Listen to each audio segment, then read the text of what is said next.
Chapter 322. Fear not the divine upon the warship. Li Hao gazed into the distance where a colossal city approached, its pace unhurried. Within the city, formidable presences seemed to rise, faint yet palpable. Li Hao observed silently as the powerful figures around him prepared for the impending confrontation. 3 warships hovered in the air, and many among the crew felt beads of sweat forming in their palms, gripping their weapons with a sense of urgency. Divinity. For many, the term still held an air of intimidation. At this moment, Li Hao's voice resounded. When the battle commences, all forces shall engage. There is but one command: annihilate. Eliminate any being that does not belong to our faction. It was time for the esteemed officers of the Tianxing governor's office to prove themselves. A long sword, the Starry Sky Sword, materialized in Li Hao's hand. He refrained from utilizing his avatar as a vessel for the Starry Sky Sword, opting instead for a mere divine weapon, wary that the King of Dali might harbor ulterior motives to seize his prized sword. Follow my command. With the sword in hand, inscriptions surged into it, causing the Starry Sky Sword to quiver incessantly. Those near Li Hao could feel the potent energy coursing through the blade, and the very fabric of space seemed to tear as a more formidable power surged into him. In the distance, the immense city appeared to ripple. Within, 1,000,000 elite soldiers were encamped, and numerous powerful beings roamed. In the temple, the queen of the divine kingdom furrowed her brow, feeling an unsettling anxiety. Was she perturbed by the prophecy of the seer? At that moment, an inkling of foreboding crossed her mind. Suddenly, she soared from the grand hall, hovering above the temple, her gaze fixed on the horizon. Abruptly, her expression shifted as the sky seemed to tear apart, reminiscent of primordial chaos. With her countenance fluctuating, the queen issued a sharp command: "Citizens of the divine, remain vigilant." No sooner had her words left her lips than the heavens appeared to be utterly rent asunder. In the darkness, a flash of sword light illuminated the starry night. "Li Hao," the queen gasped, her complexion paling. In an instant, a protective barrier manifested above the massive city, only to be torn apart by the blade's brilliance. From afar, Li Hao's voice boomed like thunder, resonating across the realm. "Kill. Hunt the demons. Kill. Hunt the demons." A resounding battle cry echoed through the skies, and in the next heartbeat, the 3 warships traversed the void, crashing into the great city with a thunderous roar. 50,000 armored warriors, led by the battle-heaven army, brandished their long spears and swords, charging into the fray with fierce shouts, brandishing their blades. "Kill."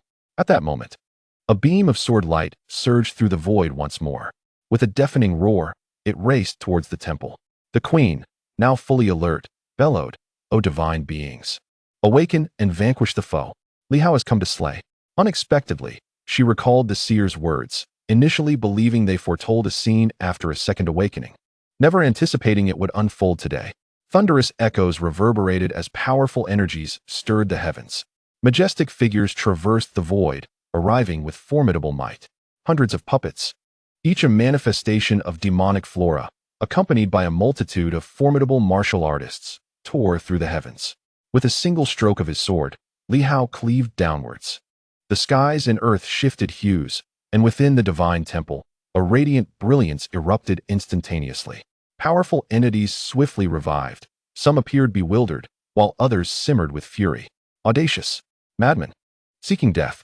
The divine beings rapidly reawakened, and towering figures emerged across the cosmos, intercepting the cataclysmic sword light, yet even they were momentarily shaken. At that moment, a colossal mirror unexpectedly materialized in the void, and the next instant, 12 formidable embodiments of demonic flora arrayed themselves across the 4 corners of the world. In the center, a towering tree swayed majestically. A cascade of resplendent light enveloped the heavens and the earth. General Huai's voice resonated calmly, echoing across the expanse. "Form the formation." Boom. The void seemed to be cleaved asunder, and the heavens and earth were partitioned. The 13 powerful entities did not engage in battle, but chose to construct a formation, sealing the skies and the earth. The queen of the divine kingdom's expression shifted. What immense confidence must one possess to make such a choice? 13 mighty beings refrained from combat, instead enclosing the city of the divine kingdom. She swiftly turned her gaze toward the distant figures, focusing on the foremost individual, Li Hao. Yes.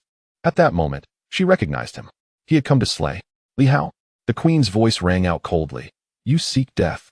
In the distance, Li Hao's voice boomed like a thunderclap, resonating with the sound of the universe.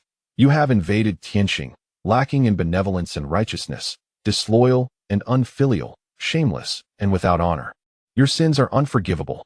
Now, submit, and I shall spare your lives. Ridiculous. The Queen of the Divine Kingdom ascended into the sky, and at that moment, the heavens and earth seemed to manifest a radiant moon, illuminating all. Her demeanor was frigid, exuding an unparalleled sanctity, as if she were the sovereign of the universe. Li Hao, this realm indeed belongs to us. The new martial talents are the intruders, and you, the descendants of the new martial lineage, are all invaders. The Queen, embodying the essence of moonlight, radiated a fierce brilliance akin to the sun and moon. At that moment, it truly felt as though gods and demons had descended. Below, the once dazed army of the Divine Kingdom suddenly erupted with fervor, roaring, "Our God shines throughout eternity." Divine battle. Fight, fight, fight. Countless soldiers, in that instant, seemed to have gone mad. Previously retreating in disarray, they now surged forward in a frenzied explosion, driving back the formidable sky warriors. Within the city, a brutal slaughter ensued. This is the fervor of zealots. If a typical army were to suddenly face an ambush from 50,000 armored elites, even 1,000,000 troops could falter. Yet, at this moment, they were swiftly repelled. Behind the Queen, figures rapidly emerged, among them immensely powerful beings, filled with excitement. The Moon Goddess is about to return. We are the spirits of the universe, the masters of existence. Moon Goddess. And Li Hao, smiling, turned to the Queen. So it is you. Yes, at this moment. He comprehended the identity of the one possessing the corporeal Tao veins. It was none other than the Queen of the Divine Kingdom. The Queen, perhaps possessing a more significant identity, commands these deities with ease, possibly being the reincarnation of the Moon Goddess who was slain long ago. Or perhaps the rebirth of a second Moon Goddess. The Moon Goddess, the supreme deity of the Silver Moon realm. Kill. With a fierce shout, Li Hao ceased to utter more words, and in an instant, hundreds of puppets surged forth.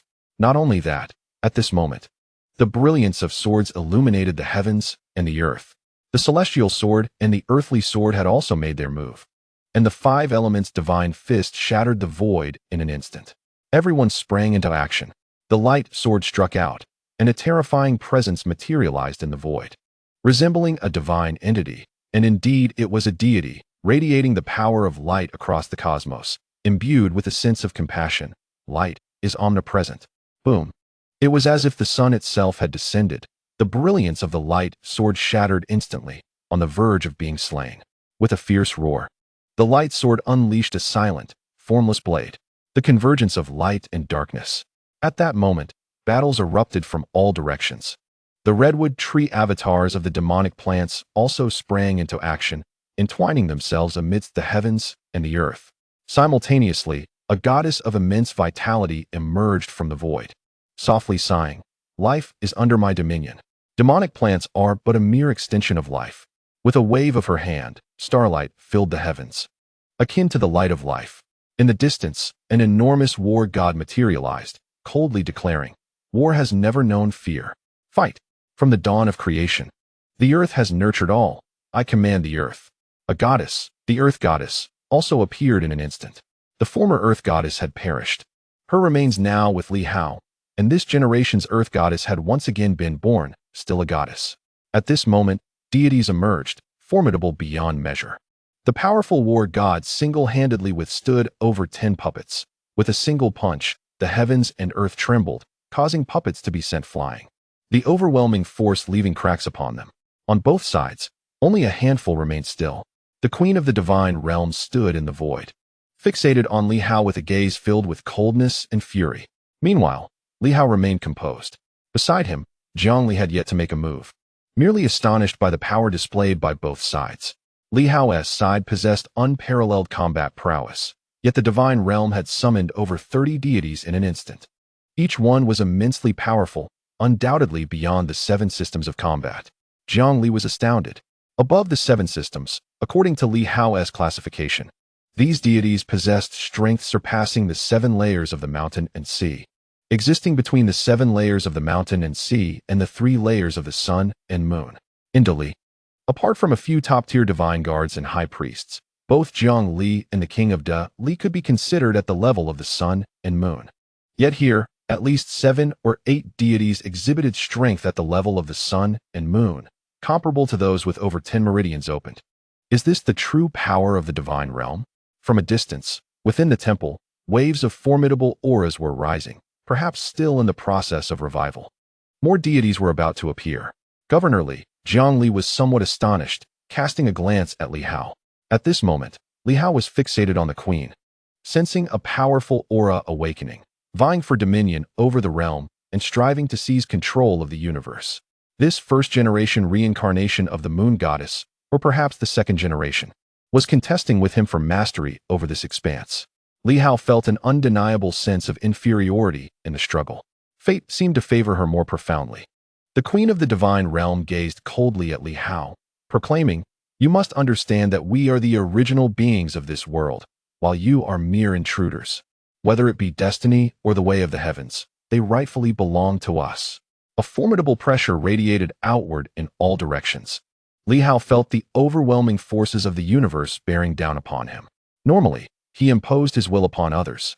But today he experienced the sensation of being crushed by the very fabric of existence, as though it sought to suffocate him. Such is the will of the heavens. Li Hao realized he lacked the queen's favor. Jiang Li, drenched in sweat, sensed an immense oppressive force, while Li Hao also felt beads of cold sweat forming on his brow. In the next moment, Li Hao shouted fiercely, "Open!" The Hao Star realm unfurled. A sword rent the cosmos asunder. An overwhelming force surged into Li Hao's being. He coldly declared, "Fate is still too naive. In this era, the Tao is the essence. You may suppress me, but you cannot suppress the great Tao." Boom. The colossal pressure reversed. Li Hao extended his hand, and it seemed as if great stars materialized in the heavens, aligning in a straight line, rushing toward the queen in an attempt to subdue her. Even the tiniest grains of sand shone brightly, competing with the sun and moon.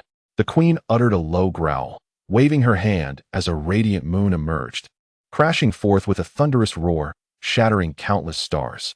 Li Hao remained unfazed. His voice resonated once more. "Do not concern yourself with me.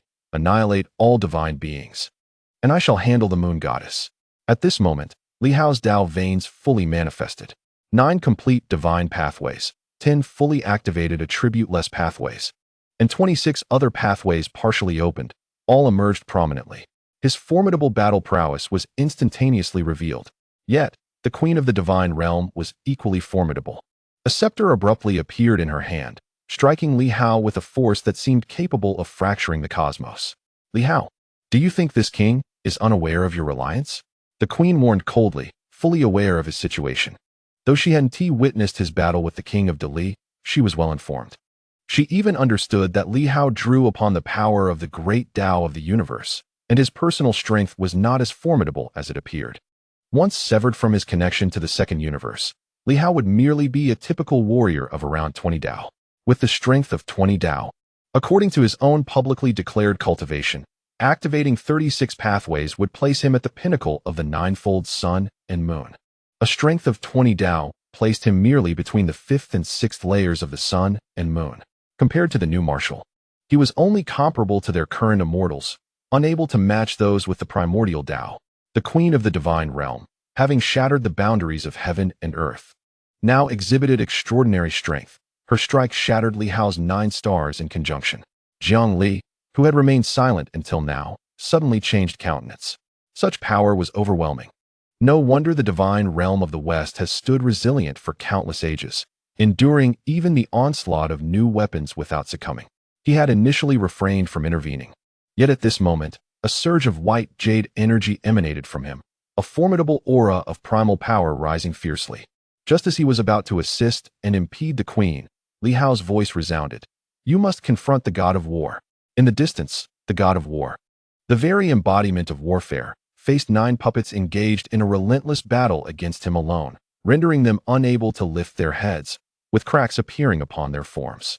Jiang Ying and the others, resembling mechanical cats, proved slightly stronger than the other puppets, but still fell short against their adversary.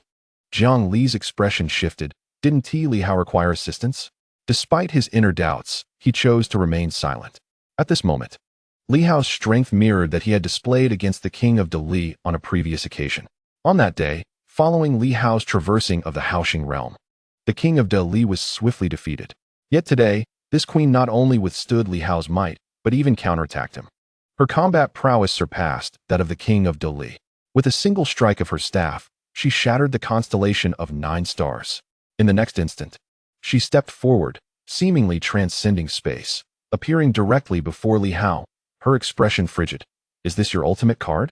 Is this all you possess? Though there were many formidable beings, with even gods retreating, within the divine hall, others were awakening. If this represented the entirety of Li Hao's strength, despite the ambush on the divine realm, even if losses were incurred, he would not emerge victorious. Should they succeed in slaying Li Hao, even at the cost of a few divine beings, it would be worth the sacrifice. With Li Hao's demise, the divine realm could surge forward and directly subdue the celestial stars. Li Hao remained silent, raising his hand once more as the power of the 5 elements manifested, conjuring a cage of the cosmos. The queen, with a mere wave of her staff, caused the moon to plummet toward the earth, bringing forth a resplendent moon even within the Haoxing realm. She offered a slight smile. Originally, I was unaware of the precise coordinates of the great Tao universe, yet you have graciously revealed them to me.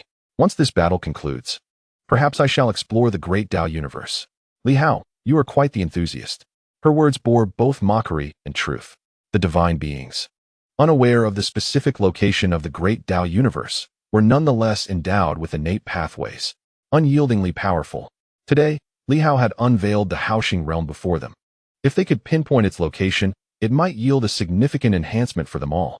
With another incantation, the staff struck forth, causing Li Hao to stagger back as the void shattered beneath its blow. The queen advanced once more, her voice resonating through the heavens and the earth. Should you submit now, I shall grant you mercy.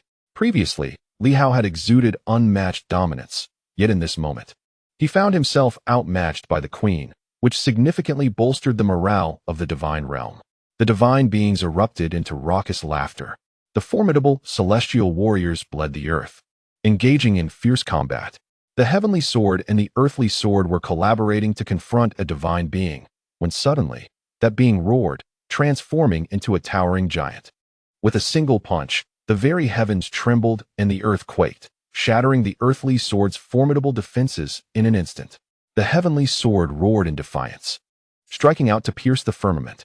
Yet, even this was insufficient to halt the impending calamity. Boom! A tremendous explosion echoed as a colossal sword was shattered by a single punch, leaving the sky sword's complexion pallid and causing him to cough up blood in confusion. Beside him, Hong Yitong roared, launching a sword strike that seemed to turn the world upside down. Yet, the divine being across from them laughed maniacally, proclaiming, "Is that all you've got?" With that, he stomped down. Boom! The formation of the earth sword crumbled instantaneously, and a distant deity bellowed with laughter, "Giant spirit god. Annihilate them." The formidable deity known for his sheer strength was none other than the giant spirit god. One force conquers 10. His unparalleled combat prowess shattered the alliance of the sky sword and earth sword, both of whom had already ascended to the 9th layer of the mountain and sea, ruthlessly seeking to eliminate the 2 powerful warriors. This deity truly possessed the power of the sun and moon. At that moment, a ripple emerged. With a resounding boom, it intercepted the giant spirit god's second strike, as a shield materialized above the 2 warriors. The giant spirit god glanced at it and chuckled. "So, it is you. This artifact. If memory serves, someone from Battle Heaven City once employed you." The figure of the old turtle materialized, somewhat nostalgic. "I never imagined you would truly be resurrected." "Ha! This world belongs to us. The divine beings are immortal and indestructible." The old turtle chuckled softly. "You are mistaken. This realm belongs to the new martial arts. It belongs to the sword sovereign. It is merely that the king of humanity is reluctant to reclaim it. The silver moon is the genesis of the new martial world. When did it become yours?" Boom! The giant spirit god wasted no words, unleashing a punch that reverberated mightily, sending the emerging shield flying back relentlessly. His formidable strength was unmistakable. Even the old turtle's avatar found it challenging to impede his assault. Further away, Director Wang and Commander Jiao, along with other powerful beings, were engaged in fierce combat with the warriors of the Divine Kingdom, yet they had gained little advantage. The manifestations of the demonic plants struggled against the goddess of life's constraints. Not only them, but several deities were also wielding elemental forces, their divine abilities significantly hampered. Even the top silver moon martial artists faced considerable limitations. Yuan Shua encountered a deity whose powerful five elements fist seemed to suppress him, or rather, interrupted his flow.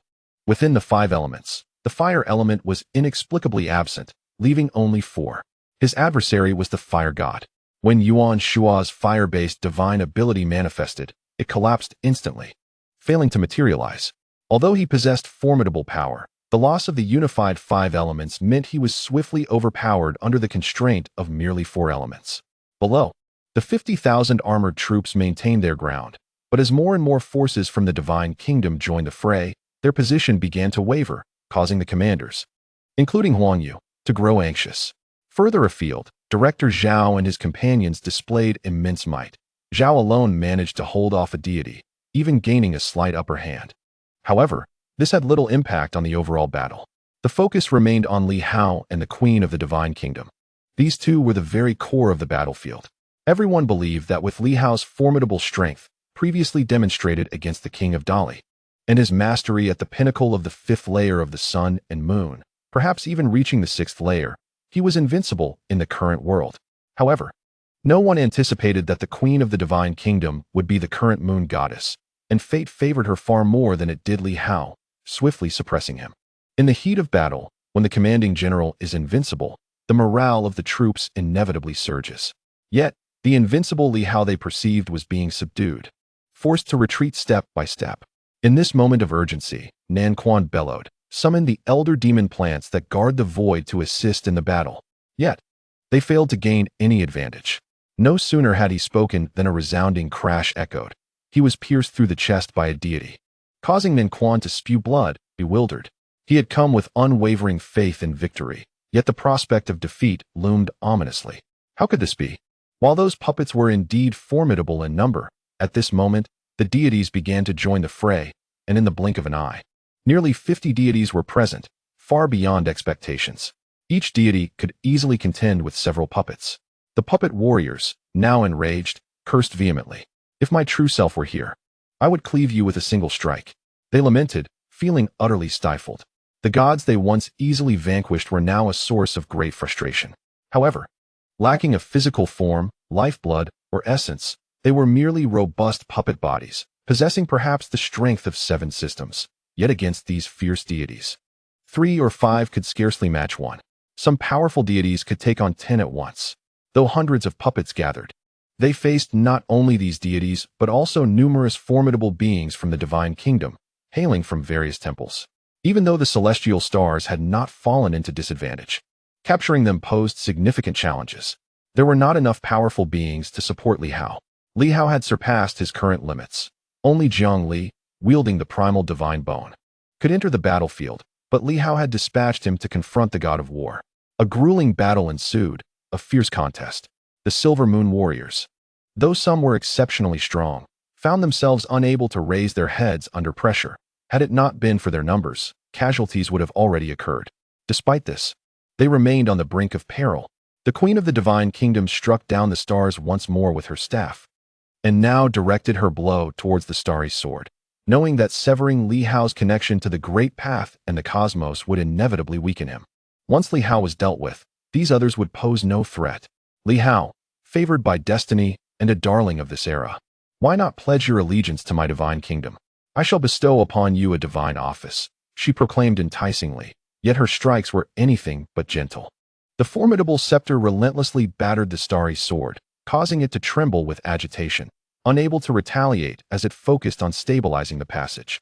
In this precarious situation, the scepter's blows caused it to quiver, threatening to sever their connection at any moment.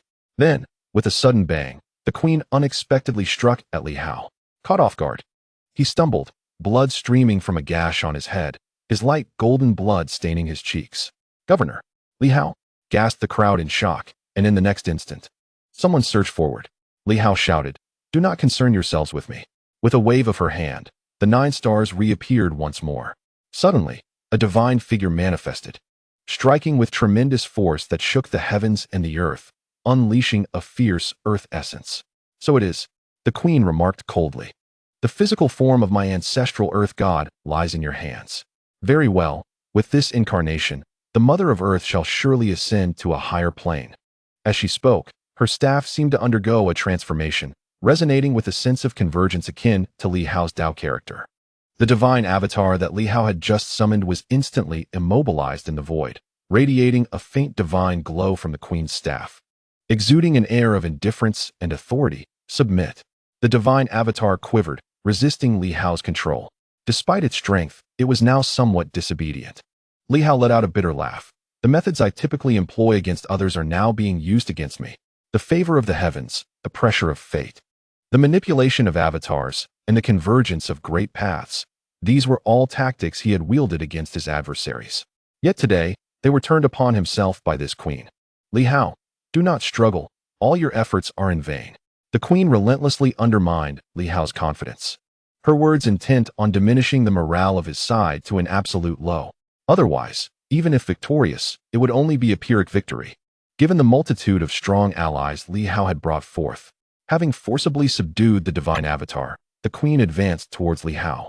Her movements appeared slow, yet she materialized before him in an instant, her staff imbued with an overwhelming pressure aimed directly at his head. "Li Hao, do you possess any other means?"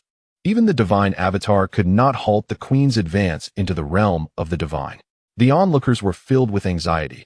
At that moment, the General Huai's avatar, which was sealing the heavens and the earth, contemplated joining the fray.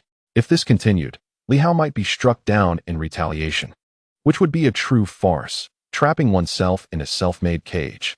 Simultaneously, in the shadows, Zhang frowned, preparing to take action.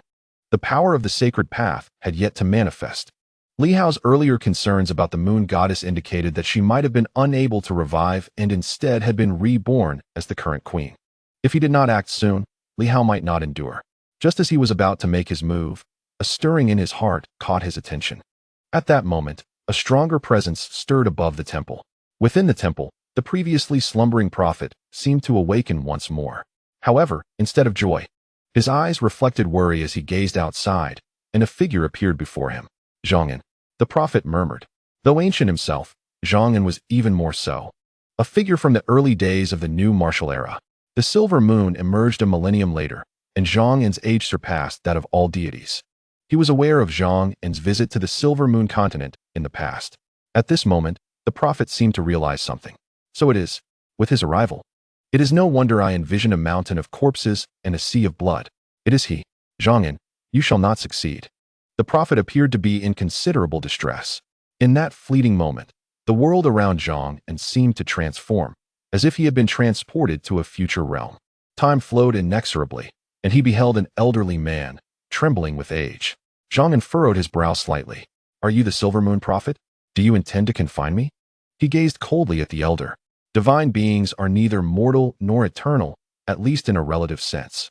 If you exhaust your power to imprison me, it is likely that you will meet your demise." The prophet coughed. "Then we shall see when the moon god strikes down Li Hao. You possess something that belongs to him. As long as Li Hao lives, you shall not manifest in this realm." Zhang's brow furrowed further. Truly unfortunate. This silver moon prophet was a genuine first-generation deity who had actually perished in the past, only to be resurrected now. The crux of the matter was that this being was a prophet whose strength lay not in physical prowess but in an unparalleled mental power. In this realm, mental strength faced less suppression, and being a native deity, the constraints were even lesser. He could actually wield the power of the sacred path. Li Hao needed to guard against the saints, yet unexpectedly, while the moon god had not revived, this entity had. This posed a significant dilemma. He chose not to linger on words. Swift resolution was imperative.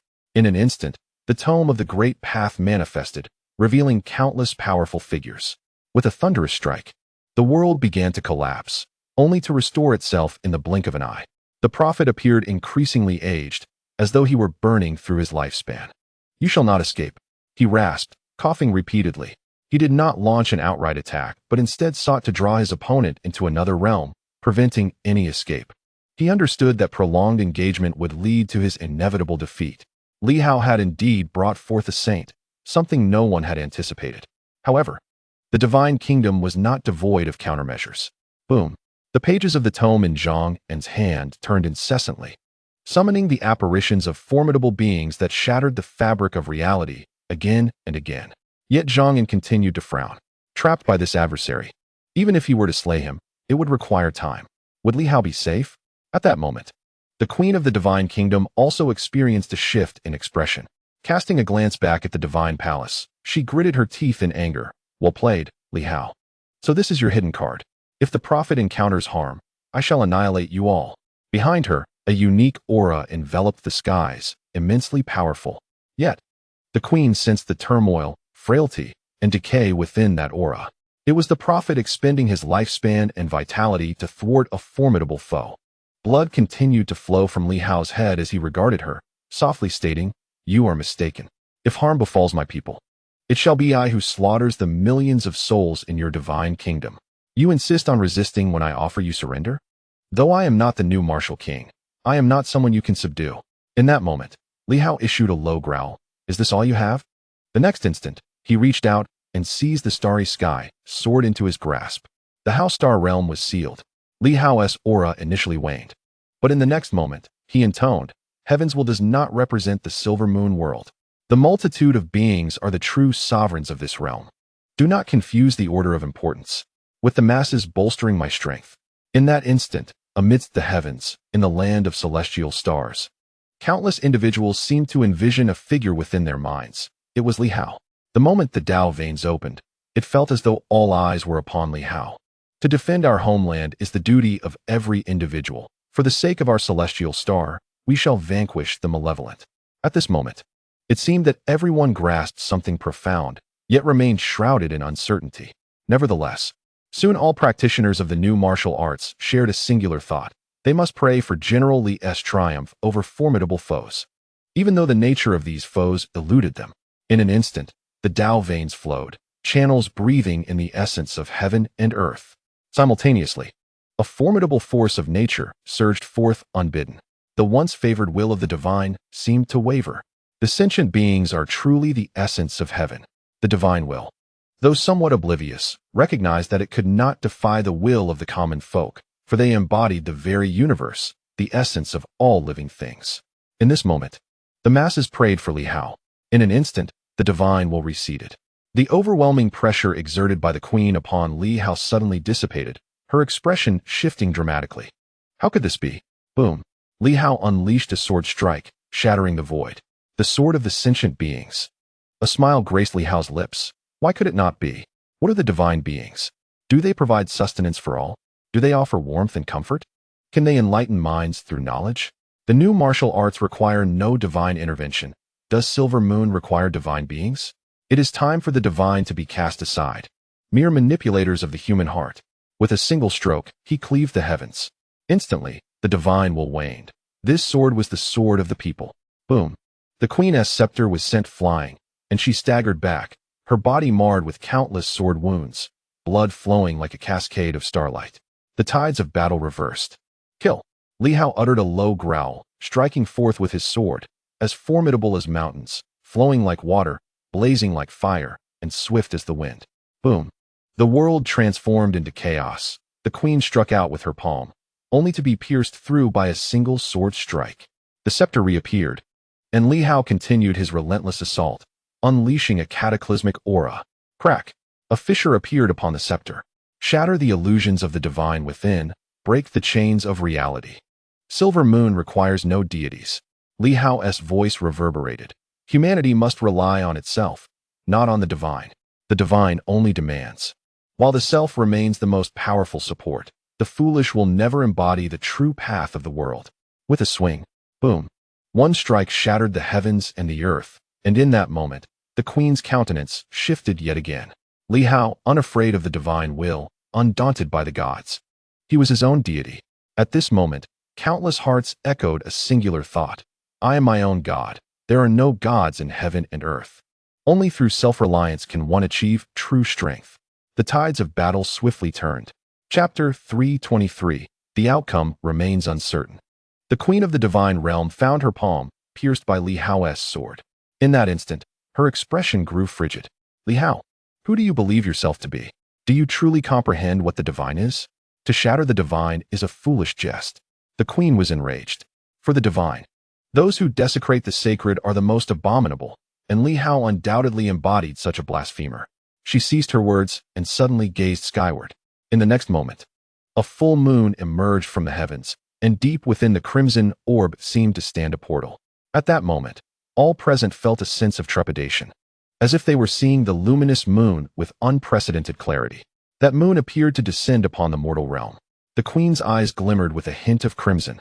At this moment, the heavens and the earth transformed, the crimson moon illuminating the void. Li Hao, in his blasphemy against the divine, was beyond forgiveness. Did he truly believe himself to be omnipotent? Having merely scratched the surface of the path of the human sovereign, did he genuinely consider himself the sovereign? Indeed, the path of the human sovereign. The queen had attained clarity. At this instant, akin to a fallen celestial being, she beckoned the moon with a graceful wave, a red ethereal silhouette enveloping the lunar surface. Her voice, like a crystal-clear stream, carried a hint of sternness. I am the moon goddess. The bright moon is under my dominion. Descend, O moon. Boom. In that moment, it felt as if mountains crumbled and the earth split, as if the will of the heavens returned. The entirety of the silver moon realm seemed to resonate with her voice, stirring the hearts of all, a sudden surge of trepidation rising within them. Indeed, there existed deities in this world. The moon goddess.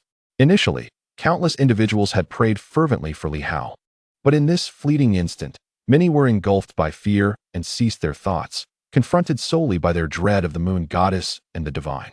The silver moon, after all, was not the new martial way.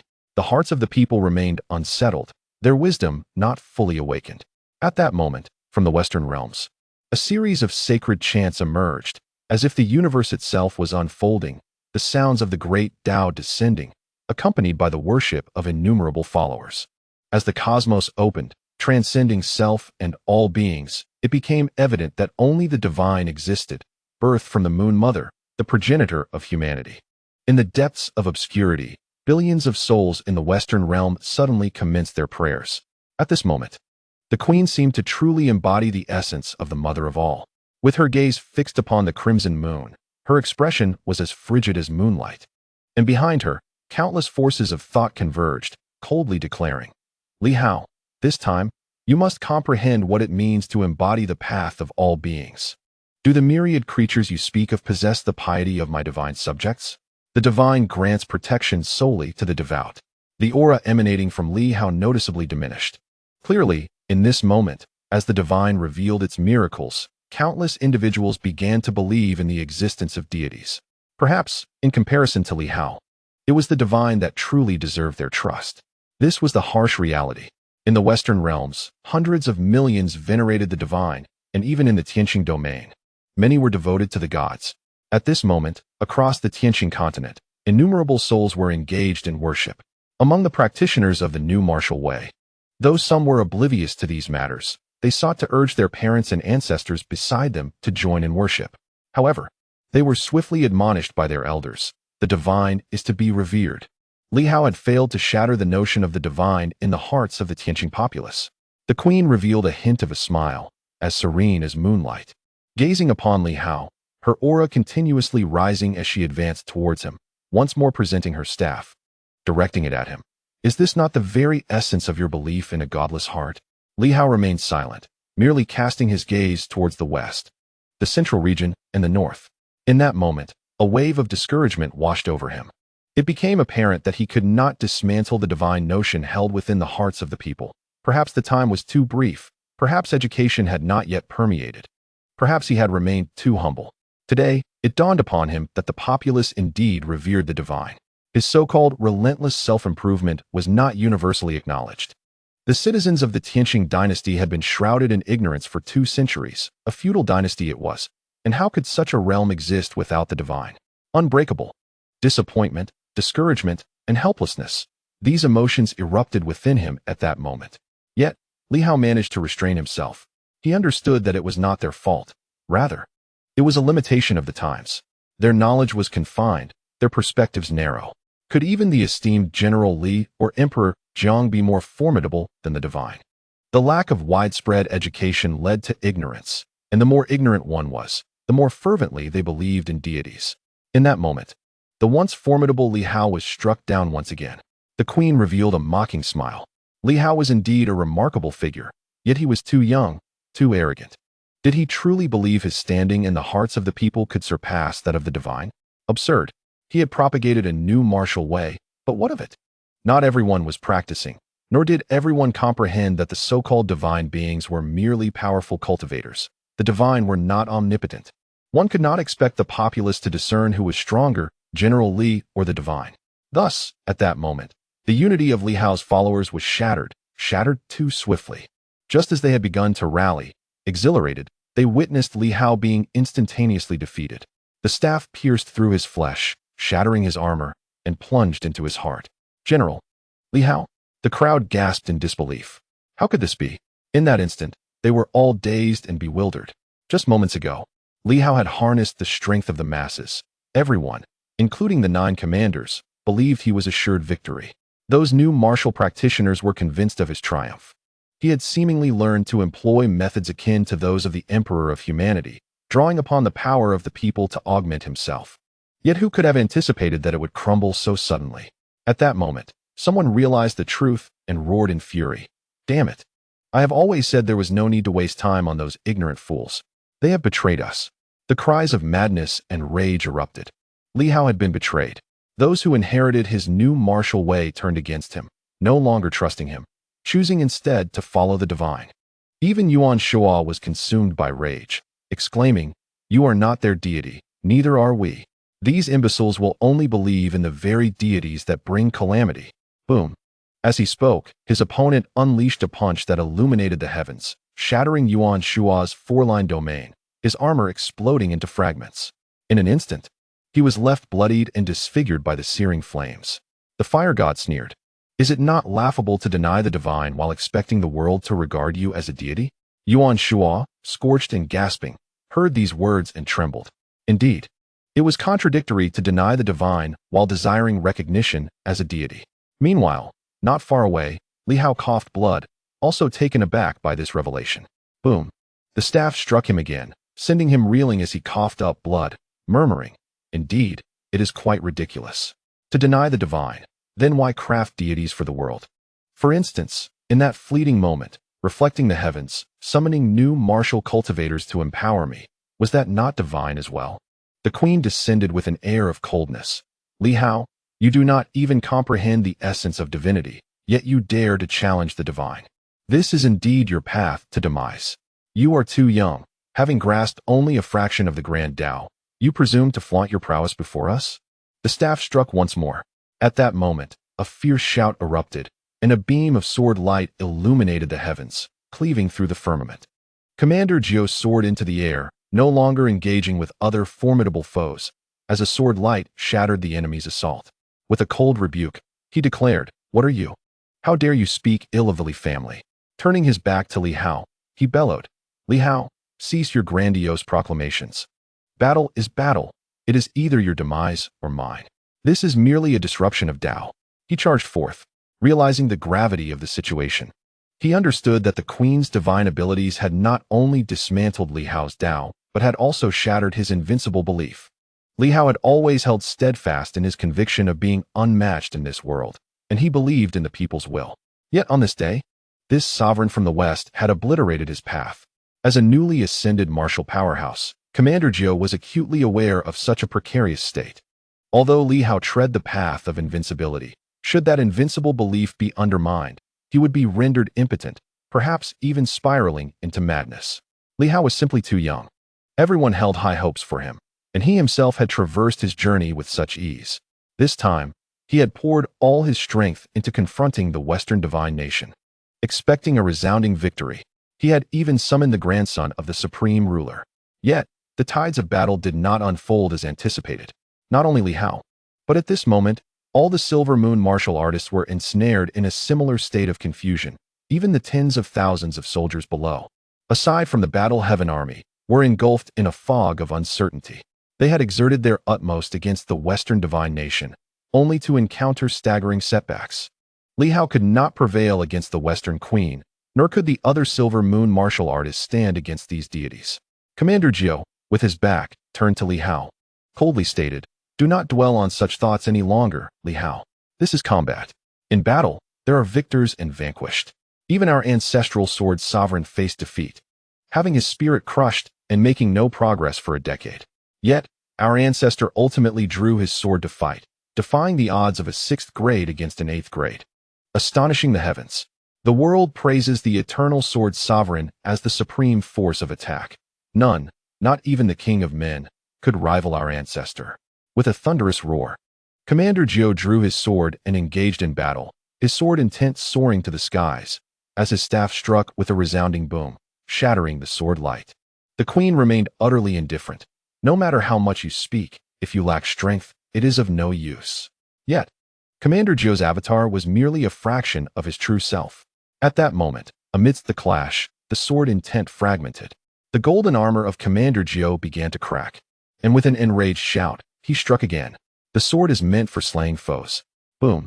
The firmament shattered. Yet in the next instant, the formidable queen unleashed a radiant moon, crashing down with a thunderous roar, fracturing the heavens and earth into chaos. The golden armor of Commander Jiu splintered, revealing an ethereal figure within. The queen bore a sword mark upon her form, which swiftly vanished. She was somewhat taken aback. The descendant of the sword sovereign is indeed formidable, yet it is merely a primal avatar, and it managed to injure me. The 9th commander let out a cold snort, wielding his sharp sword, and with a single strike, the sword light pierced through the heavens and the earth, only to be shattered once more by a counterattack. "You need not fear me.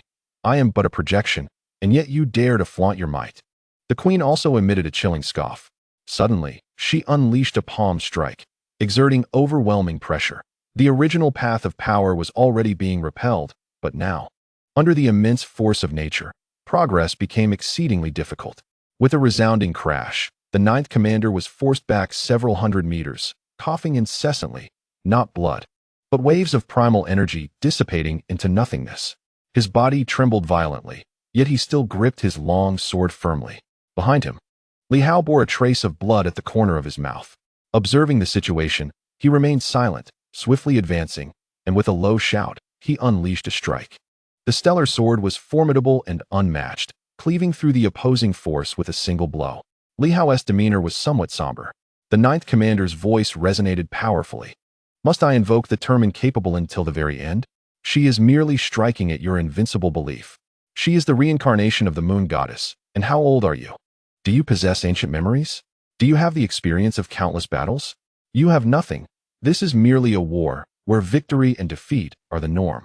Li Hao, do not belittle yourself, but neither should you overestimate your own worth." Boom.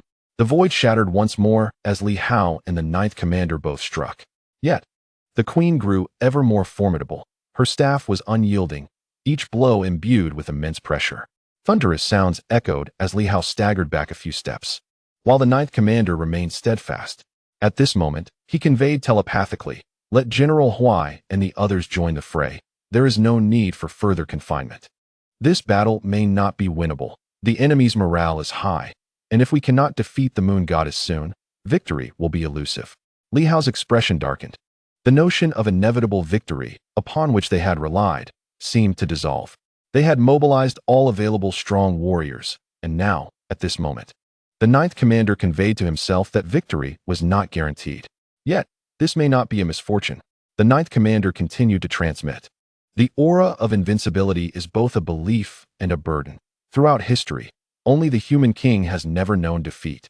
But the human king was also shielded by countless powerful allies who safeguarded him. Each time, top-tier warriors protected his path, while you have none. Even Zhang En cannot be deemed a protector. Despite Zhang En's strength, he could not withstand all formidable foes for you. Thus, he is not the supreme of the Zhang clan. That supreme once stood against all adversaries for the human king. Li Hao, you lack such support. The queen, as a formidable enemy, must be faced solely by you." Grinding his teeth, Li Hao shouted, "General Huai, dismantle the formation and assist in the battle. If we do not act now, we may suffer the loss of friends and family." Boom. The heavens and earth tore open, as 13 colossal trees spanned the void.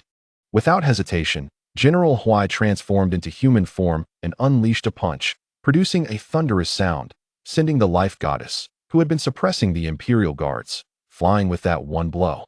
General Huai said nothing, merely demonstrating through action that the sage's avatar is indeed more powerful than these deities. In an instant, over 10 powerful allies joined the fray.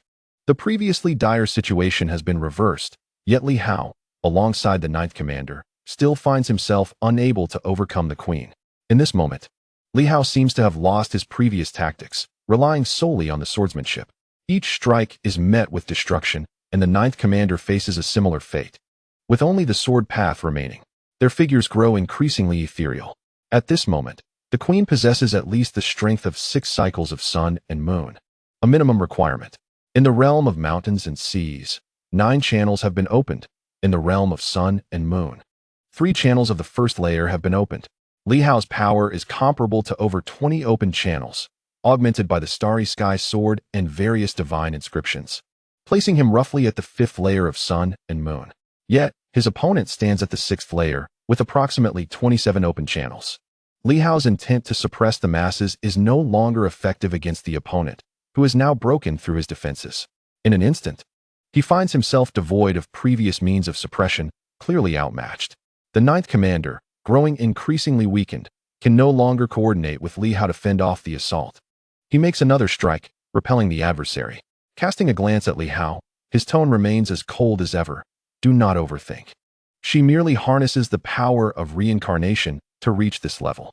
You are but 21 years old and have done remarkably well. The people's hearts can be won. But not at this moment. It is too early. All that you have accomplished is seen by everyone, yet it requires time. The new martial era took 80 years.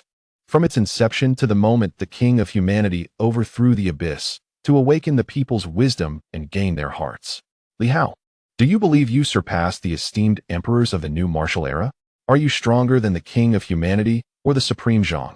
Can you awaken the people's wisdom and win their hearts in just a few months? Li Hao, do not rush. With those words, the ninth commander smiled.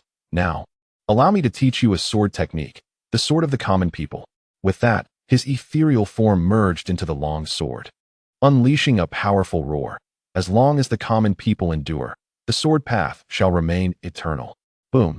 The heavens and earth shattered, and the long sword disintegrated in an instant.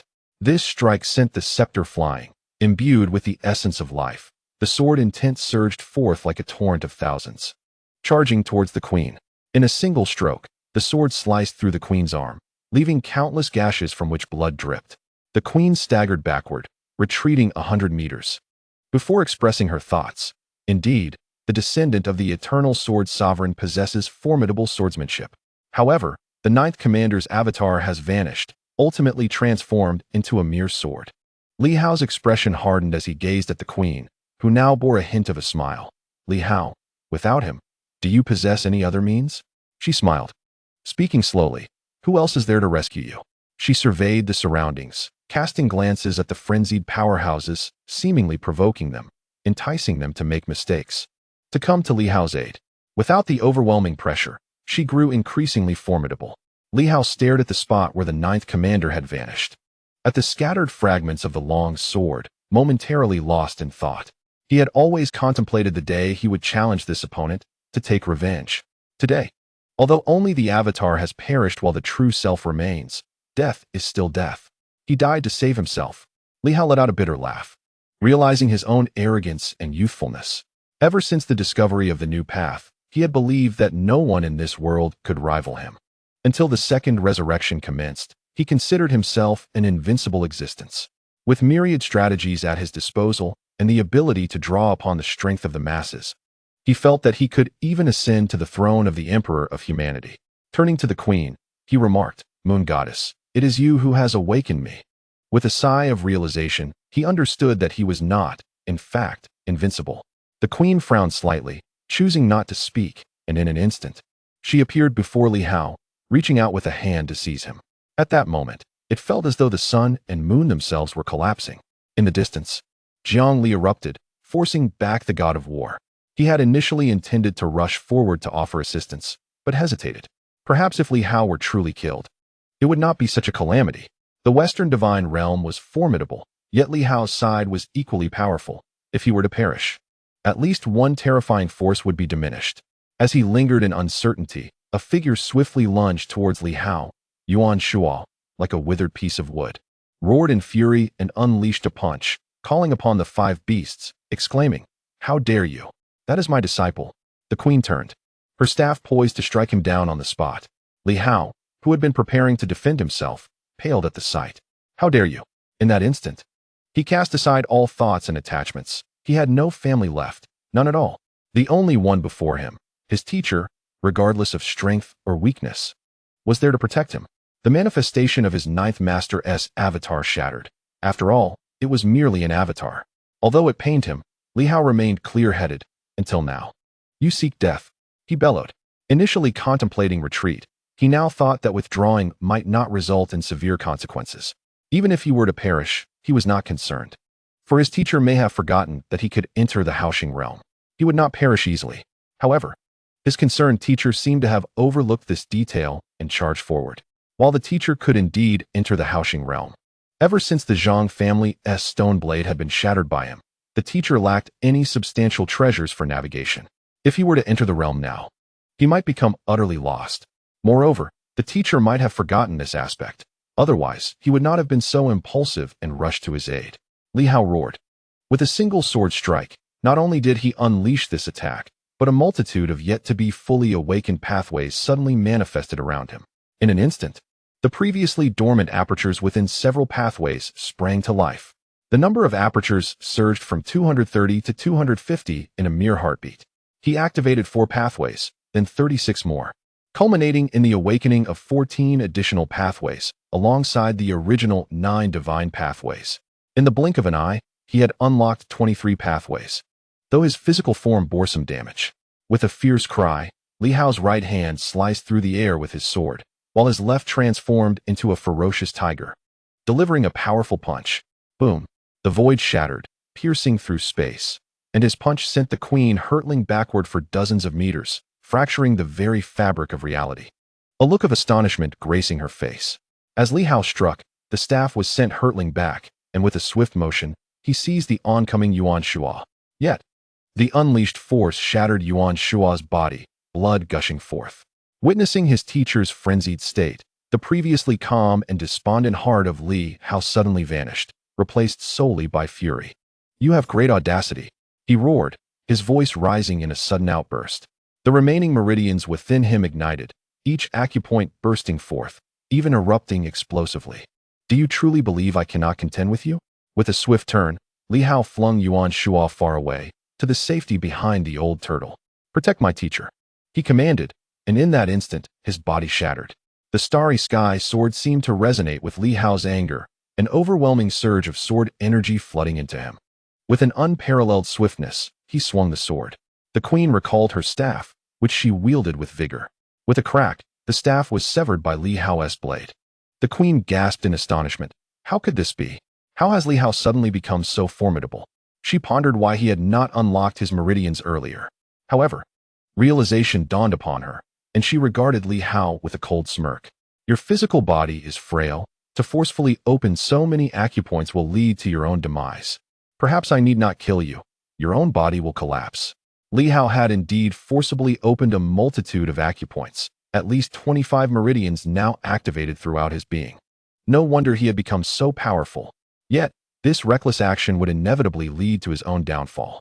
Modern martial artists, lacking in physical robustness, also possessed mediocre mental fortitude. Once their bodies crumbled, they faced total annihilation, unlike the new martial powerhouses who could retain their consciousness. "Li Hao, you are courting death," she concluded. Li Hao merely glanced at her, a smile breaking through. "Let us see if you can save me. Moon Goddess, today's battle has imparted profound insights upon me. Even in defeat, it matters not." As his words fell, even more acupoints erupted forth. In an instant, a piercing light illuminated the heavens, akin to a radiant sun. The queen's expression shifted slightly. "You truly seek your own demise." At that moment, Li Hao seemed to have unlocked all his acupoints.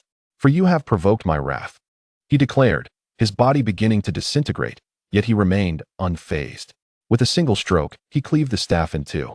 The queen's countenance changed as she unleashed her full might to suppress Li Hao, but he retaliated with a thunderous roar, several divine inscriptions manifesting, seemingly binding heaven and earth. With a resounding crash, his sword cleaved through the cosmos, and a kick sent chaos spiraling. The queen, previously unscathed, was sent flying, her body fracturing as she coughed up blood. In an instant, Li Hao closed the distance, and as the queen's expression darkened, a brilliant moon descended. At that moment, Li Hao unexpectedly drew forth his own heart, from which droplets of vital blood flowed. With a hint of a smile, he proclaimed, "The moon is sealed." With those words, his heart shattered, blood spilling forth. A peculiar energy suddenly diffused throughout the cosmos.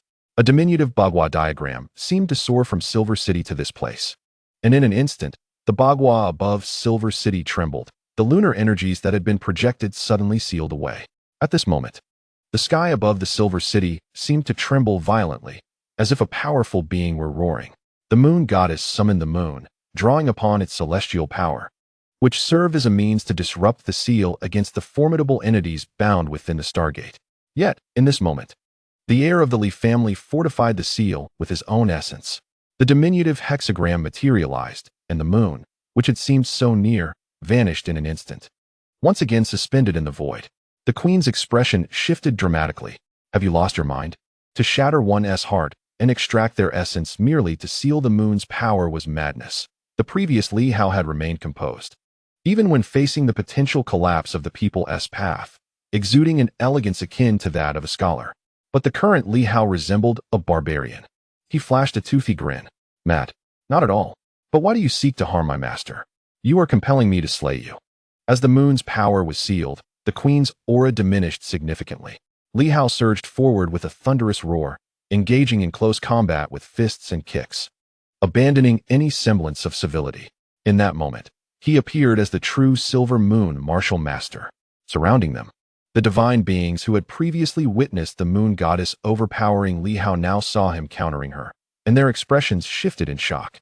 Below, in the skies, the Silver Moon martial masters, witnessing the turn of events, erupted into a fervent roar. "Kill. Annihilate them." Boom. The once lethargic Silver Moon martial masters descended into a frenzy. Even the composed earth-overturning sword let out a bellow, unleashing a flurry of acupoints, mirroring Li Hao's own physical shattering. He was not alone. Others followed suit. Hong Yitong bellowed, "Gather around me. I shall defend while you slay the enemy." Boom. A sword cleaved through the air, manifesting a colossal defensive barrier. As each divine being struck forth with thunderous force, shaking the very heavens, yet failing to shatter the earth-overturning sword. Meanwhile, Hong Yitong summoned forth pathways of energy, roaring, "Kill. Kill." All Silver Moon martial masters joined in a collective cry. Those who had once seemed relatively weak, in that moment, felt a resurgence akin to their initial awakening, forcibly unsealing those pathways yet to be opened. These pathways could be fully activated. Opening the acupoints was merely a precaution for greater safety, allowing the body to endure. To forcibly unseal would lead to a shattering of the flesh as it had in the past. Yet, driven by fury, they pressed on. In truth, they had hoped that the new martial masters could vanquish the divine beings. Yet it turned out that these new powers lacked physical forms, merely puppets or fragments of their essence, offering no significant advantage and, indeed, facing suppression by the divine. It was in this moment that they began to awaken to the truth. They could only rely on themselves. Whether it was Li Hao or themselves, they had both erred. How could they place all their hopes solely upon the new martial masters? Had they not once wielded their might without the new martial masters, establishing the prowess of the Silver Moon? In their battles against the 9 divisions and the 3 great organizations, did they not rely on their fearlessness, unleashing their combat strength and clashing with divine powers? Why, in this critical hour, had they not entertained the thought of forcibly unsealing their potential? At this moment, as Li Hao forcibly unsealed his powers, it seemed as though everyone had regained their senses, awakening to the realization that such a forceful unsealing was indeed possible. With a thunderous roar, Nanquan laughed heartily, exclaiming, "What a thrill! It feels as though I have returned to the days of unrestrained power." Beiquan chuckled, "Xiaohe, you are merely holding us back. Watch and learn." With a resounding boom, the pathways of energy erupted, shattering the barriers. Why bother with unblocking the acupoints when they could vanquish these deities directly? Thunderous clashes ensued as formidable warriors, under the protection of the earth-shattering sword, disregarded all defense and unleashed their full might, allowing their bodies to fracture as they charged at the divine beings. This spectacle left both the gods and the newly empowered warriors in a state of shock. In the distance, Li Hao's fierce shouts echoed as he unleashed a flurry of punches and kicks, ultimately ensnaring the queen in a relentless assault. At that moment, all the Silver Moon warriors seemed to awaken. What was there to fear? What was there to be wary of? It was this audacity that made the world tremble before the Silver Moon. It was not merely the strength of the new warriors that allowed them to stand firm. The queen, continuously coughing blood and roaring in rage, attempted to shake Li Hao off, but he clung to her like a tenacious gum, disregarding her counterattacks, unleashing tremendous power in his unyielding grip. With a booming laughter, he shattered the mountains and rivers. Her physical form was indeed formidable, as was the flesh of the deities. Yet at this moment, it was visibly crumbling under Li Hao's assault. Not only did he strike with relentless force, but he also probed into her energy, seeking the pathways within her body. Furiously, the queen bellowed, "What are you doing?" Li Hao, that shameless scoundrel, was examining her body without restraint, leaving no part uninspected. No matter how powerful she was, she remained a woman, and even gods possess a sense of shame. Undeterred by her fury, Li Hao wrapped his arms around her tightly, allowing her retaliatory strikes to break his flesh. While he continued his invasive exploration, he sought the physical pathways. Only by doing so could he restore her form. Otherwise, neither the sword essence nor the fountain of life could guarantee their recovery.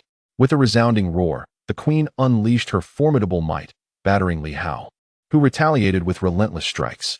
The air was filled with the sounds of flesh being torn apart as both combatants engaged in an unyielding struggle. In the distance, the fervent Silver Moon warriors unleashed their fury, with the dominant blade emitting a fierce roar as it cleaved a deity in two. Though the foe did not perish, it was at that moment that the heavenly sword shouted, shattering the opponent's physical form. The heavens trembled, as if a deity had fallen. It was only now, amidst the chaos, that true casualties emerged on both sides. At this juncture, the puppet disciples and the demon plant avatars paled in color. In battles where strengths were evenly matched, it became exceedingly difficult to vanquish one's adversary, a fact compounded by the reality that they were not the true entities.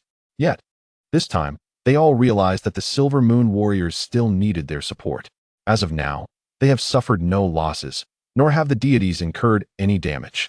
Yet, astonishingly, the first fallen deity has met its demise at the hands of the Silver Moon martial artist, the god of misfortune. Someone bellowed in disbelief. A deity has been slain. Several formidable deities, in a fit of rage, erupted in fury. The god of war roared, unleashing a punch that shattered the earth-subduing sword array with a thunderous crash. Hong Yitang's physical form disintegrated, revealing a divine script before him, which too began to crack. He shook his head slightly, a sense of regret washing over him. The once impenetrable earth-subduing sword array had been breached. Its prior formidable defense could no longer be sustained, and the Silver Moon martial artist could no longer exert the same prowess as before. At this moment, Li Hao was still fiercely battling the queen. He refrained from shouting commands or urging the plant avatars or puppet students to expend their energy. He understood that these individuals, these creatures, were merely conserving their strength, only striving for a modicum of energy. The puppet students would perish outright, while the destruction of the plant avatar's original forms would entail significant losses. Thus, even with numerous powerful beings capable of contending with dozens of deities, the struggle remained arduous. Among the crowd, Director Wang and a few members of the Imperial Guard exerted themselves frantically, yet they still found it difficult to subdue all the deities. At this juncture, Li Hao could not fail to perceive all of this. However, he remained silent. Just as he had once told the students of Yuanping Martial Science University, they were to consider themselves mercenaries. He would provide the funding, and they would supply the effort. He knew that, were these students from New Martial or the plant avatars, they would give their all, even resorting to self-detonation to vanquish the foes. Dozens of deities would undoubtedly suffer grievous losses. Yet, he harbored no such demands, nor could he propose them. This was no longer New Martial. Their relationship was ultimately one of collaboration, not loyalty. Boom. A tremendous sound reverberated as Li Hao's fist penetrated the queen's divine form. The queen, too, let out a roar, her physical body erupted somewhat. Breaking free from Li Hao's grasp, her previously serene visage morphed into one of rage and madness, resembling a pig's head. Throughout the encounter, Li Hao meticulously scrutinized her form, leaving no part overlooked. Furthermore, as he delivered that fateful blow, it astonishingly emerged from her lower regions, reaching an unprecedented level of shamelessness. Despicable, detestable, deserving of death and obliteration. Earlier, she had referred to Li Hao as a prodigy. Now, her furious screams echoed, "You vile creature, today, even if it means the destruction of my divine realm, I shall slay you."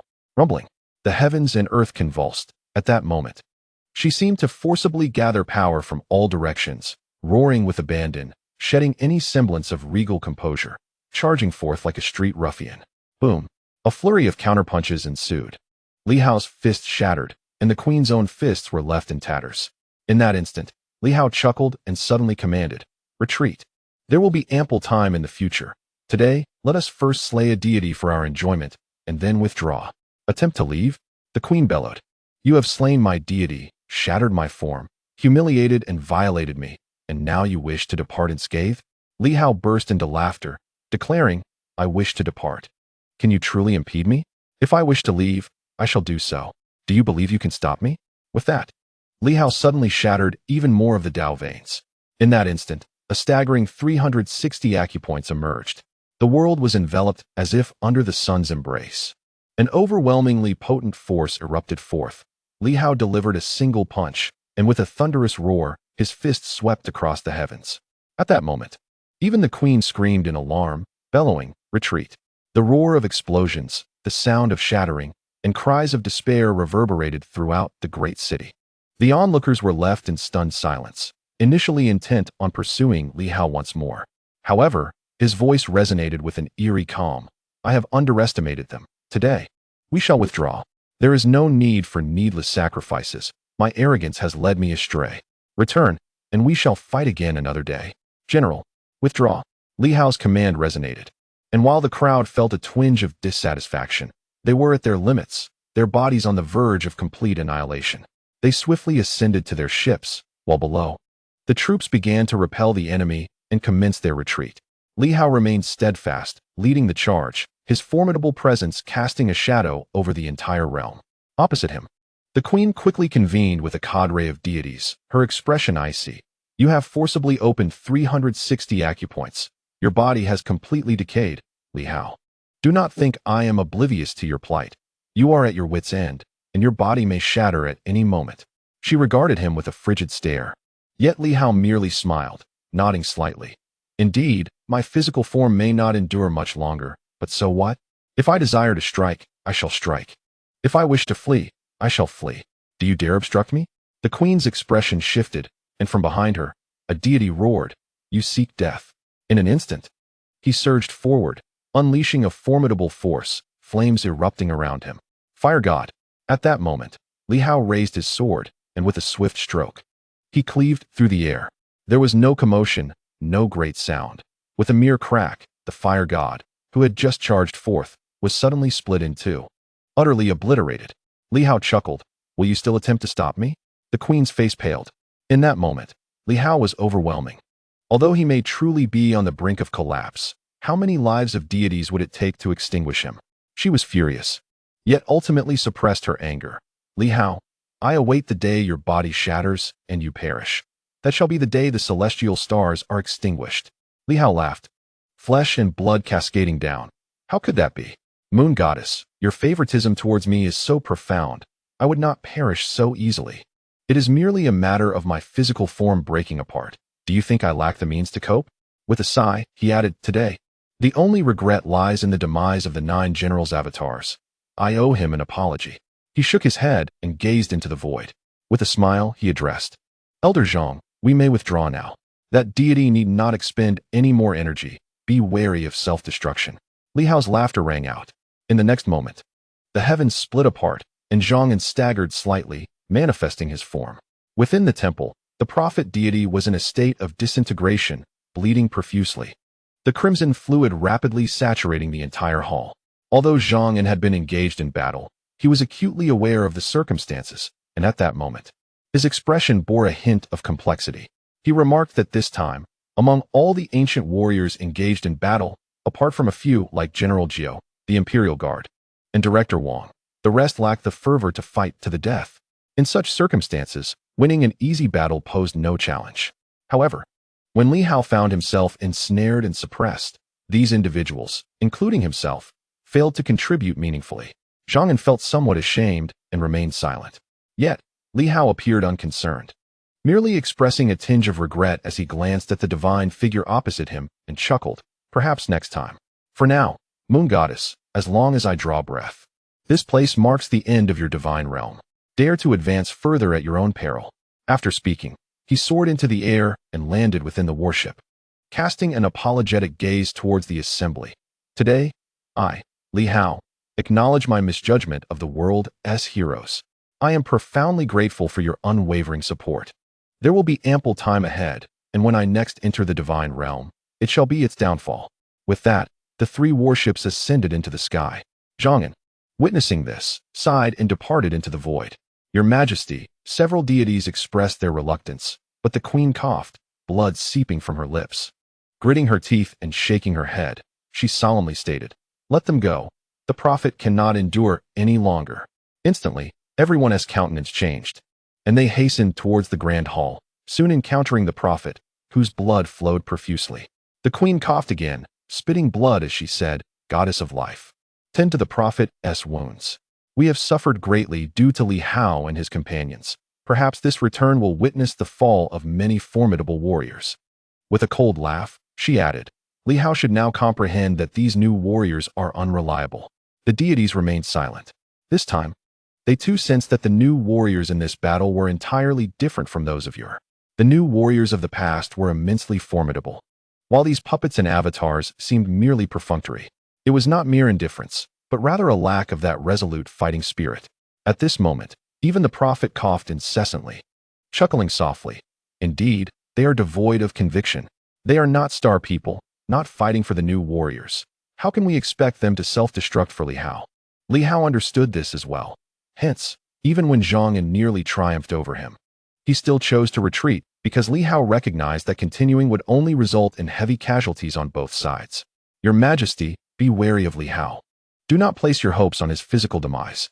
If he were truly doomed, would he not have fought to the bitter end long ago?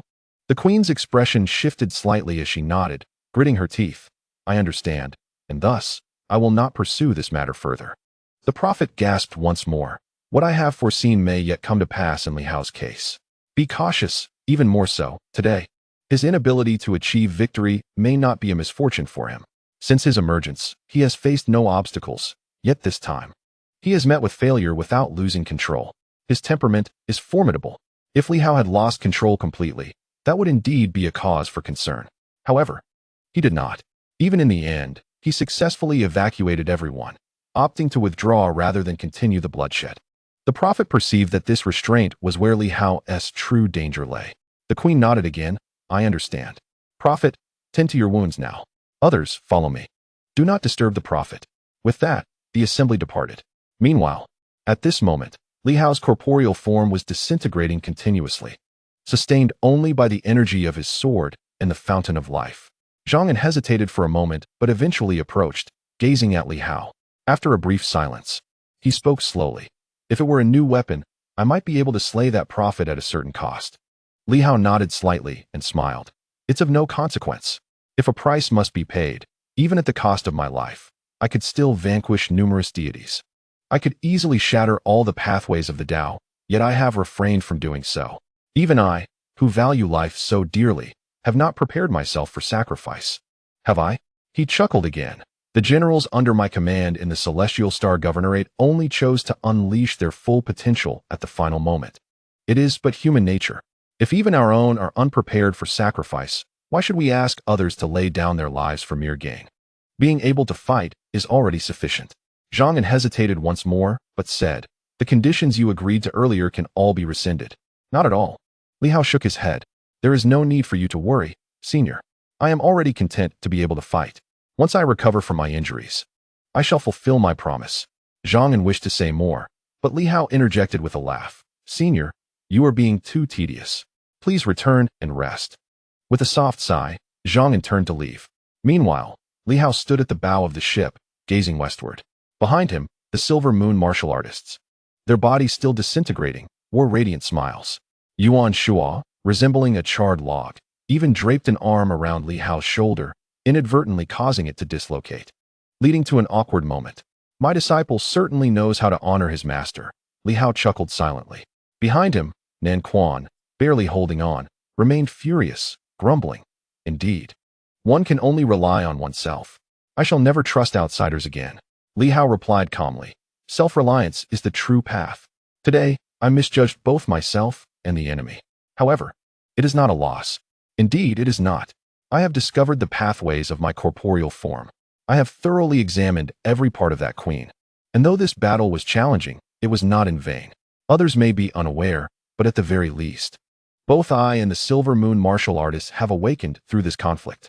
Suddenly, Li Hao erupted into hearty laughter. Have we not profited nonetheless? With a boisterous shout, he proclaimed, Victory! Victory! The soldiers, initially anxious, now erupted into thunderous roars aboard the 3 warships, exhaling a collective sigh of relief. Though they had not annihilated the Western Divine Kingdom, their unease had lessened, especially since the governor still had the strength to call for victory. Li Hao's smile grew, albeit with a hint of ferocity, as he turned his gaze northward. I shall accept the term unbearable creation this time. However, do not underestimate me. It is but a single failure, which in my eyes is not a setback, merely a minor hurdle that I have yet to overcome. In that moment, within his severely fragmented corporeal form, a faint pathway emerged, akin to a small dragon, quietly manifesting. It was faint, yet it began to grow robustly. Li Hao's smile brightened even further, at the very least. He had achieved his objective, had he not? I have found you, the pathway of my corporeal form. Moon Goddess, I shall seek you out again next time. Chapter 324. The Path of the Tao. Master. The warships soared away, not directly returning to Silver Moon. Li Hao led his companions straight to the Great Star Mine. In Star Town, immense veins of, or exuded a rich energy. This time, Li Hao did not enter alone. He brought along everyone, including tens of thousands of soldiers, into the ruins of Star Town. For these soldiers, it was their first encounter with such remnants. The overwhelming energy transformed their very beings. Li Hao's voice resonated. Esteemed warriors, your contributions to the divine kingdom of war are invaluable. Henceforth, you may absorb energy here without restriction for 3 days. The extent of your transformation and the number of meridians you can open depends solely on your efforts. Unlimited absorption for 3 days. With a stroke of luck, one might open dozens of meridians. The energy outside was woefully scarce, while here, it was nearly limitless. Li Hao continued deeper into the mine with his companions. At this moment, Lin Hongyu felt somewhat uneasy. Governor, should I attend to the affairs within the city first? No need. A day without oversight will not lead to chaos. Li Hao's physical form was constantly fracturing, yet he maintained his composure through sword energy. Follow me inside. Having said that, he turned to Zhang Yan. Senior, I would appreciate it if you could engage in conversation with Master Zhang Li. I shall not entertain him. Zhang Yan paused for a moment, then nodded in agreement. Zhang Li felt a bit awkward. He hesitated to leave, as he wanted to ascertain the situation. The magnificent star mine stirred his curiosity about Li Hao's intentions. However, upon hearing Li Hao's words, he felt compelled to respond. No, Governor Li should focus on healing first. I shall take my leave. Wouldn't Zhang Master's departure imply my lack of hospitality?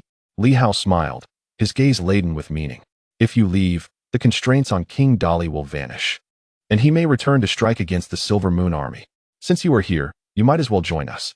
Zhang Li hesitated, glancing at the fierce expressions of the crowd. Perhaps due to previous setbacks in the Divine Kingdom, these individuals were filled with ire, making any further words perilous. He chuckled softly and decided against further protest. Li Hao responded, then let us first attend to our injuries. Once we are healed, we can engage in conversation with Master Jiang. With that, he led everyone deeper into the veins of ore. At the heart of the mine lay a colossal treasure pool, still containing a significant amount of liquid. This pool was originally intended for nurturing the body of a heavenly king. Subsequently, Li Hao had only created some physical forms for Director Wang, leaving the other resources largely untouched. Turning to glance behind him, Li Hao noted that those who accompanied him comprised the entire direct lineage of the new era's Star Governor's office. A group of Silver Moon martial artists was present, including Director Zhao.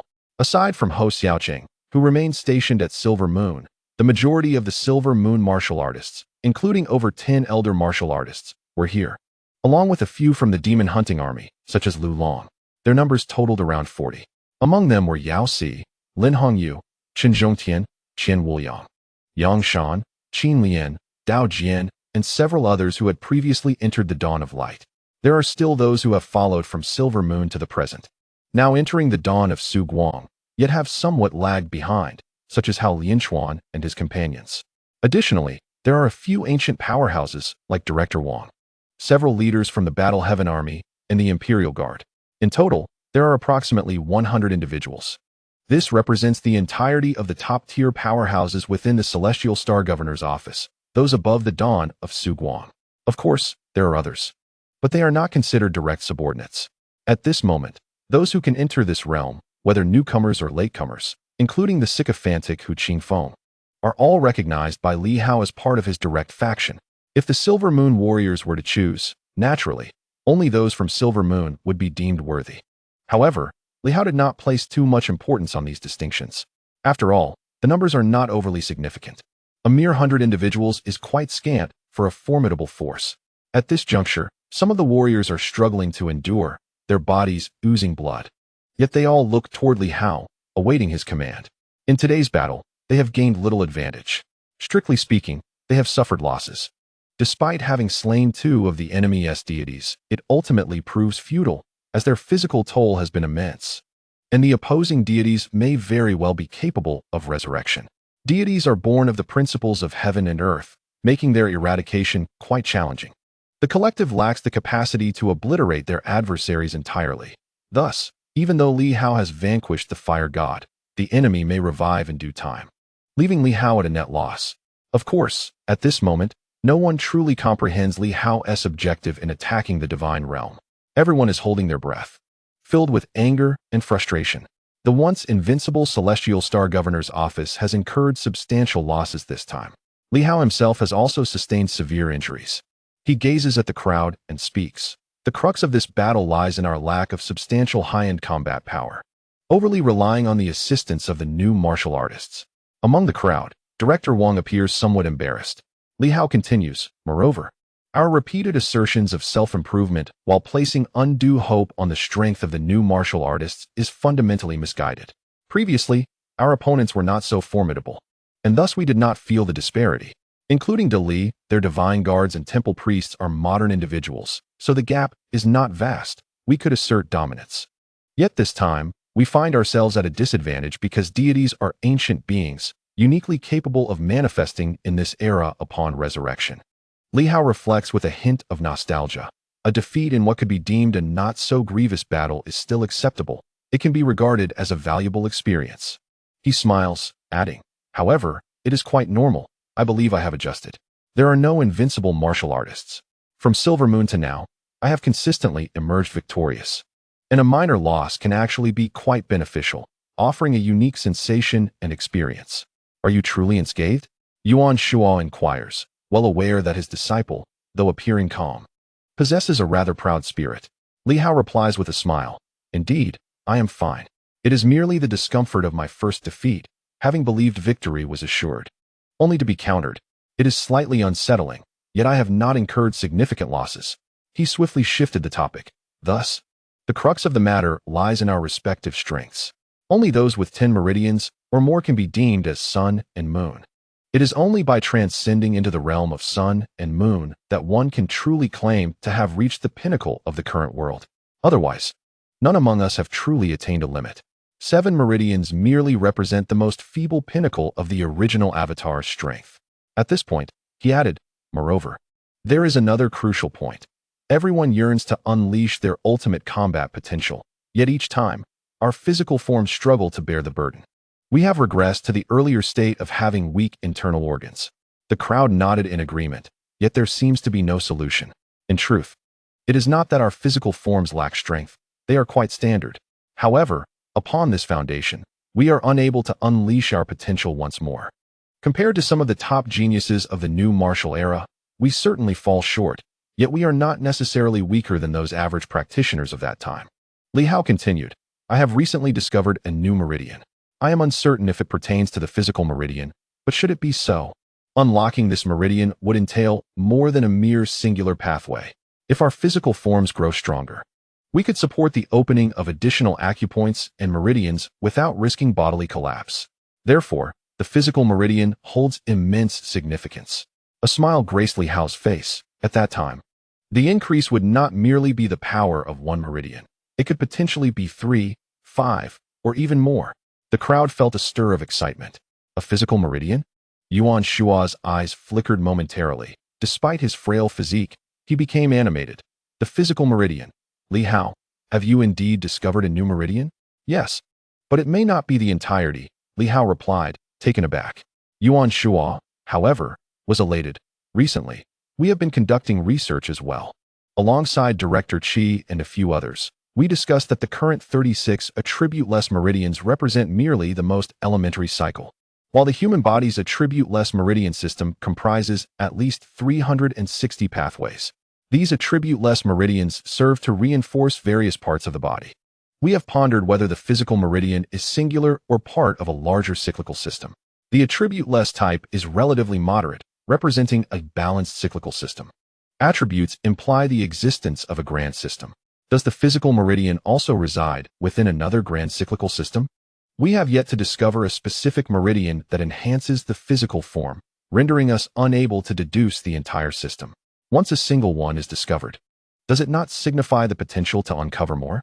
Li Hao contemplated for a moment, then shook his head. I cannot say for certain. Perhaps there is only one physical meridian. Regardless, let us first test the effects of this one.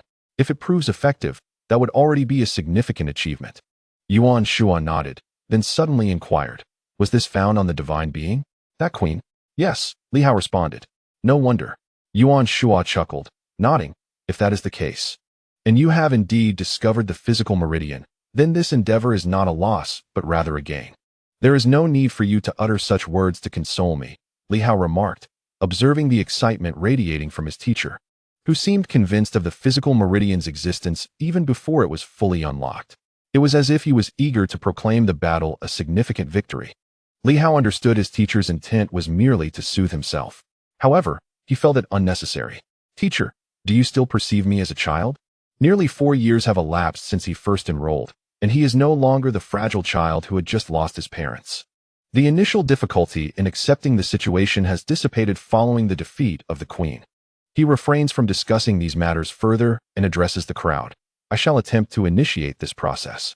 If successful, we shall all open our meridians together today. Do not fret about the lack of resources. Even if we exhaust this vein, it matters not. Should we succeed in fortifying our physical forms, all the precious liquids can be utilized. With that, Li Hao settled into a meditative posture. His previously shattered heart has regained some semblance of vitality through the infusion of sword energy and the fountain of life, yet it remains in a grievously damaged state, striking fear into the hearts of onlookers. Li Hao remains silent as a frail pathway manifests itself, weak and unexpected. This pathway surprisingly lies beneath the spinal meridian, beneath the thunder pathway, as if it has emerged from another realm, yet it is still situated along the spine. The crowd is taken aback.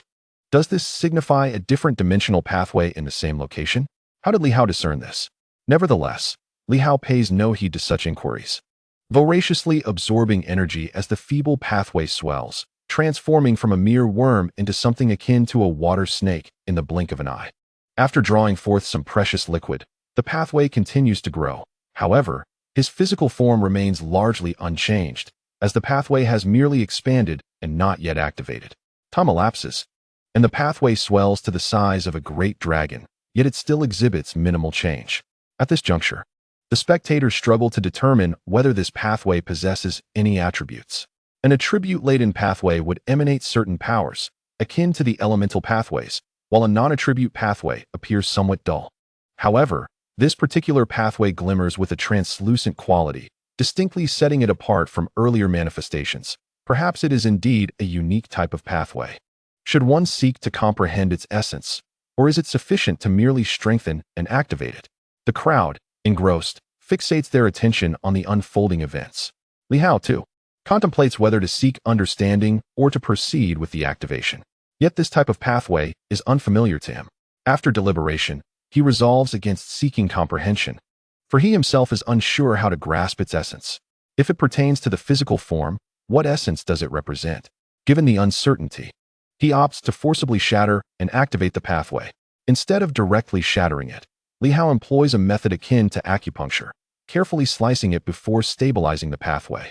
He reflects for a moment and declares, "I will now commence the opening of a portion of the pathway. If successful, we shall undoubtedly harness a unique energy within the Hao star realm to strengthen our physical forms. If it proves ineffective, then we shall have no recourse." Taking a deep breath, he finds himself somewhat anxious at this moment. Should this endeavor yield no results, the loss would be significant. After a brief period of contemplation, Li Hao inhales deeply once more. The others hold their breath, brimming with tension as they await the outcome. In the next instant, a portion of the pathway is successfully opened. A crack resounds, as if a small segment has fractured. In the next moment, an energy akin to white jade surged forth from the Haoxing realm, flooding into Li Hao's corporeal form, resembling the essence of primordial martial arts. This unique energy was markedly different from the indestructible substance that served as the potent source of power for the formidable beings of the new martial arts. Rather, it was a white energy. As this white energy coursed through Li Hao's body, albeit in modest amounts, it instantaneously began to heal his previous injuries, surpassing even the effects of the fountain of life and sword energy.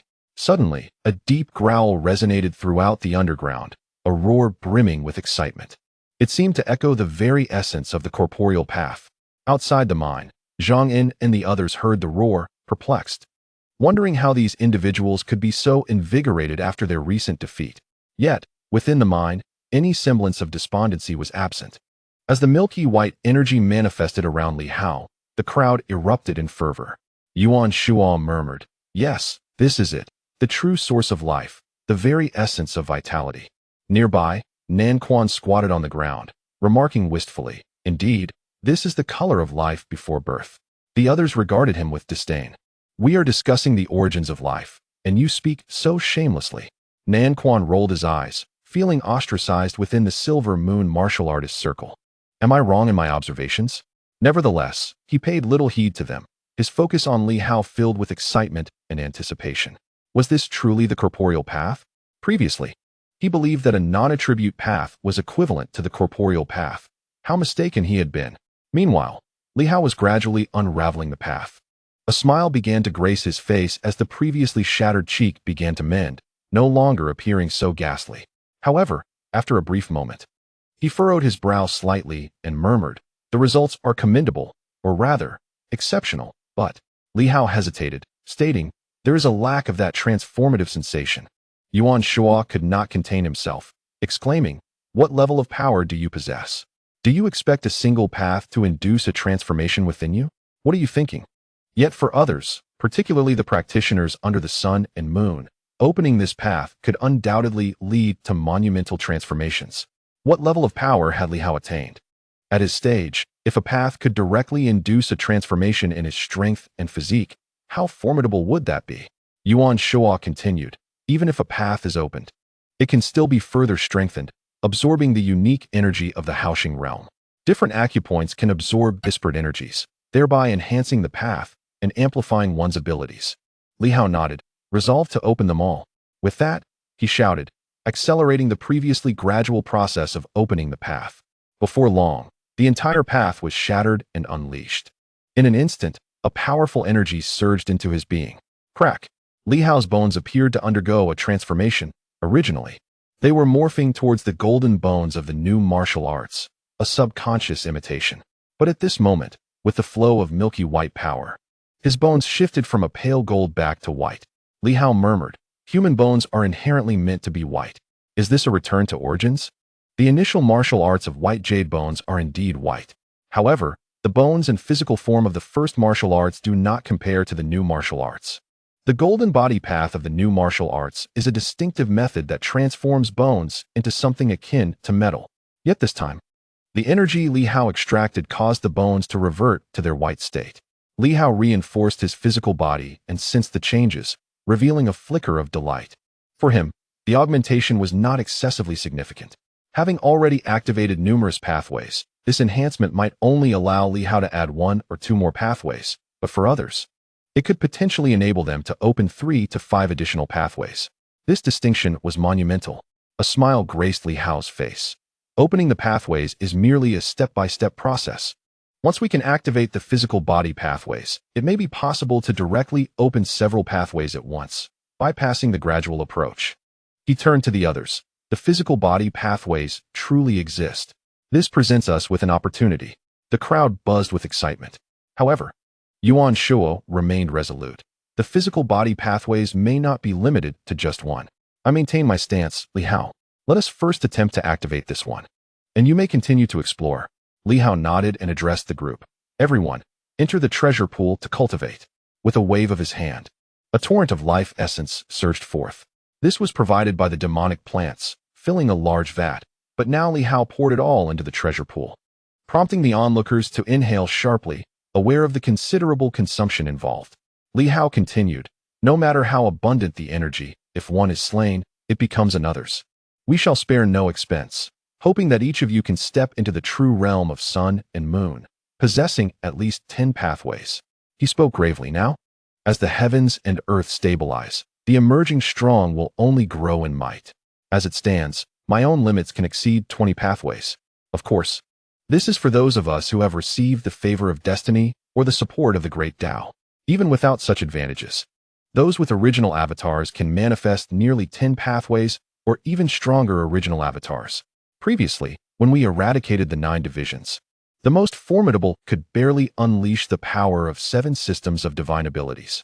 Yet, how much time has passed? We can now manifest the power of 10 systems of divine abilities.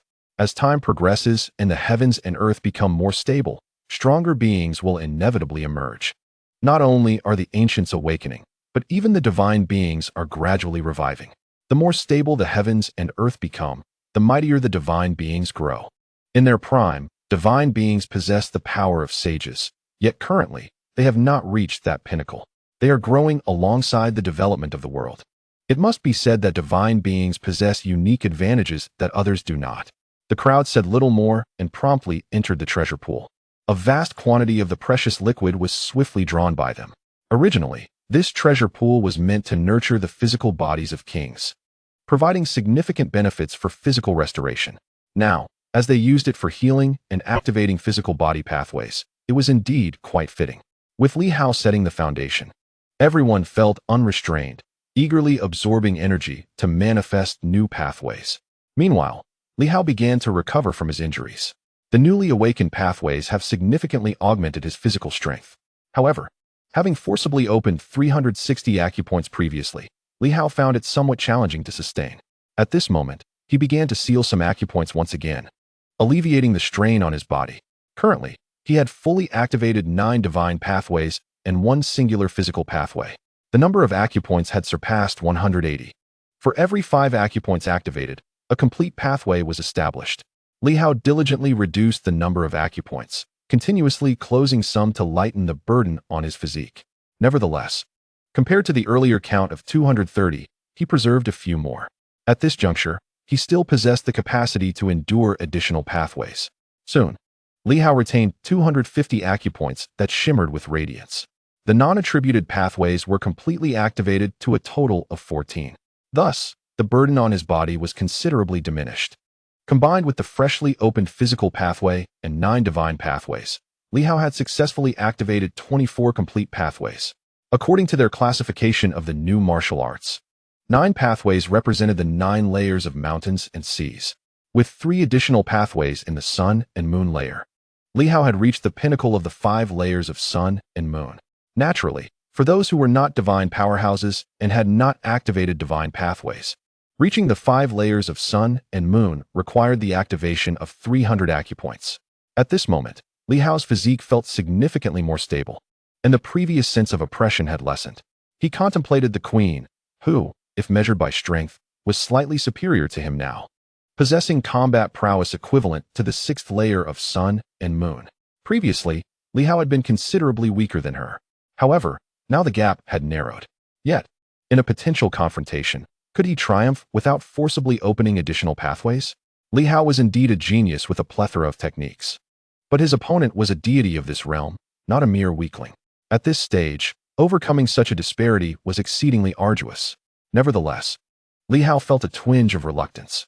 With a hint of helplessness, he momentarily set aside thoughts of transcending levels in battle, pondering instead how many more pathways he could forcibly activate. It seemed plausible that there was more than one physical pathway. Li Hao sensed that while his body had grown stronger, it lacked that profound transformative sensation. He surmised that perhaps, as his mentor had suggested, there might indeed be multiple physical pathways, and having activated one could be likened to discovering a key, making the others easier to locate.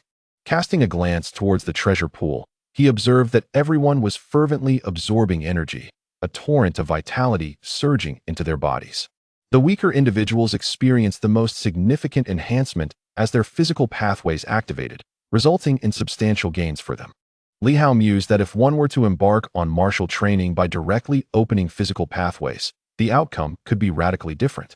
What might be the effect of establishing the foundational physical pathway as the first? Perhaps it could rapidly amplify one's strength. By first opening the physical pathway and then cultivating other skills to bolster their foundation and physique, the remaining path would become one of unyielding progress. Had it been earlier, Li Hao would have likely made this revelation public immediately. However, this time, he hesitated, contemplating deeply before exhaling, choosing to keep it to himself for the time being. This time, it is indeed possible to implement a trial period internally, including the tens of thousands of soldiers outside, aside from the Battle Sky Army. There are also several thousand elite troops. If a pathway is established in advance for them, these individuals, who are already formidable, could potentially achieve significant progress. Just imagine. Tens of thousands. Opening the physical pathway would require a considerable amount of resources, not a trivial sum. Li Hao hopes to initiate this directly, which necessitates an abundance of energy stones and a substantial supply of the Fountain of Life. However, should all be activated, these tens of thousands of soldiers might surprise everyone. An elevation for all would accelerate their training speed thereafter. Contemplating these matters, Li Hao did not venture out or speak. He had restored some of his damaged armor, at least preserving its core. At that moment, outside, all the training soldiers suddenly received a message through their armor to reward everyone's accomplishments in battle. A new method for cultivating the pathway is specially conferred, strictly confidential. Activating this pathway would double physical strength and vitality. So pay close attention to the training diagram within your armor. Soon, a cultivation diagram appeared before everyone. A complete plan for opening the pathway was revealed. The crowd was taken aback. Could training this pathway truly double their physical strength? It seemed utterly incredible. In the next moment, the armor transmitted another command. Train right here. Do not reveal this pathway's acupoints in ordinary times. This is a special technique of the military. Now, I will provide the Fountain of Life for 3 days, and I hope everyone can fully activate it. As soon as this was said, a multitude of the Fountain of Life began to descend throughout the ruins. Not only that, countless divine energy stones were shattered in an instant, releasing a vast amount of energy. The few who were engaged in conversation were jolted by this revelation. Jiang Li gasped. Could Li Hao truly be so audacious? To expend such a wealth of divine energy stones and the Fountain of Life for these soldiers' training? At this moment, the soldiers sat cross-legged on the ground, beginning their cultivation of the physical pathway, all filled with excitement. Yet, Li Hao vanished once more. At this moment, he delved into the Housestar realm. As numerous individuals began to cultivate the physical path, he swiftly drifted through the void, soon halting in an area of ethereal nothingness. Sensing a gathering of energy, physical energy, an idea blossomed in Li Hao's mind. He had previously contemplated that the grand cosmos should be orderly. Thus, the 5 elemental forces should converge in one region, the physical force in another, and the attributeless force in yet another. By segmenting the grand cosmos, transforming chaos into order, it would be possible to better organize the entirety of the grand cosmos. However, it seemed that the grand cosmos was only beginning to establish its own rules, which were not yet fully developed. Reflecting on this, Li Hao recalled his grand aspirations. He envisioned his divine script as a coordinate, becoming the core of the heavenly pathway, serving as the cultivation coordinate for the Silver Moon people. He gazed at the void before him, which now resembled a small pond beginning to bubble. This was a special state induced by someone cultivating the physical path. The universe, at this moment, has attained a certain magnitude, even giving rise to unique states. For instance, in one part of the cosmos, an abundance of fire energy has converged, marking it as a sanctuary for fire cultivation. However, the current state remains too chaotic. Only by meticulously organizing the entire path can one cultivate the myriad ways in an orderly fashion. At this juncture, Li Hao has emerged from his previous despondency. He understands that only by becoming stronger can he confront the myriad challenges ahead. Presently, aside from opening the pathways of the Tao, there may exist alternative methods to amplify his strength. The swift retreat of public sentiment has made Li Hao realize the gravity of his undertaking. It is not a task that can swiftly win the hearts of the world. Nonetheless, Li Hao refuses to succumb to defeat. The external world must continue its course. However, he contemplates that if he cannot compel the hearts of the people, he might first align them with the Tao. It is the Emperor of humanity who can unite the hearts of the populace, while it is the Lord of the Tao who can consolidate the ways of the universe. If the hearts of men are elusive, then let us first gather the hearts of the Tao. What if I were to delineate the universe into regions, each area serving as a core, converging the various paths of the Tao through my diverse divine scripts? By accomplishing the division of the Tao within each region, would that signify that the Tao ultimately belongs to me?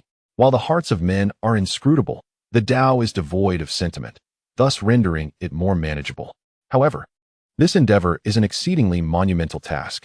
Li Hao gazes into the vast expanse of the universe, feeling a slight headache. Perhaps I should relocate all the fire-related celestial bodies to the fire region. Such classification would facilitate the delineation of the universe's paths. The thought of this causes Li Hao to inhale sharply. This undertaking may very well consume a lifetime. Moreover, each time I converge divine scripts, I must ensure that the positioning remains steadfast. Even if I draw upon it, the Tao must not escape from the realm of Haoxing. At this moment, Li Hao's confidence solidifies further. Only in this manner can he secure an unassailable position. If the hearts of the populace are difficult to gather, then let me first focus on the hearts of the Tao. If the number of converging celestial bodies increases, perhaps in time, they will naturally gravitate towards this convergence. When individuals initiate various divine pathways, they may be inherently drawn here, eliminating the need for me to transport them myself. With this thought, a smile unexpectedly spreads across Li Hao's face. In the next instant, a multitude of divine scripts manifest. The scripts of the 5 elements, along with those of wind, thunder, light, and darkness, emerge, aligning into 9 distinct regions. Li Hao gazes upon the cosmos and perceives numerous stars, likely cultivated by various practitioners. From this day forth, I shall assume the role of a mover, relocating all the celestial bodies from their original positions. While the entrance to the realm of Haoxing remains inaccessible to others, I shall execute my plan of gathering the Tao. I aspire to become the Lord of the Tao. Once all paths converge into a singularity with mine, I may even gain the ability to subdue them, wielding the power to strike them down through the realm of Haoxing at will. This is the notion that pervades Li Hao's mind. He ponders whether the paths of the divine could also be relocated. Perhaps it would be even simpler to vanquish them through the realm of Haoxing. With this in mind, Li Hao begins his labor. He ascends towards the cosmos. Encountering a water-related celestial body, disregarding the identity of its origin, and directly seizes the star, maneuvering it towards the area designated for his water divine script. The stars, akin to mighty dragons, began to resist. However, they could not contend with Li Hao, who swiftly captured one of the celestial bodies. Yet, upon arrival, this entity remained restless. It was only when Li Hao's water-based divine script emanated a surge of aquatic energy, allowing the star to absorb it at an accelerated pace, that the star finally settled down. Offering benefits, it seemed, was the key to securing its presence. Li Hao smiled, for at that moment, he was infusing energy into the star. However, it would not be long before the abundance of water-based stars would lead to a reciprocal benefit for himself. Meanwhile, in the outside world, within the Starry City, a water elemental superhuman glanced around in bewilderment. They felt a peculiar acceleration in their cultivation, as if a new wave of energy had been released into the cosmos. Yet, they sensed nothing unusual. Deeper perceptions eluded them. They merely noted the difference in their cultivation speed, and, in a fleeting moment, a figure emerged in their mind. Li Hao. Could it be the influence of the new martial arts? They too were practicing this new path, albeit at a slow pace, and were uncertain of its implications. On this day, many experienced similar sensations. In the Haoxing realm, Li Hao tirelessly transported various star pathways, resembling an indefatigable ant. Initially, he had pondered this endeavor but deemed it too cumbersome and challenging, thus refraining from undertaking it. However, after being defeated by the queen, he gritted his teeth. If the queen had the favor of destiny, then he must seize control of the great Tao. He could not allow himself to build no advantages at all. Previously, believing himself invincible, he thought merely opening the pathways sufficed. Yet, Li Hao suddenly realized that as he opened more pathways, the very fabric of the universe seemed to stabilize further. If this continued, perhaps before he could grow stronger, formidable beings would awaken. Even if they were slightly weaker, sheer numbers could pose a threat to him. He might unwittingly become the ceiling limiting the universe's potential. Within the minds, everyone was diligently cultivating. The vast veins of, or had dimmed slightly as thousands extracted energy from them. Li Hao, however, remained conspicuously silent. Zhang Li, curious, ceased his conversations with others and began to draw upon the energy for his own cultivation. No one impeded him, which he found advantageous, further dissuading him from engaging with the ancient figures. In the treasure pool, everyone was busy opening pathways. After establishing their physical pathways, they eagerly set about unlocking others. At that moment, someone spoke up.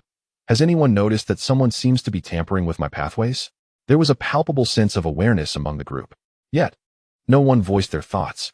Yuan Shuo, irritated by Nan Quan's incessant chatter, retorted sharply, "Who do you think is responsible? It's obvious. If there's any change in the Haoxing realm, it must be Li Hao's doing. Who knows what he is up to?" After a moment's contemplation, Yuan Shuo suddenly remarked, "Have you noticed that our cultivation seems to be progressing slightly faster?" The crowd exchanged glances, their feelings mixed and unclear. Yuan Shuo, however, fell silent, pondering what Li Hao might be doing. Could he be manipulating everyone's pathways, perhaps attempting to weave the tapestry of the cosmic Tao? Such a notion seemed improbable. This is indeed a monumental undertaking. This individual, instead of engaging in deep reflection and seeking ways to unlock further pathways, has ventured into the vast cosmos to pursue trivial pursuits. Yet, at this moment, Li Hao is filled with a sense of exhilaration. An increasing number of pathways are converging before him, resembling a galaxy where various regions gather numerous pathways. The elements of gold, wood, water, fire, and earth shine the brightest, with many powerful practitioners harnessing these 5 elemental forces. The others are somewhat less potent. There are also areas devoid of attributes and those aligned with the physical body. One a hue of white jade and the other a shadowy tone, both meticulously delineated by Li Hao. Gazing upon this spectacle, a smile graces Li Hao's face. This is merely the beginning.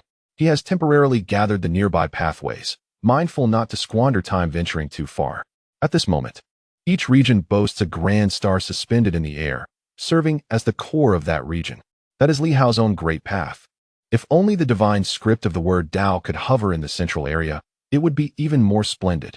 Li Hao has already formulated some plans in his heart. The divine script of the word Tao will be positioned centrally, surrounded by densely packed attribute areas, meticulously divided and cleansed, ultimately forming a perfectly regulated great cosmic path. He truly harbors hopes of becoming the master of the Tao. The unique pathway of the deities must be formidable, although I have yet to discover it, once found and relocated, even if I cannot directly obliterate it. During the next battle, I can strike with thunderous fury through the House Star realm. Li Hao muses, having learned from his previous missteps. He now chooses to be more discreet. He intends to bide his time until he has perfected his control over this great path before clashing with those deities. On the road to becoming the master of the Tao, he feels he has taken another step forward, a motivation bestowed upon him by the Queen. Chapter 325, Eternal Legacy, Seeking Subscription and Monthly Votes, a lesson learned through hardship. Today, Li Hao is no longer as ostentatious as before, nor does he hastily disclose his discoveries to the world. After all, I have not reached the pinnacle of invincibility. In this world, even now, there are those who can suppress me. Even without the Queen, that prophetic deity, in a reckless state, managed to ensnare a sage. Even if this sage did not exert full strength, it was still remarkable. The deities are awakening, favored by the heavens. Moreover, Li Hao understands that his discovery of the Hao star path has inadvertently facilitated these deities. With the populace engaging in martial cultivation, these deities have also reaped rewards.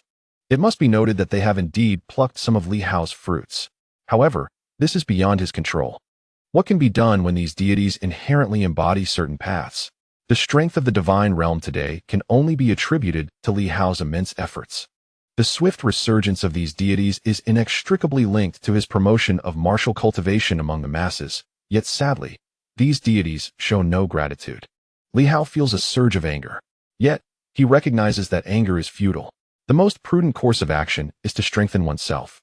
When Li Hao once again steps out from the Hao star realm, a day and a night have already passed. Within the treasure pool, all are diligently cultivating, seizing every precious moment. The vast treasure pool now appears somewhat desolate, yet some martial artists linger with reluctance, even consuming the muddy remnants at the bottom, which are remnants of medicinal herbs. Li Hao chuckled, "Stop eating that. It's merely mud from a bath. Do you really want to consume it?" South Fist swallowed a large chunk of the dirt and nonchalantly replied, "The energy contained within is exceedingly rich, far surpassing that of divine energy stones and the spring of life. With the abundance of resources now at our disposal, in the past, one would have to fight fiercely just to taste it." This made a degree of sense. However, despite their inner agreement, they retorted verbally, "You're the disgusting one. If you find it repulsive, then don't eat it." "Am I eating this? My grandson is the one sneaking bites." "Oh, do you wish to fight?" Yesterday, the Silver Moon martial artists were in a state of despair, yet today they have returned to normalcy, each sporting cheerful expressions as if nothing had transpired, demonstrating their resilience, an admirable trait of the Silver Moon martial artists.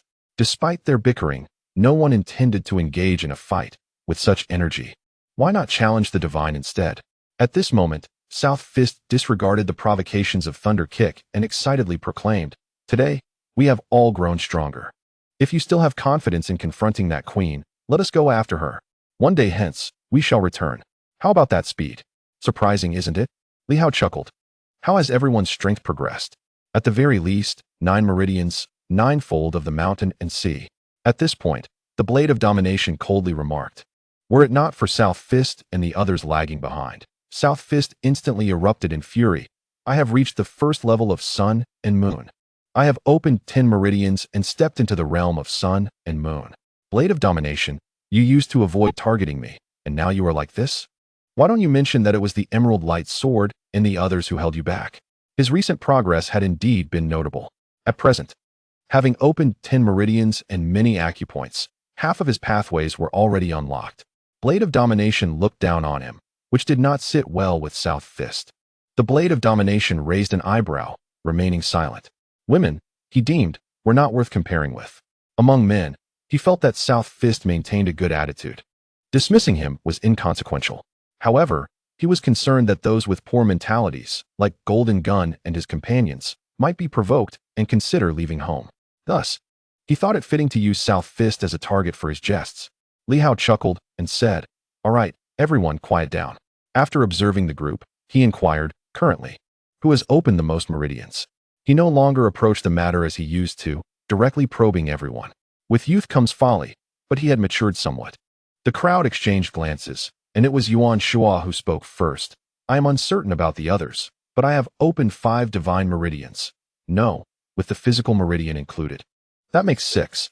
I have unlocked 210 acupoints, totaling 12 meridians. 12 meridians indeed mark the first level of sun and moon, albeit at its peak, not particularly astonishing. Naturally, Yuan Shua should swiftly advance to the second level of sun and moon thereafter." As soon as Yuan Shua finished speaking, Hong Yitong cleared his throat.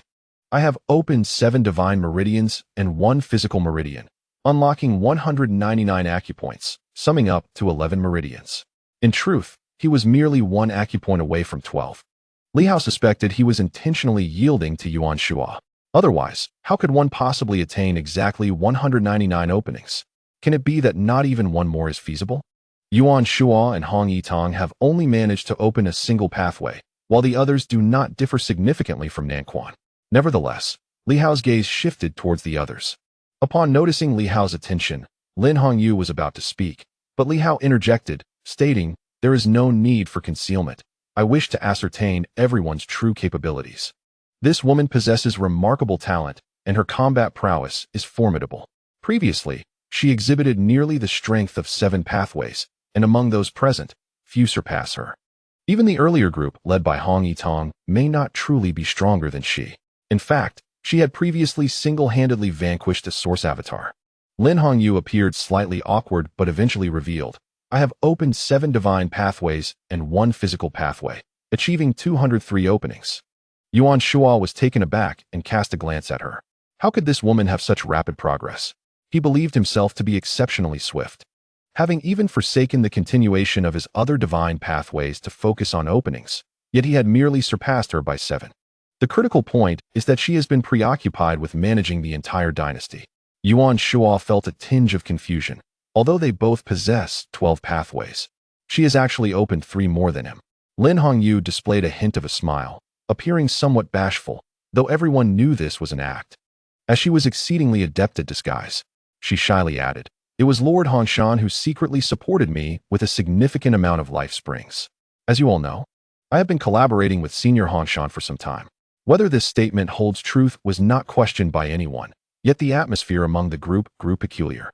With 12 pathways, she had opened 3 more openings than Yuan Shuo, and although the actual number was slightly fewer, based on the completeness of the pathways, a fully open pathway could be equated to 10 openings.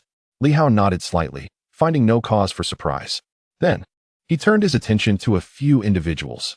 One was Yao Si, a seasoned top-tier martial artist. Another was Director Zhao, who had been discreetly assessing the situation, with his true strength still unknown. And the last was Chun Zhongtian, a legitimate top-tier martial artist, perhaps even stronger than Yao Si.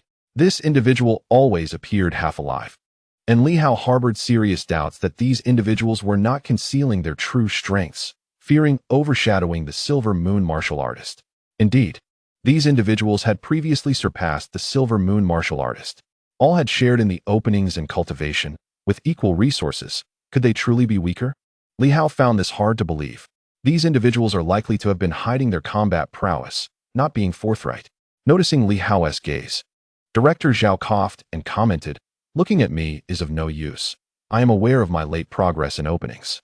I have only achieved 170 openings and have not successfully opened a complete pathway, only 7 divine pathways, and my physical pathway is weaker than theirs. Merely at the 8th level of the mountain and sea realm. All eyes turned towards him. Even Huang Yu could no longer restrain himself, stating, for us, the difficulty of achieving openings is not excessively high. With ample resources, reaching 180 openings is quite easy. Yet you have only achieved 170? The preceding 180 were merely half the pathway. They do not represent fully open pathways. You speak of your prowess in the realm of mountains and seas, as if others have overestimated your capabilities. This individual, even before achieving enlightenment, could intimidate the radiant moon and single-handedly subdue the avatars of ancient relics.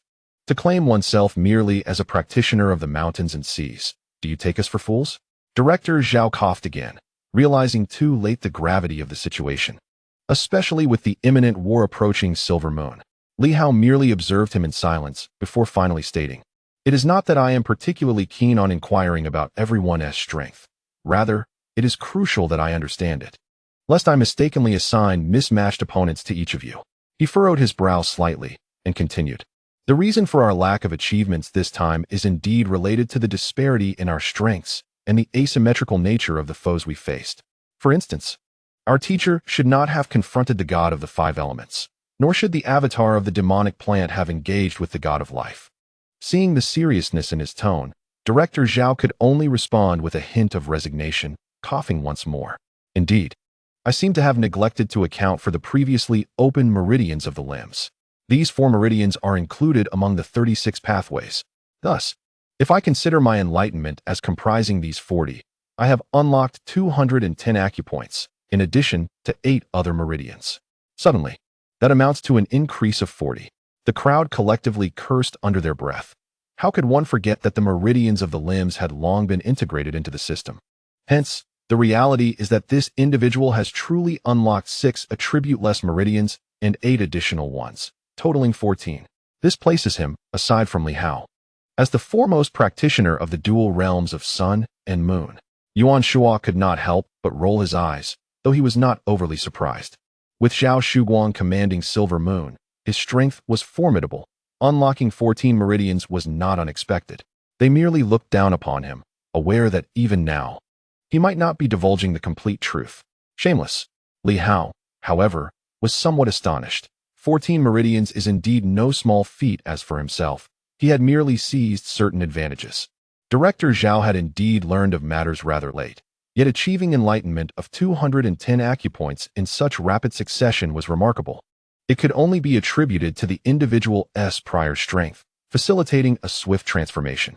Li Hao nodded, finally recognizing a true practitioner of the dual realms of sun and moon. Chun Zhongtian, noticing Li Hao's gaze, interjected, "I do not possess as many as he does. I have opened 12 meridians." Li Hao frowned, and Chun Zhongtian, in a tone of resignation, insisted, "I am not lying." "Very well, I shall temporarily trust you this once." Li Hao conceded. Yao Si, sensing Li Hao's attention, slightly shook his head. "I have opened a few less, 11 meridians, though 12 is also quite rapid." He appeared somewhat regretful, but it seemed genuine. Li Hao had no choice but to inquire again, aside from Director Zhao. "Has no one else entered the dual realms of sun and moon? Are all 12 of you merely at the first level? Is there not a single practitioner at the second level?" "No, is there only one? Although Lin Hongyu seems close, she too requires some time." The progress of these individuals does not appear particularly astonishing, though it is certainly superior to before. Just as Li Hao pondered the lack of anyone reaching such a level, Director Wang suddenly coughed and said, "Shall I count? I have opened 260 acupoints, yet I have only unlocked 1 physical meridian and 1 thunder-type meridian." Li Hao was taken aback. He cast a glance at him, and after a moment spoke, "From where did you acquire your physical body's meridians?" "I certainly did not create them for you." Director Wang chuckled, replying, "When you ventured to the Haoxing realm, I sought assistance from old Qi to forge these. Is that not acceptable?" Li Hao paused, then burst into laughter. "Crafted by Director Qi, you say? Well, to have opened 260 acupoints means a complete opening of 16 meridians. Adding the thunder path and the physical path, that totals 18 meridians. At this stage, apart from a select few favored by providence like myself, this is nearly the zenith of what the universe can offer. 18 meridians, a pinnacle of the sun and moon's trifold height. This may represent the utmost strength for all others besides myself, the queen, and the greatly king. The term limit here signifies a state that cannot be severed by the heavens. That divine seer, having employed certain extraordinary methods, must have paid a hefty price. Thus, it cannot be counted. Furthermore, Zhang Li could only achieve this level with the initial divine martial bone. However, Director Wang's case is rather normal, being an immortal powerhouse. The physical body crafted today is relatively straightforward, even utilizing the original path to bolster the Haoxing realm. Aside from its slight instability, everything else is quite satisfactory. Li Hao beamed. "Indeed, Director Wang, you truly embody the prowess of a top-tier powerhouse, effortlessly opening 18 meridians." "Impressive." Director Wang also smiled, albeit with a hint of modesty. "It's nothing extraordinary. In the past, it would merely equate to mid-tier peak strength. Of course, presently, it is somewhat more formidable. When entering the ruins, I could contend with typical early-stage immortals who have not fully revived." Li Hao felt rather pleased. Although Director Wang might not be a contemporary of Silver Moon, he nonetheless possessed a physical form and had wholly integrated into this system, thus regarded as a direct lineage. To wield the power of 18 meridians is indeed commendable. Among those divine beings, barring a select few, none could rival Director Wang in strength. The gods of war and life are notably formidable. Yet even they might not triumph against Director Wang in a confrontation. It would likely be a 50-50 chance. Li Hao chuckled. "Not bad at all." As for the others, they too have grown considerably stronger, far surpassing their previous limitations. In just one day, everyone's strength has seen tremendous enhancement. They will no longer be unable to hold their heads high under the oppression of the divine. At this moment, Li Hao turned his gaze toward another, Director Zhou. Expressing some regret, aside from having gathered a bit of original power previously, I have not amassed much of it lately. It is quite unfortunate for you, Director Zhou. Director Zhou smiled. "No worries. In truth, as the universe's capacity expands, I have also made progress. The energy is ample, which is quite excellent. Additionally, I have a slight request. What is it? Director Zhou cleared his throat. Well, Director Wang previously exchanged his physical body, did he not? However, the body he restored with the immortal would still remains, and it came at a significant cost. My thought is, rather than let it go to waste, why not allow me to? The crowd was taken aback. Director Wang's expression also changed. You wish to consume me? Not at all. Director Zhou comforted. Your physical form was originally forged from immortal wood. It is, in essence, a body of a mythical plant. You no longer need it, having transitioned to the Haoxing path. It would be a pity to waste it. The governor is reluctant to engage in further slaughter of these mythical plants. Director Wang, still grappling with acceptance, replied, That cannot be. It is still my physical body, identical in every aspect.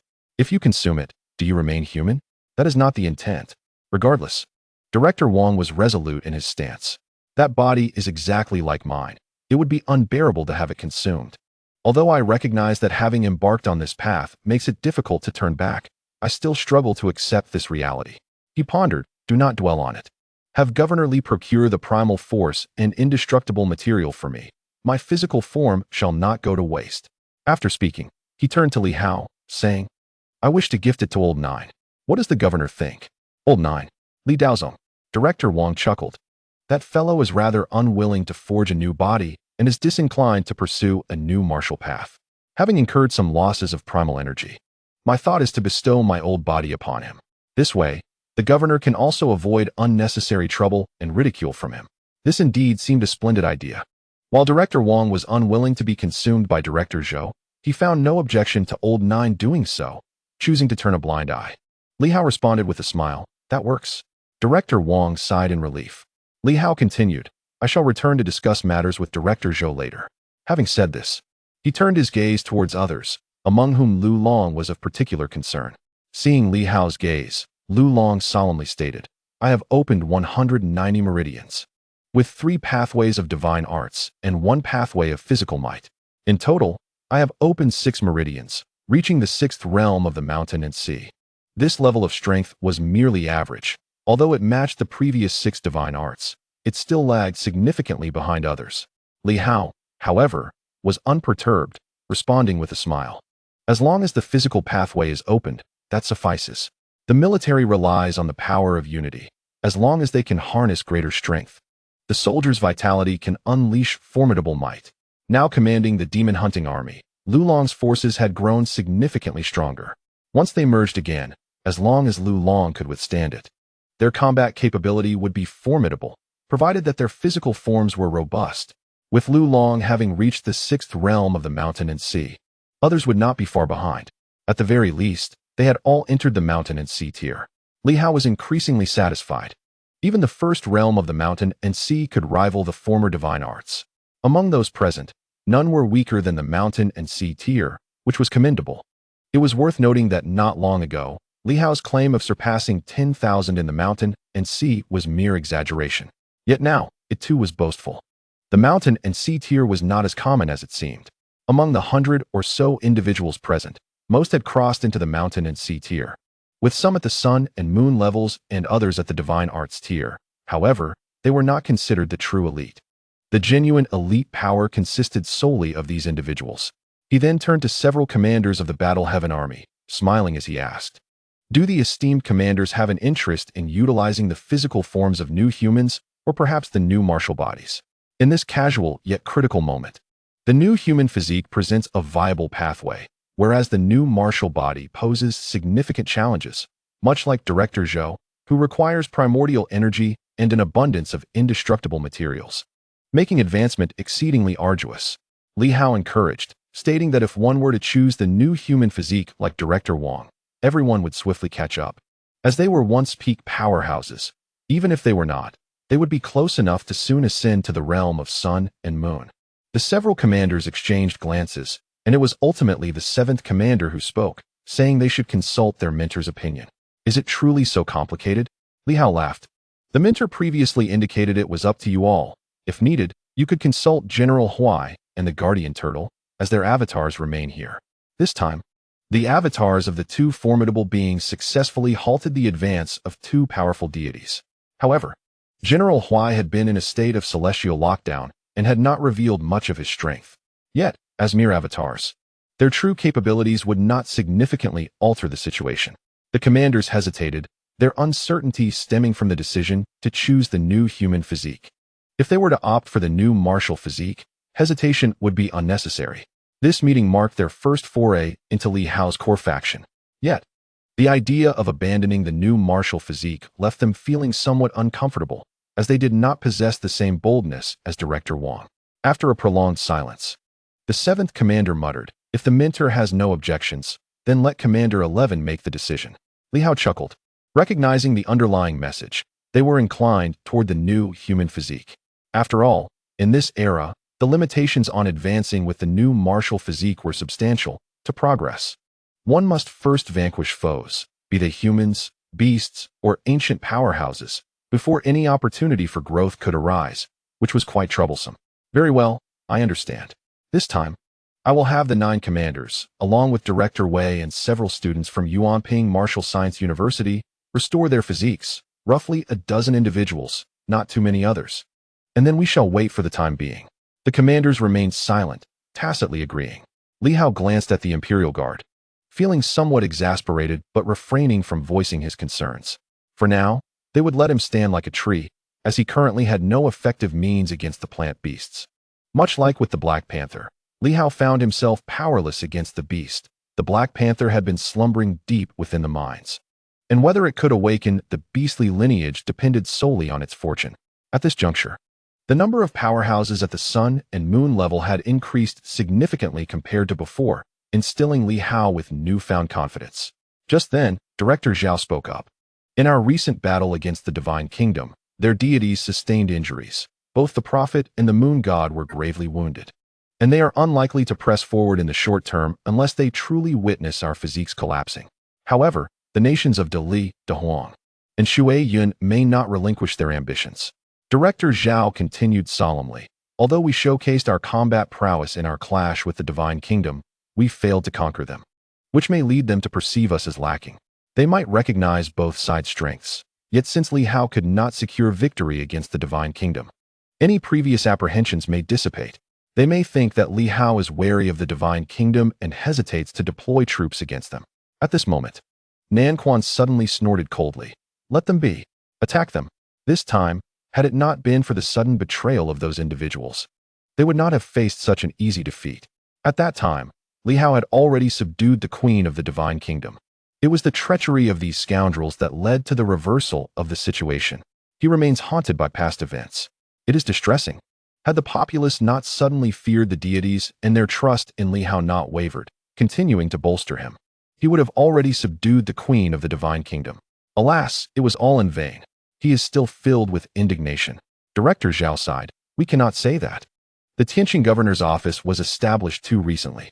Although the martial arts cultivation methods were announced, expecting unconditional trust from everyone in such a short time is impossible. Trust must be built gradually. This matter gives him a headache. He knows that after this incident, some present will silently remember and believe that the failure to succeed this time is due to the lack of support from the populace. Yet, as a leader who has held sway for decades, he understands all too well that at this stage, it is nearly impossible to expect everyone to rally completely around Li Hao. Just a few days have passed, merely announcing martial arts and offering a few minor benefits, and expecting everyone to revere you as a deity? Such a notion is utterly unrealistic. At this moment, Lin Hongyu nodded in agreement. Director Zhao is correct. Matters must be approached incrementally, especially concerning the other 3 continents, who are unfamiliar with the governor, which is quite normal. Even the central region must await the opening of the academy and the completion of literacy initiatives before basic trust can be established. This is a considerable undertaking. Even if we accelerate our efforts, it will be difficult to accomplish in less than a year or 2. She continued, fortunately, we still have the celestial canopy in place. We must expedite its deployment, ensuring that every household is equipped, and then educate the populace thoroughly. Only then can the governor truly embed himself in the hearts of the people. Nan Quan grumbled. That sounds too cumbersome. The war will be over in a few years. Lin Hongyu remained silent, while Director Zhao chuckled. It is not about rushing. If we cannot enhance support immediately, it is of little consequence. The governor can still grow stronger independently, without relying solely on a force akin to the emperor's path. However, this is a policy that benefits the populace, and it must be pursued. Only by doing so can everyone develop and eventually become self-sufficient without depending on the governor's office. Hong Yitong nodded in agreement. That is indeed the case. The support of the populace is merely an additional advantage. If one were to pursue this from the outset, it would inherently pose a problem. I believe no one initially aimed for this. It was merely a fortunate discovery by the governor. If it is better, that is wonderful. If not, there is no need for discontent. Both he and Lin Hongyu, along with Director Zhao, were subtly advising, hoping that Li Hao would not perceive his previous actions as erroneous. That would be unfortunate.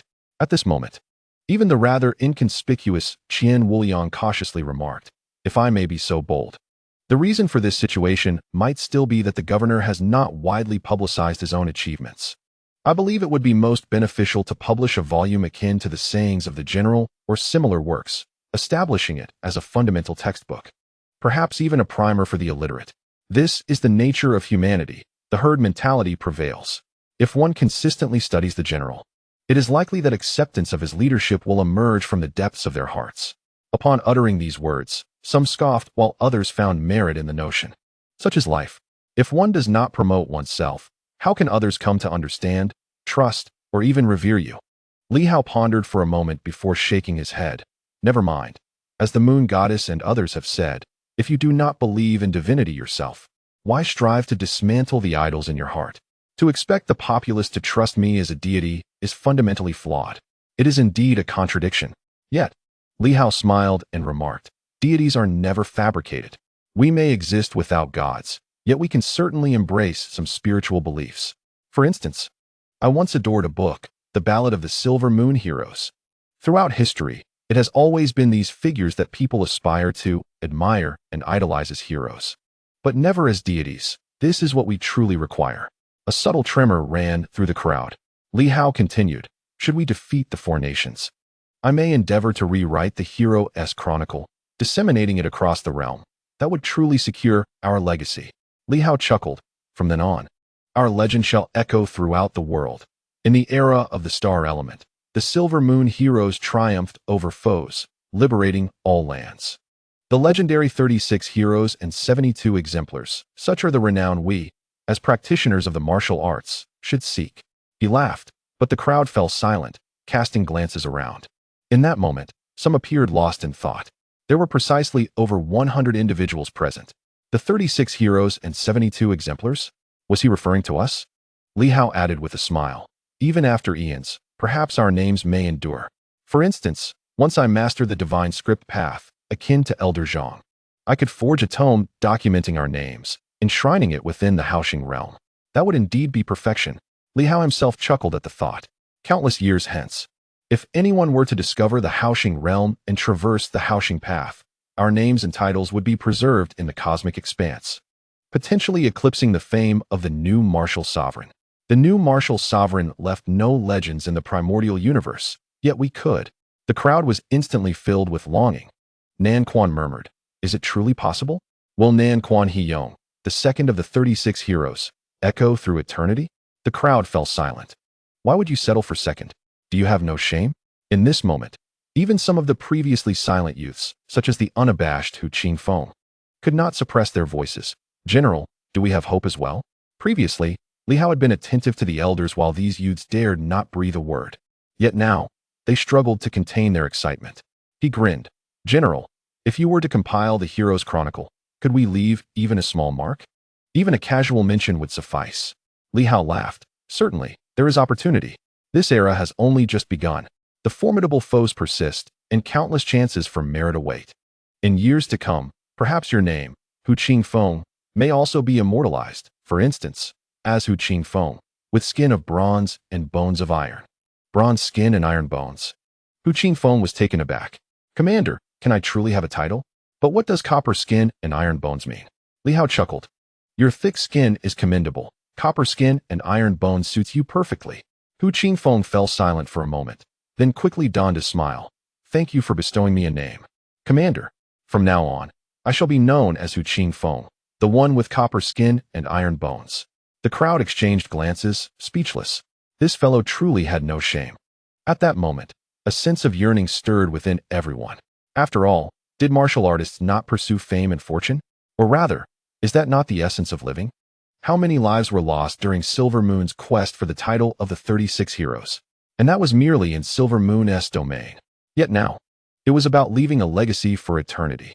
For anyone, fame and fortune are inescapable pursuits, even for the aloof Tianxing, who couldn't help but ask, will I still be called Tianxing? I was ranked second on the hero list.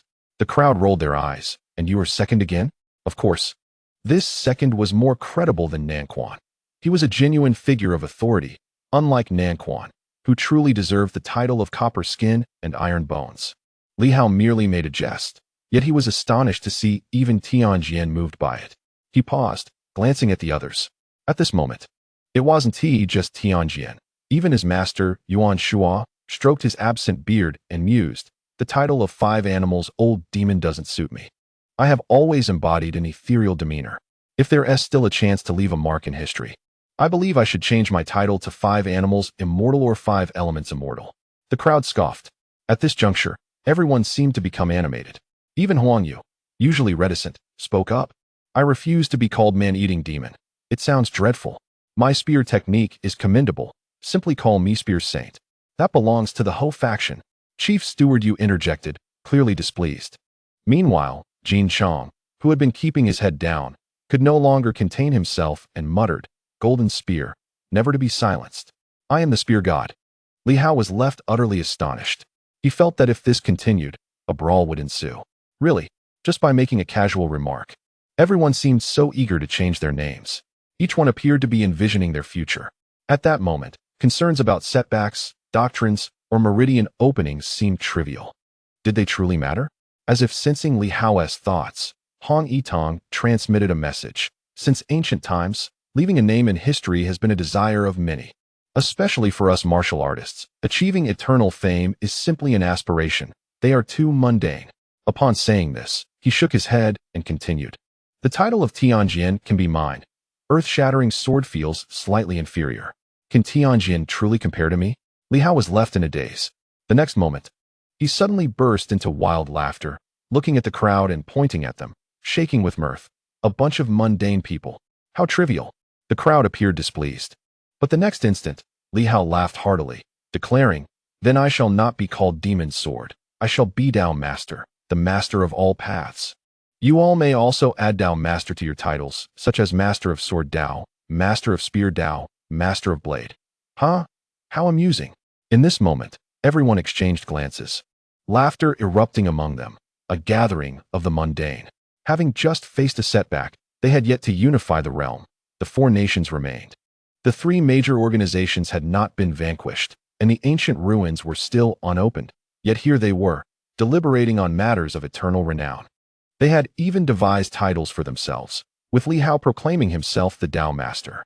The next instant, laughter filled the air, drowning all else. Outside, the crowd heard this mirth, momentarily taken aback. Jiang Li observed the new martial power with a hint of confusion. What was happening?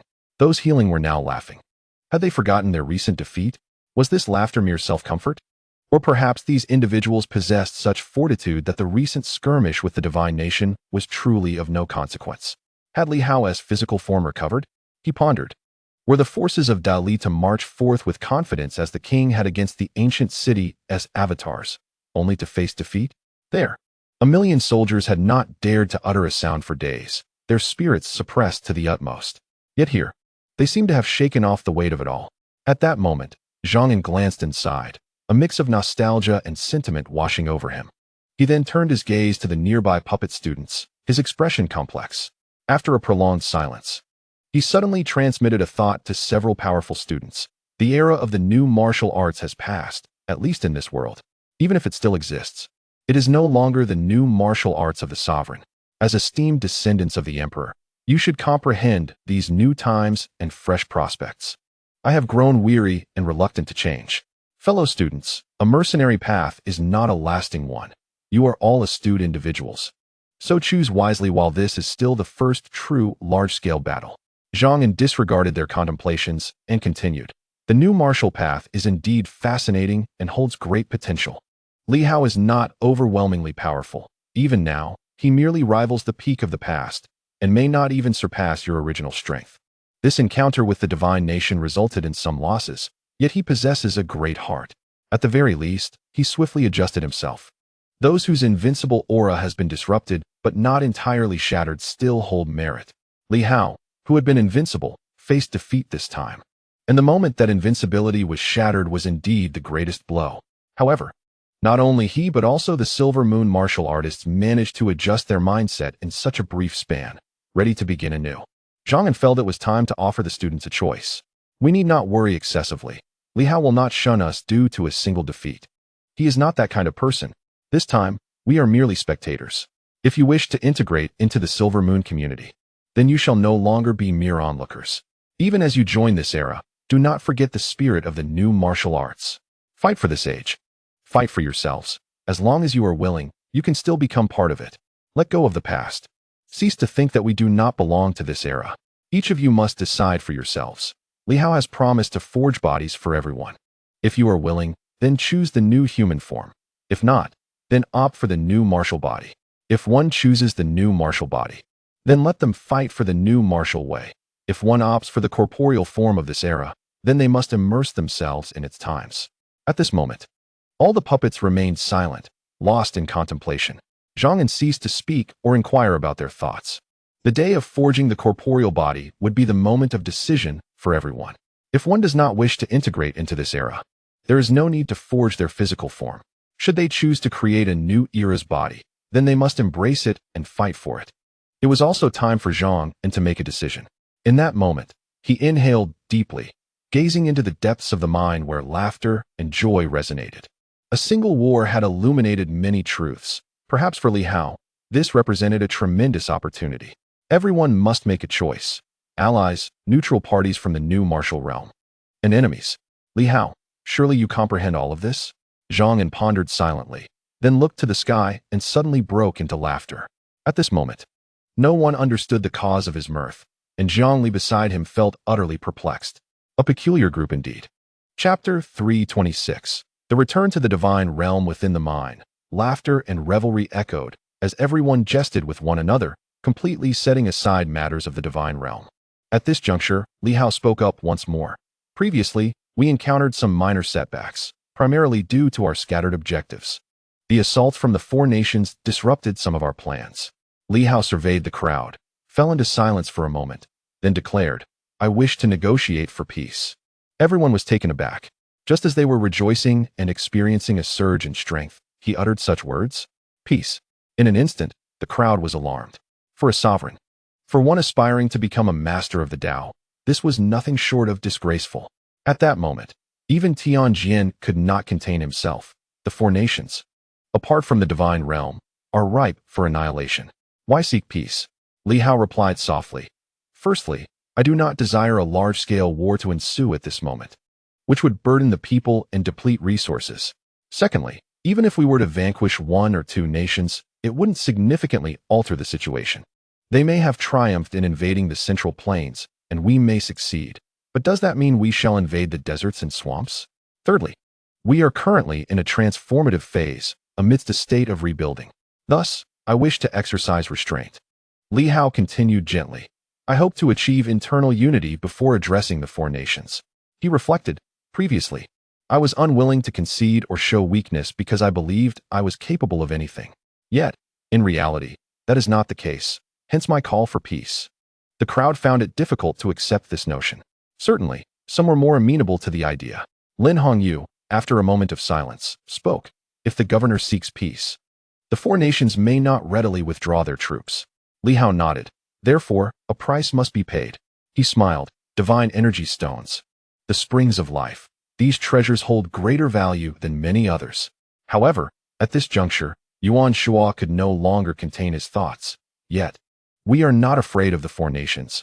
Why should we compromise and offer them tribute? Are you willing to sacrifice your reputation?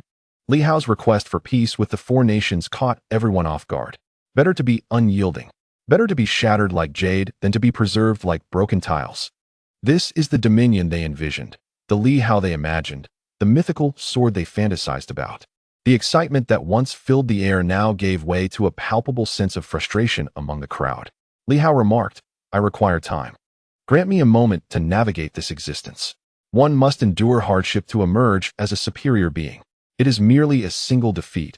Conceding is within my capacity. I, Li Hao, can lower my head. A smile graced his lips as he continued. As long as the four nations are willing to afford me some time. Whatever I have lost today shall be repaid tomorrow. What do they aim to achieve in their relentless battles? At this juncture, is it not merely for resources? I shall provide them. Moreover, I shall subtly showcase our strength. Let us engage in combat until we are nearly equal, and then I shall personally seek peace. Li Hao beamed with optimism. I have an abundance of tasks ahead.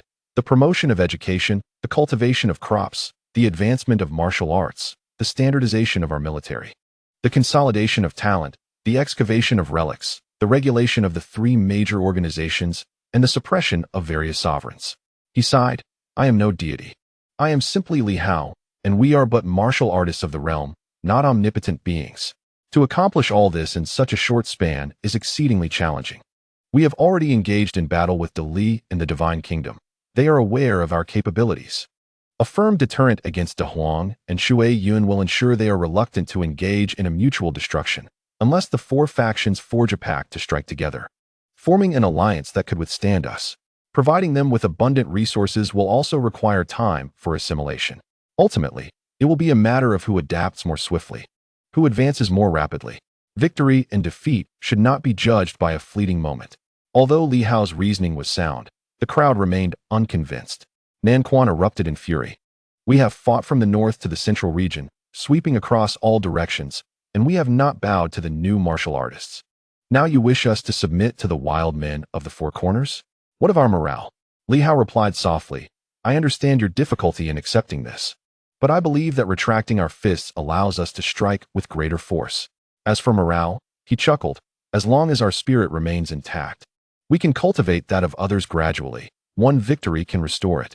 My previous misjudgment lay in overestimating myself, my morale, and the overall strength of the Tianxing dynasty, which led to our prior defeat. Peace is essential. The crowd remained silent. Li Hao continued, in the annals of history, I have encountered many great emperors who faced initial setbacks. Some sought peace, others forged political marriages, some endured hardship in silence, while others suffered territorial losses and reparations. Yet, there are those who rose again, fiercer than before. As long as we do not succumb to despair, but instead focus on self-improvement, none of this will pose a problem. He counted on his fingers. We have an overwhelming number of responsibilities. This includes the revival of the Battle Heaven Army, the resurgence of the Yuanping Martial Science University students, the excavation of relics in the central region, the establishment of various academies, and the impending spring planting. If turmoil arises now, leaving our land vulnerable while the four nations remain indifferent, we must still be concerned. Despite Li Hao's insightful words, the audience remained silent. It was Director Zhao who spoke first. I believe this is quite favorable. However, any peace negotiations must be conducted with discretion. We must not undermine our fundamental strength, nor should we allow the enemy to gain excessive rewards. We cannot seek peace without engaging in battle, whether we emerge victorious or face defeat. At the very least, we must ensure that Shui Yun and the Great Wasteland understand that we are not to be trifled with. They should be wary of us, and if they gain some advantages, they should be content. Otherwise, their appetites will only grow.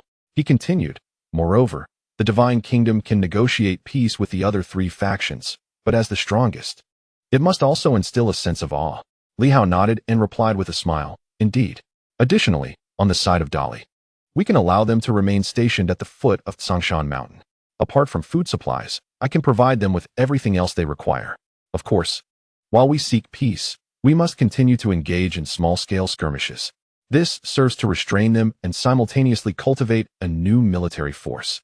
We must fight in the borderlands and advance our domestic construction. Ladies and gentlemen, do you have any further opinions? Having reached this point, what more could anyone say? Nan Quan felt somewhat stifled and said gloomily, then I shall head south to command the troops. I am still the governor of the south. Li Hao chuckled and nodded. That is fine. I will send representatives to oversee all four directions. If you wish to go south, that is only natural. Director Zhao and others can manage the north, while the west presents some complications. The Western Divine Kingdom, once it regains its strength, will not easily relent. Even if peace is sought, they may not pay heed. With that said, Li Hao instructed, "Let us proceed. Now that everyone is gathered and Jiang Li is present, let us first resolve the troubles concerning Dali." The assembly exchanged glances, remaining silent. Li Hao's sudden decision to withdraw surprised them all. Yet, seeking peace might not be a negative outcome. At that moment, they could only comfort themselves with this thought. The Silver Moon warriors found it hard to accept, but for Lin Hongyu and her companions, this was indeed a commendable decision. As engaging in war with the four nations seemed rather hasty, given the many unfinished matters domestically and Li Hao's precarious foundation. Engaging in a fight to the death could ultimately benefit others. Presently, among the 99 provinces, very few governors genuinely aligned themselves with Li Hao. However, he simply lacked the time to arrange for replacements from various factions. While there were still many military leaders, civil officials were severely lacking. Should this conflict persist, the domestic situation could devolve into chaos, potentially taking a long time to untangle. Beyond the mines, when Jiang Li observed Li Hao and his group emerging, his expression shifted. It had only been a little over a day. How had these individuals managed to recover from their injuries? Li Hao paid no mind to his thoughts and cheerfully suggested, "How about our esteemed elders make another trip to the Western Divine Kingdom?" Zhang was taken aback. Another visit? But Jiang Li was equally bewildered. Unable to restrain himself as he remarked, "Does Commander Li intend to go again? They have not suffered any losses." Li Hao replied with a smile, "I have fully recovered. They may not have done the same. What is there to fear in returning?" Jiang Li still struggled to contain his feelings. "But there are no buts." Li Hao interjected coolly, "If Master Jiang does not wish to go, it matters not. We shall proceed regardless." With a sardonic laugh, Li Hao concluded, "No one has yet been born who can make me, Li Hao, suffer losses.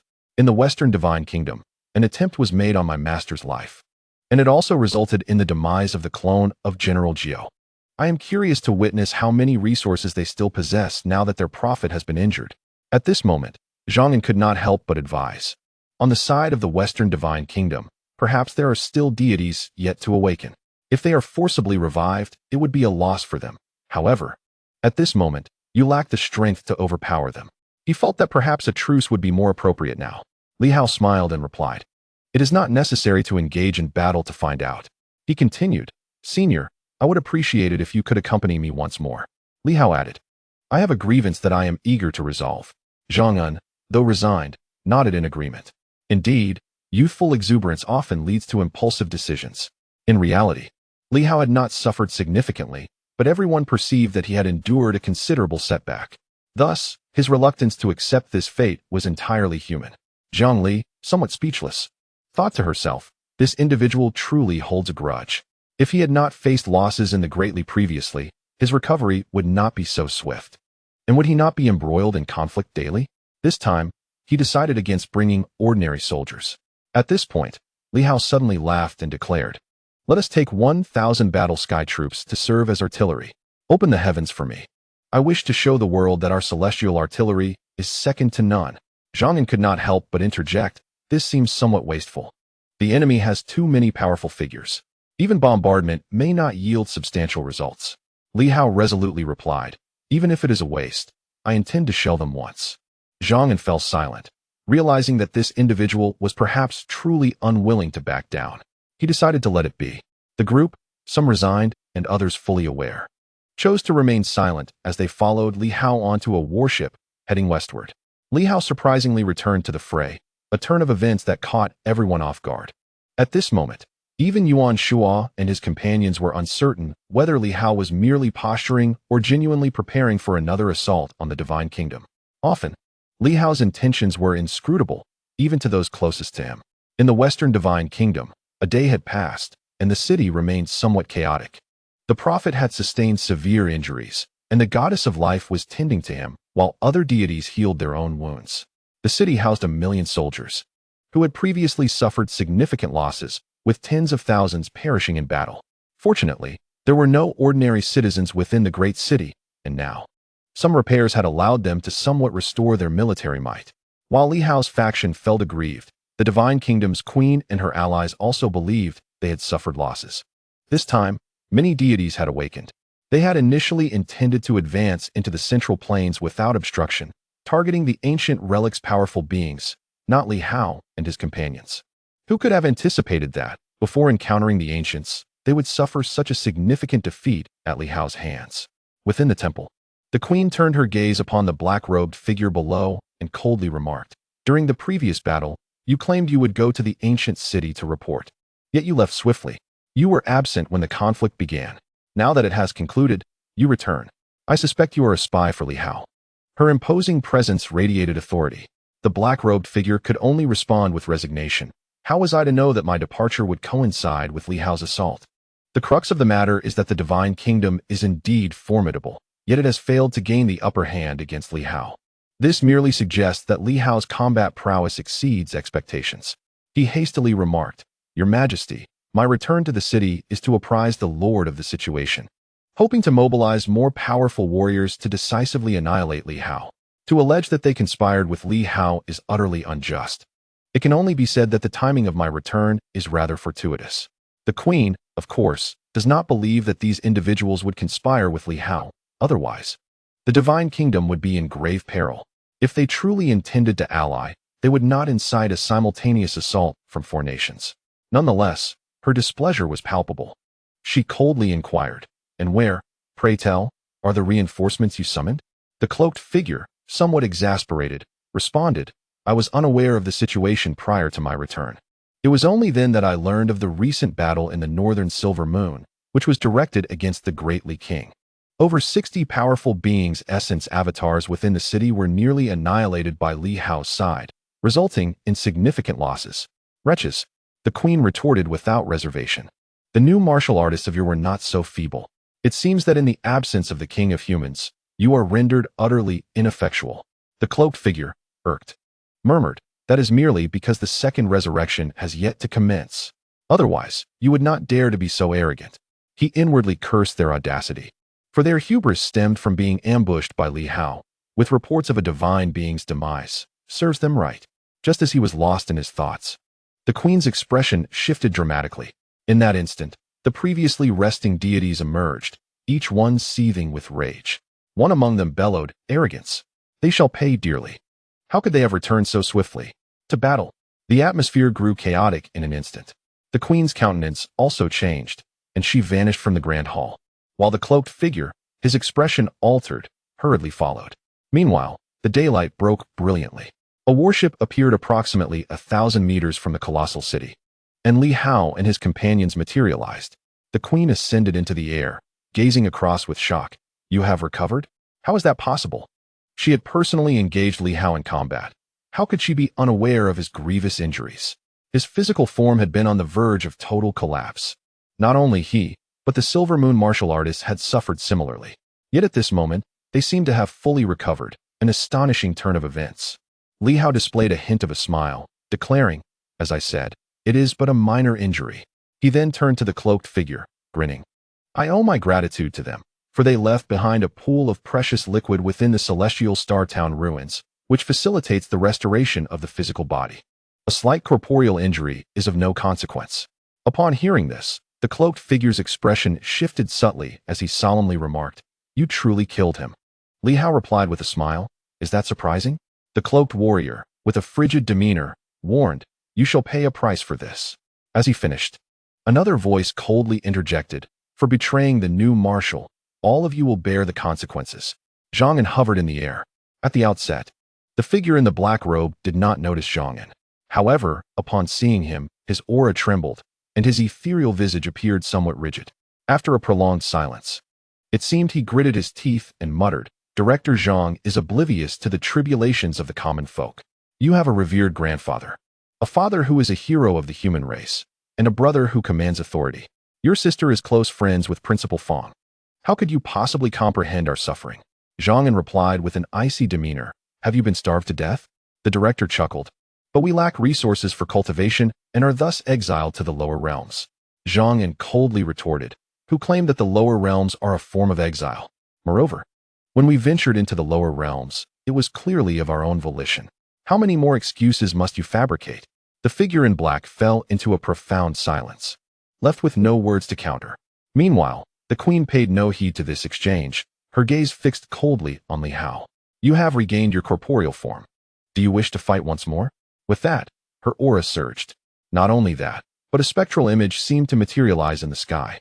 At that moment, it felt as though a bright moon had re-emerged in the world, and from the western realms, countless voices echoed anew. At this instant, countless individuals across the expanse of the heavens and earth beheld this scene. For it was then that Li Hao had activated the celestial curtain. Gods, in that fleeting moment, innumerable souls prostrated themselves, trembling with fear. They had come to realize that this was the very entity they had previously dreaded, and they vaguely understood that this was the legendary deity. The sounds of prayers and hymns resonated in the minds of all present, instilling a profound sense of trepidation. Simultaneously, they felt a disquieting apprehension for Governor Li's audacity in confronting a deity.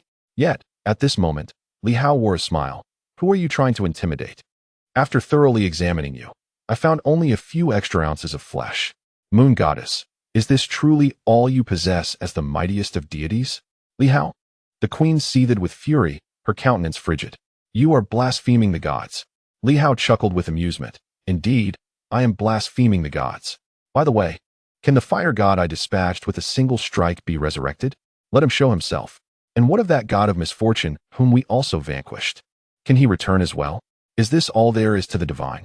The queen's aura surged once more, and a scepter materialized in her hand. Li Hao, taken aback, exclaimed, "Oh, but wasn't this object severed by me? Remarkably, it can still be restored. How splendid. Why not gift it to me as a scratching post? You are courting death. Do not presume that your restoration grants you any advantage." Li Hao laughed heartily. You are anxious. You are anxious. He turned to address everyone. Laughing uproariously, my friends, the moon goddess is in a frenzy. Yet she dares not reveal herself, for their prophet lies gravely wounded, while their goddess of life is attending to him. He continued with a chuckle, Fear not, for you are the moon goddess, an invincible deity. I merely came to see you and reclaim my possessions. The corpse of the earth god that I previously acquired, return it to me, and perhaps toss in a few treasures as well, and I shall leave you unscathed. Rogue. The moon goddess was furious. In that moment, across the vast expanse, countless souls trembled. Li Hao possessed immense audacity. Yet, there lingered a hint of confusion. Had they truly battled before? Perhaps they had. Yesterday, there were stirrings. Yet they remained unaware of the specifics until today, when the shocking news emerged. 2 deities had perished, including the moon goddess, a figure many were familiar with, particularly in the Western continent. This was the legendary being, the creator of worlds. Is this the one? And Li Hao had the audacity to desecrate her. He had audaciously explored every inch of her being, inciting a fury in some who yearned to end his life. However, this rage swiftly transformed into helplessness and sorrow. As doubts began to creep in, was Li Hao truly this formidable? Was he capable of defiling even a deity? At that very moment, Li Hao's voice reverberated across the heavens. Warriors, if this moon goddess refuses to relinquish what rightfully belongs to me, then let the cannons roar. Instantly, a barrage of artillery erupted, aimed directly at the grand city of the divine realm. In an instant, a thunderous cacophony ensued. Countless shells rained down, and as deities retaliated, in the astonished eyes of the multitude, those city-destroying projectiles were obliterated by mere fists. Yet, there were too many. In a heartbeat, thousands of shells descended. The earth trembled and the sky quaked. At this moment, the entire world fell into silence, bewilderment engulfing them as they witnessed deities being hurled through the air. Bloodied and battered, they beheld the grand city of the divine realm, quaking and on the brink of collapse. They also saw the moon goddess, seething with rage. Yet she refrained from attacking Li Hao and his companions, repeatedly dismantling the incoming shells instead. Li Hao's voice boomed once more. Disobedience will result in punishment.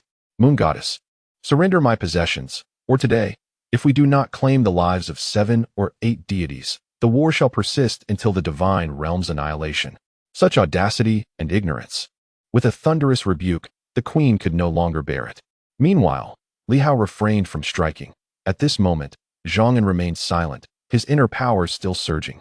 As an ethereal great sword cleaved downwards, the heavens split and the moon shattered. In that instant, within the temple, a great sun emerged, heralding the revival of another deity. Suddenly, the sky shattered, and the earth was torn asunder, the force of slicing continually surging forth, accompanied by a muffled groan. A deity resembling the sun materialized amidst the chaos, albeit in a rather disheveled state from the abrupt severance. Yet he grit his teeth and unleashed a punch. Boom. The great sword and the punch collided, both shattering simultaneously. Zhang remarked coldly, "The sun god? Forcing a revival. It seems you are destined to accompany the prophet god? The heavens restrict the emergence of saints, merely to relinquish the bodies of the fallen deities, thus preventing the suffering of living beings. Is it really necessary to maintain pride at the cost of enduring such torment?" The sun god's voice resonated through the cosmos. "How long do you think you can endure? I believe I can outlast you all." Zhang chuckled lightly, and in the next moment, the tome of the great path materialized. "If you don't believe me, feel free to test it. This is merely a fragment of my mental prowess. Even if utterly destroyed, I shan't perish. As for you, how many can you forcibly revive? Apart from yourself and the prophet god, how many possess the strength of a saintly path? Each forced revival likely incurs an immense cost." The sun god fell silent. At this moment, the spatial severance intensified. Even native deities, despite their inherent power, found themselves limited in the face of such overwhelming strength upon revival. Moreover, the surrounding void had been drained of energy to a great extent, rendering their combat capabilities fleeting. Indeed, Zhang was not much different. Li Hao's divine script also had its limits. If this prolonged, once the script shattered, he would meet his demise. With the absence of primal force from the heavens and earth, he would be left powerless to continue the fight. Li Hao's laughter echoed, "My demands are modest. Will you not acquiesce? Let the bombardment resume." Thunderous roars erupted as hundreds of shells rained down once more. The deities within the city swiftly intervened. Yet Li Hao wore a radiant smile, as if merely wielding a sword with casual ease. In that moment, that very sword cleaved through the void, obliterating the moon above. The queen staggered back, astonished, gazing at Li Hao. Li Hao had grown even more formidable. He chuckled lightly. "Yesterday, I merely sought to greet you and encourage your retreat. Yet, you insisted on harming my master. Today, unless you revive all the deities, I shall annihilate your divine kingdom." Such audacity! Do you possess the capability? The queen was utterly incensed. At that moment, a trickle of starry blood escaped her lips, unleashing an even greater surge of power, instantly reaching the pinnacle she had displayed in her previous battle with Li Hao. Such strength, at this instant, Li Hao might not be able to contend with directly. Yet, Li Hao had no intention of engaging her in a brute contest. He needed to exude an overwhelming presence. True battle was not the objective of this encounter. Observing the queen's complete fury and her release of ultimate power, Li Hao grinned. "Since you are so obstinate, I shall not hold back." His voice turned cold. "Where are the war heaven troops?" "Here," they responded. "Unleash your might from the new martial era and self-detonate to vanquish them." A stunned silence fell over the crowd. Even the queen was momentarily taken aback. In the next breath, several commanders emerged, charging towards the divine kingdom, all clad in silver armor. The divine kingdom's defenses remained unbroken, and the deities were still intercepting the falling shells.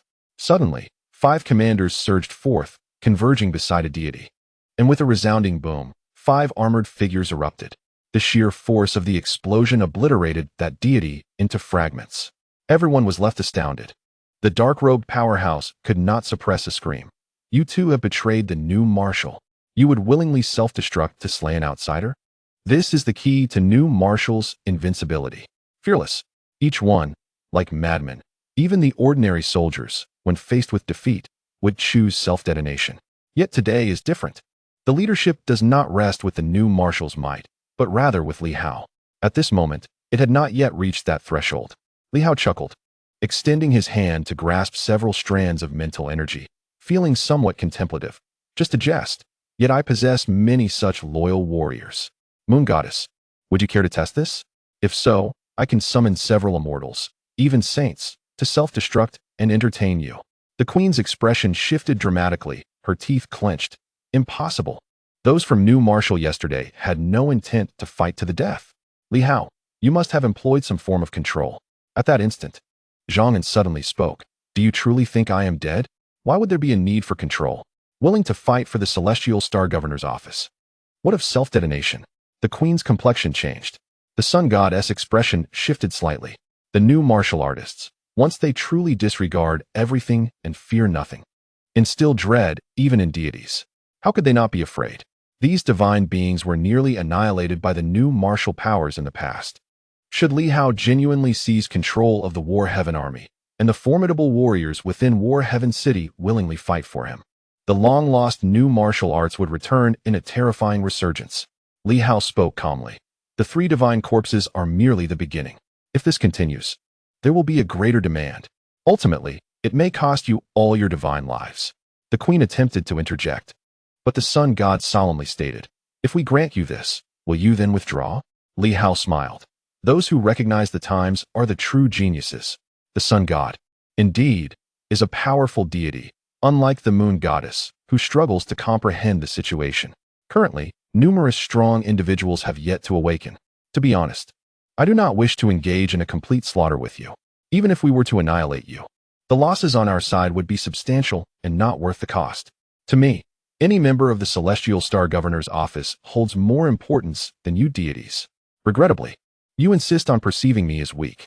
Yesterday, I intended to persuade you to retreat, but to my surprise, you launched an assault against me. Despicable. Li Hao scoffed. Now, regarding the three divine corpses, if you do not comply, I shall demand one more each passing minute. As he spoke, he turned to Zhang Un and asked solemnly, "Elder Sage, if you were to self-destruct, would the divine kingdom perish?"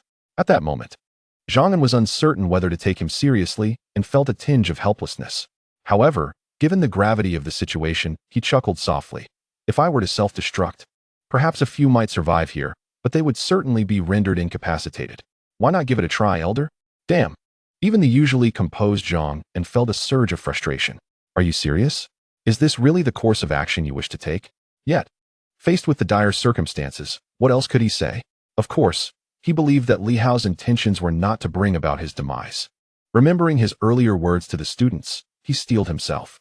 In the next moment, an overwhelmingly powerful aura emerged, revealing a primordial path in the void.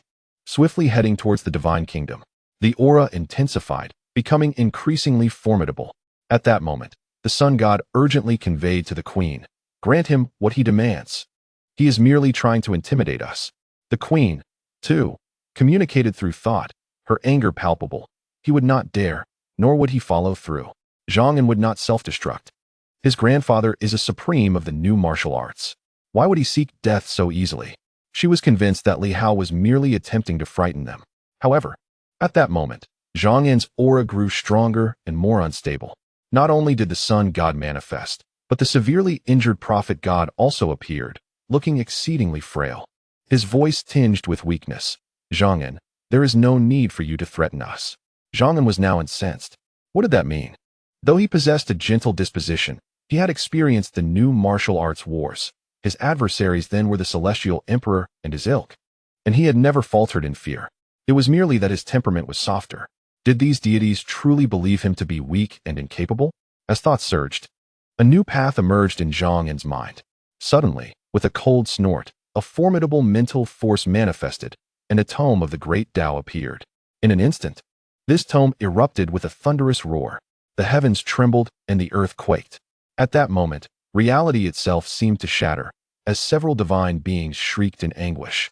Instantly reduced to ash, the sun god and the prophet god materialized simultaneously, roaring in defiance, attempting to contain the explosive energy emanating from the tome. Yet they found themselves relentlessly retreating, coughing blood, their corporeal forms fracturing and being mercilessly severed. The two sacred deities felt an overwhelming sense of impending doom. The queen, too, unleashed a furious roar, her aura raging as she endeavored to thwart the annihilating energy of the tome's explosion from obliterating the divine realm. Li Hao had merely intended to intimidate them with his words. At this moment, he stood in stunned silence. It truly had self-destructed. Not entirely. Only the tome of the great Tao had exploded, yet for Zhang Un, without the primal essence of the Tao, once the tome shattered, restoration would be exceedingly difficult. Zhang Un's voice was devoid of warmth. Is that all? It appears that if I self-destruct the primal essence of the Tao, none of you shall survive.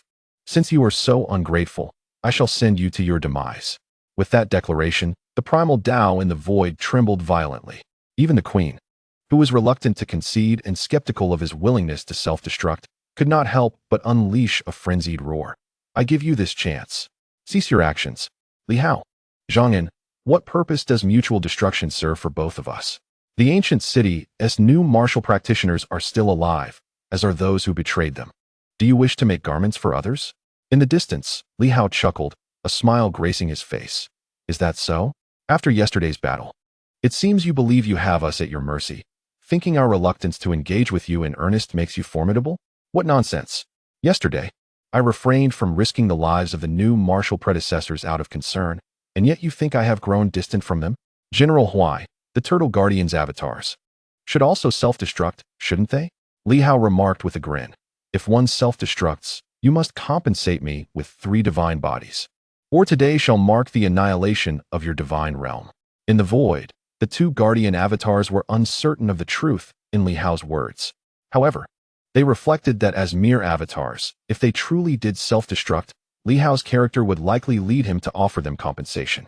The next moment, a turtle and a massive tree surged toward the divine realm. In the previous battle, the new martial practitioners had not exerted much effort. Today, however, the atmosphere seemed markedly different. At this juncture, the queen began to realize her earlier estimations might have been flawed. She bellowed fiercely. Do you intend to force me to unleash my full power, to shatter the moon within the barrier of this world? There lies a being of even greater strength sealed there. Li Hao, do you truly wish to proceed in this manner? Li Hao felt a flicker of intrigue within. Indeed, he allowed a smile to surface. How could that be? Yesterday, I thoroughly explored the moon goddess, and I would not wish for her to self-destruct.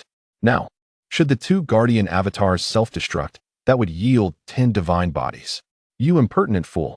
The queen's fury was palpable in my divine realm. We do not possess so many divine bodies. Li Hao chuckled, gesturing to the scene. Just moments ago, we eliminated 2, and prior to that, we dispatched another 2. Moreover, the corpse of my earth god remains here. I will count to 3. If you do not comply, then so be it. You may perish, but I may yet survive. At worst, we shall initiate the second revival and allow the strong to contend amongst themselves. My people are preparing to detonate the celestial star mine. 1, 2, 3.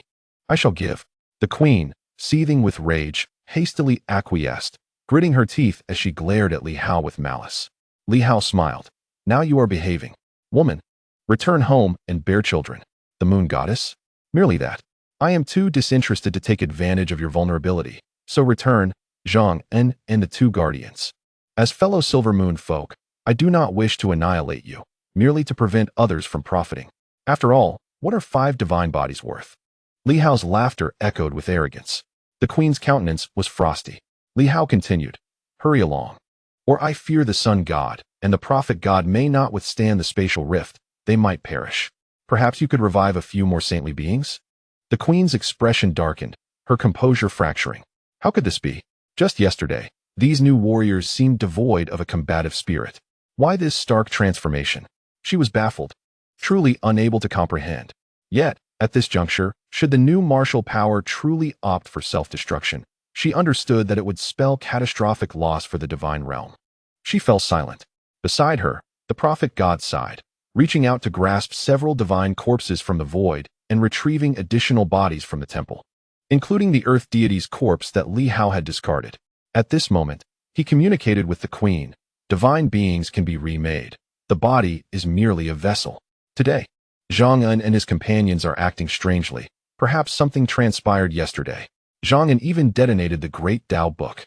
If he truly opts for self-destruction, even if we survive, it will be challenging to fend off Li Hao's onslaught. The queen clenched her teeth, remaining silent. She still could not believe Zhang'an would self-destruct for Li Hao. A clone might be one thing, but Zhang'an was no mere duplicate. Yet, what good was her disbelief? The Great Dao Book had already detonated. If this continued, what would happen if he truly self-destructed? This was the mental fortitude of a sage. Should another fundamental Dao self-destruct, it would be utterly disastrous. Li Du, these bodies are for you. You won't go back on your word, will you? Several divine bodies flew toward Li Hao, who seized them. Inspecting them with a shake of his head, there are no spiritual imprints. It seems they may yet be revived. What a shame. But so be it. I cannot allow Zhang'an to exchange you worthless beings for his own demise. Li Hao laughed heartily. Compared to the Li Hao of yesterday, today's Li Hao was insufferably arrogant, a stark contrast as if he were an entirely different person. At this moment, The entire world bore witness to this scene. Each observer rendered speechless. The divine realm had exchanged 5 divine corpses for Li Hao's retreat. How could this have come to pass? Do deities also possess a fear of death? Are they truly incapable of rivaling the esteemed General Li? It appears that Li Hao, from beginning to end, has merely drawn a single sword. How can this be? Previously, rumors circulated across the Western continent suggesting that Li Hao had failed in his assault, with the Divine Kingdom also disseminating such news. Yet today, does this seem like the demeanor of a defeated foe? It is the Divine Kingdom that seems to be bending over backwards to appease. Li Hao's laughter echoed. Very well, retreat. The Divine Kingdom remains here. Retreat is not permitted. Henceforth, let 1,000,000 troops from the Divine Kingdom train for our Western continent. All 4 nations are to serve this purpose, are they not? What use would you have otherwise? From this day forth, the major provinces of the West shall station troops here. The extraordinary may enlist to partake in the defense of our nation. The Western continent shall heed the commands of General Yangshan. As his words faded, the warships vanished, leaving behind the furious powers of the Divine Kingdom. Why was today so utterly different? On the warship, Li Hao cast an unusual glance at Zhang An. Had it not been for this individual's self-destructive act involving the great Tao scripture, Li merely intended to intimidate the opponent, to make them aware of our revival. But this time, the act was remarkably audacious. Had this individual indulged excessively the previous night? Had his mind become clouded? How could he have self-destructed the great Tao scripture? What was the meaning of this? Li Hao was utterly perplexed. Were it not for such an act, the Divine Kingdom, with its numerous hidden cards, would not easily concede. Even the queen was prepared to shatter the moon in response. Zhang An's complexion appeared slightly pale, yet he remained silent. A brief display today might dissolve the grievances of yesterday. This was his modest contribution towards guiding certain students into a new era. As for Li Hao's confusion, why should he bother to elucidate anything to him? Did he deserve it? Zhang An mused inwardly. Having encountered countless formidable beings, Li Hao could continue his play. Chapter 327. A difficult choice. Zhang An's decision to self-destruct the great Tao scripture was indeed unexpected for Li Hao. However, while it was somewhat unforeseen, the outcome proved favorable. Li Hao began to grasp Zhang An's intentions, perhaps laying the groundwork for the revival of certain students in the future. Li Hao did not press for further details. Some matters are best left understood between them. As for the new leaders of the martial groups, their opinions were inconsequential. Li Hao had already promised to recreate their physical forms. Today's self-detonation was purely preparatory for that purpose. What was destroyed was merely armor, eliminating its influence. At this moment, Nanquan spoke up again. General, why did we not pursue the advantage just now?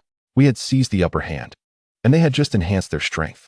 Since Zhang An is willing to exert himself, there is a complete opportunity to vanquish the Divine Kingdom. The Moon Goddess, born of the celestial body of the moon, is not so easily defeated. What of the moon? Before Li Hao could respond, Director Zhao interjected softly. She is essentially the spirit of the moon, while the moon's true form resides above my silver moon. There is a seal there. Should she truly break it, it may provoke great trouble. Nanquan had some understanding of this, yet lacked specific details. He furrowed his brow and fell silent. Meanwhile, Tianxing voiced his thoughts. Shall we now disregard the Divine Kingdom altogether? They must be quite dissatisfied with our threats. Li Hao nodded, smiled softly, and remarked, dissatisfaction is undoubtedly present. However, for the time being, we need not concern ourselves with them. They will be wary and will not act rashly in the short term. As long as the great wilderness and Shuiyun refrain from invading and remain at bay, our objective will be accomplished. Yet, with those treacherous new warriors subtly inciting them, it is possible they may soon form an alliance and launch an offensive alongside the 4 nations. The contributions of these cloaked figures cannot be understated. While the 4 nations may harbor apprehensions, should the cloaked figures covertly liaise with various factions, offering sufficient incentives, it is likely that a consensus among the 4 nations will soon be reached. Therefore, we should engage in a few battles to demonstrate our strength, instilling a sense of caution and hesitation within them before pursuing peace, which will yield better results. Furthermore, we have another task at hand, to elevate the psychological expectations of the 4 nations while severing their connections with the ancient city and eliminating some of the cloaked avatars therein. Sever connections? Yes. At present, they communicate via certain jade communication systems or dispatch avatars directly for exchanges. First, We must dismantle the communication jade system. Li Hao stated. Many communication bases have been established previously. We must destroy all domestic stations and seize control of the communication system. If the enemy wishes to communicate again, they will have only two means. First, sending an avatar, and second, deploying personnel and armor to communicate through battle armor. However, communication via battle armor also relies on the 9 major bases. Thus, if we capture all 9 bases, they will have no choice but to send avatars personally for negotiations. As long as we keep a close watch on Silver Moon, their formidable avatars will find it increasingly challenging to enter or exit. Tianxing solemnly remarked. So, our immediate objective is to capture the 9 major bases, followed by all communication bases, effectively sealing off information? Indeed, Li Hao affirmed. Tianxing pondered. But how do we elevate the 4 nations' psychological expectations towards the ancient city? Li Hao replied with a smile, by timing the benefits we offer them. For instance, we provide them with some advantages initially, and after 3 months, we grant them 10-fold, and after a year, 20-fold. Do they believe it? It matters not. As long as they hear it, it will serve as a point of comparison. The others listened in silence. Zhang Yan, somewhat puzzled, cast a glance at Li Hao, who seemed to be speaking more than usual. He couldn't help but ask, aren't you planning to launch a full-scale assault on the 4 nations? Not for the time being, came the reply. Zhang Yan furrowed his brow slightly, but in doing so, the threat from the 4 nations will always linger. Perhaps if you exert your full strength to eradicate 1 or 2 of them, it would be more effective and intimidating. He continued, dealing with the divine nation may pose some challenges, but confronting the great wilderness or Shuiyun, including Dali, wouldn't be too difficult if approached as we are today. One's demise evokes sorrow for another. Li Hao smiled. If I were to annihilate the great wilderness or Shuiyun, the divine nation would be left with no options. He added, there is no rush. If you wish to assist, opportunities abound. Zhang Yan fell silent. How Li Hao chooses to proceed is his own affair, though Zhang Yan found it somewhat difficult to decipher his thoughts. At that moment, everyone turned their gaze toward Li Hao. The warship was not heading towards the star city of Tiantian. Instead, they flew towards the eastern continent. Li Hao, are you heading to the great wilderness? The eastern continent, at the edge of the land. Countless cavalry had already arrived at the desert's brink, establishing their encampment. A grand palace, drawn by magnificent steeds, stood behind the cavalry. At this moment, the lord of the great wilderness was observing a celestial tapestry, his brow slightly furrowed. Others in the hall were also gazing intently. Some frowned. Some appeared indifferent, while others looked towards the figure in the black robe. After a prolonged silence, the lord of the great wilderness spoke solemnly. Was it not stated that Li Hao had not truly subdued the new martial artists? Why then are they willing to self-destruct for him in battle? Furthermore, it seems the revered ones have not provided adequate assistance. The divine beings here are formidable, yet still incapable of withstanding the onslaught, forcing us to surrender the corpses of our deities. If Li Hao poses such a threat to us, it will be challenging to contend with him. Within the hall, the black-robed envoy hastily reassured, Your Majesty, fear not. This time, Li Hao's assault was sudden. We require some time to prepare. Given sufficient time, with the united efforts of the 4 corners and our strategic support, Li Hao will be overwhelmed and unable to replicate today's triumph. Is there enough time? The lord of the great wilderness frowned slightly. How long will it take? He continued, You have continually claimed to entangle Li Hao's core power, yet it appears otherwise. His forces remain rampant and unrestrained. Rest assured, it will be soon. The black-robed envoy insisted. Our lord has already commenced preparations. Once the 4 nations reach the border, an army will be mobilized. Chaos will erupt in Silver Moon in the north. We will initiate an offensive from Silver Moon to distract Li Hao, rendering him unable to attend to other matters. At that moment, a female general clad in white strode into the hall, her voice resonant. Merely offering verbal support is futile.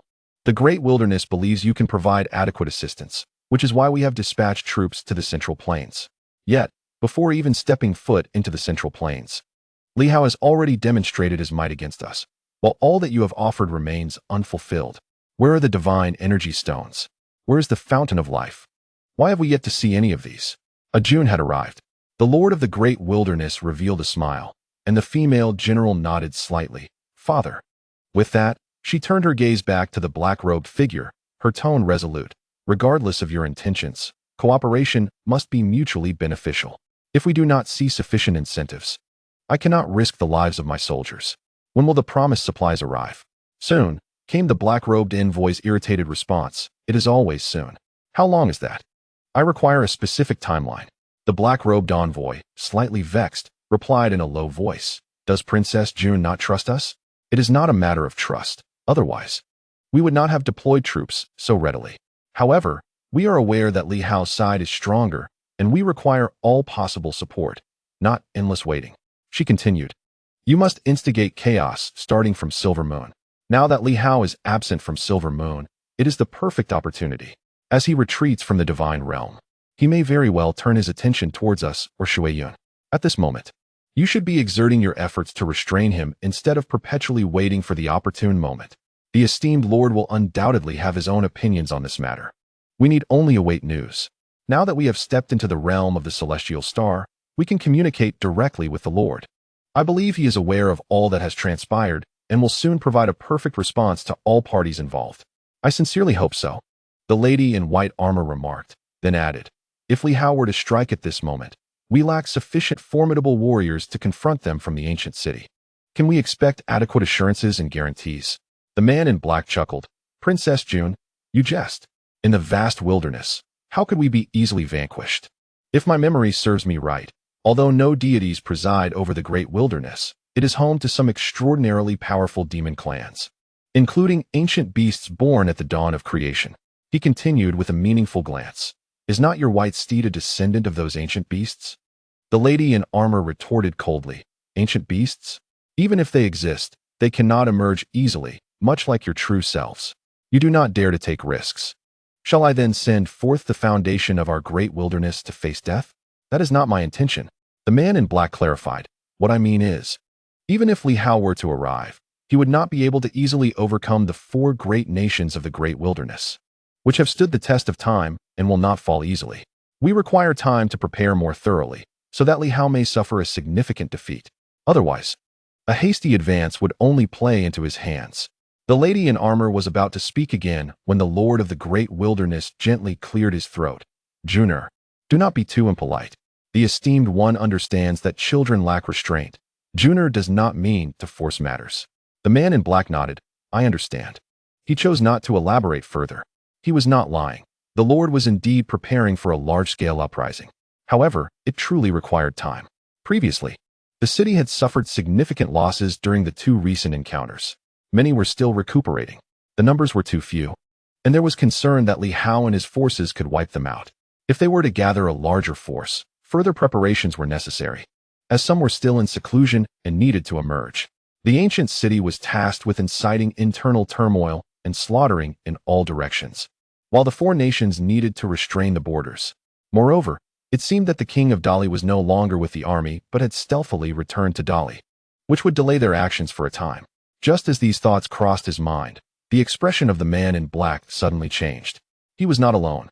The aged lord of the great wilderness suddenly exhibited a glimmer of divine light in his eyes before it vanished. In the blink of an eye, a group of figures appeared above the army. In the distance, a warship materialized, seemingly tearing through the very fabric of the void. At the moment Li Hao's figure emerged, the lord of the great wilderness's countenance shifted. He had truly arrived. Just as he was about to speak, a rain of artillery shells descended upon them. The powerful warriors beside the lord turned pale at once, and the next moment, he roared, intercept. Boom. One after another, the formidable warriors erupted into action. In the front lines, numerous cavalry warriors also took to the skies, and a massive shield materialized in midair. The thunderous sounds were incessant, causing some soldiers to spurt blood. A few unfortunate soldiers, unable to escape in time, were struck dead by the shells. In an instant, the lord of the great wilderness appeared at the forefront of the army, gazing intently at Li Hao's forces. Li Hao revealed a hint of a smile. The great wilderness king? Pray tell, I am intrigued. In the north lies the god of initial martial arts. In the west, divine beings abound. What audacity does the eastern great wilderness possess to dare assault the celestial star? If you are relying solely on these despicable traitors, do you not overestimate their capabilities? The great wilderness king replied in a deep voice. Governor Li, we have come merely to witness the splendor of the central plains, harboring no ulterior motives.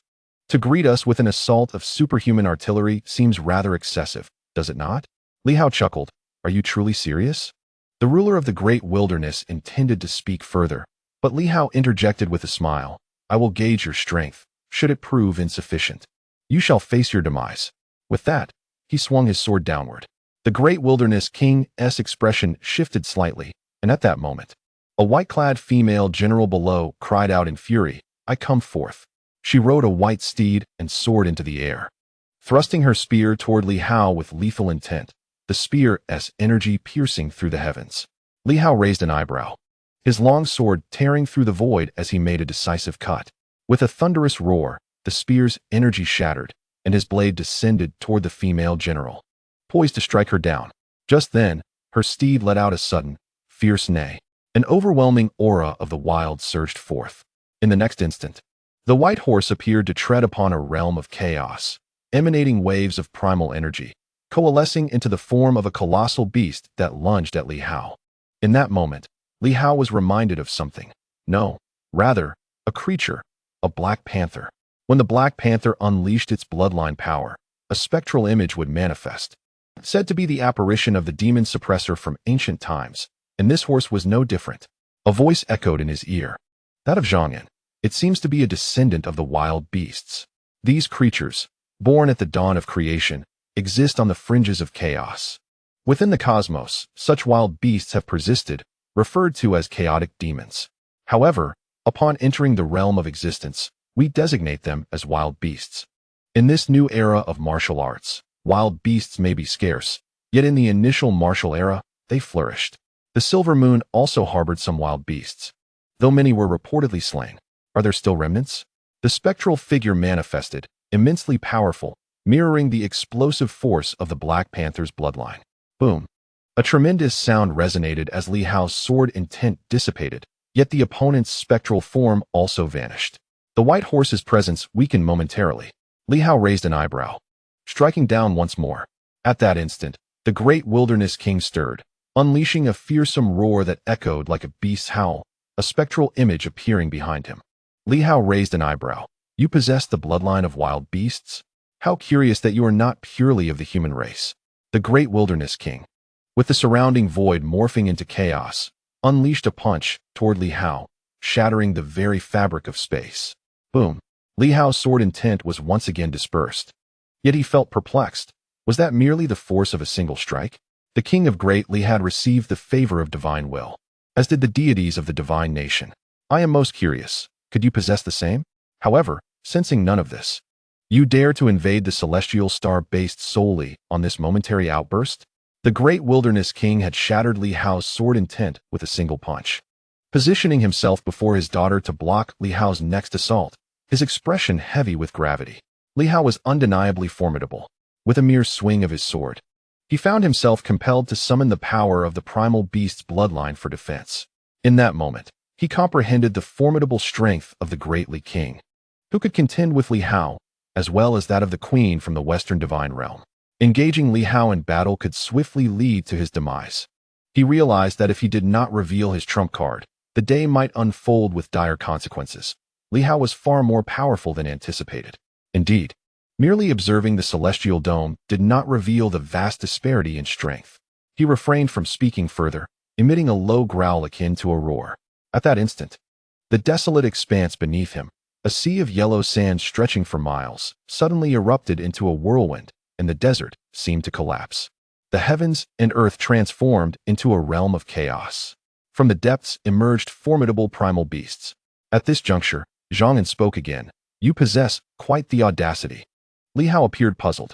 Zhongyan intoned gravely. The primal beasts are covertly consuming the small world, transforming this place into a chaotic realm. These beasts thrive in chaos or in the primordial state of the universe. Though they have slumbered for eons, they did not perish. Instead, they have reshaped this domain into chaos, allowing them to traverse freely, albeit with restrictions. They cannot escape the chaotic zone and are subject to the will of heaven. Indeed, at that moment, beyond the great wilderness, thunder roared and lightning flashed, as if the heavens were enraged. Li Hao sensed an immediate surge of power, as if the will of heaven had bestowed greater strength upon him. whispering in the ether, "Annihilate them." Li Hao raised an eyebrow. "You dare to consume the land of the silver moon, transforming the eastern desert into chaos. What audacity you possess!" From the depths of the great wilderness, the mighty primal beasts began to roar. The Lord of the great wilderness murmured, "Is this trump card sufficient to make the general retreat?" Li Hao chuckled. "You are the ones invading us. Why should I retreat?"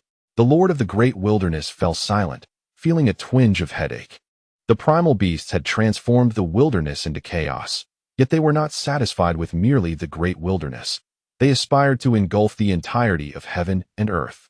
He had believed his strength formidable and his army unmatched, hence he had not intended to reveal the existence of the primal beasts immediately, instead preferring to gradually consume the east and render it chaotic. However, Li Hao's faction proved too powerful, compelling him to unveil everything prematurely. Although he had his trump card, it now hindered the covert consumption of heaven and earth, converting it into chaos. Even the will of heaven had detected their presence and began to target them. Should they venture beyond the desert, they might be struck down by thunder. This deviated entirely from his expectations. Beside him, the enigmatic figure in black stirred slightly. The Lord of the great wilderness was, in fact, a descendant of mixed blood from primal beasts.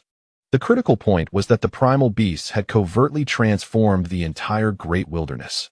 He was unaware of these details, only knowing that the wilderness bore some relation to the primal beasts. To his astonishment, the connection was far deeper than he had imagined. The primal beasts of the east, the primordial warriors of the north, the deities of the west. He now found himself curious about the south and what support the water clouds might possess. Li Hao was not overly surprised. It seemed the great wilderness was not without its strengths. The elusive wild beasts appear formidable, yet he senses their limitations. They cannot venture beyond the great wilderness, which has been reshaped by their presence over countless ages. To recklessly consume the eastern continent and transform it into a realm of chaos would demand an immense span of time. The great wilderness is adept at preservation, yet it currently lacks the capacity for expansion, unless one invokes the legacy of the former celestial star dynasty. At this juncture, although the master of the great wilderness possesses considerable strength, he is far from a match for Li Hao. Naturally, Li Hao would not dare to step lightly into the great wilderness, for within its bounds, the wild beasts are at their peak. Some of their auras are even comparable to that of Zhong'an, which is quite alarming. However, when juxtaposed with the divine realm, the great wilderness is somewhat less daunting. The prospect of these creatures emerging is more challenging than a second resurgence. In a second resurgence, the heavens would not obstruct their passage. Yet for the wild beasts intent on reshaping the world, even celestial will would intervene. It is merely that in recent years, the divine will has been somewhat nascent, allowing them a fleeting opportunity. At this moment, the energies of the universe surge forth, consuming the great wilderness, while a chaotic essence spills forth within, resisting celestial intent. The master of the great wilderness perceives the malice of the cosmos. He feels somewhat helpless. Perhaps the original divine will was oblivious to this side of existence. Perhaps it had not yet taken notice. However, today, in a bid for self-preservation, the divine will has become aware, and now they are in a predicament. At this juncture, a figure cloaked in black conveyed through thought, "Fear not, the king of the great wilderness need not be troubled. Although we cannot recklessly venture forth, as long as we remain rooted here, Li Hao would not dare to intrude. Should Li Hao depart, even if the divine were to target us, it cannot directly take lives, and thus, it would not have significant repercussions." The master of the great wilderness remained silent, inwardly cursing. It is easy to speak. Were it not for your incompetence, he would not have to expose the wild beasts nor attract the attention of divine will. Had he known this would occur, he would have approached stealthily. Now, he finds himself in considerable trouble. Meanwhile, Li Hao cast another glance at the vast expanse of the great wilderness behind him. The once golden sands were now tinged with gray. He mused, "Truly, at the dawn of creation, one can perceive all signs. Is this the nature of the chaotic universe?" Zhong'an responded softly, "Not entirely. This is merely the taint of chaotic essence. True chaos does not manifest in this manner." Li Hao nodded, enlightened. He found himself pondering. Is the divine will unable to expel the chaotic essence at present? The divine will has only recently come into being and is not yet in a mature state. Were it so, the outcome would differ. However, if it were indeed that mature, the divine will could manipulate all beings. Thus, This state is not without merit, though it seems the chaotic essence will be difficult to eradicate. With that, he suddenly smiled. If you can slay the wild beasts that encroach upon the heavens and the earth, the divine will bestow greater favor upon you. Furthermore, should you attack those within the great wilderness under the auspices of the divine will, you shall receive certain enhancements, for these individuals are deemed forsaken by the universe. Li Hao understood. This is far more targeted than simply opposing the new martial forces. The people of the great wilderness, now under the scrutiny of the divine will, are likely in grave danger. Although this revelation is somewhat unexpected, it may indeed compel them to unleash the chaotic essence, which could turn into an unforeseen advantage. Li Hao revealed a hint of a smile. Great King of the wilderness, since I cannot enter and you cannot emerge, it would be wise for you to return. Staying here serves little purpose. The great King of the wilderness remained silent. However, the female general retorted sharply, "Do you think you can remain here indefinitely? Once you depart, the will of heaven is nothing to fear." She coldly asserted, "We can both advance and retreat. Li Hao, when it comes to advantages, our wilderness is indeed vast. You dare not step into the realm of the wilderness, yet we can exit at any moment. The will of heaven cannot directly annihilate us. You underestimate the situation far too lightly." Li Hao chuckled, "You truly share my previous ignorance. The unknowing are often unafraid. Is the will of heaven weak? It merely appears somewhat naive at present. However, once the will of heaven targets you, it becomes a different game altogether. Although both are in the mountain sea realm, the people of the wilderness can only exert their strength at 1,000-fold, while the celestial beings of the mountain sea realm can amplify their power by 30% when contending with the people of the wilderness. In a reciprocal situation, it almost results in an instantaneous defeat. This woman, dismissing the will of heaven, does so out of ignorance of its might. The wilderness may be formidable, yet Li Hao understands that among the four nations, the threat it poses is perhaps the least. Initially, he considered the countless cavalry of the opposing side as a significant threat, but now, having revealed the existence of chaotic wild beasts, he felt a sense of reassurance. The wilderness is even less powerful than the unknown water kingdom of Shuiyan. At the very least, the threat is considerably diminished. Li Hao glanced at the ruler of the wilderness and then at those behind him before speaking. "Governor of the East, Guangming's sword Hu Jiao, from this day forth, summon the armies of the major provinces of the East to garrison here and resist the wilderness. The provinces of Huaming will likely present no trouble for you. As for the Su family of the Dingwa Marquise, should they dare to obstruct and sow discord, let us unite against them and annihilate the Su family. Any person from the wilderness who dares to enter the eastern continent shall be executed without exception. Rest assured, even if the ruler of the wilderness steps into the realm of the sun and moon, his strength will be significantly diminished upon entering the eastern continent." Li Hao declared this in the presence of the ruler of the wilderness. The ruler of the wilderness furrowed his brow slightly. At that moment, they were not far from Li Hao, yet they seemed shrouded in darkness and chaos, adding an air of profundity. The countless cavalry of the wilderness remained unaware of what had transpired, only vaguely sensing that the wilderness seemed to be targeted by the heavens. Why was this the case? Meanwhile, as Li Hao spoke, he discreetly transmitted a message. "Elder Zhang, do these individuals possess a method to isolate the targeting of the will of heaven? Since the will of heaven has taken notice, it cannot be so easily evaded. Of course, if the wild beasts continue to invade, gradually devouring the heavens and the earth and transforming into chaos, then it would pose no significant impact. This great king of the wilderness is rather impatient. If he fails to conceal the existence of the wild beasts, he may meet his demise." Zhang nodded slightly, rendered speechless. The great king of the wilderness was indeed not weak, and he commanded many strong warriors.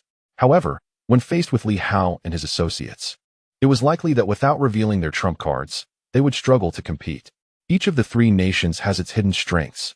"Elder, do you know what the water kingdom of Shuiyan possesses? I am aware of the wild beasts, the initial martial prowess, and the deities. Yet the water kingdom may not have existed for long. What resides in the south?" He was also unaware of the circumstances in the kingdom of water and cloud. If the kingdom possessed no hidden trump cards, it could undoubtedly be easily annihilated. Li Hao cast a glance at the lord of the great wilderness and smiled, saying, "You may continue to linger here. I shall take my leave." The great wilderness king remained silent, merely furrowing his brows. Meanwhile, Li Hao wasted no time. swiftly commanding his warship to depart. Once they had left, the Lord of the Great Wilderness felt a heavy weight upon him. He gazed out at the world beyond and spoke solemnly. The will of heaven has truly awakened. I once believed it to be mere rumor, yet here we are. In the past, when the wild beasts invaded the realm, there was no specific focus on them. However, this time, as the wild beasts emerged, the will of heaven may have arrived alongside Li Hao, instantly drawing its attention, which was far from favorable for the great wilderness. The female general, somewhat incredulous, suddenly mounted her white steed and charged out of the great wilderness. In an instant, thunder erupted. Boom! It seemed as though she was particularly targeted. The heavens unleashed a torrent of thunderous power, rumbling fiercely. Perhaps it was not her, but rather the steed beneath her that was struck down, charred to a crisp in the blink of an eye. She hastily dragged her horse back, incredulous. How could this happen? At that moment, the figure in black spoke up. Do not act impulsively. The will of heaven is still focused on this place. However, as long as Li Hao, the king of the great Li, and the moon goddess of the divine kingdom take action, drawing the attention of the will of heaven, it will not remain fixated here for long. The will of heaven has only recently come into being and is still quite naive. Its primary focus is currently on these three parties. Even if the great wilderness is targeted, it is not a grave matter. The Lord of the great wilderness continued to frown, finally saying, "It is a pity that had the ancient city provided sufficient support to counter Li Hao, we might not have had to reveal our hand. Now, it seems difficult to take action." The figure in black remained silent, unaware that the opponent's trump card was this, having assumed it was merely a few wild beasts. Little did he know that even the heavens had been transformed and devoured. This targeting was well-deserved. The silver moon had painstakingly formed a small world, and now the wild beasts sought to turn it into chaos. How could they not be targeted? On the warship, Nan Quan expressed his excitement, saying, "General, does this mean we need not negotiate with them, especially the great wilderness, which cannot even emerge?" Li Hao replied with a smile, "We shall negotiate while we fight. We must avoid large-scale conflict." "Why must we do this?" Nan Quan asked, feeling somewhat dejected. "When we reach the kingdom of water and cloud, must we proceed similarly? If they are weak, should we not simply obliterate them?" Li Hao nodded. Nan Quan felt frustrated, and others were puzzled. If the kingdom of water and cloud was indeed weak, why not just destroy it? Li Hao sighed, "We cannot engage in mass slaughter." "What?" Before Li Hao could respond, Zhang An suddenly felt a stirring in his heart. Li Hao is correct. We should not kill indiscriminately. I had forgotten this point. Li Hao, do you sense something? Indeed. Li Hao nodded. Zhang An furrowed his brows and remarked, "Then it must be true. With the awakening of the heavens, there are several methods. If a significant number of powerful beings perish, if many of our kind die, if life is extinguished, it could accelerate the revival of the heavens. It appears that the traitor, conspiring with the four nations, is not merely seeking to target you, but rather hoping to incite mutual slaughter among you, hastening the revival of the heavens." He had not considered this before, because the massacre of countless beings to revive the world is, to put it bluntly, a notion he has never entertained. Deep within, he does not endorse such a method. For a moment, he found himself at a loss. Perhaps this is both his flaw and his virtue, cold on the outside, yet tender within. He had never contemplated employing slaughter as a means to hasten the second revival. At this moment, he felt a surge of anger. This individual has completely lost their mind. The audacity to rely on wars among nations, to ruthlessly take lives for personal gain, merely to expedite the second revival. The second revival is inevitable, to cause the deaths of millions, if not more. For a moment's advance is despicable in any era. If he were not mad, would he dare betray the new marshal? Li Hao was not surprised. Had it been otherwise, he would not have shown such restraint towards the ordinary soldiers of the four nations. Even in the battles at Silver City against Dali, the mutual casualties had only reached tens of thousands thus far. At this moment, the others grasped the situation, and Hong Yitong could not help but exclaim, "Isn't this quite troublesome? We cannot resort to widespread slaughter after having already slain some deities." Li Hao replied with a smile, "Deities can be slain. Why? Deities are manifestations of the great principles of heaven and earth. Killing them will instead weaken some of the heavenly forces, thereby delaying the revival. Is that so?" The crowd looked bewildered. Killing deities is a good thing? Nan Quan, feeling somewhat constrained, remarked, "So, does that mean we cannot kill? Must we negotiate for peace instead?" Yet they will not care about this. What if we inform them of this news? Li Hao shook his head, at the very least. The King of Dali might be aware of it. Thus, upon entering Silver Moon, he did not initiate a large-scale war, likely hoping to minimize casualties. He should be privy to some information. The other parties may not be entirely ignorant. What then? Nan Quan was furiously perplexed. Director Zhao suddenly interjected. If slaughter can hasten the second revival, then Silver Moon is indeed in jeopardy. Will these people take advantage of our absence to act against Silver Moon? Not so quickly, but the possibility is quite significant, Li Hao affirmed. Thus, we must first appease the four nations. We find ourselves caught in a predicament, teetering on the brink of calamity. Excessive slaughter will lead to a revival of the ancient city. If we do not kill, they will invade. Therefore, we have no choice but to proceed as such. Nan Quan expressed his discontent. Is there truly no other way? No wonder Li Hao does not harbor a murderous intent towards Dali. In that moment, he began to understand. Otherwise, the power of Silver Moon could undoubtedly annihilate Dali. Even if their primordial war god were to forcibly appear, they might still face destruction. Then, does it mean only deities are to be slain? Nan Quan suddenly suggested, perhaps I should venture westward and engage in combat with the deities. According to Li Hao's perspective, the southern water cloud nation might also be off limits.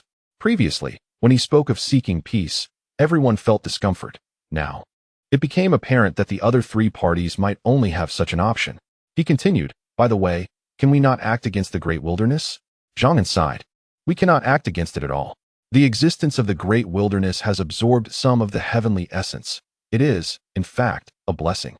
Otherwise, should the great wilderness perish, the world might instantaneously reach the threshold of a second revival. Although the adversary has consumed the essence of heaven and earth, he has also stifled the rejuvenation of these realms. At this moment, he cast his gaze upon Li Hao, suddenly feeling a sense of helplessness. He empathized with Li Hao's predicament. The situation was fraught with dilemma.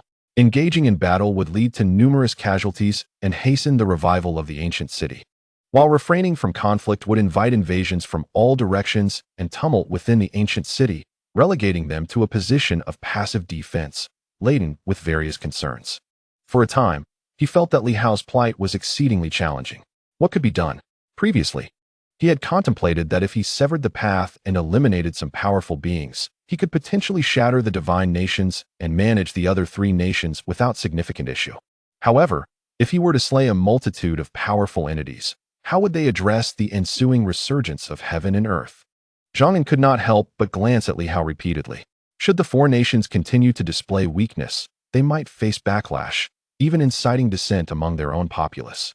Yet, to adopt an excessively aggressive stance and instigate war was equally arduous. Li Hao, he inquired, is there something amiss, senior? Li Hao responded with curiosity, to which Zhang sighed lightly. If all else fails, we may have to eliminate some deities. You mentioned that their demise would not accelerate the resurgence of heaven and earth. He added, at the very least, we must provide an explanation to others. Otherwise, after much conflict with the four nations, if not a single ordinary soldier perishes and they do not retreat, it could embroil you in significant controversy. If you seek negotiations for peace with the four nations and the news leaks, your previously established prestige will evaporate instantaneously.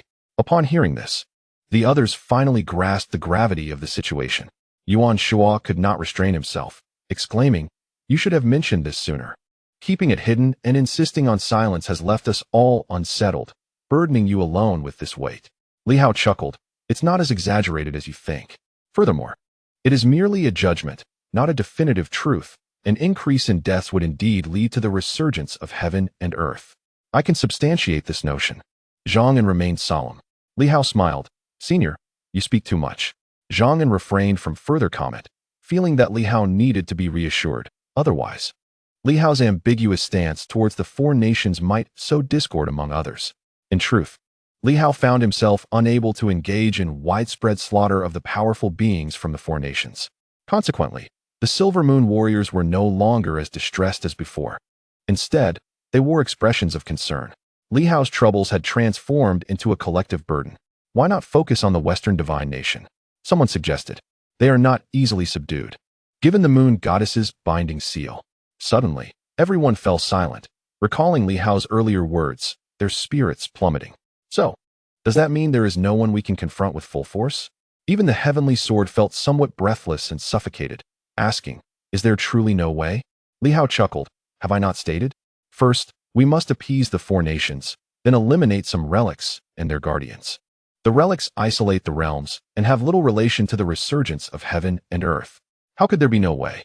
We shall clear the relics first, continue with our previous plans, and maintain our approach towards the four nations, appeasing, deterring, and offering some incentives. For now, we need not overly concern ourselves." At this juncture, Lin Hongyu exhaled, remarking, "It seems, from your perspective, that we are somewhat at an impasse. Dealing with the relics is no simple task, and we must remain vigilant against the ancient city's incursions and indiscriminate slaughter." Li Hao remained silent, instead directing his gaze towards one individual. In that distant corner, Qian Wuyang. Upon noticing Li Hao's gaze, slightly paused, his heart stirred. He spoke, "General, it seems the commander has not acted in accordance with the intentions of the traitors from the ancient city, opting instead for a more measured approach against the four nations. The adversaries must be feeling quite anxious. Since we have deviated from their expectations, any resurgence on their part cannot be anticipated prematurely. Consequently, they will inevitably grow impatient, resorting to mobilizing their formidable forces to incite chaos within the Tianxing, thus granting the four nations an opportunity to launch a preemptive strike." The others turned to him. Though none appeared particularly fond of his suggestion, yet silence prevailed. Observing his words, they remained taciturn. Li Hao smiled. "What thoughts does General Qian harbor?" Countless thoughts flickered through Qian Wuyang's mind. He pondered what Li Hao truly wished him to express. Assessing the situation with trepidation, he ventured, "Commander, I have an idea.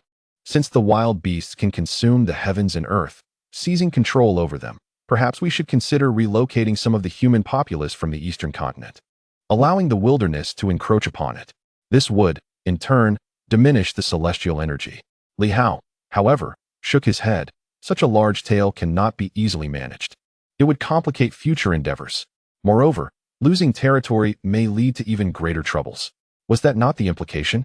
Qian Wuyang mistakenly believed Li Hao was attempting to shift the blame onto him, especially as the others stared wide-eyed in his direction. If that was not the case, what was it that Li Hao desired him to convey? He felt a headache coming on. "I can discern the hearts of many, yet I hesitate to fathom yours." Suddenly, a thought flashed through his mind, and he cautiously remarked, "If the commander finds this notion unsatisfactory, and the four nations prove troublesome, while tracking down the betrayers of the ancient city is no easy feat, should we find them, we may still face insurmountable challenges. We can only dismantle one ancient city. The 8 major cities stabilize the heavens and earth, and their contributions are undeniable. Perhaps we should consider extinguishing one of these ancient cities instead." At that moment, he seemed to grasp something vital and quickly added, "Aside from the Wang and Zhao families, we have yet to receive word from the Hong, Lu, and Zheng families. The likelihood of betrayal lies significantly with the Zheng family. If we eliminate one ancient city, provided it is not the one that has turned traitor, we stand a chance of success. Should we destroy a major ancient city, any signs of resurgence would disrupt their plans and weaken their grasp on celestial energy." In that instant, clarity dawned upon him. He hoped that Li Hao would voice this sentiment in front of the new martial beings. Indeed, Zhang En's expression shifted slightly. Li Hao raised an eyebrow. "The ancient cities have not clashed with me. Aside from the traitors, the other 2 families are undoubtedly innocent, merely indifferent to my affairs. Commander, we must not show leniency at this juncture. Should the traitorous ancient city succeed, the resurgence of the Silver Moon will place the lives of billions in peril." He urged fervently. At this moment, the only course of action is to swiftly eradicate one ancient city to thwart the enemy's schemes. Otherwise, we shall remain constrained and inevitably face grave consequences. He continued, "If you are unwilling, I shall proceed to engage with the 3 major ancient cities to ascertain their true intentions. I possess the ability to read hearts. I can discern whether they harbor goodwill or malice at a glance. Should they exhibit hostility, I shall act decisively against them." A stir of curiosity swept through the crowd, and Nan Quan inquired, "Is it truly possible to prevent the resurgence of the world by seizing an ancient city?" At this moment, Zhang En remained silent. Beside him, Director Wang wrestled with his thoughts before responding in a subdued tone. "This ancient city draws heavily upon the essence of the world. If it were to be freely extracted, it could not only siphon the power of the heavens, but also the vitality of life itself. Ancient cities are treasures that can postpone the second awakening. Yet, Nanquan remained perplexed. Why not simply extract from the Battle Heaven City? Director Wang fell silent, contemplating for a long while before saying, "The 8 great families have an agreement in place to prevent the unrestricted extraction of the world's essence. Whoever acts first may be deemed a traitor, and thus, even the one who truly betrays will refrain from such actions to avoid provoking the other 7 families. Furthermore, everyone is anticipating the second awakening. Who would deliberately sabotage that? That would be sheer folly. With the second awakening imminent, why would anyone wish to exhaust the world's energy, thereby rendering their emergence impossible? Moreover, it would make one an easy target for accusations of treachery from the other families." Nanquan chose to remain silent. Meanwhile, Li Hao appeared to be deep in thought. After a lengthy pause, he spoke. "Is this truly advisable? It seems rather precarious." Suddenly, Yuan Shua interjected. "Since everyone is holding their breath, why not seek out an ancient city that is adversarial? Let us annihilate them with all our might." Zhang glanced at the others, but refrained from speaking. He suspected Li Hao had harbored this intention all along, yet hesitated to voice it. Li Hao, however, lamented, "It won't be easy. Even a recently awakened saint-level opponent poses a formidable challenge." Zhang remained mute. Li Hao chuckled. "Let us confer further upon our return. Qian Wuliang, you shall venture to the 3 cities. If you cannot locate them, then so be it.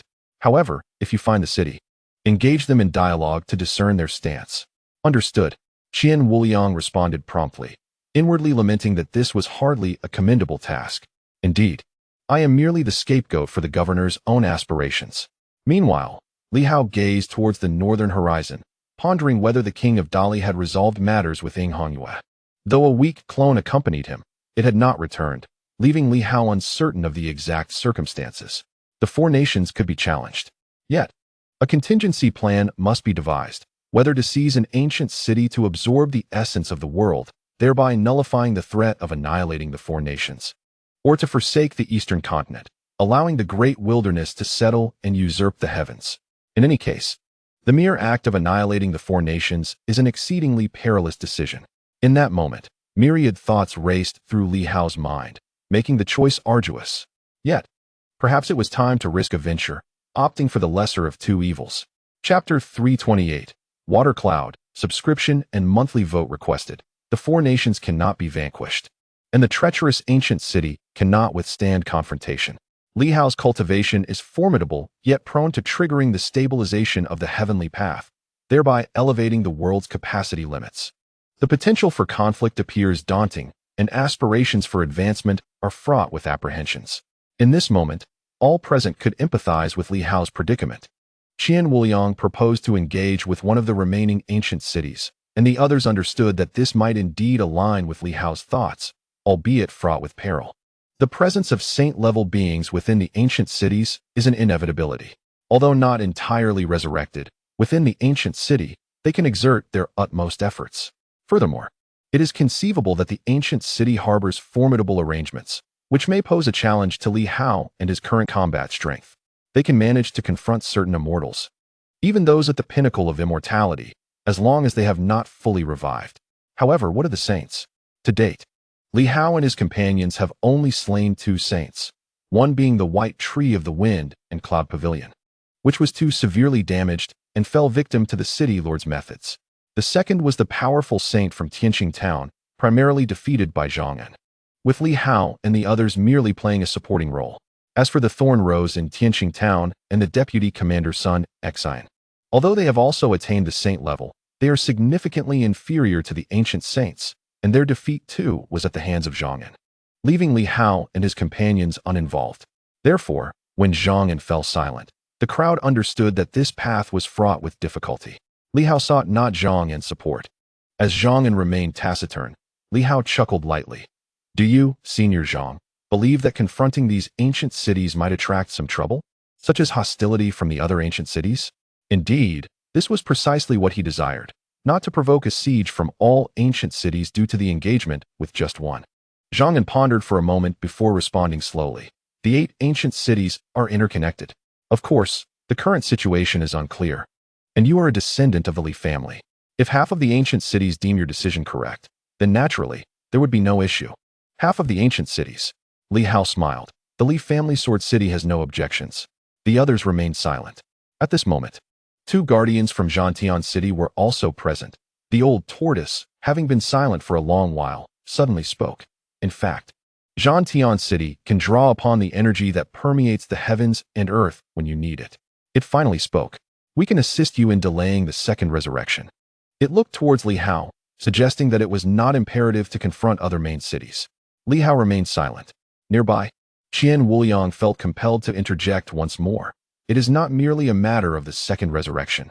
The ancient cities have always been an uncertain factor. The governor has repeatedly extended goodwill, and the agreements made with other ancient cities have become exceedingly lenient. We all know that the ancient kings were unmatched in their dominance. Had it been an ancient king, they would have long since annihilated cities and clans. Qian Wuliang stated solemnly. Now, the new martial artists also take advantage of the governor's goodwill.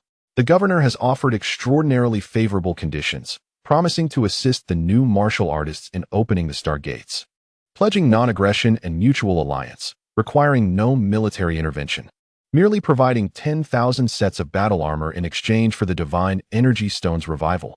Yet they are unwilling to agree to such terms. Esteemed seniors, you, as new martial artists, may regard this with indifference. But as citizens of Silver Moon, does such a reaction from the Tianxing governor's mansion, which aspires to unify the world, truly put us at ease? Is it merely about absorbing energy? No. More critically, these ancient cities, in such circumstances, are unwilling to express their stance, essentially indicating an attitude of non-cooperation. Everyone is an enemy, perhaps out of pride, or perhaps they believe that after the second resurrection, there is no need to compromise with Li Hao and his companions. Perhaps what the new martial artists consider trivial matters are perceived differently by Li Hao, merely a junior in their eyes. In the eyes of the officials at the Tianxing governor's office, this was a clear manifestation of hostility. Qian Wuliang further remarked, regarding the ancient tortoise's guardianship, that the battle city could assist us in harnessing the energies of heaven and earth. He paused momentarily and continued, as a junior, I wish to pose a few inquiries. The old tortoise pondered for a moment before responding, speak. At this moment, this individual might embody Li Hao's will. Qian Wuliang appeared to have gained considerable courage. Once we extract the energy and the battle city revives, can the guardians here allow the battle city to fight on our behalf? This includes those formidable beings who have not yet awakened. The old tortoise frowned. Qian Wuliang pressed on. Can the various devices, machines, weapons, and armor within the city supply us without limitation? Will the elder beings among the city's flora be willing to continuously provide us with the spring of life? If we were to encounter hostile ancient city forces, would they be willing to command the ancient city to assist us in battle? If all these are not feasible, then perhaps we should take a risk and vanquish an ancient city ourselves, thereby making our own decisions and sparing the battle city from difficult choices. With sincerity etched on his face, Qian Wuliang declared, the battle city is our most loyal ally. Yet if it means turning against other ancient cities for our sake, it would be unfair to the esteemed predecessors. Thus, I believe this battle may be imperative, and perhaps it is a fight we must undertake alone. Upon hearing this, Li Hao cast a glance at him. Qian Wuliang, sensing Li Hao's thoughts, or perhaps acting on his own volition, softly suggested, Governor, if we aim to confront the opposing ancient cities, it would be unnecessary to trouble the esteemed predecessors. They belong to a bygone era, and without certainty of their rebellion, we must handle this ourselves. He held some of his own ideas. Perhaps, dealing with the ancient cities with the aid of some ancient powers could prove beneficial. However, this could easily lead to complications. It would be wiser to take matters into our own hands. Of course, the challenges and dangers involved were far beyond imagination. The immortal could be dealt with, but even Li Hao, at this moment, would find it exceedingly difficult to contend with a sage, perhaps even impossible. As Li Hao fell into deep contemplation, the old tortoise could not help but interject. You cannot. Although he spoke the truth, it was somewhat hurtful to their pride at that moment. The others frowned, remaining silent. We cannot. While there might indeed be a disparity in strength, such a declaration only fueled their defiance. Even Director Zhao, at this juncture, began to chuckle softly. Confronting the ancient cities is indeed challenging, yet it is not devoid of hope. Compared to other forces, which impose countless restrictions, at least in the ruins, we can fight with abandon. Moreover, not all ancient cities have fully revived. The director then turned to Li Hao, sighing, "If we are to be hamstrung by others, it would be better to take the plunge." A victory would not only resolve part of the issues with the ancient cities, but would also allow us to loosen the constraints imposed by the Four Nations Alliance.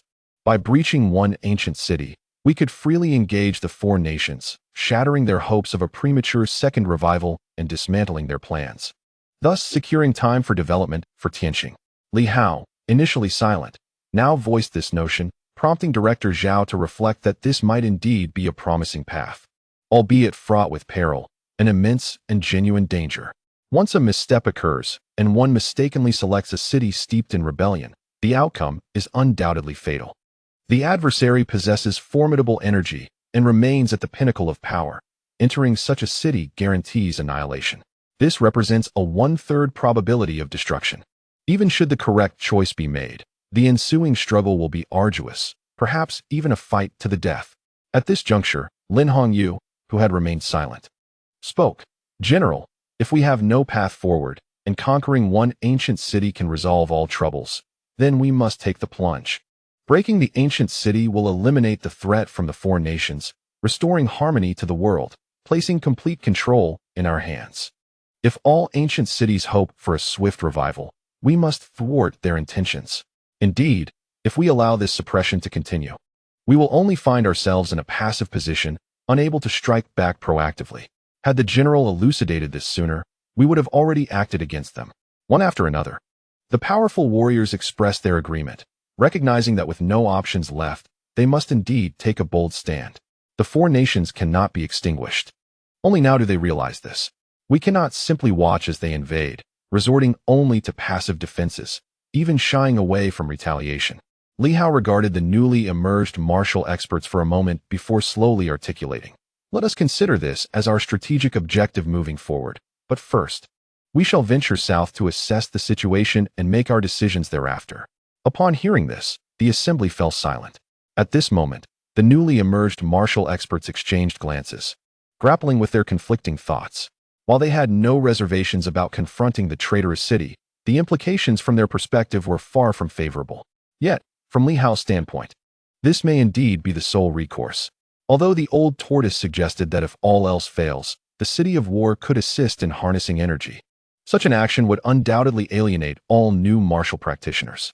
Everyone yearns for the revival to commence, yet you choose to extract the energies of heaven and earth, destabilizing the very fabric of existence. Would this not irreparably damage relations with the new martial factions? In this moment, a profound silence enveloped the group. The warship continued its journey through the void, heading resolutely southward. After traversing the expanse of time and space, they arrived at the southern continent's edge, where a complex amalgamation of marshlands and waterways awaited. The Water Cloud Nation had likely received word of their arrival. As the warship materialized, countless vessels appeared, forming an unbroken line ahead. Before them lay a colossal warship, vast as an island. The Water Cloud Nation is renowned for its formidable navy. However, it lacks the confidence possessed by the other three nations, for it has no savage beasts, no deities, nor the god of initial martial arts, nothing at all. The emperor of the Water Cloud Nation is said to be merely a child, leaving the governance in the hands of the Water Cloud Empress. Rumor has it that this young empress has deftly managed both civil and military affairs, commanding obedience and even advocating for an offensive into the Central Plains. On the immense warship, a woman adorned with a phoenix crown and veiled in a delicate shroud stood at the forefront, exuding an air of mystery. As Li Hao's warship emerged, a gentle feminine voice resonated. "General Li, your esteemed presence is an honor. I apologize for the lack of a proper welcome." Li Hao offered no response, alighting from the warship and stepping lightly onto the air. At this moment, Li Hao, adorned with a treasured sword and clad in a scholarly robe, exuded an air of refined elegance. He stepped forward, gazing towards the warship's bow, where the Empress Dowager stood accompanied by a timid child of about 5 or 6 years, who cast a shy glance at Li Hao. Behind them stood a gathering of civil and military officials, while formidable figures in black robes lingered nearby. Upon noticing Li Hao, the veiled Empress Dowager appeared unperturbed, her voice imbued with a gentle, mournful tone as she remarked, "General, your arrival here does not herald another barrage of superpowered artillery like against the great wilderness, does it?" Such extravagance and tyranny are unwarranted. Our water cloud kingdom has entered the southern continent out of sheer necessity. Before Li Hao could respond, she sighed softly. With the resurgence of the world, the stability of the heavens, and the overwhelming force of water energy, our southern realm is predominantly aquatic. Alas, many of our islands have been ravaged by monstrous waves, rendering water cloud uninhabitable. I am helpless. For the sake of billions of our citizens, we must migrate northward. At that moment, a number of water-based great demons seemed to linger near the warship, swirling in the water. Li Hao listened intently, feeling no sense of impropriety, and inquired, "Is the disaster truly severe?" The Empress Dowager hesitated momentarily, then sighed. "Indeed, it is quite grave. Many islands suitable for habitation have been swept away. It is a tragic situation." Li Hao lamented, "The common people suffer greatly, compelled to seek an escape. They deserve our compassion. The populace of the world are all unfortunate souls. Therefore, you shall disband the army and repurpose it for infrastructure. Let the soldiers join the construction teams, while I forge new islands across the seas, dispersing the water cloud populace. Land, mountains, and oceans can all serve as places for resettlement. Furthermore, with the ancient cities awakening, if we can seize one, it could accommodate millions of residents. As long as we unite with determination and diligence, we will soon guide the billions of water cloud citizens away from their plight." The Empress Dowager appeared momentarily lost in thought, while the civil and military officials exchanged glances, seemingly astonished by Li Hao's demeanor. Is he serious? Is he intentionally pushing us to this extreme? The Empress Dowager, taken aback for a fleeting moment, soon sighed. The general's intentions are noble, but the migration of billions is no small feat. Is that not the very purpose of your entry into the southern continent? Li Hao, perplexed, responded, "Is it truly so challenging? Previously, it was solely your water cloud kingdom's endeavor. Now, my Tianxing is willing to contribute manpower and resources. Life may be difficult for now, but if we can weather this trial, a new dawn awaits." The Empress Dowager was rendered speechless. At that moment, the figure in black suddenly scoffed. "Li Hao, perhaps you should first ensure your own well-being. If you continue down this path, the Empress Dowager's seemingly reasonable excuses will swiftly become your justification for cornering them." Li Hao turned to the figure in black, exhaling a sigh. "You and your rebellious ilk are oblivious to the suffering of the people. I am discussing their livelihoods with the Empress Dowager. Do you not comprehend? The welfare of billions of citizens eclipses any notion of conflict." The figure in black retorted coldly, "And what of the civil and military officials of Water Cloud? Tianxing is in need of talent. Any who are willing may seize a position at any time. I will not hinder such aspirations." Li Hao smiled. The young emperor is quite endearing. Should he possess the capability in the future to become the ruler of Tianxing, what could possibly be wrong with that? If the Empress Dowager were wise and capable, even as a woman, ruling as an emperor would not be out of the question. Is this what you wish to convey? Li Hao replied with an open smile. If Shuiyun is willing to lay down her sword and join my Tianxing, we, the people of Tianxing, shall certainly treat her with sincerity. The room fell silent. The Empress Dowager Shuiyun spoke softly. The governor jested. "I have no such intentions. Even if I did, what of it?" Li Hao continued to smile brightly. Embracing diversity, the world does not belong to any one family. In the south, Shuiyun has yet to engage in any significant disputes with Tianxing. Our naval forces are somewhat feeble. Should we strengthen our navy and station it across the seas to eliminate pirates and safeguard peace, I would warmly welcome Shuiyun's joining. With 99 provinces in the realm, what harm would there be in adding one more, the province of Shuiyun? This feels like an imposition. Among the civil and military officials, an elderly man stepped forward, his voice grave. "I never anticipated the governor's profound righteousness. However, the south faces numerous floods, and resettlement is arduous. Disbanding the army at this moment would leave the people of Shuiyun unprotected. I can dispatch troops for their protection. The governor may not be aware of the dangers of flooding. It is challenging for outsiders to survive in Shuiyun." Li Hao sighed. "Fear not. I can summon the great water spirits to assist and gather the supernaturals of the water element from across the realm." At this juncture, some military officials could no longer contain themselves and muttered, "We desire a territory of our own." "Certainly," replied Li Hao with a smile. "But it is not the right time to relocate others. I could create land by reclaiming the sea. What does the general think of this?" At this, everyone fell utterly silent. If so, it would only imply that we are intent on seizing the world. The previous words of the Empress Dowager would then become a jest. Everyone pondered. Li Hao's fiery temper was ignited further by news from the wasteland, compounded by his earlier broadcast regarding the confrontation with the Western Divine Kingdom, always leading with force. Thus, they deliberated on adopting the guise of the weaker party, feigning a semblance of pity to elicit compassion. To their surprise, Li Hao truly showed compassion. What to do now? The assembly found themselves in disarray. For a moment, they hesitated to completely sever ties. Yet failing to do so would mean acquiescing to Li Hao's demands. The Empress Dowager of Shuiyun could only sigh and say, "The governor's goodwill is appreciated. Yet at present, you are beset with troubles from Dali, the wilderness, and the Divine Kingdom, all eyeing you covetously. Would it be wise to allow the affairs of Shuiyun to delay your grand ambitions?" After saying this, she added, "This place has a better environment than Shuiyun and does not require crossing the southern continent. Governor Li, might we utilize this location for a few months to make some adjustments?" Li Hao raised an eyebrow. That would not be appropriate. This land is impoverished, predominantly waterlogged, and offers no means to disembark. Outside my Tianxing city lies the Tianxing Sea.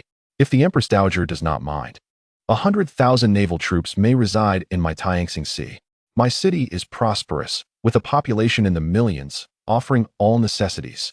Tianxing City pledges to supply provisions and all essentials daily for the soldiers, and once peace is restored across the realm, they shall be regarded as kin. Before them, Li Hao seemed to transform into another person, shedding his former domineering demeanor for one of remarkable gentleness and grace. Nonetheless, this left the people of Shuiyun feeling exceedingly uncomfortable. In the midst of rising tensions, a furious general expressed his discontent, exclaiming that if the governor were so generous, he might as well lend us the southern continent for a time. Li Hao sighed, remarking that despite his promises to assist with relocation, provide a settlement, and establish a province in the Celestial Sea, their insatiable desires knew no bounds. He questioned the necessity of embellishing their invasion with false pretenses. At this point, Empress Shuiyun refrained from further comments, only expressing her sentiments. Is the governor here today to force us into retreat? If so, we shall withdraw our troops. Li Hao smiled, assuring her that there was no rush, as the other three factions each had their own support and would not retreat easily. However, he expressed his curiosity regarding Shuiyun's intentions, wondering if she harbored ambitions for conquest, and questioned the source of her confidence. Empress Shuiyun looked up at Li Hao and inquired if the ancient city was willing to lend them assistance, to which he replied that it would not suffice.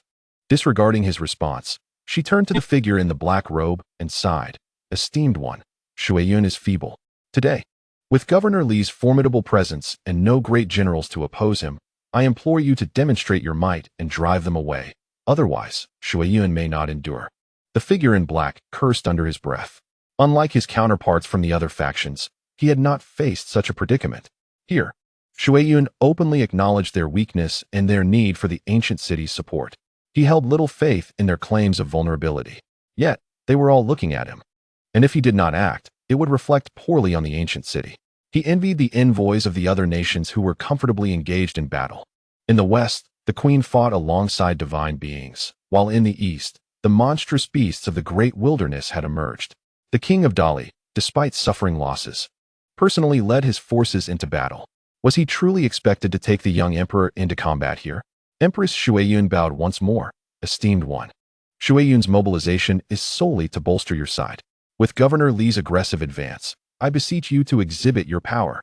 Behind her, the civil and military officials echoed her plea, urging the esteemed one to display his prowess and vanquish the formidable foe. After contemplating his position, the figure in black recognized his own peak combat abilities. Although he was currently at the pinnacle of his power, he was still far superior to the average warriors of the 7th or 8th tier. In comparison to modern martial arts, he considered himself a force comparable to the sun and moon. Perhaps, despite Li Hao's apparent strength, he might stand a chance in combat. The crux of the matter was that if he did not fight, Shuiyun might indeed flee, a responsibility he could not bear. Should he die? It would only be a manifestation of his essence. Resolving himself, he refrained from further words, suddenly unleashing a surge of energy. He gathered the entirety of his essence, determined that even in defeat, he would demonstrate that his manifestation could still momentarily impede Li Hao. There was no need for fear. This entity is merely a projection.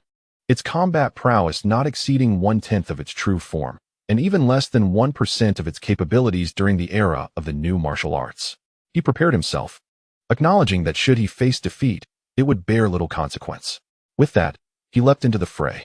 As he ascended, suddenly the world transformed, the void reversed, and a formidable pressure descended.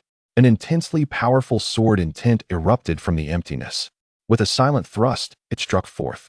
The figure in the black robe was taken aback, roaring in alarm as a crimson hue enveloped him, unleashing a surge of formidable mental energy, only to be extinguished by a single sword strike.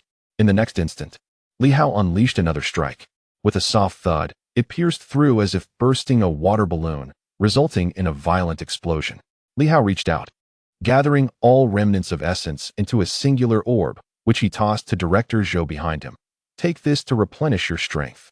Silence enveloped the surroundings. Opposite them, all the powerful figures from the Water Cloud Kingdom stood in stunned disbelief. They knew the formidable black-robed venerable was likely no match for Li Hao.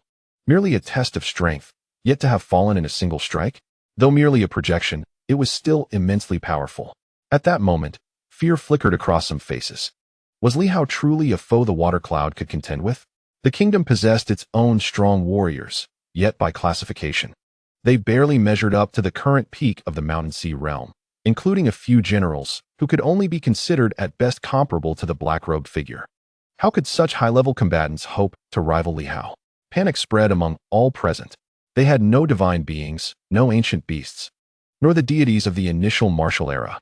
Water Cloud stood as the lone kingdom devoid of any significant faith among the four nations. All hearts were in turmoil. At that moment, the Empress cast a glance at Li Hao, seemingly perceiving the indifference in his gaze, and sighed softly. Indeed, the governor is unmatched in strength. However, as Water Cloud is a frail and diminutive nation, we cannot afford to offend the other three kingdoms, nor the ancient powers, nor the governor himself. The threat posed by the governor is not something Water Cloud can withstand. Might I request a temporary respite for our kingdom? On what grounds? Li Hao regarded her intently. The Empress of Water Cloud stepped forth, treading the air lightly, and replied softly, on the grounds that the governor is not devoid of reason. With that, she waved her hand, and suddenly, a shroud of mist enveloped the surroundings.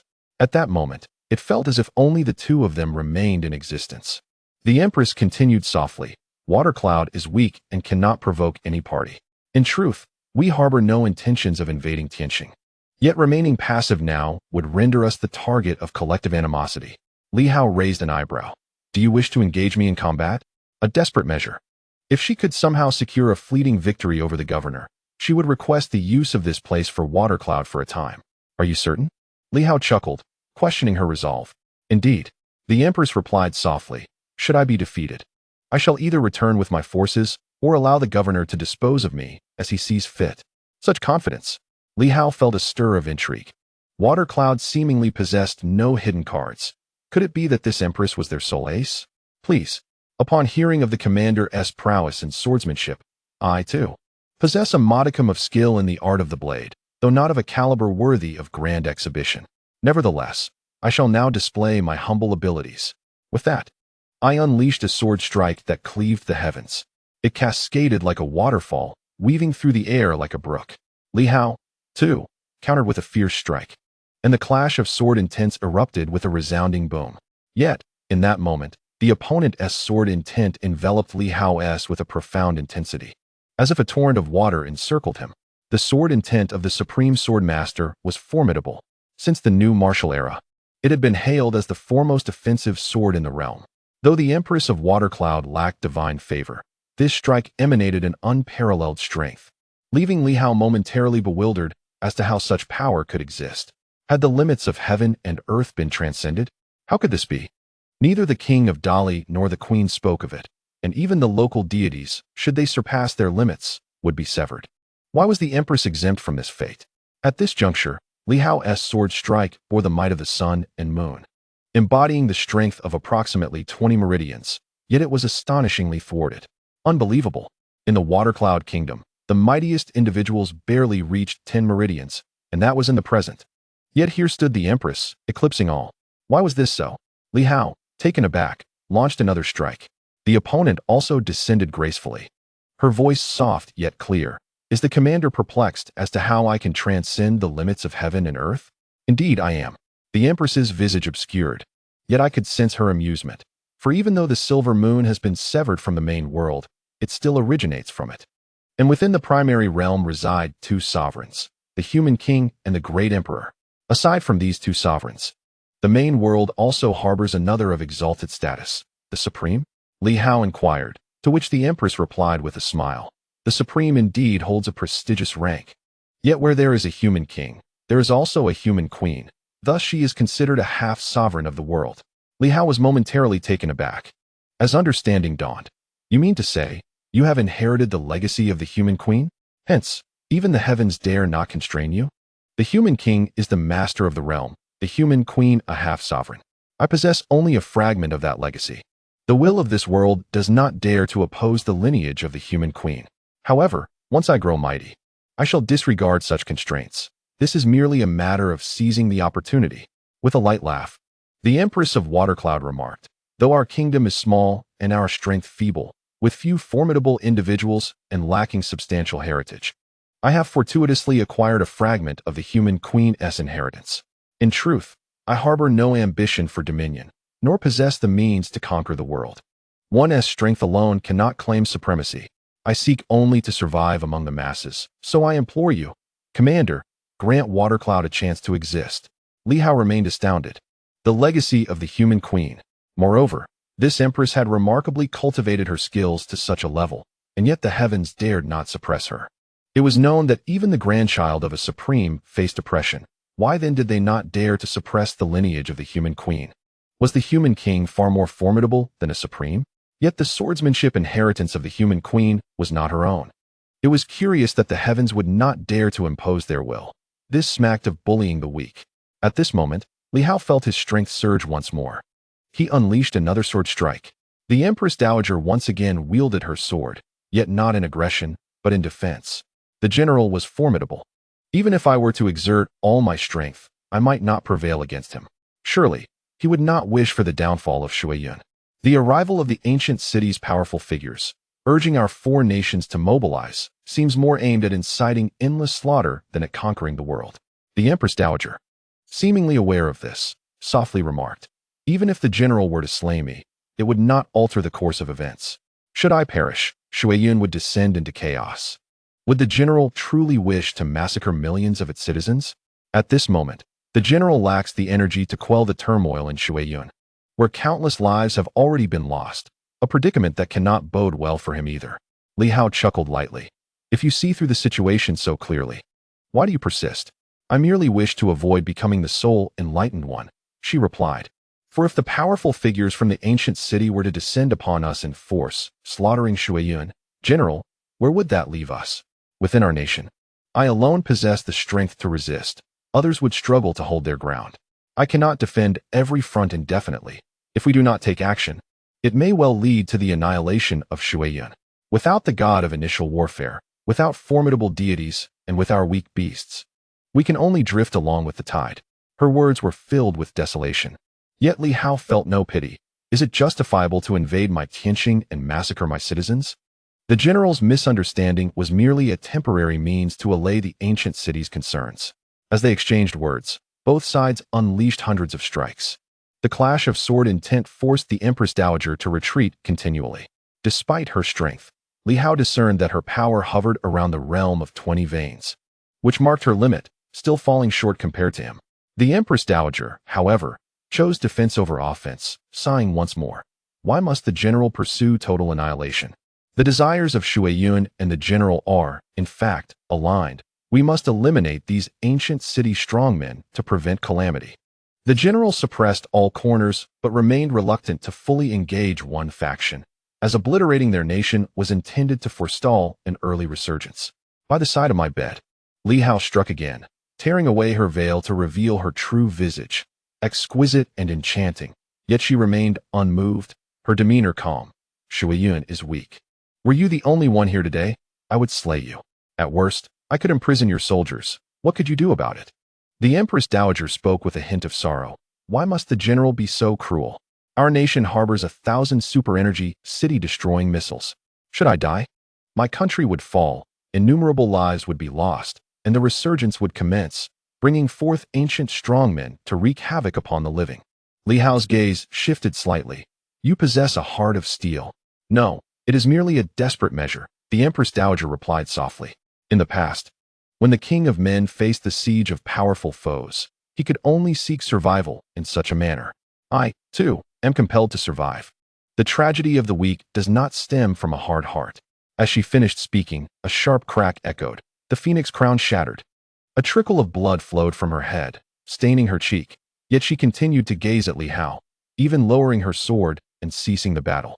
Sighing, should the general choose to slay me today, Shuiyun will inevitably face the demise of countless lives. Surely, the general would not wish to witness such a scene? Li Hao chuckled, remarking on the absurdity of someone using their own nation and its citizens to threaten the leader of an adversarial country, a true lament of the weak. The Empress Shuiyun, with a visage marred by blood, appeared somewhat fragile. Were I endowed with the might of a governor and the aid of the Silver Moon warriors, I would not resort to such measures. No one desires to seek a path to survival through these means. Li Hao scoffed. How laughable. However, if you wish for me to spare your life, you must assist me with a task. Speak, governor, she replied. Engage in battle on my behalf, and I shall allow you to remain here. The Empress's heart stirred with trepidation. The enemy is. No need to inquire. Will you comply or not? Should you refuse, I may not be compelled to kill you. I merely need to incapacitate you, and I suspect some rather intriguing events may unfold. With that, Li Hao's aura surged dramatically. You may still harbor hidden strengths, yet it matters not. I doubt you possess the power to withstand a sage, and nearby, there is another sage ready to intervene. He smiled. You wield the sword techniques of the Queen of Humans. Surely, many fear those who know her, do they not? The Empress pondered. Who would fear the Queen of Humans? Naturally, it would be the new martial artists. Li Hao, are you planning to deal with the new martial artists? The ancient city? Or perhaps some powerful relics? Her mind raced. Despite her strength, the Water Cloud Kingdom was frail, and she alone could not contend with various factions. Today, due to certain constraints, Li Hao was unable to confront them. But what if he truly sought to incapacitate her? A multitude of thoughts flooded her mind, and she weakly inquired, surely the governor does not wish to send me to my doom? Why would I do that? If you die, does it not mean the city would be destroyed? Li Hao retorted coldly. The Empress quickly smiled. Of course, I have no intention of refusing. Li Hao also smiled and suddenly asked, why is it that ancient legacies can be cultivated to such heights? Modern practitioners of ancient legacies struggle to advance beyond the pinnacle of their golden forms. How is it that you have shattered these limits? Do not claim it is merely the prowess of the Queen of Humans. I suspect some imperial legacies are not feeble. Why cannot they achieve the same? Even if the heavens impose no restrictions, how is it that this woman can cultivate to the level of 20 channels? Her physique may well have transformed, akin to Director Zhou's, into that of an ancient being. But from where does this indestructible material originate? Where does the primal force come from? Upon hearing this, the Empress's expression shifted slightly. It is all a matter of serendipity, I assure you. Li Hao's sword shimmered with brilliance in his grasp. Observing this, Empress Shuiyun sighed softly. Because I possess the true sword of the Queen of Humans. Li Hao was taken aback, frowning. The Queen of Humans is still alive, is she not? She has never set foot in Silver Moon, so why would she leave her sword behind? Unless she perished or, like the 8 great families, her weapon serves as a key. Only then would she deliberately leave it. Otherwise, who would abandon their prized sword? That I do not know. However, it is precisely because of this sword, which contains vast amounts of primal force and indestructible material, that I have come this far. And what of the sword? It has already been refined by me. Li Hao's heart stirred as he gazed at her. If you were to wield this sword, it seems you could unleash even greater power, am I correct? The Empress replied softly, yet, that would still not rival the general. Li Hao sneered, which soon transformed into a gentle smile. Very well, that is even better. In a few days, I shall return to seek you out. With that, he thrust his sword into the heavens, piercing through the sky. The surrounding mist dissipated, and onlookers turned their gaze towards them. The formidable warriors of the Water Cloud Kingdom were taken aback. The Empress's crown shattered, her face stained with blood. Had they truly been defeated? While a loss was not unexpected, such a defeat would surely force their retreat. At that moment, Li Hao spoke up. The Empress possesses formidable strength, and has unexpectedly acquired a new martial inheritance. Out of respect for the rebirth of martial arts today, I shall not pursue the matter further. However, should the water cloud dare to step into the realm of Tianxing, it shall face utter destruction. After uttering these words, he turned and returned to his warship, which soared into the sky and vanished in an instant. Zhang En, perplexed, suddenly remarked, "Just now, I sensed a unique aura that felt somewhat familiar. It resembles the inheritance of the human queen." Zhang En was taken aback and after a moment replied, "How can that be? The human queen has never set foot in the Silver Moon territory." Li Hao shook his head. "I am not privy to that information." Meanwhile, Zhang En was left bewildered, pondering when that figure had ever visited Silver Moon and had even left behind a legacy. What was the meaning of this? Others around them began to gossip curiously. Is that woman truly powerful? Remarkably so, at least at the level of the Sun and Moon's fourth stage. The crowd gasped collectively. This was no trivial strength. The great Li King likely stood at a similar level, if not weaker. No wonder you did not pursue further. But surely you could defeat her, couldn't you? Li Hao nodded and added, "Yet, she bears the inheritance of the human queen, a figure I hold in great esteem, thus I must give due regard." The others scoffed at this, dismissing it as mere platitude. Are you comforting Zhang En and the others? Who would believe that? Nevertheless, Li Hao's words made several ancient strongmen feel somewhat uneasy. Soon, Zhang En sighed softly and said, "Thank you. Although the inheritance may not be significant, I am still grateful." Li Hao smiled in response, "It is my duty." Zhang En felt a pang of discomfort and chose not to elaborate further. In truth, the human queen's inheritance was not of great consequence, especially when compared to the emperor's legacy. Yet, Li Hao had spoken to save face for everyone. For the rebirth of martial arts, and for the human king, did they not owe him a response? However, this seemed to unwittingly create a debt of gratitude, leaving them in a state of helplessness. Zhang En speculated that Li Hao likely harbored his own intentions and thoughts. Perhaps it was to prepare for the upcoming confrontation with the ancient city? That seemed plausible. Should the human queen's inheritance manifest in the ancient city, some might perceive it as the return of martial arts, resulting in their reluctance to resist and causing turmoil in their hearts. After all, he himself had felt somewhat disoriented for a brief moment, finding it quite unbelievable. He cast another glance at Li Hao, whose smile appeared innocent, seemingly not of such a nature, yet upon reflection, this individual was indeed that type. His smile was pure, yet at his core, he was quite shameless. Chapter 329, Revival. Transcendent powers, seeking subscription and monthly votes, the warship circled around and returned once more to Tianxing City. In the realm of the Four Corners, Li Hao did not completely relinquish his responsibilities. Instead, he dispatched individuals to mobilize troops, temporarily integrating the armies of the Four Corners to prevent any disorderly movements or potential insurrections during this tumultuous period. He had but one request for the several commanders left behind. They should be prepared for battle, yet strive to avoid it whenever possible. Given the current circumstances, everyone was aware of the situation and would naturally refrain from provoking conflict. Consequently, they could only adopt a defensive posture. In the south, Nan Quan was reluctant to guard Shuiyun, desiring instead to venture westward. However, Li Hao deemed his temperament too volatile, especially considering the Western Queen's similarly fierce disposition, which could easily lead to confrontation. Thus, he assigned Nan Quan to the south to keep a watchful eye on Shuiyun, the Empress of Shuiyun. Whether genuinely fragile or merely feigning weakness, was at least astute enough to grasp the gravity of the situation.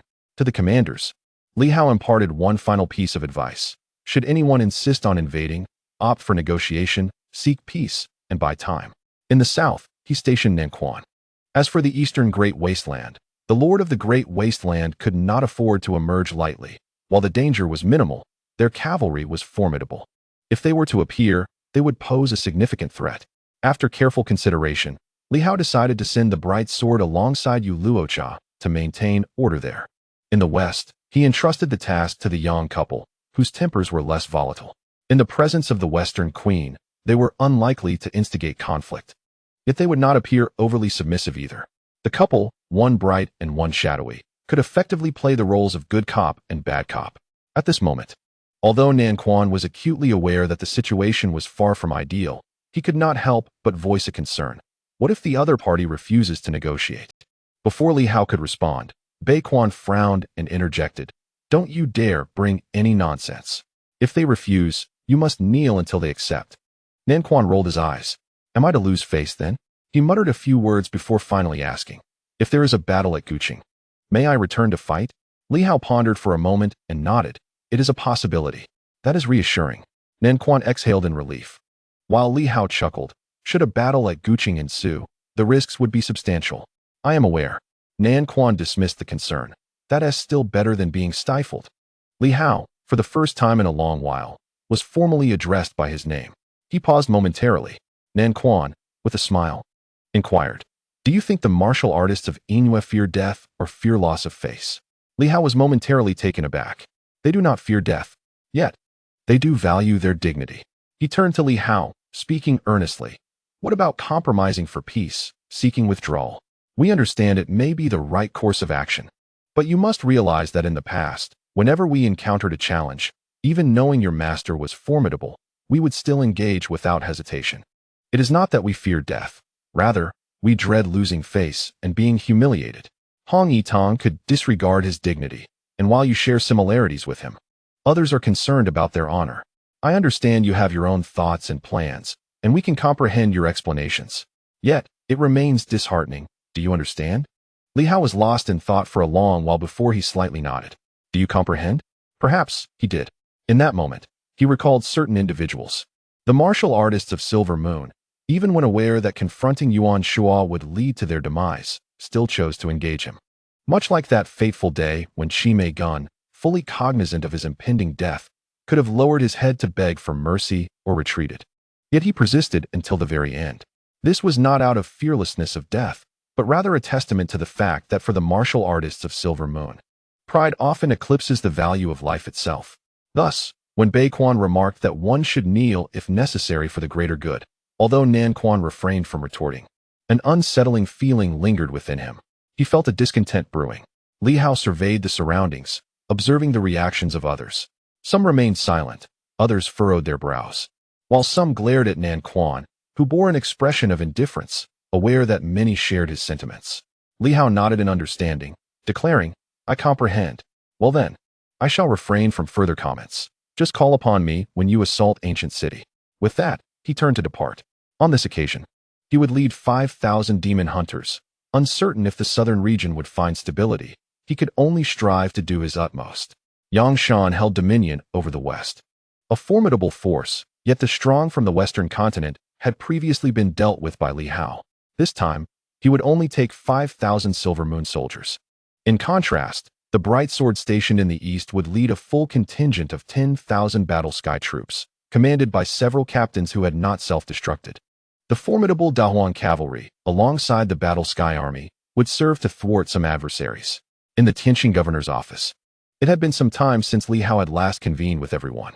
At this moment, all had gathered at the residence. Before Li Hao could speak, Qian Wuliang took the initiative. Governor, I am prepared to lead a team to visit the Hong, Liu, and Zheng families. He spoke softly. Among these three families, at least one is bound to betray the entire city. It is even possible that all three may conspire against us. Naturally, they may feign friendship, and not all will seek my life. But those who do, without a doubt, are our enemies. As for those who do not seek my demise, I might discern some truths and make judgments based on my subordinates' capabilities. Continuing, he added, furthermore, I require a few individuals to assist me. Speak, Li Hao replied. Qian Wuliang stated earnestly, first, I need Xuanfeng Hu Ming. Hu Ming, that rather unscrupulous old man. Li Hao frowned slightly. While he could be useful, his timidity often led to complications. Qian Wuliang chuckled, Governor, you may not realize that the potential rewards from such risks could surpass our usual gains tenfold or even 100-fold. We are willing to take risks to achieve great feats for the governor. But if we were to submit to ancient city, what would we become? Lesser than dogs. As long as I convey our intentions, he would agree and would never betray us. Li Hao nodded. Qian Wuliang continued. The second individual is Director Zhou. Director Zhou appeared momentarily startled. Qian Wuliang smiled. Director Zhou has delved into ancient martial arts, which would facilitate a closer rapport with them. Li Hao pondered for a moment, then nodded. Is there anyone else? Indeed, Qian Wuliang replied. Ancient city may wish to gauge our strength. My subordinates may not rival the three great ancient cities. Yet not all may be hostile. It is possible to win over one, but I require a powerful ally to assist me.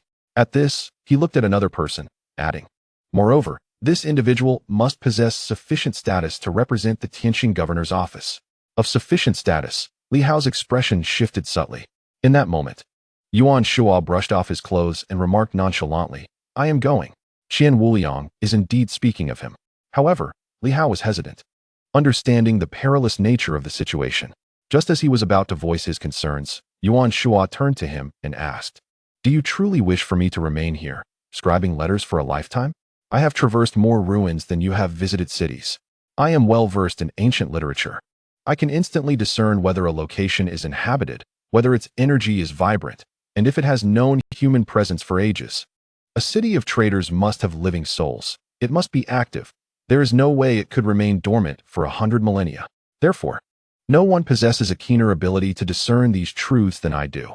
Moreover, regardless of their allegiance, it is vital to recognize that you hail from my five animals sect, and I am the one who embodies your sincerity. Yuan Shuo chuckled, adding, the true city of traders would not hastily seek my demise. To do so would reveal their hand completely. He concluded, although Nan Quan may be a scoundrel, he spoke a truth. Never underestimate us. The world will continue to turn without anyone, even without you. Silver Moon has persevered until today. Those like Zhao Shuguang are now hiding their talents. Truly, without you, Silver Moon would still endure. As he spoke, he assured, I shall cooperate fully with Qian Wuliang this time. Below, Qian Wuliang dared not raise his gaze to Li Hao, sensing that his mention of Yuan Shuo was, in fact, a provocation to Li Hao's limits. Many were aware that Li Hao had no remaining family. Even during the last confrontation with the Western divine nation, despite suffering considerable losses, he showed little emotion. Yet when Yuan Shuo faced adversity, Li Hao's fury flared instantly. Perhaps, amidst all of Tianxing, only Yuan Shuo could evoke such a response from Li Hao. However, Yuan Shuo's absence made it challenging for others to comprehend the gravity of the situation. After a period of contemplation, Li Hao slowly declared, very well. He turned to Qian Wuliang and asked calmly, do you have any further requests? Indeed. Qian Wuliang suppressed his agitation and responded softly, if possible, I hope to have a senior martial artist accompany us as an intermediary. Li Hao shook his head, no need. Qian Wuliang paused, quickly understanding, and nodded, then let it be. Li Hao affirmed, is there anything else? Not exactly, however. I will require a batch of divine energy stones as a token of our meeting. Certainly. How about 100 million? Agreed. Qian Wuliang exhaled in relief at this agreement. He then turned to Director Zhao, stating, additionally, I need you to provide me with some information. My knowledge of Silver Moon is limited, and I am unclear about its general layout. Once I have a rough idea of its location, even if I cannot pinpoint it exactly, I can arrange for them to assist me in entering the city. Li Hao looked towards Director Zhao, who nodded, though my understanding of the specific locations is not exhaustive. Having overseen Silver Moon for many years, I can delineate its general areas. Furthermore, there may be some contacts within Silver Moon that I can provide materials for. Thank you for your assistance, Director Zhao. Li Hao said, time is of the essence. Director Zhao, you and your associates should accompany General Qian back to Silver Moon. Understood. They said little more, and Yuan Shuo rose to leave, not even bidding farewell to Li Hao, fearing he might be stopped. Li Hao merely watched in silence. Although it was merely a diplomatic mission, it was fraught with uncertainty, even exceedingly dangerous. Regardless of whether it is a treacherous city or not, they would likely not be well received upon their arrival. Li Hao had shattered the divine weapons of the Hong and Lu families, and had previously confronted the King of Dali, openly accusing the head of the Zheng family of treachery. In essence, he had offended all three factions, led by Qian Wuliang. Whether Li Hao lived or died was of little concern to him, perhaps indicative of his cold-hearted nature, yet it reflected his true disposition. Yuan Shuo, however, was not of the same ilk. Li Hao merely observed in silence as they departed, lost in thought for a considerable time before regaining his focus to address the others. The King of Dali has returned to his realm, but not all can remain here. Some must return to Silver Moon and accompany Zhongli. He turned to Yu Shuai and the others, instructing them to return first. He then named several individuals, Tianxing, Di Fujian, Minister Yao, Director Chun. You shall remain with me to continue our previous endeavors, clearing out some remnants.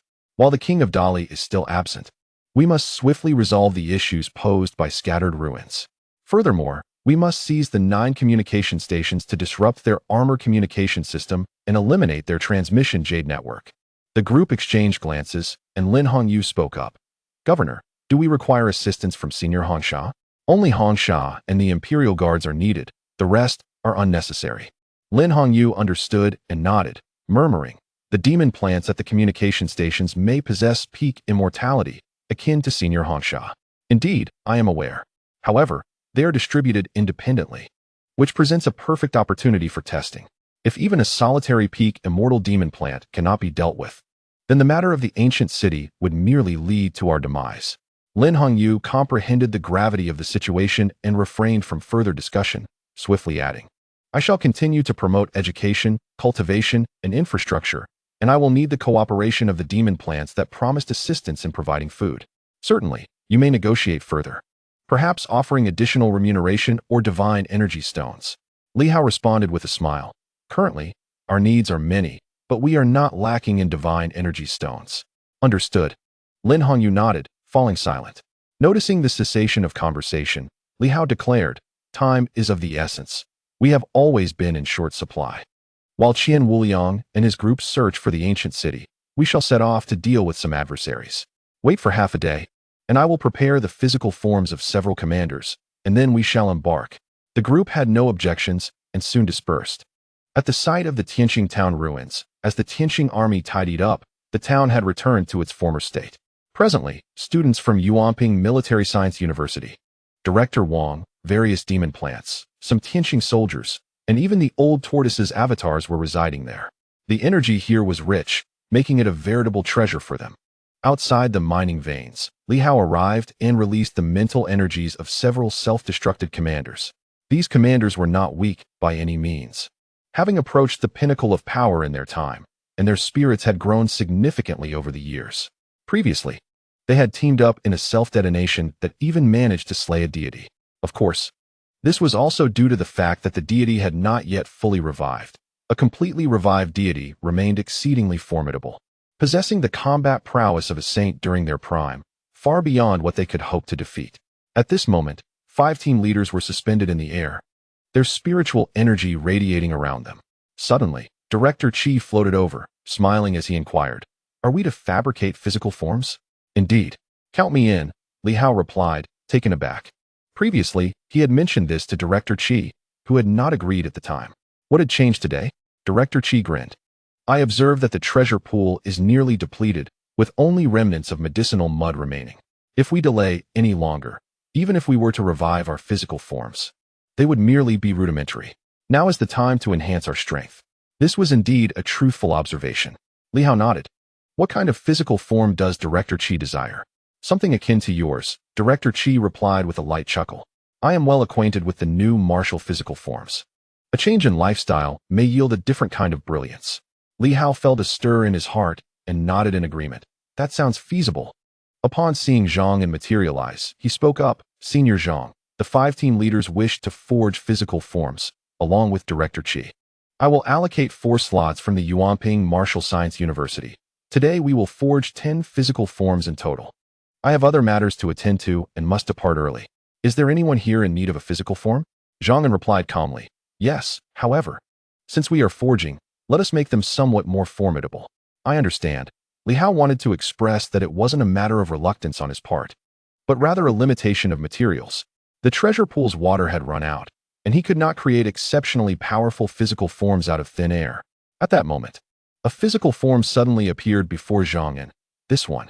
Li Hao was taken aback. Senior, this is the Heavenly King physical form. I am aware, Zhang nodded. However, its utility is rather limited. Its true benefit will only manifest after a secondary revival. At this stage, it serves little purpose, whether I possess it or not. It makes no difference. Given this, it may be better to shatter it and forge some new physical forms to enhance everyone's foundational strength, sparing them the need to start their cultivation anew. He continued, for the first batch of individuals forging physical forms, in conjunction with this, and infused with the local elemental energies contained within divine physical forms, we may achieve commendable results.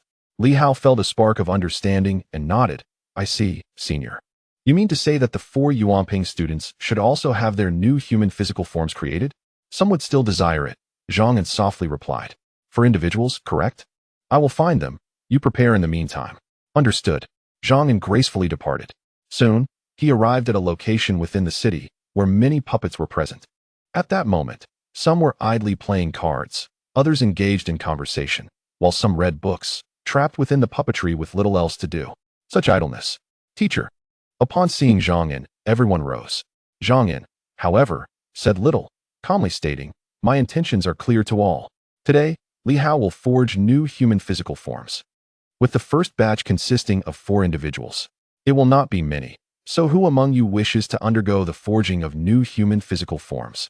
I must clarify once more. Should you choose to forge new human physical forms, the pathways discovered by Li Hao are his own. He is most aware of their quantity and locations. Although he may disclose them now, he may not do so again in the future. So he cannot reveal all his secrets indefinitely. Therefore, to keep pace, one must relinquish the past. He spoke gravely. If you are prepared for such a commitment, then step forth. If not, remain where you are. Let opportunities be bestowed upon those in need. Among the puppets, one fell silent for a moment before speaking. If we are to attack the new Wu, then let us proceed. Zhang replied solemnly. Since we have chosen to ally ourselves, we must commit to the path we have selected. Shall we retreat? The indecisiveness of switching allegiances is perilous and despicable. If we were to encounter our forebears tomorrow, Zhang furrowed his brow, there will be no unwarranted battles. Li Hao is not that sort of individual. If that day ever arrives, let us choose our kin. Between loyalty and family, I advocate for family. When torn between factions, I suggest loyalty. Family surpasses loyalty. Loyalty transcends factional allegiance, for this is what it means to be human. Upon hearing these words, some seemed to exhale in relief. Thus, the teacher implied that if it does not involve family, merely the remnants of new Wu, we may fight with abandon? Zhang nodded. Indeed, for 100,000 years. Each has followed their own path, made their own choices. Naturally, if one were to perish in battle, let no one harbor resentment. He then inquired, who among you is willing to step forward? In an instant, approximately 30 individuals emerged without hesitation. Zhang felt a slight tremor within, though some still hesitated. These individuals displayed no doubt. Were they callous, or were they resolute? At that moment, he could not discern the nature of his own thoughts. Such determination, devoid of hesitation, indicated that they had deliberated thoroughly. However, from the perspective of New Wu, such resolve might be disconcerting. He refrained from voicing this sentiment. Before him stood a robotic cat, which now spoke. Teacher, perhaps you think us too unfeeling. Yet, New Wu has vanished. At least the New Wu we cherished has been lost to this era. The New Wu of today, the ancient city, and the remnants of its people have all transformed. We too are human, and we too will change. We no longer wish to be puppets. Of course, we need not offer further justification. It is merely an excuse. If we were to oppose you tomorrow, teacher, feel free to eliminate us. The speaker appeared particularly composed at that moment. You have always encouraged us to make our own choices. Today, we have chosen this outcome. As for you, teacher, perhaps you have yet to make your own decision.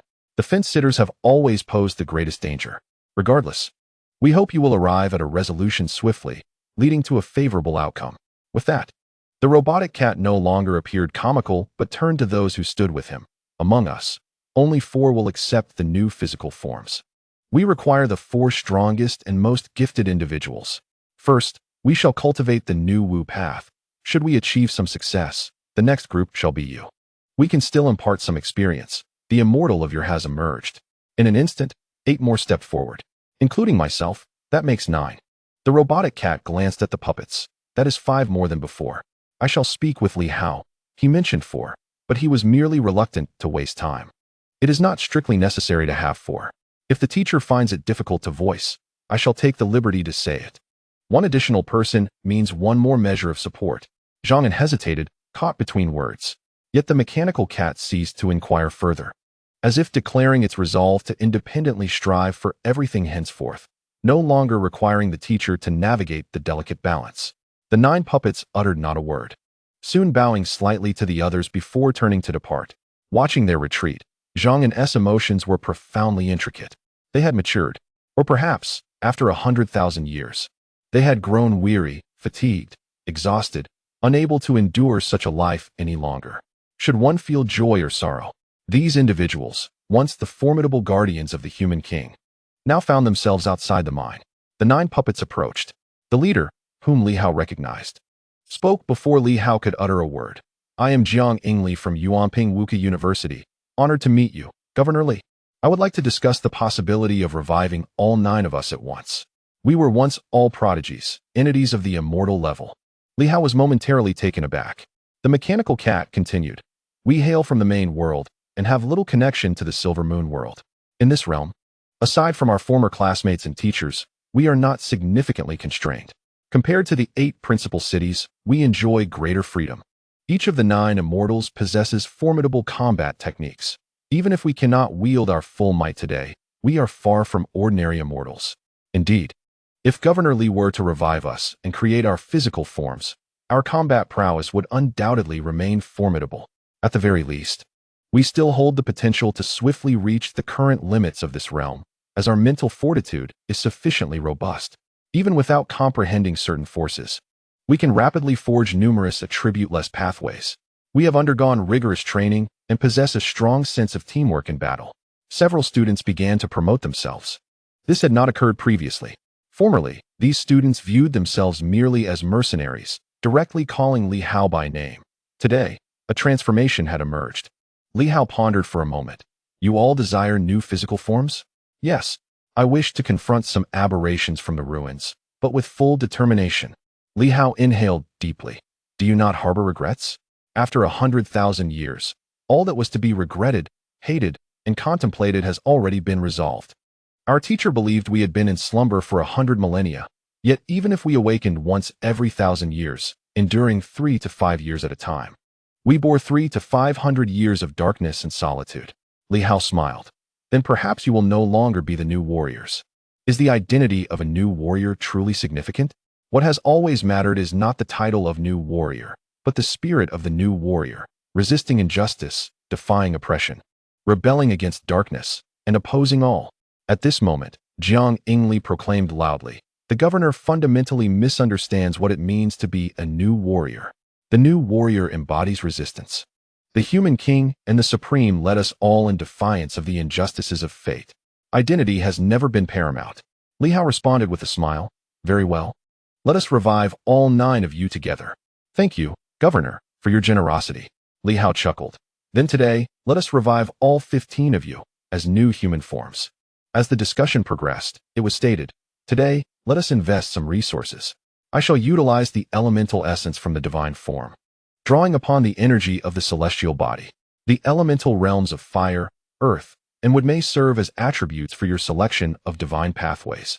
For I possess the corporeal forms of these 3 elemental deities, capable of harnessing some of the profound forces of the universe. And what of calamity? Its nature remains elusive to me. Thus I hesitate to present it as an option, for it is challenging to control the unknown. I advise caution in this regard. The assembly nodded in agreement. Li Hao, after a moment of contemplation, continued, let us adhere to our traditional methods, transplanting the great path, establishing fixed channels. Furthermore, to fortify these pathways, several of you may elect to forge your puppets into divine weapons, utilizing superior materials that can be refined and integrated into the primary pathways, thereby channeling the essence of the primordial great path, serving as vessels capable of bearing greater power. The quality of the puppet material is indeed commendable. A few of the puppeteers appeared hesitant, prompting Jiang Li to speak. It is challenging to refine this. It was crafted personally by the principal years ago. At that moment, a voice sighed from the distance. Allow me to assist in your refinement. It was the teacher, as usual, stating, together with the Imperial Guard, I shall solidify the great path, sever it, and transplant it, transforming puppets into divine weapons, your innate divine armaments. This will strengthen the channels, drawing upon the powers of the House Star realm to expedite your recovery, restoring you to your former immortal prowess. Turning to Li Hao, he added, today, as they choose to join, I trust you will treat them all equally. With the transformation of the great path, the rebirth of the corporeal form signifies a new beginning. So long as it does not involve family, the students of Yuanping Wuka University shall not shy away from battle. Certainly, Li Hao nodded in affirmation. Remaining silent as divine inscriptions began to emerge, unleashing the powers of the House Star realm. It has become comparatively simpler than before. Recently, he had completed a basic delineation of the Great Path regions. These individuals need only select a primary divine pathway, whether it be a corporeal path or an attribute-less path, and he could swiftly facilitate their transformation.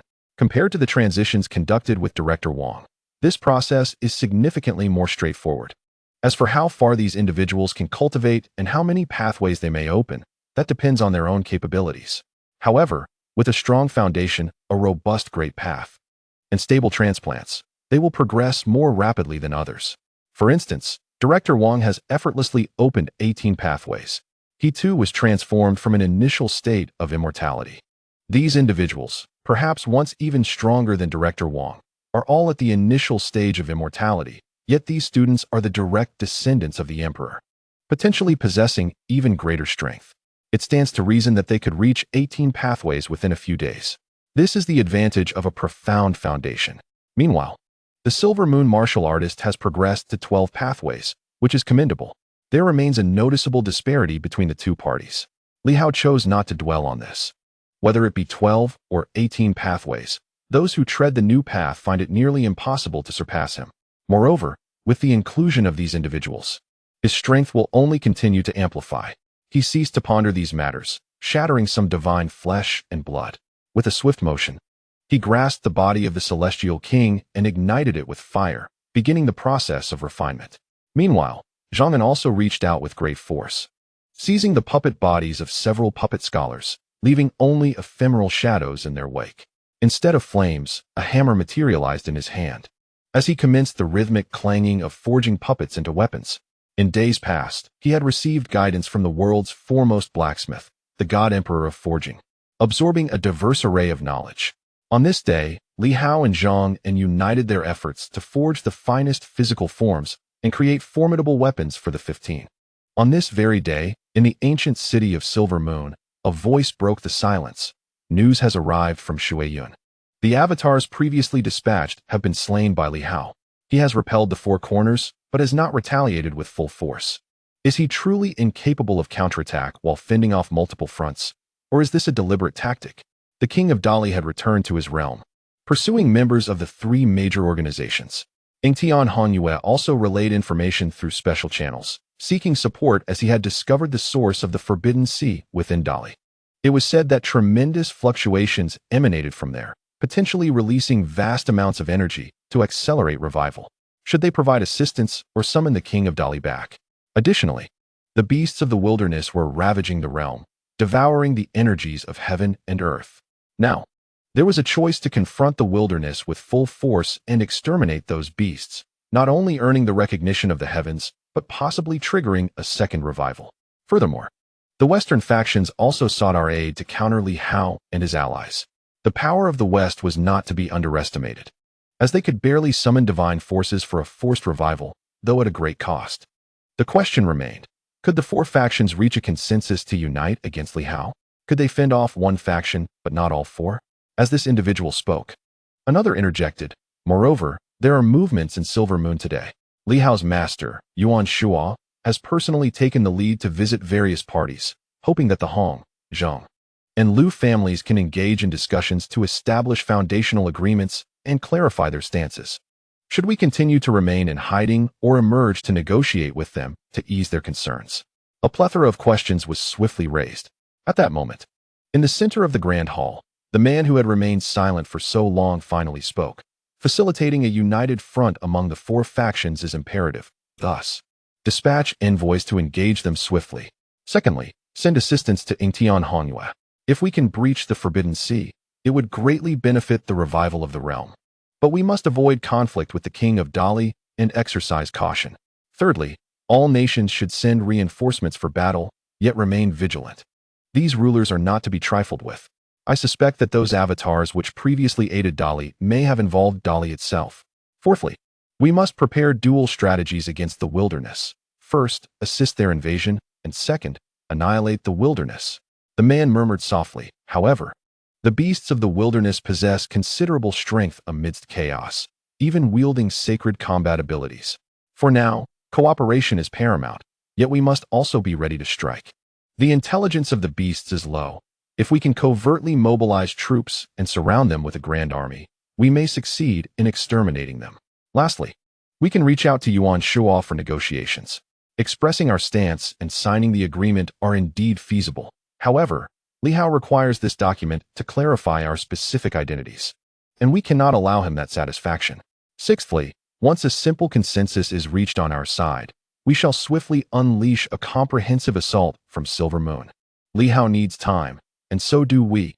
At this moment, we shall not grant him any respite. Seventhly, we must continue to investigate the strongholds of the Red Moon world. Perhaps they possess some knowledge. Recently, they have been remarkably discreet, to the point where no one seems to have noticed them. We must remain vigilant, for they may contemplate launching a surprise attack on the Western Moon Goddess, who has long been extinguished. To my astonishment, I have come to learn that this Western Queen is, in fact, a second-generation Moon Goddess. Upon hearing this, someone's heart stirred. The Moon Goddess, can she truly manipulate the moon above Silver Moon? Indeed, the man nodded. Years ago, the first-generation Moon Goddess was personally slain by the Sword Master precisely because she was the key to controlling Silver Moon. It was presumed that her revival was impossible, given the Emperor's intervention, yet she has returned. Had it not been for Li Hao's pressure, compelling the opponent to unleash the power of Silver Moon, we would never have realized that this queen is the revived Moon Goddess. We must exercise caution, for perhaps the inhabitants of the Red Moon world are currently keeping a close watch on her. Indeed, the man nodded. They seem to have vanished from the world recently, yet they will undoubtedly not remain dormant for long. The Moon Goddess is one aspect. Secondly, the crucial matter may still lie with the Red Moon. The Red Moon is currently in disarray. They had previously collaborated closely with us, yet have now resumed contact, perhaps indicating some underlying issues. Understood. The others below nodded in agreement. However, someone expressed concern. My lord, without the assistance of the Red Moon world, our manpower is somewhat stretched. The man pondered for a moment before responding. Recently, have not the other main cities also made their presence known? Let us find a way to contact the dormant personnel to see if they can lend their strength, though discretion must remain our priority. Understood. Another spoke. My lord, the connection between the War Heaven City and Li Hao is too intimate. Should we not mobilize personnel from there? The man reflected for a while before shaking his head. Not for now. It is too perilous. The link between War Heaven City and Li Hao is overly close. A slight misstep could lead to complete exposure. We shall wait and strategize further. Understood. The crowd quickly began to make arrangements. As the man watched the others depart, he contemplated deeply, then sighed softly as a phantom emerged from him, soon transforming into a person who murmured, "Perhaps I should venture out personally to take a look." With that, the phantom flickered and swiftly appeared at the exit. In the next moment, he stepped out of the ancient city and into the outside world. At this moment, the heavens and earth seemed to tremble slightly, as if sensing something. The phantom gazed skyward with a sense of nostalgia, and after a prolonged moment, he soared towards Silver City, having not ventured out to behold the world for many years. Li Hao, where might you be now? Perhaps only by meeting him in person can I truly understand him. Not just Li Hao, but also the one sealed away in Silver City. It is said that Zhang An has also been revived. I wonder if I will have the chance to encounter him. A myriad of thoughts drifted through the man's mind. Once again, I sensed the intensity of the heavens and the earth, and after a moment of contemplation, I determined that at the current pace, even without a second revival, perhaps soon, the immortal could emerge. At this very moment, within the town of Tianxing, thunder roared. The realm of the bright star seemed to manifest within the town of Tianxing. A series of primordial pathways pierced through the heavens and the earth. Entering the realm of the bright star, and Zhang An, as if perceiving something, cast a solemn glance towards Li Hao. Was this individual elucidating the cosmic pathways? He discerned some divisions of territory. Though not examined too meticulously, this time, Li Hao's forging of the physical body and the opening of the pathways proceeded with remarkable swiftness and simplicity compared to before. Perhaps it was indeed so. Such grand ambitions. Did Li Hao truly aspire to command the myriad pathways of the bright star? Li Hao also glanced in that direction, and upon meeting Zhang An's gaze, he shyly smiled. Zhang An was momentarily taken aback. That smile left him utterly speechless. At that moment, the 15 powerful beings simultaneously let out a thunderous roar. In the next instant, their acupoints opened, rapidly igniting. These individuals were merely equipped with the basic 36 pathways. Additionally, they primarily relied on a single divine ability, culminating in a total of 38 pathways, including the physical pathways. For these once golden-bodied and even immortal golden-bodied powerhouses, opening the physical pathways was astonishingly simple. In the blink of an eye, one after another, the powerful beings activated their physical pathways. Subsequently, they began to pursue the attribute-less pathways. An immense amount of energy was drawn forth by them. Among them, there were even a few women. At this moment, Li Hao focused on one individual, and before he could look further, he heard a soft admonition. "Governor, exercise restraint." Li Hao was at a loss for words. After all, it was his own flesh that was being molded. All these fleshy energies were merely shaped from blood and meat. In his eyes, they were all just sanguine entities. No matter how beautiful, they were not entirely natural. Why should he exercise restraint? With that mindset, he could conjure a multitude at any moment. Li Hao, in a low voice, urged, "Focus on your cultivation and do not overthink. Also, Jiang Li, your physical form seems somewhat uncoordinated. Is there an issue with it?" At that moment, another student suddenly chuckled softly. "You've slimmed down by at least a third. Of course, it's a bit uncoordinated." "Nonsense. Jiang Li. We all remember the past. If others have forgotten, you can feign ignorance. But who among the Jiang family is not plump?" "Nonsense. Once I regain my power, I will crush you with a single blow." Look, the Jiang family is indeed violent, and the women wield hammers. Beside them, Li Hao suddenly burst into laughter. These fellows, after their physical recovery, seem to have become much more spirited. Among the students who revived this time, apart from Jiang Li, Li Hao also recognized the names of several others, yet he was puzzled. Li Shengzhang, who had previously emerged alongside Jiang Li, did not participate in this revival.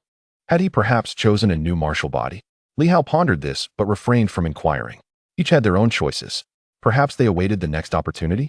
Or perhaps they were unwilling to revive. Who could say? At this moment, he observed that these individuals were swiftly opening their acupoints. The descendants of the imperial sovereigns were notably faster than those of the group leaders. Among them, the seventh group leader also bore the surname Jiang, seemingly a branch of the Jiang family. Yet Jiang Li and this individual appeared not to know each other. The seventh commander, with his prominent brow and large eyes, appeared remarkably understated at this moment. The other commanders seemed to have a noticeably slower pace in their enlightenment. Li Hao furrowed his brow in contemplation, and suddenly, a series of divine inscriptions descended into the bodies of the commanders. He spoke, "Your enlightenment speed is somewhat sluggish. Utilizing my divine inscriptions to channel the power of the Haoxing realm should expedite the process." Jiang Li, somewhat displeased, remarked, "Why are we not included? You possess exceptional talents. Having been formidable in the past, it is only a matter of time before you touch the limits of the heavens and earth. This is inconsequential, especially with the divine weapons to stabilize your progress, which they lack." Reluctantly, Jiang Li fell silent, acknowledging the truth of the matter. In merely a few hours, the others had astonishingly reached 180 openings, attaining the pinnacle of Doqian. Considering the physical and divine channels, they had already reached the level of Mount and Sea. However, the commanders had only surpassed the century mark, and the disparity became evident. This left Li Hao feeling somewhat helpless. Indeed, even starting anew, the strong still advanced at a swifter pace.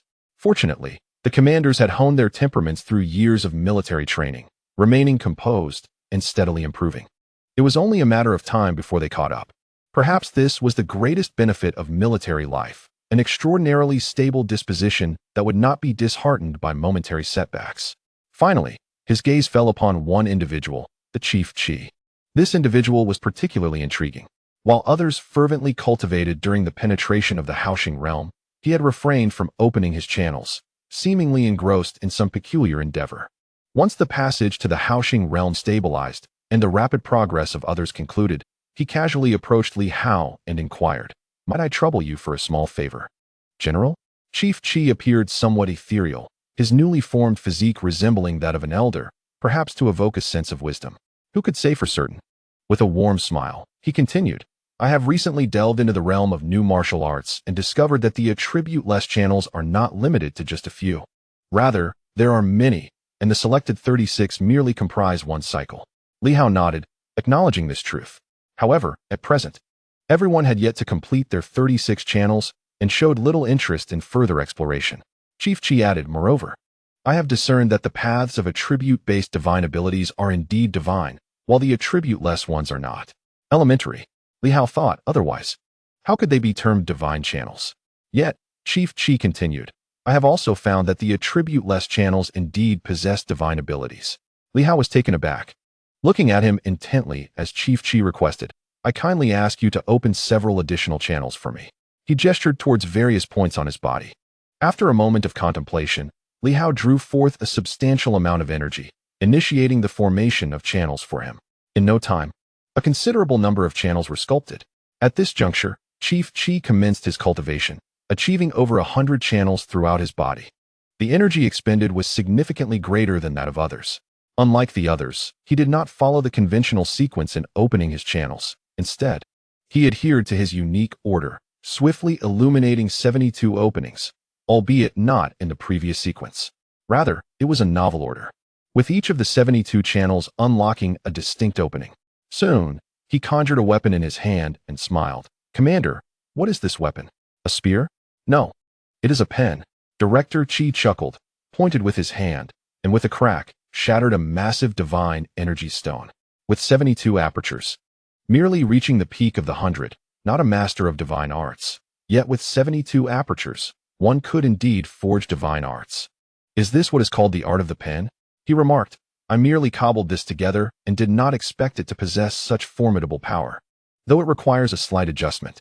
Thus, the formless pathways are indeed divine arts. For instance, the combination of weapon divine arts. They can form swords, spears. Everything in the world can be combined.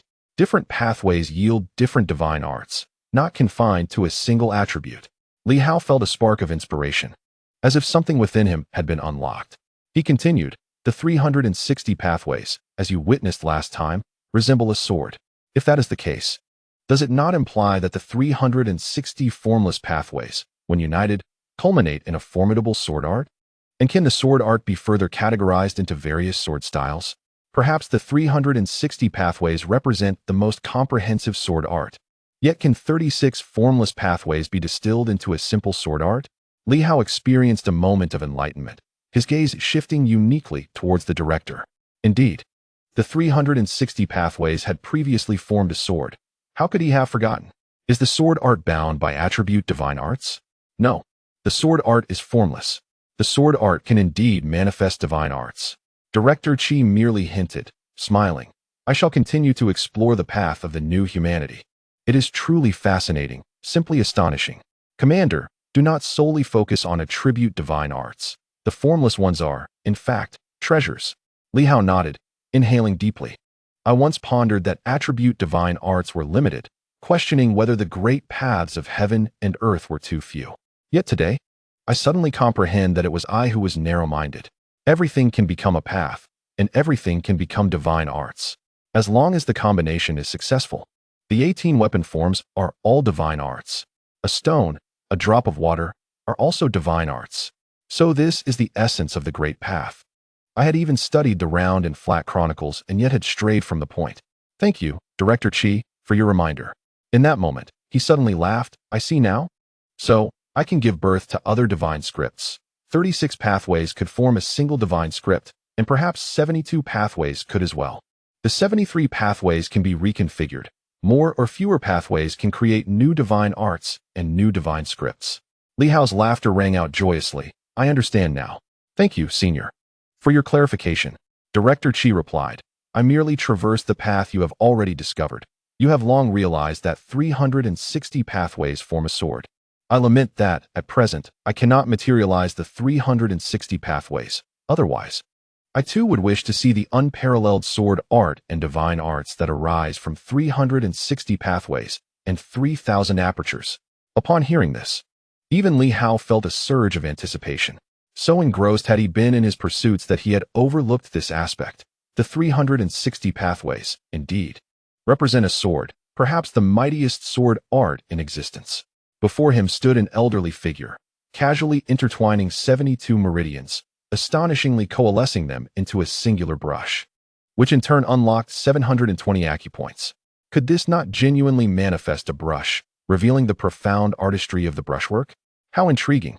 So compelling was the notion that Li Hao contemplated whether he could craft a hound from such combinations, perhaps to unveil the mystical prowess of a canine path. In that moment, he experienced a sudden epiphany. Oftentimes, it is merely a fleeting spark of inspiration that makes all the difference. Moreover, had the Black Panther indeed awakened the pathways of the demon clan? If not, perhaps I could artificially induce a semblance of one, conjuring a dog-like pathway for exploration. At that instant, Li Hao brimmed with anticipation. Alas, he lamented his inability to pursue further cultivation, as pressing matters awaited his attention.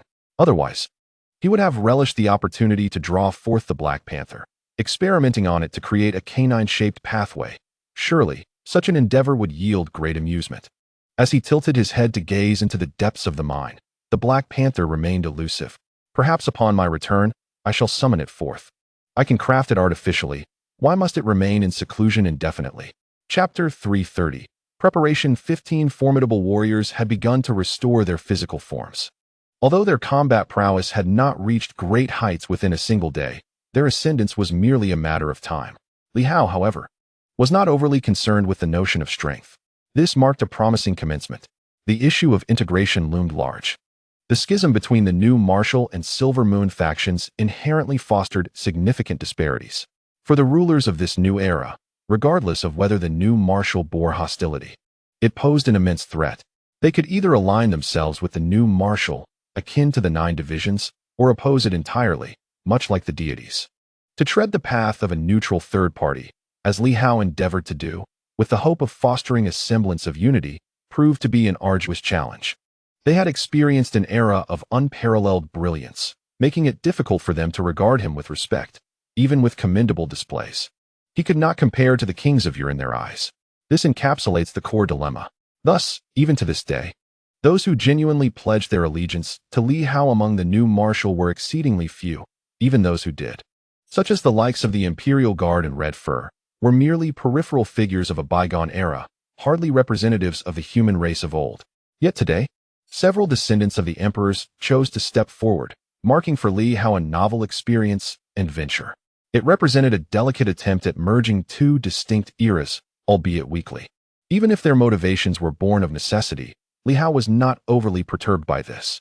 The authenticity of their intentions mattered little. These formidable beings were not the entirety of Li Hao's gains. The crux lay in his newfound insights into the path of House Star. Attribute-less pathways also constituted a form of divine power, even a combinatorial form of divine prowess. Such pathways could potentially surpass singular divine pathways, granting Li Hao deeper comprehension of the cultivation of the Great Path. Since Qi, the Master, could weave 72 pathways into a singular divine ability, why could not 36 pathways do the same? Furthermore, the current 36 pathways represented merely 1/10 of the 360 pathways discovered at that time. They were merely the most rudimentary cycle, not limited to this singular iteration. If alternative 36 pathways were selected, could they too be transformed into an attribute-less combinatorial divine ability? Furthermore, regarding one's own combat prowess, although it may seem to reach the limits of heaven and earth, what if one does not endeavor to traverse the meridians and penetrate the vast expanse of the stellar realm? Each meridian divides into 10 acupoints, with 36 meridians. That yields 360 acupoints. If I were to activate 9 acupoints in each meridian, leaving the final 36 dormant, would I thus unlock the potential to access 36 meridians? Or would it simply result in a mere 0 meridians? My previous contemplations have been refined by Li Hao. As I navigate this uncharted path, a road where no one has tread before, fraught with adversaries, rivals, and the constraints of the cosmos, sealed star gates, besieged by 4 nations, and the clandestine machinations of 3 major organizations amidst ancient cities. Li Hao treads carefully, acutely aware that a single misstep could herald annihilation, not solely for himself, but also for those who accompany and trust him. In this era, he has surpassed all his contemporaries. Yet, this very distinction amplifies his burdens. In the past, his mentors provided him with a shield, but now it is he who must become that shield for others. He must lead them through the darkness to uncover a safe passage toward the light. Today, he stands as the beacon of hope for all, his kin among the Silver Moon.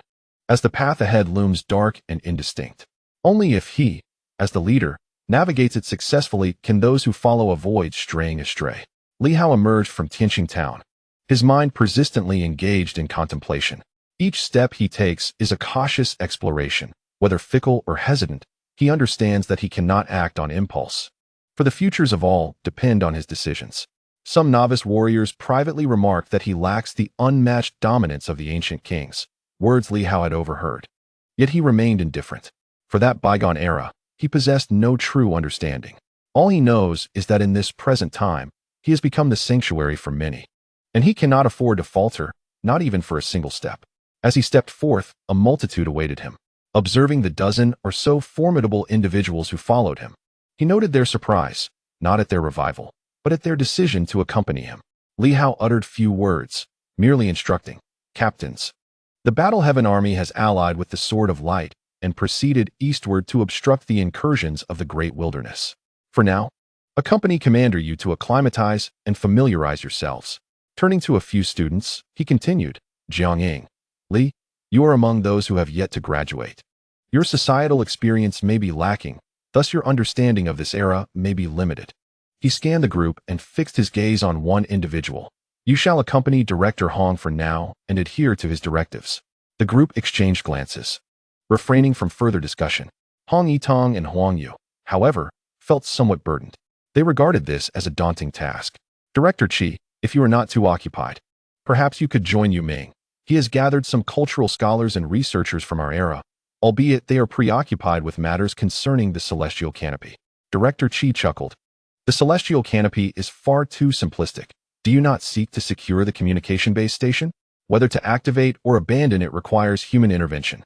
Your understanding of communication base stations is rather limited, including that of Wang Yi, who is also not well versed in this matter. I may need to assist."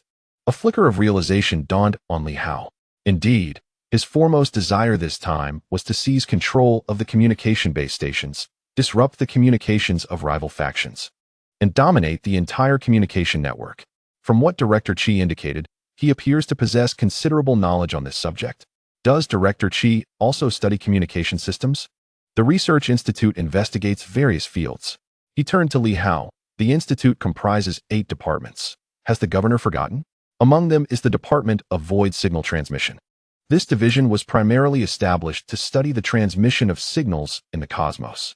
This pertains not to internal world communications, but to interworld signal transmission across regions. In the past, we achieved some results. Through certain void signal base stations, it was indeed possible to connect with the main world. Li Hao nodded, recalling that the institute indeed had such a department. Thus, for Director Qi, the transmission and shielding of signals within the Silver Moon world are trivial concerns? Not quite. Director Qi humbly replied. At the very least, we cannot restrict communication among powerful individuals. Of course, in certain aspects, limitations can be imposed, such as generating specific fluctuations to shield all transmissions except for those of designated frequencies. Li Hao grasped the concept, albeit partially. Director Qi elaborated. In essence, we can regulate frequencies to block all transmissions except those we permit, effectively cutting off enemy signal transmission.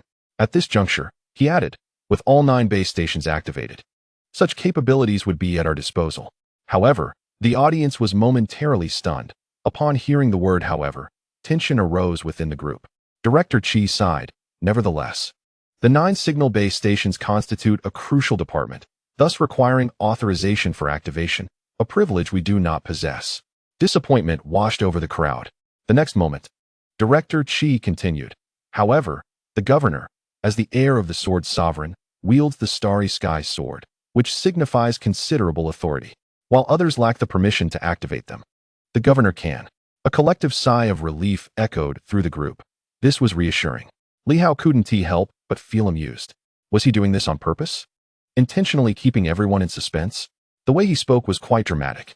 Can the Starry Sky Sword indeed manipulate the 9 base stations? One of the 9 base stations had already fallen into Li Hao's possession, specifically the relic at the Redwood site, which was one of the guardians of a base station.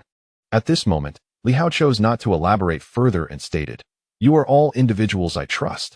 I shall refrain from saying much more. Given that we have just concluded our engagement with the Divine Nation and are in a temporary respite with the other 3 factions, let us take control of the 9 base stations. For them, The coming days may involve strategizing or courting powerful allies, or devising plans to exploit the timing. During this process, seizing the 9 base stations might yield unexpected rewards. Time is of the essence. There are 8 locations remaining, and we shall allocate no more than 3 days to secure them. 3 days to conquer 8 relics. At least 2 or 3 houses a day. Coupled with the need to find locations, engage in battles, manage aftermaths, and perhaps even tend to injuries and losses. The redwood, once an emblem of immortal supremacy, stood tall. Moreover, during that era, the awakening of the world was not as potent as it is now, suggesting that the entities within the ruins might possess even greater strength. In 3 days, the King of Dali might return, and perhaps my teachers will discover other ancient cities. 3 days is also sufficient for some individuals to regain their senses. Li Hao took a deep breath. We are racing against time. The group nodded gravely in agreement. Li Hao surveyed his surroundings. The true body of the Imperial Guard can now emerge, yet Senior Redwood can only manifest a projection this time. Thus, the Imperial Guard. The projection of Senior Redwood and the personnel from the governor's office shall accompany me. As for all the ancient plant seniors, they will remain stationed at Tianxing town, swiftly converting the spring of life, and additionally, they must provide us with a substantial amount of provisions. Upon finishing, Li Hao produced a ground-drilling shuttle. There is no time to waste. Let us depart at once. This time, he did not bring any ancient powerhouses along. The Imperial Guard and the projection of Redwood do not count as true allies. If he were to bring someone, it would be preferable to take the projections of General Huai and others. But Li Hao hoped to achieve the defeat or subjugation of the Immortal Peak without entirely relying on external aid. This also serves as an assessment before the Great Battle. The ground-drilling shuttle swiftly traversed the terrain. This time, the number of people aboard was considerably reduced. The projection of Redwood was scanning for something, appearing somewhat anxious, as it served as one of the guardians of the base station, and it was crucial for it to locate the other 8 major stations. Currently, Redwood felt immense pressure. As a plant entity, it could not reshape its physical form like the new warriors, and Li Hao was equally incapable of reforming the body of a plant entity. He was uncertain whether it even possessed a plant vein. The inability to reshape its form and the absence of its true self rendered the projection's combat power seemingly insignificant. Thus, as one of the early supporters of Li Hao, it found itself in a competitive predicament. At this moment, however, Li Hao remained composed, engaging in conversation with several powerful figures. Master Tianxing, today I have a minor insight. When we previously discussed the opening of the veins, did we not mention the need for individual research directions? He began. The attribute-less veins, the previous 36, were merely the most average foundational veins. However, attribute-less veins can also give rise to divine abilities. Li Hao's statement elicited a look of confusion from Tianxing, who eventually responded. We know that we once observed the formation of a sword from 360 veins, did we not? Li Hao fell silent. Tianxing continued, somewhat puzzled. Yet, we had intended to complete the cultivation of the foundational 36 veins before considering the opening of additional veins to develop our unique divine abilities. It seems unwise to bite off more than we can chew. What is it you wish to convey? I wish to convey nothing, Li Hao replied, somewhat disheartened. Realizing he had indeed overlooked this detail while they seemed to remember it well, he had not entirely forgotten.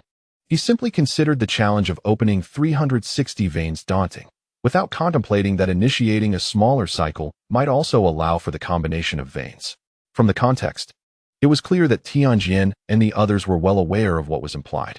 Did the esteemed seniors mean to say that one must complete the cultivation of the 36 veins before establishing their own specialized divine abilities? Indeed, Tianxing nodded, remarking that the 360 channels were merely the preliminary outline of that sort. He pondered that there might be more channels to discover, for it was an endless journey. They were eager to witness the day when the outcome would unfold, but he understood that the time was not yet ripe. Well then, since everyone was aware, he chose to refrain from elaborating further. At that moment, Li Hao began to contemplate. He realized that his grand design was still lacking in rigor. All the formless energies converged in a single area, which was less than ideal. Perhaps it was time to establish some divisions. Yet, he had yet to consolidate the formless divine powers. For instance, the realms of swords and spears ought to be distinctly categorized in the future, one area for swordsmanship, another for martial arts, thus creating a more orderly cosmic framework. As these thoughts swirled in his mind, The ethereal figure of the redwood trembled and spoke. There may be a base station nearby. Given the current geographical layout differs from that of your. I cannot ascertain the precise location. However, base stations emit a unique oscillation that I can sense, though I am uncertain if it is indeed here. Li Hao stepped onto the deck and emerged from below, surveying his surroundings. He found himself still in the central region. The redwood could sense only a general direction, leaving the specific location elusive and the search daunting. He intended to seek nearby powerful beings to uncover any remnants. Discovering one site could lead them to another. Just as he was about to set off, Director Chi interjected. Having identified a general vicinity is sufficient. Turning to Li Hao, he continued, Commander Li, do you not possess military armor? Indeed, Li Hao replied. Please, take a look at my golden armor. Li Hao retrieved the somewhat damaged golden armor. It had not provided significant assistance in recent battles, its defensive capabilities proving limited, nearly torn to shreds on several occasions. Upon receiving the armor, Director Chi remarked, military armor relies on the existence of the 9 base stations for communication. These stations form the core of all communication systems in Silver Moon. Each base station occupies a specific location, fulfilling a unique role, and even after countless years, though they may be shrouded in dust, they can still sustain the transmission of military armor systems. As he spoke, an antenna seemed to materialize upon the armor, a feature Li Hao himself had never noticed. Director Chi explained, this is a communicator for emergency transmissions. Shortly, I shall initiate an urgent signal that will generate fluctuations by following these waves. We should be able to ascertain the location of the nearest base station. Once we establish a general area, we can pinpoint it. Li Hao nodded. With this assistance, the task became significantly less arduous. Without delay, Director Chi activated the emergency transmission. A peculiar wave radiated outward. Li Hao focused intently, and soon his gaze shifted to the left, where another wave appeared to respond. Over there, he exclaimed, and the drilling shuttle surged towards that direction. Before long, they hovered above a lake. The redwood let out a sigh of relief, declaring, this is the place. I can sense that there are also demon plants here, siphoning energy. It appears that some of them are still alive. After speaking, I surveyed my surroundings. Although the environment had undergone significant changes, I made a judgment. This is likely the 8th base station. I am the guardian of the 7th base station. If I recall correctly, there were 9 guardians of the demon plants in this area back in the day, 8 of whom were absolute peak beings, with 1 being immortal. Perhaps only that immortal one has survived. Li Hao nodded slightly. After a thorough investigation and sensing the area, he swiftly descended into the water below. At the depths, a swirling vortex was present. As Li Hao and his companions emerged, a faint psychic energy emanated from them. Moreover, a shadowy figure vaguely materialized at the bottom of the water, seemingly taken aback upon seeing them. The next moment, a ripple of recognition arose. Red Cedar? It then turned its attention to Li Hao and his companions. Are you Li Hao from the Celestial Star? Li Hao was somewhat surprised. Elder, it seems you are not entirely reclusive. You have ventured out? What brings you here?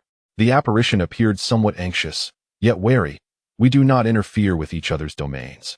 What lies outside is yours, but within here does not belong to you. Li Hao did not elaborate further and stated directly, we require the base station. What do you mean? He implored the elder to convene with the other esteemed demon plants from Celestial Star and leave this place to them. Impossible. Li Hao frowned slightly. Do you believe we cannot contend with your true form? The base station is of great utility to us.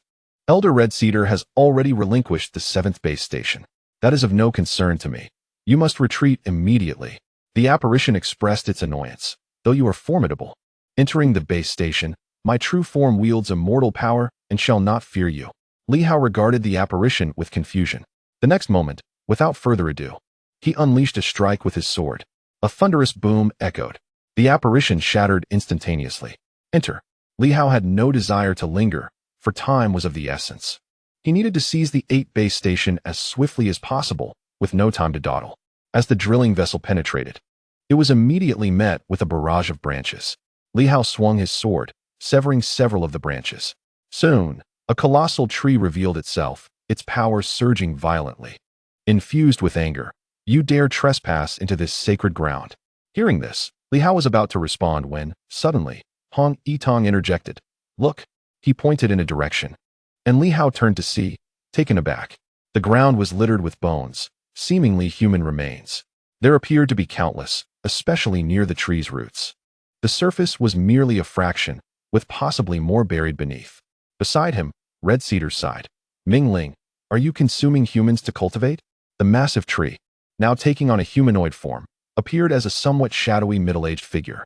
It cast a wary glance at Li Hao, then turned to Red Cedar and spoke in a deep tone. The world has yet to revive. In recent years, the energy has been insufficient, and I was on the brink of death. Moreover, these individuals ventured into this place themselves. I merely siphoned a modicum of energy. Red Cedar, it is the survival of the fittest. I chose to live. You are not here on their behalf, are you? Red Cedar hesitated to respond. If this matter remained undiscovered, it was, in fact, not a significant issue. Even if discovered, if one's strength is formidable enough, it matters not. After all, the redwood tree is well aware that many demonic plants are on the brink of collapse, facing demise due to insufficient celestial energy. Although some cultivators possess energy that is but a drop in the bucket, consuming more can still aid in their recovery. Until today, Li Hao has not encountered such a scenario. In truth, he has encountered it before. In the Battle Heaven City, many had intruded, and those who were slain were consumed by the city, which also harnessed a portion of General Huai's abilities to devour them and rejuvenate itself. However, the city merely eliminated the intruders. Yet, among the countless bones here, Li Hao does not believe that they all entered of their own volition in an unknown relic. How could so many have ventured inside? Upon closer inspection, he estimates that the visible remains number in the thousands. At this moment, Director Qi sighed, stating that the new marshal has issued a strict decree. No demonic plants or beasts are permitted to cultivate using human methods. The shadowy man frowned slightly, saying, on the brink of death, can one still afford to concern themselves with such matters? Moreover, in the past, the new martial human race did not hesitate to utilize demonic plants and beasts for cultivation. It is merely the law of survival. I am stronger than they were. If I am nearing death, is it not permissible to draw upon some energy for self-preservation? Having said this, he turned to Li Hao, a hint of wariness in his gaze. You are indeed Li Hao, and I acknowledge your strength, yet I am not feeble. Here, I can unleash my full power. I have no intention of opposing you. If you insist on standing your ground until the second resurrection, I shall take my leave, and this place will naturally be yours. He claims it is for self-preservation. Without energy, one can only resort to such measures. For demonic plants, perhaps it is not entirely unjustifiable, similar to how the human race slaughters the demonic, feeling little compassion for those deemed not of their kin, akin to how humans consume meat. However, since Li Hao has witnessed this, he cannot turn a blind eye. If these demonic plants are willing to cooperate, he typically refrains from taking their lives. In this moment, Li Hao chose not to elaborate further, softly stating, regardless of right or wrong, it is unnecessary. Each follows their own path. If I do not condone your actions, then it seems I have no choice but to eliminate you. It is difficult to discern right from wrong in such instances. Humans consume demons, and demons consume humans. Each has their reasoning, all striving for strength. Who can definitively declare what is just or unjust? To kill me? Although the dark spirit fears Li Hao's faction, they are not entirely devoid of the capacity to retaliate. Since negotiation is futile, there is no need to pursue it further. In an instant, a golden avatar manifested, exuding a powerful aura that erupted forth. Kill! Li Hao bellowed, and those around him sprang into action. The Sky Sword and Earth Sword struck, their blades flashing in an instant, enveloping the area. Meanwhile, Li Hao was assessing the opponent's strength, refraining from attacking while making comparisons. The current new martial cultivators, having lost the support of their original paths, exhibit varying degrees of weakness. The 7 techniques of divine powers and the 7 layers of mountains and seas can rival some of today's pinnacle beings. However, the distinction of pinnacle encompasses a vast spectrum. Li Hao has been making comparisons during this time. The transition from the 7 layers of mountains and seas to the 9 layers merely matches early stages of the current pinnacle. The first layer of the sun and moon likely corresponds to some mid-tier pinnacles, while the second layer might compare to late-stage ones, and the third layer approaches the peak. Only by transcending the 4 realms of the sun and moon can one truly compare to some of the early immortals of today. To reach the 4 realms of the sun and moon, one must open at least 19 meridians.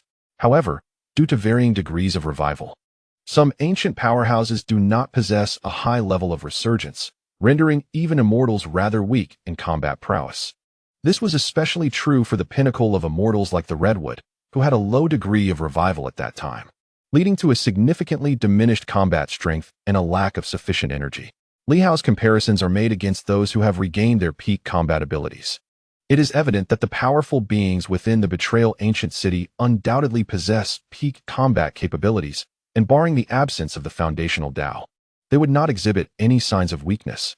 The current Nether Spirit should represent peak immortal strength. Logically, such entities could only be contended with by those who have reached the 7th realm of the Sun and Moon and opened at least 28 meridians. This level of combat strength is beyond anyone on Li Hao's side. Yet, at this moment, even mere warriors with over 10 open meridians, having stepped into the realm of the Sun and Moon, have managed to put their opponent in a somewhat awkward position. With insufficient revival and weakened energy, it is no wonder that even a modicum of human energy is sought after. Li Hao assessed that this individual, though seemingly at the peak of immortality, likely possessed only the combat strength of the current 3rd realm of the Sun and Moon. When besieged by multiple opponents from the Sun and Moon, their inadequacies became apparent. However, the weakness of this particular Nether Spirit does not imply that all Nether Spirits share the same fate. Observing the crowd, Li Hao noted several formidable warriors, such as the Heavenly Sword, the Dominator Blade, and the Earth-Shattering Sword, who were impressively strong, albeit they could handle only the weakened immortals. Should they encounter a fully revived adversary, the outcome would undoubtedly differ. A combat strength of 12 meridians signifies the pinnacle of the 1st realm of the Sun and Moon, sufficient only to contend with mid to late stage fully revived cultivators. In recent days, while the energy of heaven and earth has not been overly abundant, it has been steadily reviving, and it is likely that many powerful beings have become significantly stronger than before. As he pondered this, in the distance, Hong Yitong issued a low shout and struck with his sword, transformative and ever-changing. With this strike, the power of the Haoxing realm surged within the void, and a faint white light emanated from his body, indicative of the awakening of the physical Tao, prompting Li Hao to observe intently. This sword strike was not of earth elemental power, but rather of fire, akin to a blazing inferno. With a thunderous roar, the formidable Nether Spirit tree was sent flying by this strike, and in an instant, others surged forward, unleashing a flurry of techniques. At this moment, Director Qi also approached, standing alongside Li Hao to watch the battle. After observing for a while, he spoke.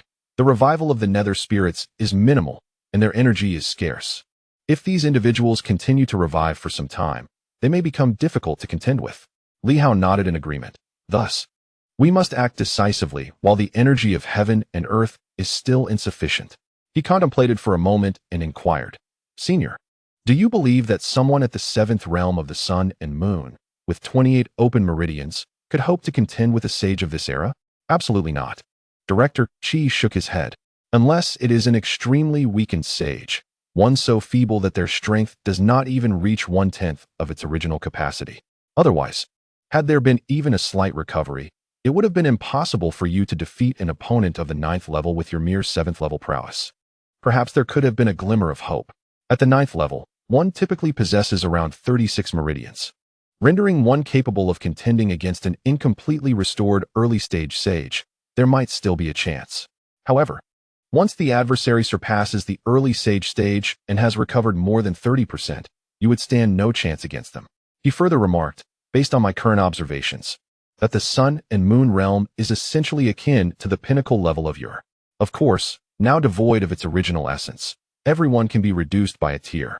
When one reaches the mid-stage of the Sun and Moon realm, they may perhaps be able to confront certain immortal beings. In the late stage of the Sun and Moon realm, one could even vanquish some late-stage or peak immortals.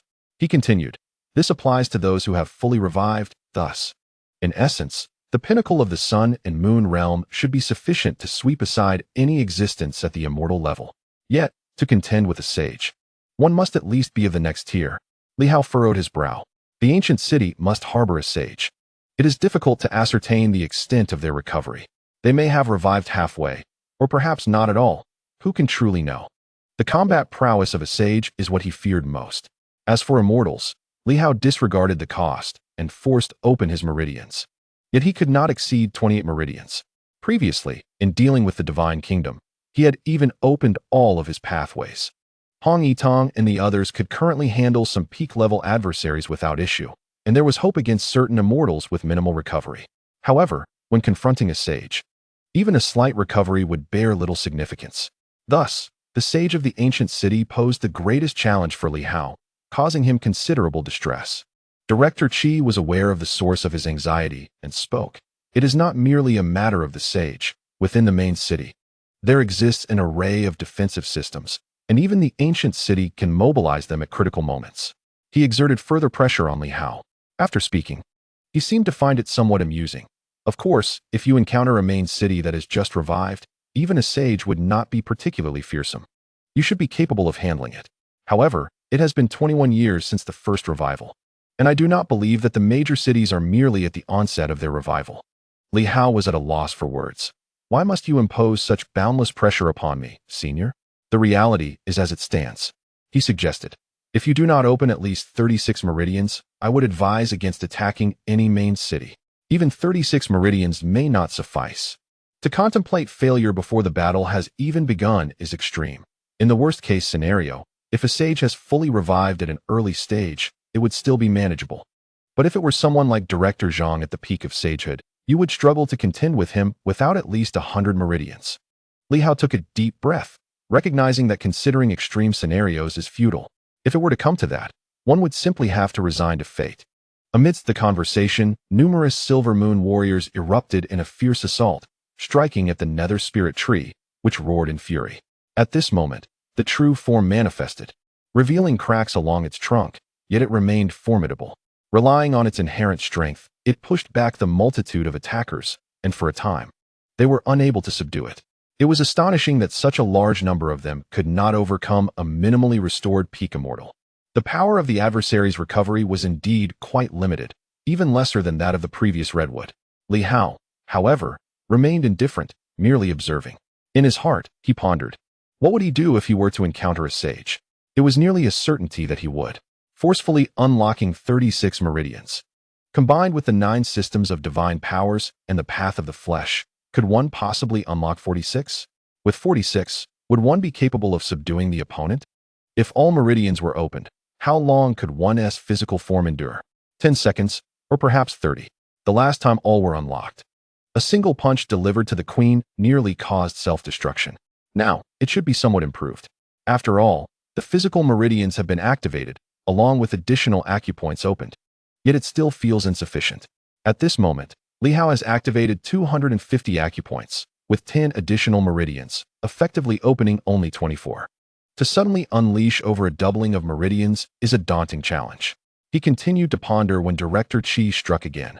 Moreover, the origin path has been lost. However, the saint possesses formidable mental prowess. The new humans do not specifically cultivate mental strength, but rather focus on momentum. You must ensure that your momentum does not succumb to the opponent's mental force, or else, no matter how powerful you are, it would be futile, and you could be directly drawn into the mental realm and killed. Li Hao's gaze shifted slightly. Can my 9 momentum fusion withstand the mental suppression of a saint? The difficulty is rather great. His expression changed. Is that not feasible? I have some perception of such momentum. When fused, it becomes indestructible.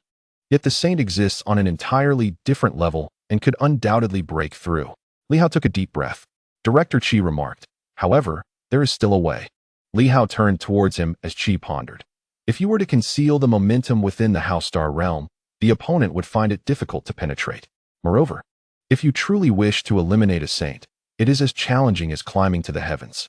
Yet, there is still a method, still within the Hao Star realm. Li Hao felt a stir within.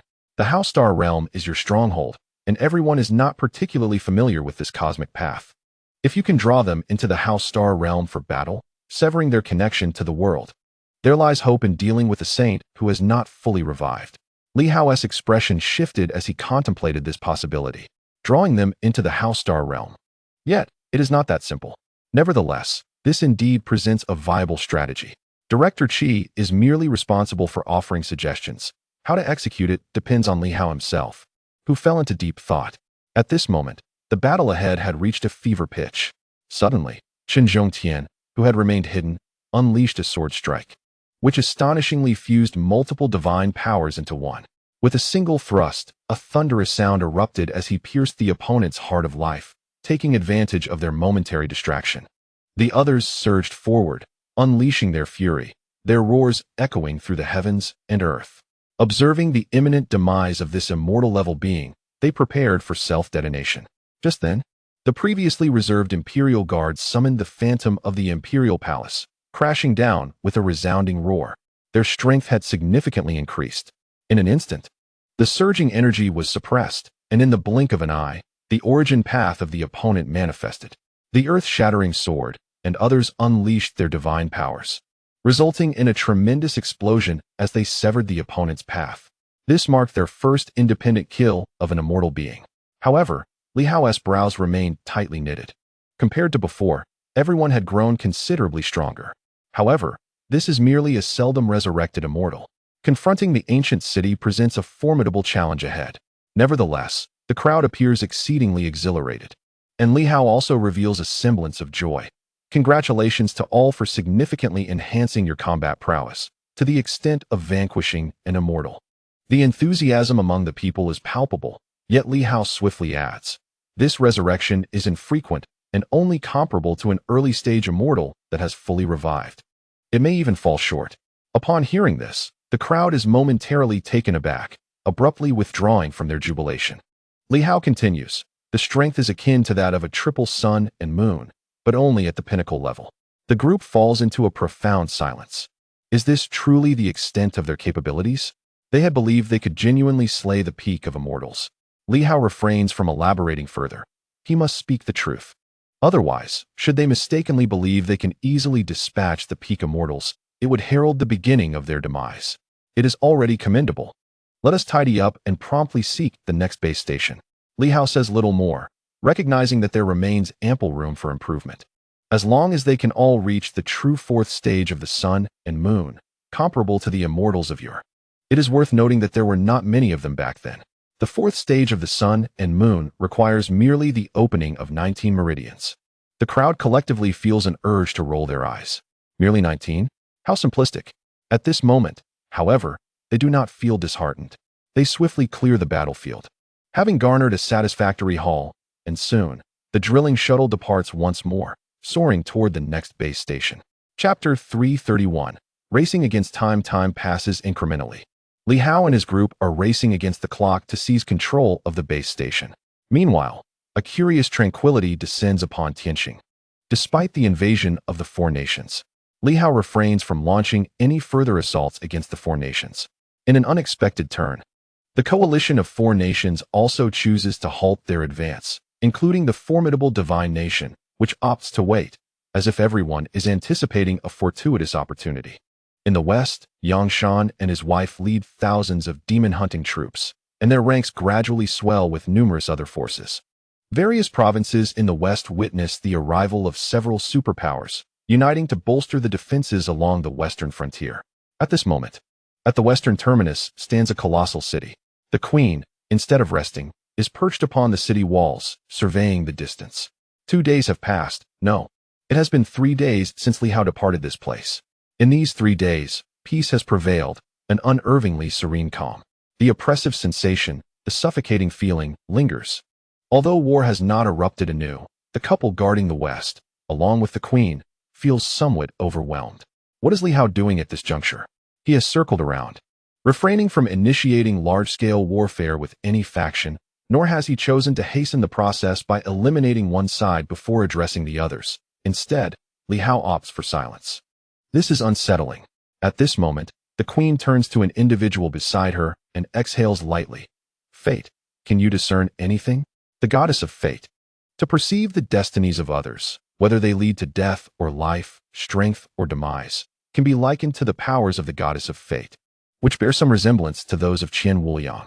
However, while Qian Wuliang discerns the heart of individuals, the goddess observes the ethereal fortunes of their futures, which, though elusive, are often less reliable than the human heart. In recent days, the goddess of fate has been diligently watching, particularly the group led by Yangshan. At this moment, she furrows her brow and softly declares, the future remains unclear.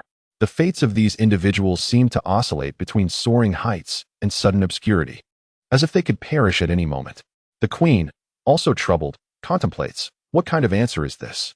Beside her, another deity murmurs. It could be that Li Hao is contemplating matters of life and death. Does he intend to launch another assault on my divine realm? What circumstances could compel him to entertain such thoughts? The queen, likewise troubled, refrains from further inquiries and instead gazes at a figure in the distance, coldly inquiring, black robe. Have you received any news from your side? The queen's tone is decidedly brusque. At this moment, black robe has indeed received word, softly responding. The master has made arrangements and will swiftly summon troops for assistance. Furthermore, a manifestation of the holy path will also arrive. The master has instructed me to caution the moon goddess to beware, for it is not solely Li Hao she should be concerned about, but other entities as well. What does that imply? The moon goddess should have some understanding. The queen furrows her brow, gazing into the distance toward the silver moon, and after a long pause, she articulates, are you referring to that being near the moon? Indeed, black robe affirms. The queen scoffs softly, her brow knitting in contemplation. I have long been aware that seals have appeared in that vicinity. Were it not for that, I would have revived long ago. She is the goddess born of the moon, the first deity among heaven and earth. Under normal circumstances, in a state of revival, she would be more powerful than anyone, even surpassing the prophet and the sun god. Yet, her essence, the moon, remains sealed. This sealing is not specifically directed at the moon, but is due to the presence of two entities. First, the Stargate, and second, a powerful being from another world who is sealed. Additionally, there exists a Bagua seal in that area, which prevents her essence from manifesting. The term silver moon derives from the moon's inherent strength. Thus, the queen is acutely aware that something is amiss, and she directly inquires, I wish to know. Who exactly is sealed over there? Black robe remains silent for a moment before responding. There are many factors to consider. First, the Stargate. Second, a sovereign from an external world. And third, the Sword City. Sovereign. The queen echoes, her voice a whisper. Black robe nods. Years ago, when the sword sovereigns departed through the Stargate, they were ambushed by the Red Moon Great World, the very universe that the human king seeks to conquer. Their strength is formidable, and they even attempted to utilize the silver moon to launch an attack on what transpired beyond the Stargate. We are not entirely clear on the details. However, it is known that some from beyond the Stargate managed to infiltrate. After a moment of silence, Black Robe continues. Consequently, at a critical juncture, a powerful being from Sword City intervened, coupled with certain remnants left by the 8 major cities, which severely wounded that sovereign, sealing them near the Stargate. Sovereign, the queen repeats, musing, so, it was thus. Yet, how could a quasi-sovereign breach the defenses of the eternal sword sovereigns? This suggests that a fierce battle may have unfolded beyond the Stargate. Perhaps, Black Robe concedes.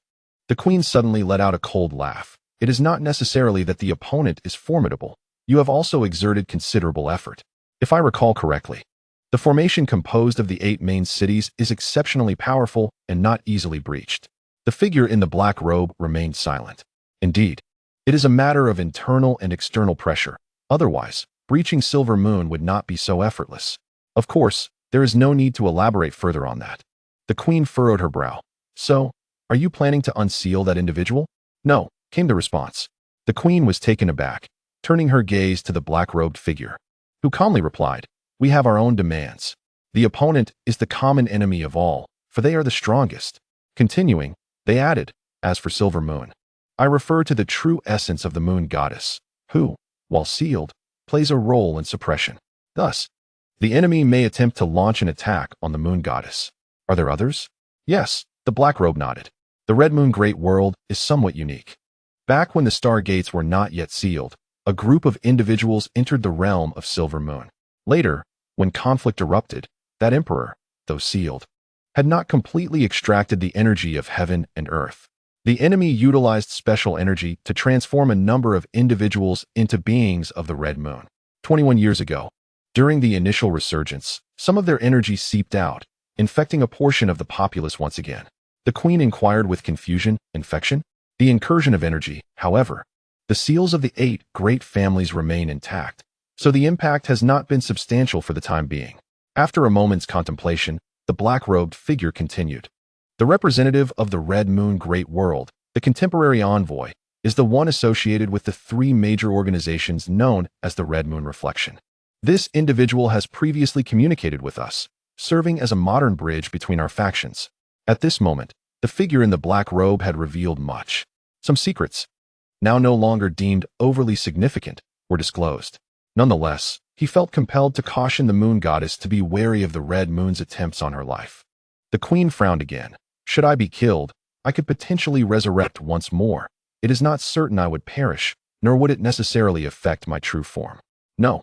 The black robe shook his head. Your Majesty, if you are slain this time, the opportunity for resurrection may not present itself again. That emperor may have already awakened. And should you perish, the enemy might have the chance to breach your true form and even extract the energy of the moon to shatter the seal. Your Majesty may not have another chance to resurrect. The queen fell silent, her brow furrowed. This implied that her predicament was not much better than Li Hao's. However, she soon let out a cold laugh. Here, even Li Hao, the envoy of the heavenly Tao, cannot contend with this monarch, let alone those mere minions. They are not the emperor in person. After all, she had faced the emperor herself in battle. Indeed, sword sovereign. Though, in truth, her memories had faded considerably. In her reincarnation, she had not awakened much of her power. Most of her energy remained within her true form. Yet she understood that controlling her true form was exceedingly difficult, not merely a matter of the seal, but because the Star Gate resided within her true self. It was quite troublesome. The sword sovereign had extinguished her spirit, but had seized her true form to forge the Star Gate that pierced through the realms. However, the sword sovereign had departed long ago, and the Star Gate had sealed itself, allowing her to resurrect once more, albeit with some ability to control the moon. In the current world, she could even triumph over Li Hao, the envoy of the heavenly Tao. So she felt no great trepidation toward the individuals of the Red Moon world. The figure cloaked in black fell silent for a moment before responding. We must remain cautious. The esteemed one does not wish for any misfortune to befall the moon goddess. Furthermore, the emperor of the Red Moon, having been revived, is unlikely to be unprepared. After all, he is entwined with the Star Gate and the moon, and perhaps even with the seals, potentially encroaching upon the heavenly will and influencing it. It is entirely possible that he could manifest emissaries of fate akin to the moon goddess, Li Hao, or the King of Dali. Should such a figure emerge, the limits of heaven and earth could be shattered. As for the extent of this potential, it remains uncertain. The moon goddess furrowed her brow. After a lengthy pause, she diverted the topic and inquired, what measures are being taken against Li Hao? Once the King of Dali returns, the esteemed one hopes to convene a council of the 5 factions. The cloaked figure replied swiftly, a solitary faction confronting Li Hao would sustain heavy losses, as you are well aware of the apprehensions involved. However, if the 5 factions were to unite, the challenges would diminish significantly. Did you not witness the actions of the high priest of the temple previously? The queen retorted coldly. You still harbor hopes for the cooperation of the King of Dali? It is astonishing. For I have witnessed the high priest of Dali aiding Li Hao's side personally. The King of Dali, a sovereign in his own right, currently finds himself unable to subdue Li Hao. Additionally, issues have arisen within Dali, leading to a temporary truce with Li Hao, which is understandable. Within his realm? She continued. Indeed, the 3 major organizations have infiltrated the territory of the Dali dynasty. The queen frowned, and after a moment said, when will the council of the 5 factions convene? I am also aware of the situation in the Great Wilderness. What of that woman from Shuiyun? It is said she has engaged in a contest with Li Hao and garnered the favor of the heavenly will. Is the heavenly will so indiscriminately generous this time? She felt a surge of anger rising within her. Li Hao, the King of Dali. She refrained from further comment, for she herself was a divine being. Yet, she could not comprehend how that individual from Shuiyun could rival Li Hao. Does the heavenly will truly favor so many? Has it not yet fully developed? A multitude of individuals have captured its affection. Perhaps the realm of the Red Moon harbors similar entities. Just how many has the heavenly will favored? The cloaked figure responded, somewhat exasperated. The specifics are rather uncertain, but this individual may have acquired some exceedingly formidable inheritance. Of course, whether this is true remains to be seen. He continued, the council of the 5 factions will be convened promptly. It is not merely the urgency of the esteemed one. In truth, the esteemed one does not wish to grant Li Hao excessive time. The queen nodded. As if struck by a sudden thought, she exclaimed, your trepidation towards us. including us innate divine beings, seems to pale in comparison to your fear of Li Hao. You are willing to cooperate with the wild beasts, deities, and the initial warriors, even the realm of the Red Moon, yet you hesitate to collaborate with Li Hao in aiding them against us. Surely, that would be far more effortless. Her voice deepened as she continued. Is it merely because Li Hao has discovered a new path? Yet, in my view, this new path may have emerged many years ago. The divine beings should all be emissaries of this new path. It is merely that we have yet to unearth its true potential. However, after Li Hao revealed the cosmic principles, we have made some discoveries. Why then, do you remain intent on eliminating Li Hao? Her gaze was piercing as she fixed it upon the cloaked figure. These individuals possessed considerable audacity, daring to betray the new marshal, are they not? Yet, this audacious group appears to be intimidated by Li Hao. To the queen, Li Hao seems rather ordinary, nothing remarkable. Were it not for the support of certain forces from the new marshal, the divine kingdom could have effortlessly annihilated Li Hao's faction in their previous confrontation. Her personal prowess surpasses that of Li Hao. She finds it somewhat unacceptable, even if there is collaboration between the Crimson Moon and them. It is the divine kingdom that should truly instill fear in them. Yet they prefer to ally with the divine kingdom to obliterate Li Hao rather than cooperate with him. How peculiar. The figure in the black robe sighed. Your Majesty, do not underestimate Li Hao. Anyone capable of discovering the Great Path universe is formidable. In the new martial era, the mightiest among those who uncovered the Great Path universe is the Celestial Emperor, who once unified heaven and earth and ruled the world. Li Hao's discovery signifies his exceptional talent, luck, and opportunity. The Silver Moon has been under the Li family's control for many years. He wields the Starry Sword, which represents much. Secondly, the Starry Sword is a pivotal artifact, perhaps even the key to mastering heaven and earth. The Sword Master has wielded the Starry Sword for millennia, and the Star Gate is intricately linked to it. The Star Gate is indestructible even to the Emperor, indicating the uniqueness of the Starry Sword. Thirdly, in this era of transition, we believe that the prodigies of the New Age are far more terrifying than those of the old. In this epoch, the true prodigies are Li Hao, the great Li King, and Ying Honyue, excluding your Majesty. The Queen frowned, but did not refute this notion. Does she count? Perhaps not. We have experienced such transitions before. The figure in the black robe spoke softly. In the new martial era, countless elders, even those as powerful as the Celestial Emperor, have been slain by the King of Humanity. When the King of Humanity killed the Celestial Emperor, he was not much older than Li Hao. Hence, both my lord and I feel that Li Hao poses a greater threat than anyone else, not just to us, but to all. In this era of transition, the elders are often the ones being eliminated. The Queen coldly queried, is that truly possible? Apart from a few new martial powerhouses, the strongest on Li Hao's side is merely himself.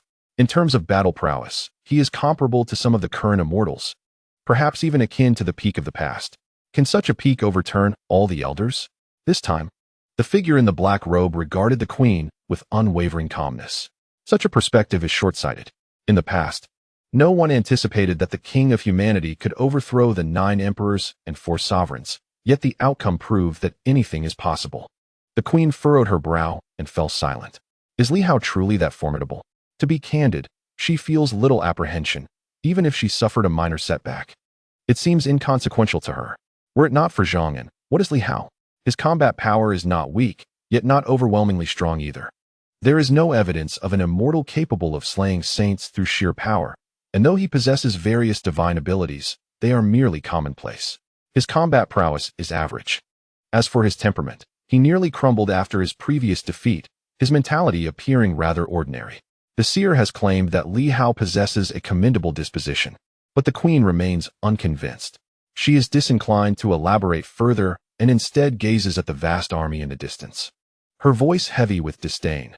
These ants dare to obstruct the advance of the Divine Kingdom's forces without Li Hao's oversight. They are courting death. She harbored the intention to annihilate these individuals, yet she was apprehensive that once destruction ensued, Li Hao would recklessly advance towards the divine nation, leading to severe losses while the other factions merely spectated. This discontented her greatly. After a moment of silence, she declared, swiftly initiate the 5 Directions Conference. If you are so wary of Li Hao, then your procrastination is unbecoming of your status as a new martial artist. New martial artists are known for their remarkable efficiency. Are they not? She scoffed. In the past, the sword sovereign dealt with us with such expedience, sweeping through the four corners in the blink of an eye. Now that the sword sovereign has departed, you dawdle. It is no wonder you fail to achieve great matters. The figure cloaked in black had no retort. If the second revival had commenced, matters would not be so cumbersome. Yet who could have anticipated the unforeseen complications that thwarted the second revival? On this day, the great wilderness and water clouds were both observing the movements of various factions. Meanwhile, within the borders of the Great Li, mountains and forests were densely interspersed. Countless tribes were scattered in all directions, but the Great Li also had a central dynasty, the largest tribe, and the domain of the Divine Temple, a colossal city, sprawling at the northern extremity. At this moment, the king of Great Li emanated a golden radiance. His brow furrowed as he coldly gazed at a group of fleeing figures in the distance. Beside him stood Li Hao's avatar, whose aura was not particularly formidable. This avatar was imbued with the mountain glyph of Li Hao, representing a branch of earth-based divine texts, possessing average strength, at most the power of mountain and sea. Observing the distant figures escaping, Li Hao inquired, "Why does the king of Great Li not pursue?" The king of Great Li frowned and glanced at him, retorting coldly, "Your avatar is not only excessively feeble, but also somewhat dim-witted. They are merely bait, designed to lure me away. Can you not discern this?" Li Hao shrugged off the criticism, nodding, "Indeed, I might be somewhat dull. The essence I received from my true self was merely a fraction of power, without much intellect to accompany it. Just a simple conduit of mental energy, incapable of deep contemplation or analysis. It is merely a receiver that will relay all observations back to my true self. As for intellect, what is that? Clearly, an avatar lacks such faculties." The king of Great Li, now furrowing his brow, remarked, "These individuals from the Crimson Moon must be lurking nearby. Furthermore, I suspect the source of the Forbidden Sea lies in this vicinity. These people may intend to ignite the Forbidden Sea, a bunch of scoundrels. Indeed, as you have said, these rascals merely seek to sow discord." His irritation was palpable. He had underestimated the three major organizations. Although he had eliminated many, the core members of Crimson Moon had remained elusive, leading him to conclude they were congregating in secrecy, plotting. It seemed they were on the verge of enacting Li Hao's predictions, unlocking some celestial restraints to unleash more formidable beings, elevating the limits of those ancient entities. This was not a result he wished to witness. Yet, he could not locate the Crimson Moon, which was exceedingly vexing. Over the past few days, he had slain hundreds of members from the three major organizations, yet no one knew the whereabouts of those elusive figures. He cast a glance at Li Hao, feeling somewhat disheartened. If the true form of Li Hao were present, perhaps a discussion could have been held. Yet, with only a foolish doppelganger left behind, whose contributions are limited to the occasional inquiry and whose combat prowess is questionable, it is regrettable that such a being was brought along. Had I known, I would have preferred to bring Jiangli back instead. At least the high priest of the Divine Temple could have employed unique methods to locate those individuals. As he pondered this, several ethereal figures suddenly materialized before him, causing the Great Li King to furrow his brow. He recognized these individuals, clad in black robes. One of them spoke in a deep voice, "Your Majesty, the esteemed one wishes for you to set aside trivial matters for the time being. We have been commanded to seek out the three major organizations and persuade them to withdraw from the Great Li territory, as well as from the realms beyond. The current objective should be Li Hao." Upon mentioning this, he glanced at the somewhat foolish Li Hao, aware that this was merely his doppelganger. Though he paid it little mind. "We will ensure that Hongyue departs from the Great Li. We kindly ask your Majesty not to let these minor issues jeopardize grander plans." The Great Li King retorted coldly, "Minor issues? The presence of Hongyue and her entourage within my Great Li is no trivial matter. My realm has been attacked, and you must understand that I am not your servant. Hongyue is allied with you, and you dare invade my domain while I am absent? You have misunderstood. Your Majesty," the figure in black insisted, "Hongyue is not one of us. It is merely a matter of simple collaboration. She is a representative of the Red Moon world, and our dealings are only of a foundational nature." After a pause, he added, "The esteemed one does not wish for this matter to tarnish relations with your Majesty. We will expedite her removal. The esteemed one hopes to convene the Five Nations Conference soon to reach a consensus, but at present, only the Great Li King is unable to attend." He then urged, We implore your majesty to eliminate Li Hao's doppelganger to prevent any leaks of sensitive information. The great Li King coldly replied, first, remove Ing Hongyue. Otherwise, any talk of a five-nations conference is mere nonsense. At that moment, from a distance, a figure clad in red robes appeared, radiating warmth like the sun. Your majesty has truly misunderstood me. The red moon has come merely for leisure and sightseeing, with no ulterior motives. With a resounding crash, the great Li King struck out in an instant, causing the heavens to tremble and the earth to quake. Yet, Ing Hongyue vanished in the blink of an eye, only to reappear moments later, now accompanied by several figures in black robes, a smile gracing her lips. Your majesty, why must you be so irate? Since significant matters are at hand, I am not one to be ungracious. If you wish us to depart, we shall do so. The great Li King regarded the phantoms with a cold stare and replied ominously, do you intend to obstruct me? The figures in black exchanged glances, and the one who had spoken earlier said again, Your Majesty, let us prioritize the greater matters. Leader Ing has already agreed to leave. With the Five Nations Conference approaching, Your Majesty would not wish for Great Li and Tianxing to become targets for the other factions. Are you threatening me? The Great Li King demanded. Not at all. The figure in black responded softly. It is not a threat, merely an observation that, in light of the world's circumstances, the disputes between Your Majesty and Leader Ing are but trifles. At this moment, Ing Hongyue smiled and remarked, Your Majesty, why must you seek my complete destruction? My enemies are also Li Hao's enemies. All roads lead back to Li Hao. The King of Dali gazed at him and suddenly remarked, Li Hao claims you intend to disrupt the Forbidden Sea, unleashing the constraints of heaven and earth. Your Majesty overestimates me. Ing Hongyue chuckled softly. How could that be? I, too, was skeptical, but now I find myself believing it somewhat. She regarded Ing Hongyue. Your strength appears to surpass my expectations. Your Majesty is too gracious, he replied. If you can withstand 3 of my punches without perishing, I shall merely expel you and allow you to return for the Five Directions Conference. What do you say? Ing Hongyue furrowed her brow slightly. Your Majesty is a sovereign, a ruler of the world.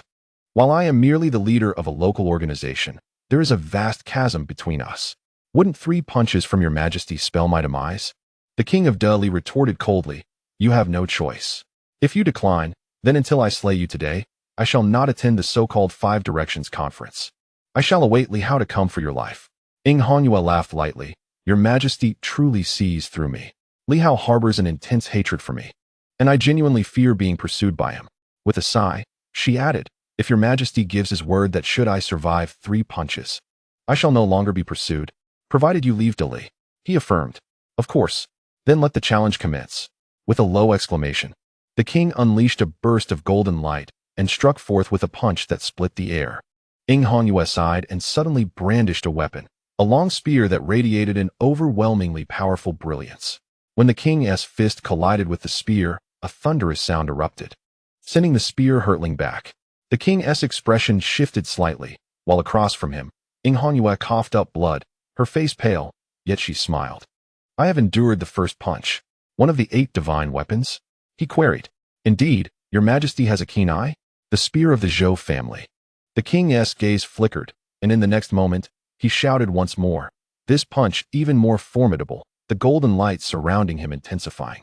As he struck, Ing Hongyue again threw forth a weapon, a chain-like instrument, the 9-section whip of the Zheng family. Boom.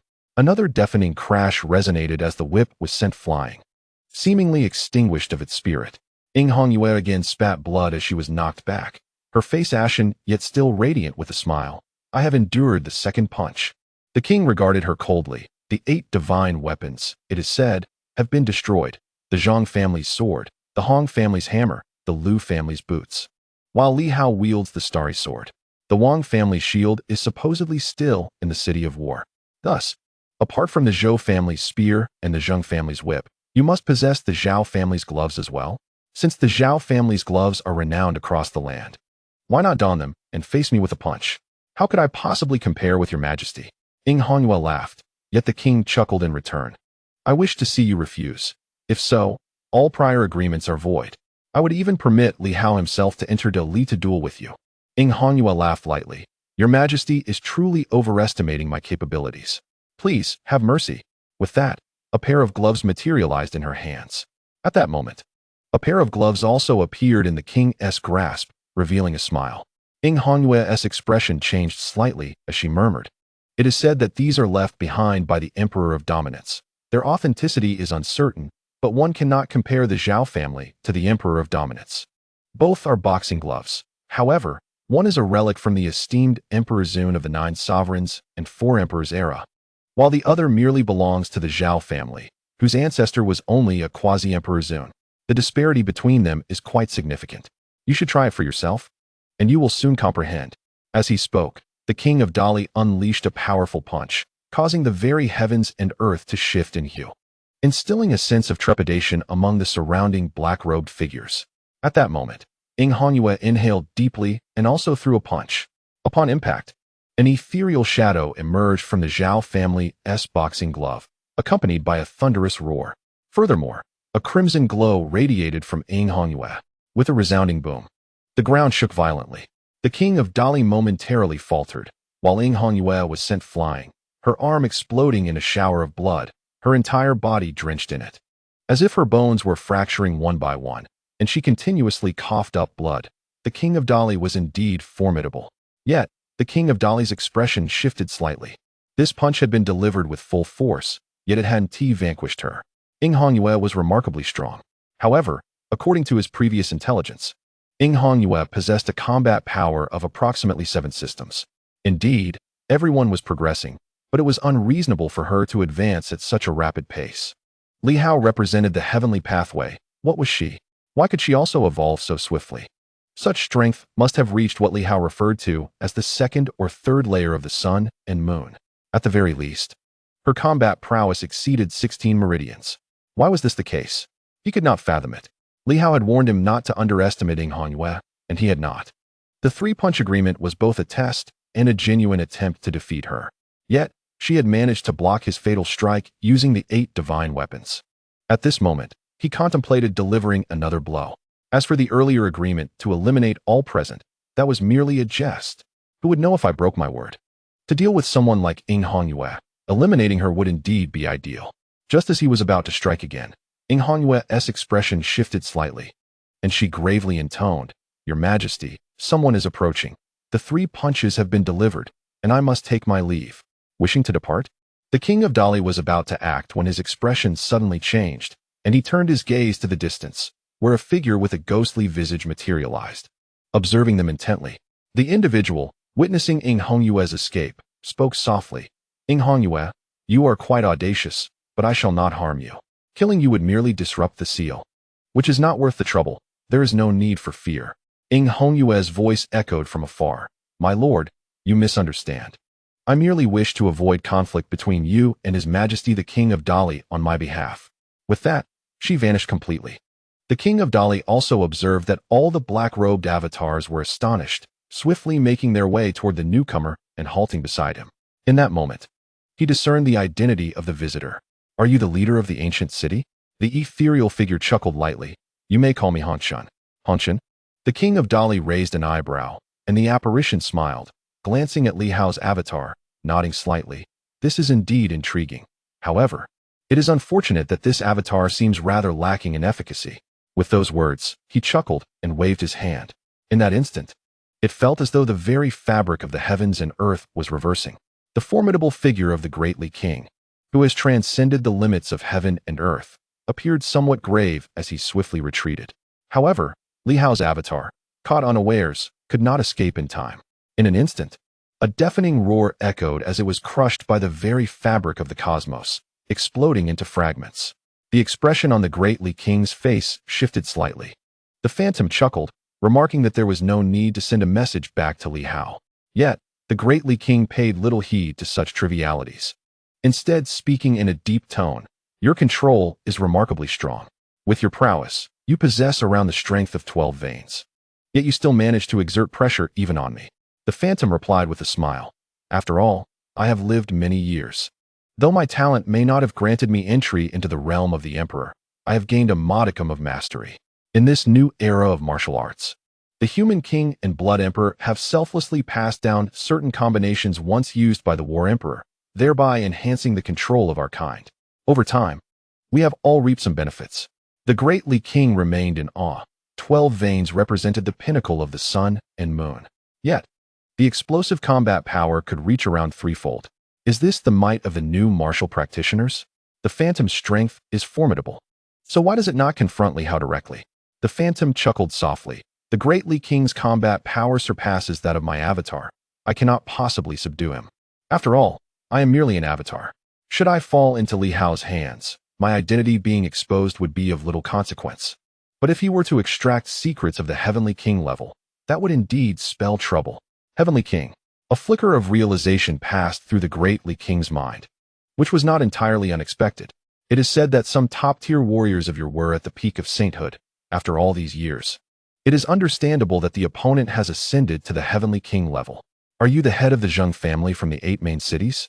The great Li King inquired, intrigued. The phantom responded with a light laugh. Does it truly matter who I am? The great Li King scoffed. Your furtiveness, even now, avoiding a true meeting to collaborate with me, raises my concerns. There is no need for such worries, the phantom replied nonchalantly. To put it bluntly, what I care about are only the masters of the great Tao, the emperor, and the will of heaven, not the great Li King. The great Li King's expression darkened. Such words belittled him. This world, after all, is no longer like our era. Even if we succeed, perhaps we still require a master to guide us, do we not? The phantom laughed once more. Thus, there is still a foundation for cooperation. With that, he spoke softly. The great Li King has squandered much time. For Li Hao, time is of the essence. In 3 days, we shall convene in the great wilderness. It is not easy to leave the great wilderness, nor is it simple for Li Hao's side to encroach upon our gathering. We shall initiate a conference of the 5 factions, and I hope for a favorable outcome. 3 days? The great Li King furrowed his brow. So soon? 3 days is not too quick, the phantom responded gently. The longer we delay, the more unpredictable the outcomes may become. The great Li King remained pensive, but after a moment, he nodded. Very well. He hoped that the great Li King would not become too closely entwined with Li Hao. The phantom added, even if you surmise certain things, Li Hao is also fully aware. That is why he has refrained from exterminating all rivals. However, should the delay extend too long, your collaboration with Li Hao would be akin to courting danger. Without our constraints, the great Li may well have already faced annihilation. The great Li King fell into silence for a moment, not denying the truth of those words. The great Li Kingdom is not a match for Li Hao. However, Li Hao does not seek to eradicate them completely. He is indeed connected to these individuals. It is merely a matter of mutual exploitation. I am aware of this. Thus, I shall await the arrival of the king of Great Li in the vast wilderness. As the words fell, the phantom vanished, and several shadowy figures in black cloaks followed suit, disappearing in an instant. Once they were gone, the king of Great Li furrowed his brow, glancing towards the direction of their departure, then back at the place where Ing Hongyue had vanished, feeling somewhat agitated. Ing Hongyue is formidable. Not only was he unable to defeat him with 3 strikes, but it seems the latter may have held back. When the mortal realm appeared, it was Ing Hongyue who first detected it. The opposition is immensely powerful. Even a mere projection could not break the limits of existence. Presently, with only 12 veins of power, he effortlessly eliminated Li Hao's projection right under his nose. Damned. The situation is increasingly spiraling beyond control. 3 days later, the king of Great Li frowned and vanished from his location. Meanwhile, in the distance, Ing Hongyue fled, his expression shifting. That individual is exceptionally strong. The aura is not overwhelmingly potent, the energy not excessively fierce, yet even before his arrival, a suffocating pressure descended upon him. Is this what it means to be a top-tier powerhouse? Terrifying. As for the king of Great Li, though powerful, he lacked that overwhelming sense of suffocation. Do you see it? Indeed, keen perception reveals it, which grants me a measure of safety. Ing Hongyue mused, realizing that once the other party recognized him, they would not easily strike him down. Therein lies the foundation for some potential cooperation. It seems I must take a step back. Should this person reveal their 15 or even 18 veins of combat prowess at this moment, they would be nearly invincible.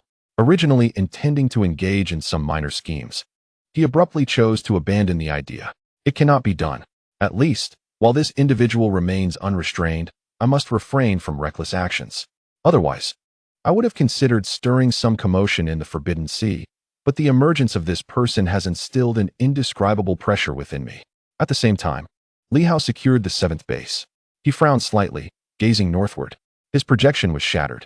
Though not exceedingly powerful, following the King of Great Li, there was no reason for him to annihilate his projection. The destruction of his projection under the King's watch could either be the doing of Ing Hongyue or due to other unforeseen circumstances. In this world, few can rival the King of Great Li. Apart from myself, the Queen, and the Empress Shuiyun, the only other contender is Ing Hongyue. Unless it is a projection of a top-tier powerhouse. Or should the King of Great Li have entered the ruins? Yet entering the ruins and having a projection shattered is not something I can easily perceive. Thus, outside the ruins, the Queen and Empress Shuiyun would not intervene, being at the northernmost edge. This implies that it was either not Ing Hongyue's doing, or a true top-tier powerhouse's projection has appeared, perhaps even stronger than Zhang Yin's projection would not necessarily be able to eliminate mine under the King's gaze. Li Hao took a deep breath, his expression growing serious. I must swiftly complete the comprehensive coverage of the 9 major bases. I must secure the remaining 2 today. These individuals may soon take action. The most probable scenario is that they will join forces. They require a brief negotiation to allocate their strengths and interests, and they need some time to execute an assault on the ancient city, thereby seizing the initiative. Once that occurs, even if the 4 nations unite, they will dare to engage in a decisive battle. Is there any news from Qian Wuliang? Reporting back to the commander. There is news. Qian Wuliang has entered the Lu family's ancient city and is currently in negotiations. Results will emerge shortly. He has entered the Lu family's ancient city? Li Hao took a deep breath. I understand. We must expedite communications control immediately. Understood. The group did not dare to delay and swiftly sought the 8th base station. Meanwhile, a flicker of anxiety surfaced in Li Hao's eyes.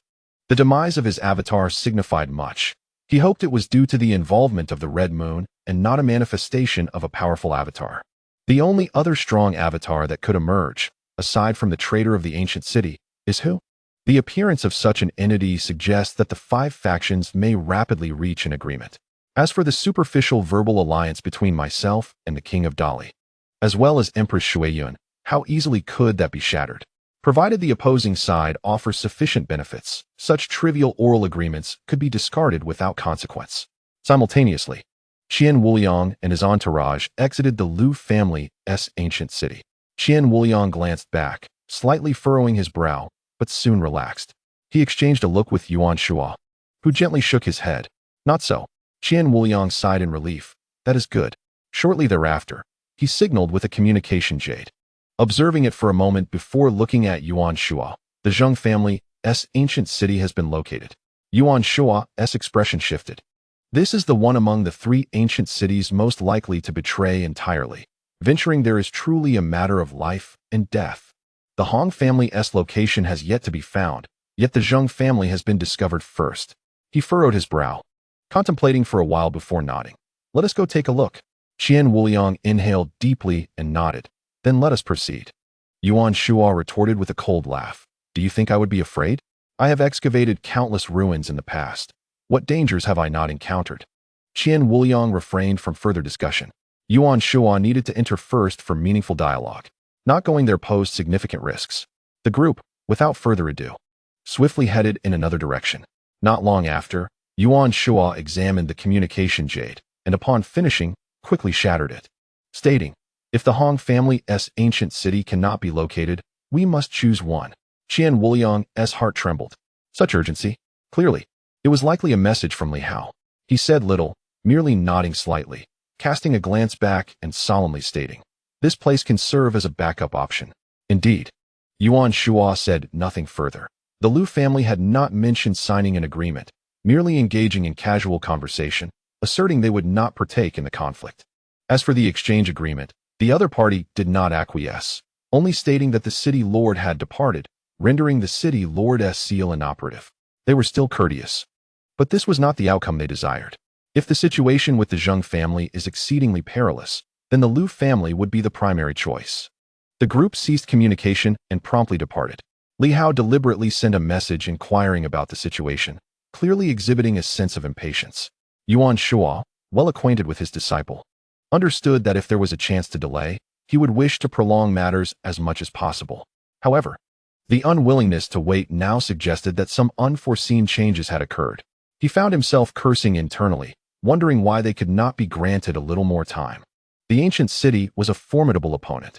Even the Liu family posed a significant threat.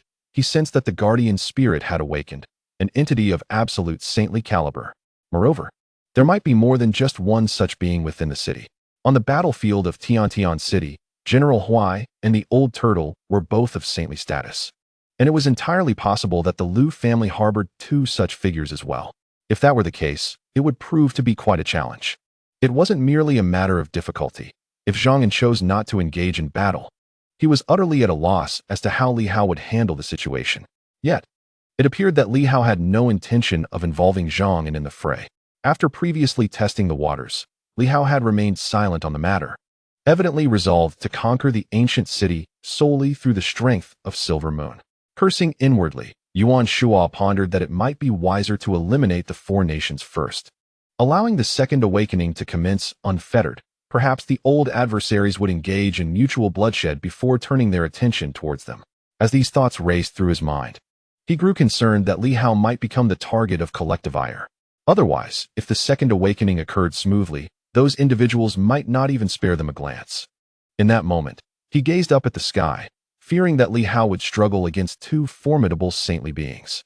If only he could enter the Haoxing realm and absorb some of the elemental forces, subsequently channeling them back into the 36 paths, he might be able to forcibly open the 36 meridians. Yet, the risks were immense. He contemplated this without revealing a hint of his thoughts, following Qian Wuliang and his group as they swiftly flew towards the Zheng family's ancient city. There was no time for excessive contemplation. If the Zheng family turned out to be traitors, playing their roles convincingly would be paramount. Meanwhile, those who were still agitated soon received a message. In 3 days, they would convene in the Great Wilderness for a 5-party conference. Chapter 332, Qian Wuliang, subscription and monthly tickets requested, the 9th base station. A spirit plant once again refused negotiations and cooperation. This time, there was no waiting for others to act. Li Hao's sword light flickered as he traversed the void, disappearing in an instant, only to reappear and pierce the heart of life of his opponent with a single strike, followed by a powerful punch that shattered the opponent's main trunk. He swiftly turned, and with another stroke of his sword, cleaved through the void, severing the great path. The path was broken. The opponent didn't even have the chance to plead for mercy. Previously, Li Hao would have engaged in persuasion, but with this 9th entity, he afforded no opportunity for contemplation whatsoever. The expressions of those present shifted subtly. They could sense Li Hao's growing impatience, more urgent than before, unwilling to squander any further time. Thus, he directly executed the 9th spirit plant. The redwood remained silent. At this moment, the 3 surrendered plant demons also had their avatars present. Initially, they intended to console their old friend, but upon witnessing his sudden demise, they were rendered speechless, unsure whether to feel sorrow for the fallen or fear for themselves. The 9 base stations had all been secured. Li Hao disregarded the others and collected the remains of the plant demons before turning to Director Qi. "Senior, may we commence the adjustments?" Director Qi approached, his gaze falling upon a towering structure that now appeared dim. After a brief examination, he nodded. The base stations remain intact and can still be utilized. However, we must first liberate them, as the ruins have obscured their signals. Without further ado, Director Qi continued, "We need to dismantle the ruins surrounding the 9 base stations. This concealment was a result of the self-imposed sealing by the heavens long ago. Now, we simply need to shatter the seals to restore the base stations to their rightful place in the world." "Understood," Li Hao replied, relieved by their completeness. He addressed the group. "Go forth and relay the message to those stationed elsewhere to join us in breaking the seals and restoring all base stations."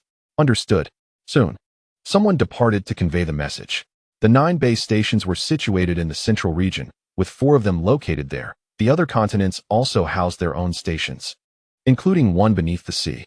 At that moment, Li Hao and his companions were focused on the station located in the northern continent. Once the message was dispatched, Li Hao turned his attention to the base station, lost in contemplation.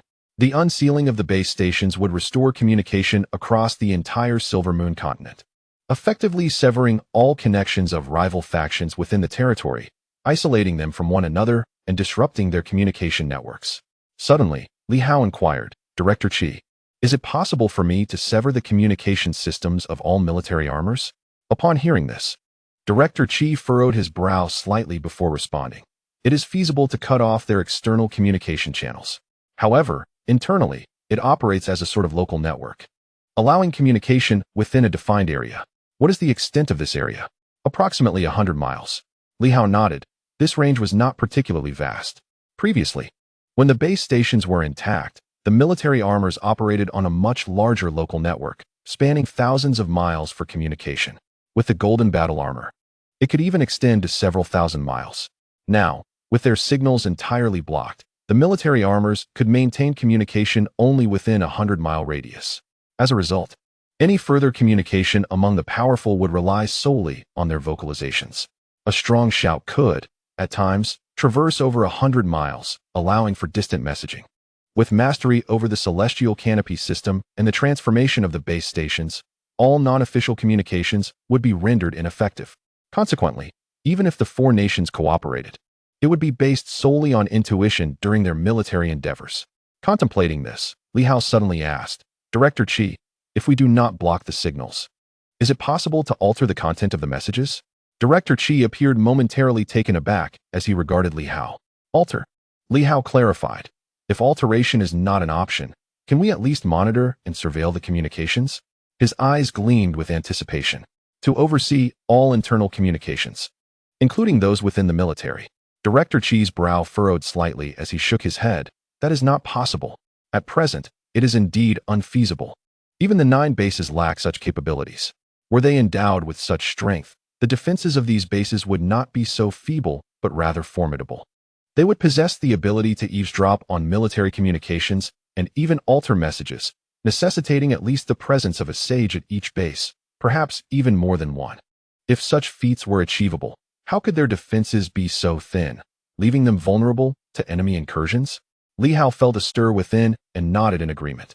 Although he harbored some regret, he was not overly dissatisfied. For the time being, the ability to shield all signals sufficed. As he spoke, Li Hao approached the towering structure. Examining it thoroughly, he soared into the air, wielding his sword to rend the fabric of the void. The once sealed ruins, having lost their guarding demon plants, were now once again torn asunder by Li Hao's blade, and suddenly, it seemed as though the heavens had split open. A resounding roar echoed as the earth trembled.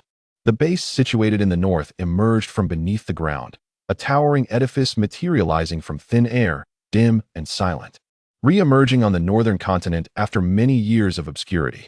Simultaneously, similar occurrences transpired in other locations, with bases surfacing from the depths, all appearing rather muted. The voice of Director Chi resonated. Utilize the Starry Sky Sword to gain control of the base. Input a sufficient amount of energy and set a specific frequency through the prompts. From this point forward, communication shall only occur through this designated frequency. Li Hao refrained from further discourse, following Director Chi's guidance to wield the Starry Sky Sword and secure first-level authority over the base. Indeed, the Starry Sky Sword possessed considerable power. In no time, Li Hao had commandeered the control of the base, along with the other 8 bases, all of which now fell under his dominion. With the bases now revealed, Li Hao retrieved the tattered golden armor and, according to his newfound authority, configured the permissions and adjusted the frequencies. He quickly attempted to send a message. Master Nanquan, can you receive this signal? This location was in the north, while Nanquan resided in the southern realm, thousands of miles away. The signal appeared somewhat weak, and after a prolonged silence, Nanquan finally responded. Have you arrived on the southern continent? Li Hao exhaled in relief. It was indeed possible. At that moment, the emergence of the base had significantly amplified the signal dispersion. Although the system had not yet fully activated, communication could already reach great distances. Without further delay, he swiftly concluded the adjustments. He produced a multitude of divine energy stones and infused the necessary power, causing the previously dim base to suddenly radiate a soft glow. In an instant, beams of light surged forth from the base, which then vanished into the void before him. Concurrently, at the other 8 locations, the remaining personnel also inserted substantial amounts of divine energy stones, causing all 9 bases to emanate a brilliant light. Moments later, they all disappeared into the void. At that juncture, if one were to gaze upon the starry sky, they would observe the 9 bases orbiting the continent like satellites. dispersing gentle waves that enveloped the entire Silver Moon world in a unique resonance. In this moment, Li Hao adjusted the frequencies, ensuring that apart from the armors he had activated, all other frequency signal transmissions were effectively blocked. The frequencies of the 9 bases were thus rectified accordingly. In an instant, the entire world, apart from Li Hao's vicinity, saw all communication systems, be it the Jade messaging network or the long-distance signal transmission previously utilized through armor, rendered ineffective. A man departing from the Great Li suddenly gazed skyward, his eyes emanating beams of light. He furrowed his brow slightly. Beside him, several cloaked figures, noticing his pause, halted as well. "My lord." After a prolonged moment of observation, the man finally spoke. "It appears that the base station has been reactivated. You should attempt to communicate in all directions." "Yes." The group swiftly tried to send messages, but their efforts vanished into silence, yielding no response. Subsequently, they retrieved their armor to attempt communication once more, yet still, it was as if they had cast stones into an abyss. After a considerable delay, one of them spoke in a low voice. "My lord, there is no reply." The man nodded and once again gazed skyward, frowning. The control of the base station has been seized by none other than Li Hao. In today's world, only he, wielding the celestial sword, possesses the capability to accomplish such a feat. No one else has that authority, unless the Lord of Sword City, holding the Lord's seal of Sword City, intervenes. Otherwise, the celestial sword's permissions are paramount. Upon hearing this, the cloaked figures also knitted their brows. However, one of them quickly argued, "But the loss of control over the base station should not significantly impact us, correct?" "The impact is not negligible," he replied. "It merely complicates matters compared to before. Previously, with a few personnel deployed, communication could be swiftly established in all directions. Now, the internal communication range of the Army's armor may also be diminished. Consequently, achieving comprehensive information dissemination becomes quite troublesome." The man frowned. How can it be without consequence? The emergence of information discrepancies can indeed be quite troublesome. Today's world differs from that of yore. The fall of a powerful entity does not necessarily herald blatant signs of calamity. Concealment can render events unnoticed, and if information is blocked, subsequent incidents may go undetected. "My lord, should we seize the base station now?" "It would be futile." He shook his head. "We lack the authority to control it, and besides, the base station is not easily destroyed." He looked up at the sky again and added, "Making a significant commotion could lead to exposure. Moreover, at this stage, without our true form present, it would not be easy to demolish the base station. The 9 base stations were crafted by top-tier entities in the past." He frowned slightly, contemplating. Has he truly severed our connections? It is indeed troublesome, but if one were to disregard it, it may not be an insurmountable issue. Let us first investigate the great wilderness. With that, he refrained from further commentary, opting to first assess the situation in the great wilderness. The cloaked figures ceased their discussion and swiftly followed the man away. Meanwhile, various factions found themselves cut off from information sources. Some ancient cities had deployed personnel and established basic communication networks, yet now they too exhibited signs of disconnection. Even within the military's armor, a system known for its stability, the communication range had shrunk to a mere 100-mile radius. With fewer arrangements, communication was hindered. With more, they risked detection. In a flurry of speculation, all parties conjectured that Li Hao had seized control of the base station rather than it being destroyed on its own. After all, it had remained intact for years and would not simply be dismantled now. At this moment, Li Hao finally allowed himself a slight sigh of relief. 3 days. After 3 days of effort, the base station was successfully seized. Although it did not inflict significant damage upon the enemy, it at least severed some of their communications, complicating their ability to coordinate. This created an opportunity to engage in battles characterized by information asymmetry. Otherwise, after defeating the Western Divine Nation, even if they refrained from broadcasting the event, other factions would inevitably receive the news. Now, even if formidable adversaries lurked in the shadows, observing and relaying information back, they would require time to do so. Conversely, we could communicate instantaneously with various parties. Could everyone receive the message? Yes, they could. Li Hao dispatched messages to all factions, and soon responses flooded in. Aside from Qian Wuliang's side, all other factions replied promptly. Li Hao breathed a sigh of relief and sent another message. All personnel, cease your current tasks and converge in Tianxing City over the next 2 days, proceeding directly to Inyu. The orders were acknowledged, and soon, a stream of replies followed. Li Hao then cast his gaze toward a certain direction. Today, Qian Wuliang and his companions were visiting the Zheng family's ancient city, a perilous endeavor. As the Zheng family was highly likely to be the traitorous faction, despite the high probability, Li Hao felt compelled to verify the information. This put Qian Wuliang and his teacher in a precarious situation. His previous exposure of the Zheng family's patriarch might leave lingering repercussions. Li Hao pondered, silently praying for their safety. In truth, confronting the Lu family was manageable, and there was no pressing need to visit the Zheng family. Nevertheless, he understood that both his teacher and he were eager to ascertain whether the Zheng family had indeed betrayed the city or if the situation was otherwise.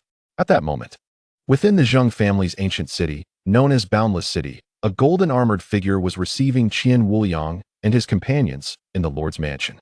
The golden armored figure spoke with a tone devoid of courtesy.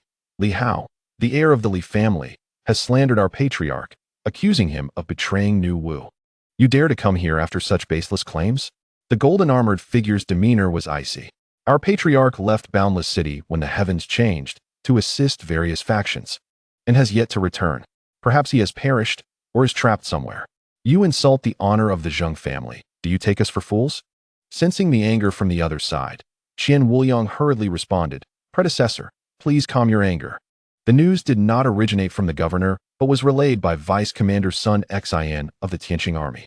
He indeed confessed to betraying Nu Wu before Elder Zhong'an, and mentioned that it was the patriarch of the Zheng family who led the team. We can hardly believe it ourselves. The governor is young and acted out of extreme anger at the time. Our visit serves two purposes: to ascertain the truth of the information and to inform all esteemed elders. It may well be that Sun Xian, in his final moments, sought to slander or deliberately mislead. Regardless, let us sit down and clarify matters to avoid unnecessary trouble. The golden armored figure slightly nodded, his rage somewhat abated. He spoke calmly. Sun Xian's betrayal was indeed unexpected. However, his words must be slanderous. Our patriarch would never betray us. As a member of the Zheng family, with the legacy of the Jinxing City, how could we ever betray Nu Wu? Jinxing City is the foremost power of Nu Wu, second only to the human king. The emperor has many titles, and the new martial city has endured. How could it betray at this moment? Perhaps there exists some misunderstanding. That said, it was stated with a hint of coldness. Yet, Li Hao, without discerning right from wrong, publicly disseminates such words with ill intent.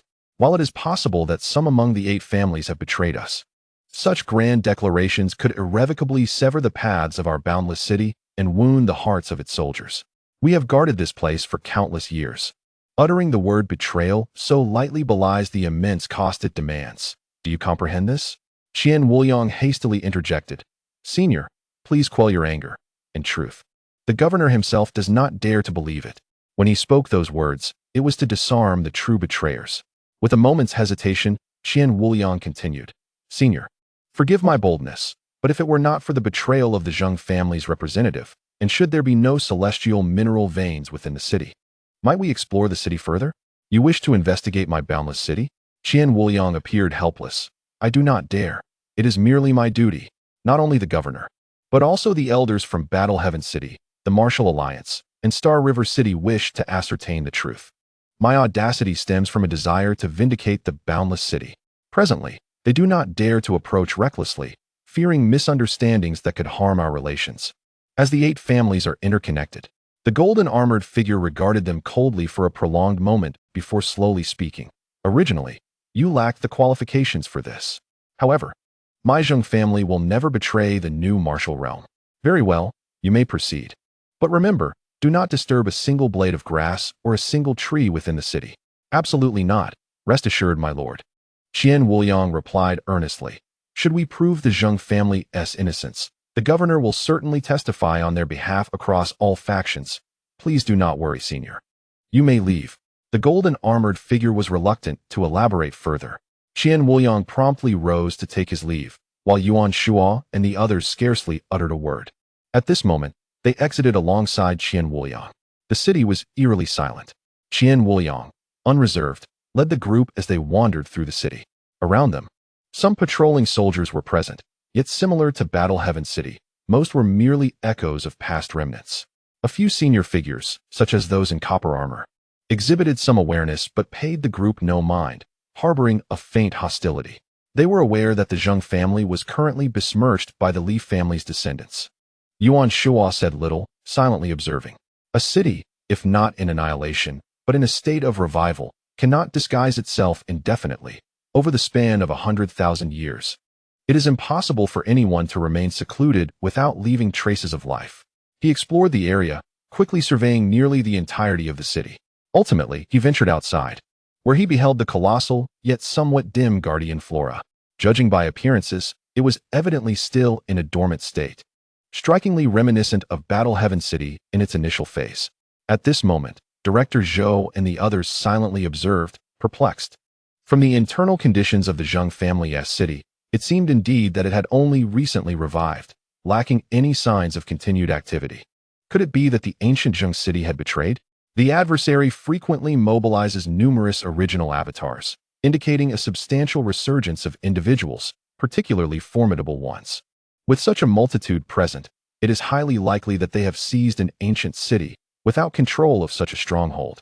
It would be impossible for so many powerful beings to evade the suppression of the heavens and earth. Ordinary towns would simply not suffice. Presently, aside from Sword City, they have yet to investigate the thunderstorm city of the Hong family. If it were not the Zheng family, would it then be the Hong family? The others cast a glance at Yuan Shuo, who slightly shook his head, unable to discern much. The main city showed no signs of a significant population residing there. As he pondered, a visage of an elderly face materialized on the immense trunk of the demon plant, its voice gentle. The Zheng family shall not betray. We understand that this matter may be connected to the Ballad of Silver City, and perhaps someone is intentionally misleading you. The words of Sun Xin could very well be a deliberate attempt to create a misunderstanding regarding the Zheng family. In that ballad, the so-called young master of the Zheng family was accused of being a hindrance, yet several young masters of the Zheng family have perished, and those who remain have followed the sword's sovereign into battle. How could they betray? The family head, who had other matters to attend to, did not leave with the sword sovereign at the first moment, but as the heavens shifted, he subsequently ventured forth as a peak-level sage. He must have sensed something and chose to assist rather than to harm in Tianxing town. Senior, Yuan Shuo bowed slightly. Are you suggesting that the head of the Zheng family may have gone to rescue Tianxing town, only to be betrayed and framed by the traitors? It is plausible. The elder spirit sighed. The disseminator of the Ballad of Silver City may indeed hold the key. The ballad and Sun Xion's testimony are inextricably linked, having been laid out over many years, perhaps anticipating this day, aiming to ensnare the Zheng family in a dire predicament. Yuan Shuo felt a stir within, recognizing the potential truth in this. In the ballad, the descriptions of the other 7 families were unremarkable, yet the portrayal of the Zheng family was notably skewed. Furthermore, just prior to his demise, Sun Xion implicated many, with the head of the Zheng family being foremost among them. Thus, when correlating this with the ballad, one would instinctively suspect the Zheng family of treachery. However, if the individual responsible for disseminating the ballad is the true traitor, then all actions may have been orchestrated to await this day of resurgence, extricating themselves in advance. He surveyed the Zheng family's ancient city and the surroundings, his brow slightly furrowed. From his perspective, the Zheng family's ancient city indeed showed no signs of a living populace having dwelled there for years. Curious, could it be the Hong family? The ancestors of the Hong family were not among the first wave of powerful beings in the new martial era. Unlike several others who had fought alongside the human king, currently, only the Hong family remains unexamined. This suggests a strong possibility of the Hong family framing the Zheng family. As thoughts swirled in Yuan Shuo's mind, a golden-armored figure appeared, calmly stating, "If Li Hao seeks to affirm cooperation and reach some agreements, it is not out of the question. However, he must restore the honor of my Zheng family. Otherwise, my Zheng family will not ally with one who tarnishes our lineage. We do not wish to slay you, but we are unwilling to let misunderstandings fester. Otherwise, given Li Hao's audacity to publicly slander our family head, he shall undoubtedly become the greatest foe of Boundless City." Yuan Shuo hastily replied, "I shall convey this message. Senior, please temper your anger. It may indeed be a misunderstanding. If so, I will ensure that Li Hao travels to various cities to clarify for the Zheng family." "Let us hope so." Jin Jia refrained from further words. And Qian Wuliang quickly interjected, "Senior, this matter is of great significance, so we shall take our leave. If the information is erroneous, it may lead to complications, and we must notify the governor to prevent any misunderstandings." Jin Jia made no attempt to retain them and vanished in an instant. Yuan Shuo and the others exchanged glances before hastily making their way outside. After exiting the ruins, they continued their frantic dash towards Silver Moon. Director Zhou spoke in a low tone. "Are we certain it is not the Zheng family? We can largely ascertain that." Yuan Shuo furrowed his brow and replied, "There are no traces left behind. Even if the opposition is formidable, raw strength cannot conceal the remnants of life, unless we have fallen under an illusion. Rendering all we see as mere phantoms, there are no indications of any powerful beings having existed in Boundless City for years." Zhou turned his gaze to Qian Wuliang, who sighed in resignation. "I did not sense overwhelming emotions, just a touch of anger and irritation, which is natural. If they are indeed wronged, their fury and hostility would be perfectly understandable. Could it be the Hong family? It is a possibility." After a brief discussion, the group resolved to swiftly head towards Silver Moon. Presently, the Hong family was the only one with scan information. They had not ventured there and had failed to locate the thunderstorm city of the Hong family. Moreover, the ancestors of the Hong family were not part of the initial batch of new martial power, thus magnifying the suspicions exponentially. Silver Moon, Silver City. Half a day later, Li Hao reunited with Qian Wuliang and the others. Seeing them unharmed brought him a measure of relief. At this moment, powerful figures from various factions were converging upon Silver City. Meanwhile, Hong Yitong expressed curiosity, remarking with a smile, "It is indeed commendable to emerge safely from the ancient city of the Zheng family." Li Hao directly instructed, "Qian Wuliang, please elucidate the situation." Without delay, Qian Wuliang recounted the events. Upon hearing his account, everyone, including Director Wang, frowned. Director Wang remarked, "So, it is indeed possible that it is the Hong family?" "There is indeed such a possibility. Among the 8 great families, only the Hong family lacks substantial heritage. If that individual from the Hong family is discontent, it is understandable. As a family that has risen later, they have no foundational ties in the main world. Although the ancestor of the Hong family graduated from the Demon Martial Academy, many have done so. His talent is exceptional, yet he is said to be perpetually stuck at the pinnacle of the sacred path, unable to advance, which led him to the smaller world, as the Sword Sovereign is also the Dean of the Demon Martial Academy." Director Wang pondered, "The Hong family lacks a solid foundation. If enemies offer substantial benefits, or even promise to elevate him to a heavenly king, an emperor, or even the ruler of the small world, he might indeed have a significant chance of betraying the Zheng family. Although the Zheng family has an emperor, this branch of the Zheng family is merely a collateral line. According to your accounts, they may truly have been misunderstood." He sighed. "This is reassuring. If the Zheng family is not the betrayer, the troubles would be considerably less severe. Otherwise, if the Zheng family were to betray, the lineage of Tianxing City includes numerous main cities such as the Zhou, Lu, and Zheng families." He felt a sense of relief upon learning that the Zheng family was not the traitor. As for the Hong family being one of the 8 choices, it is, in fact, the most readily acceptable option, sparing everyone from excessive disappointment. With this thought, he hesitated slightly and gazed at Li Hao. If the Zheng family has not betrayed. He looked at Li Hao, uncertainty clouding his expression. The 3 families of Tianxing City should ideally remain untouched. Li Hao, aware of his thoughts, nodded in agreement, stating, "I will consider it." Director Wang, upon hearing this, hesitated momentarily and chose not to speak further. Li Hao then smiled, suggesting, "General Qian, you have both returned from your missions to the 2 major cities and must be weary. It would be wise to rest for a while. Allow me to escort you back and share some recent discoveries of mine that could greatly aid in your cultivation, information you may not yet possess."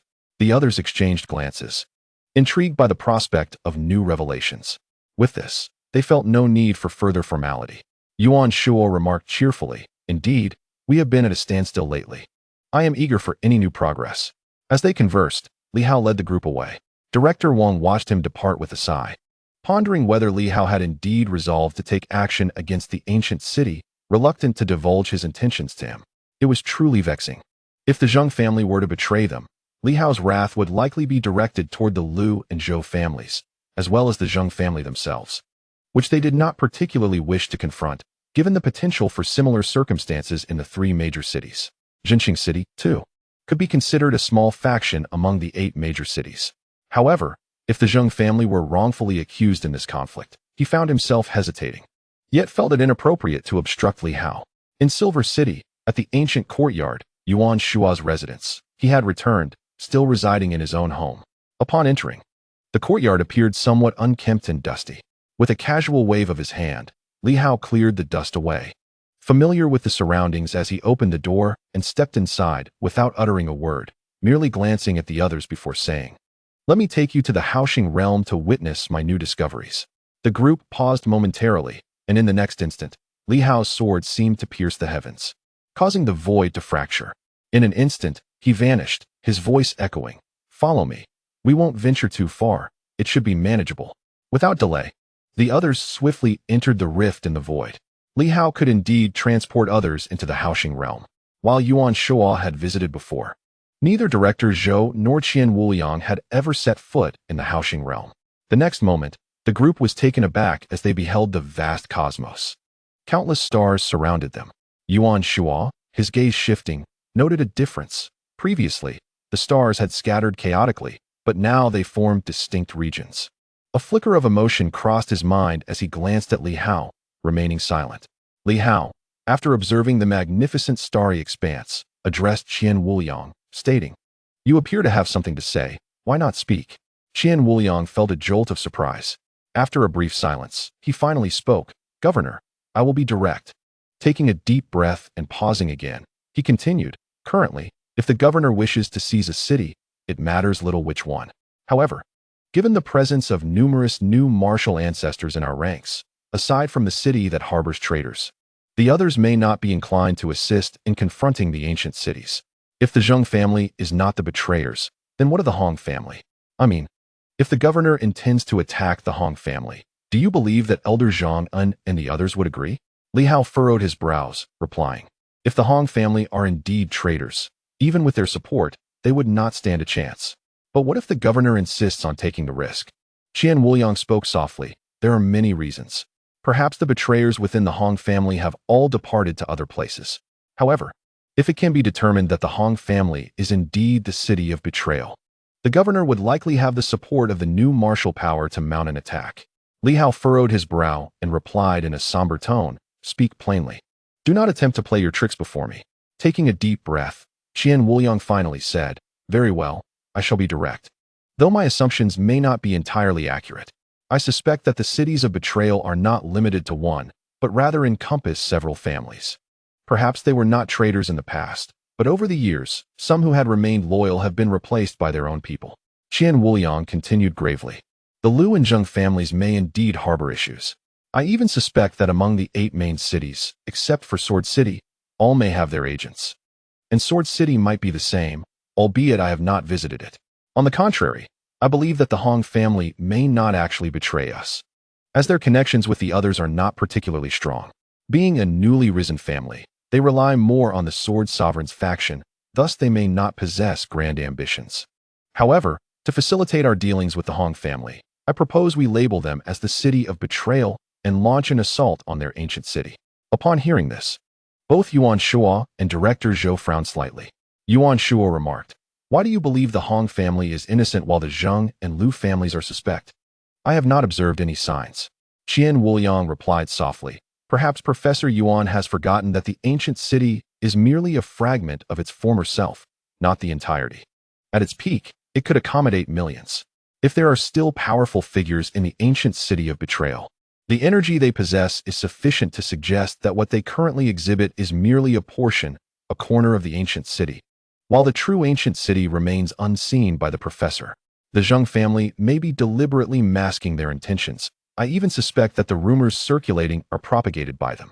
Sun Xian's words might indeed be true, yet the Zheng family's overt betrayal makes it easy to disprove that conclusion. But what if this is a deliberate ploy? He turned to Yuan Shua, speaking softly, "Previously, in the Zheng family's ancient city, we did not detect anything unusual, nor did I perceive any significant emotions." He paused before continuing, "However, there is one peculiar point. I wonder if the professor has noticed that in my visits to several ancient cities, I consistently mentioned one person, Li Hao? No, rather, Senior Zhongan. Qian Wuliang said solemnly, in mentioning Senior Zhongan. I observed that the sentiments in Zhantian City were complex. There was respect and admiration, yet also a hint of disappointment. Conversely, when I referenced Senior Zhang and in the Zheng and Lu families, the response was one of indifference. What? Yuan Shua expressed his confusion, while Li Hao slightly furrowed his brows. Qian Wuliang continued softly. There was a lack of significant reaction, no considerable emotional response. In Zhantian City, I inquired, and they were unaware that Senior Zhang and had remained at Yuanping Martial Science University. According to the governor, they were quite excited at the time, as Senior Zhang and is the grandson of the Supreme. At this moment, Li Hao nodded slightly. Indeed, and at that time, both Commander Jiao and Director Wang had stated that if Senior Zhang and were willing to come, they could even mobilize the military power of Zhantian City. Qian Wuliang nodded, acknowledging, this is indeed the appropriate response. However, during our visit to the two families, we did not inquire extensively. It is noteworthy that both families have descendants of the Jinxing city present at Yuanping Wuka University. Their demeanor towards the venerable Zhang and was remarkably calm, devoid of respect or anticipation, merely marked by indifference, which is quite unsettling. Qian Wuliang exhaled deeply. Beyond this, I possess no further evidence. Yet, I harbor suspicions regarding both families. Choosing a governor between them poses considerable danger. Conversely, opting for the Hong family stronghold seems less perilous. The Hong family's foundation is weak, with fewer formidable guardians remaining, and their protective magical flora is reportedly less robust.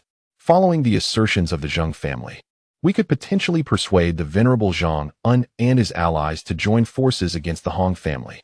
In simpler terms, we could directly accuse the Hong family of treachery, and the Zheng and Lu families might even lend their voices in support. The risks appear minimal and the assistance substantial.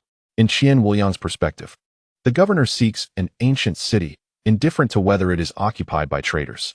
Thus, he concurred with Director Wang's earlier deduction. Director Wang believed the Hong family had betrayed them, and he was the first to express his agreement. Li Hao glanced at him, furrowing his brow. Is this the reason you refrained from sharing earlier? Qian Wuliang replied, I possess merely conjectures, lacking any concrete evidence. Moreover, I sought an opportunity to privately report to the governor. Li Hao frowned. Setting that aside, do you think the Zheng and Lu families might both be traitors? Where do you believe their main forces are stationed? The Lu family. Li Hao was taken aback, his brow furrowing. What leads you to that conclusion? Qian Wuliang, having stated his thoughts, felt no hesitation in elaborating. If the Zheng family were indeed traitors, they would not leave their entire force stationed there. If a top-tier powerhouse were to investigate, wouldn't that expose everything? Conversely, remaining within the Lu family, they would draw less attention, and their main forces might even be with the Zhou family. Moreover, the Zheng family, in an effort to distance themselves from suspicion, would likely not retain many individuals. They too are wary that should someone awaken before them, stronger, and emerge from the ruins, unforeseen complications may arise. He continued, thus, I conjecture that the Zheng family likely has no formidable guardians remaining. It is merely speculation. He could neither confirm nor deny his assumptions. After a moment of silence, Li Hao spoke, very well, then it shall be the Zheng family. Qian Wuliang was taken aback. Governor, I am merely speculating. A wrong choice could lead to utter disaster. At this moment, I believe it is best to align with them and launch an attack on the Hong family, especially since we can swiftly pinpoint their location. Whether the Hong family is guilty of treachery is of little consequence. In Qian Wuliang's estimation, this was the optimal choice. Zhang and his associates might indeed lend their assistance.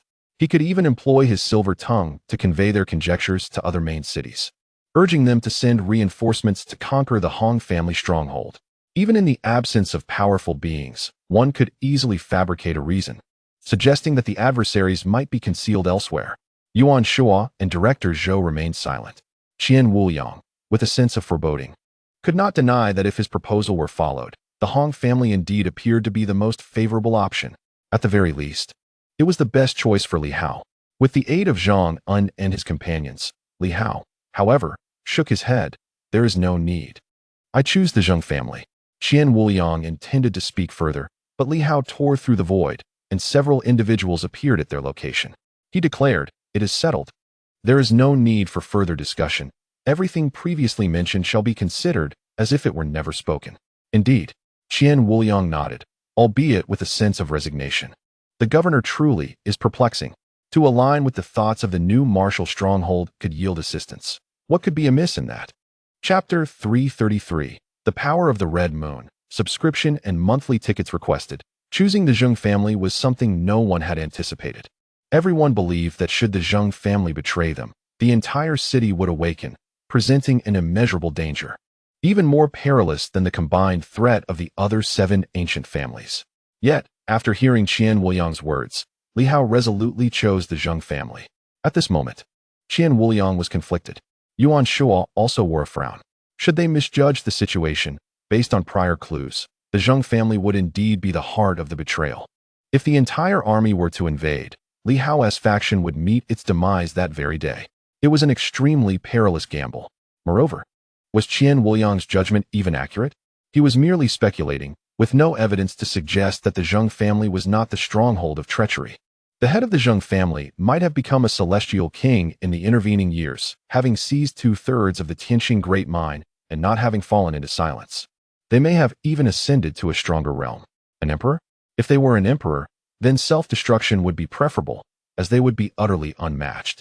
Even if their main force were indeed absent, Qian Wuliang suspected that the Zheng family could still serve as one of the strongholds, potentially harboring the resurgence of formidable foes. At this moment, Yuan Shuo caught up with Li Hao, concern evident in his eyes. During this mission, he had not discerned much. Qian Wuliang's words were grandiose. But could his own disciple be so easily swayed? It was far too dangerous. Li Hao. Yuan Shuo distanced himself from the others and followed Li Hao, opting not to speak directly but instead conveying his thoughts telepathically.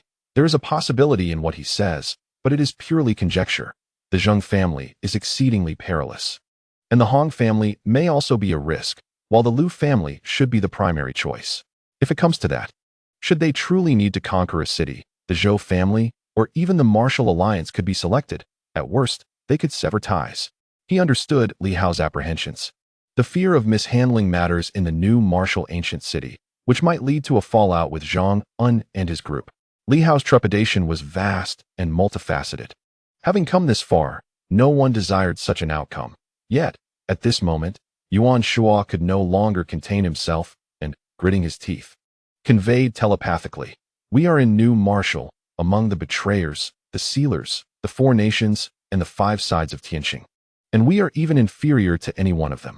However, fighting with all we have may not be without opportunity. Li Hao, do not allow your fears of Zhang and a potential fallout with the War Heaven City to plunge you into a dire predicament. If all else fails, let us adopt the ancient king's approach. Everyone but me is an enemy. At worst, we could act recklessly and fight once." At present, Li Hao was persistently attempting to gather allies, yet the challenge was formidable. Li Hao seeks the support and understanding of certain individuals from the new martial arts. Yet he is burdened by the fear of their discontent and the looming threat of betrayal from the ancient city. He must also remain wary of the invasion from the 4 nations and the formidable presence of the 3 major organizations, particularly the Red Moon Society. When Li Hao declares his intention to confront the Zheng family, Yuan Shuo recognizes that he is taking a calculated risk, an opportunity to gamble.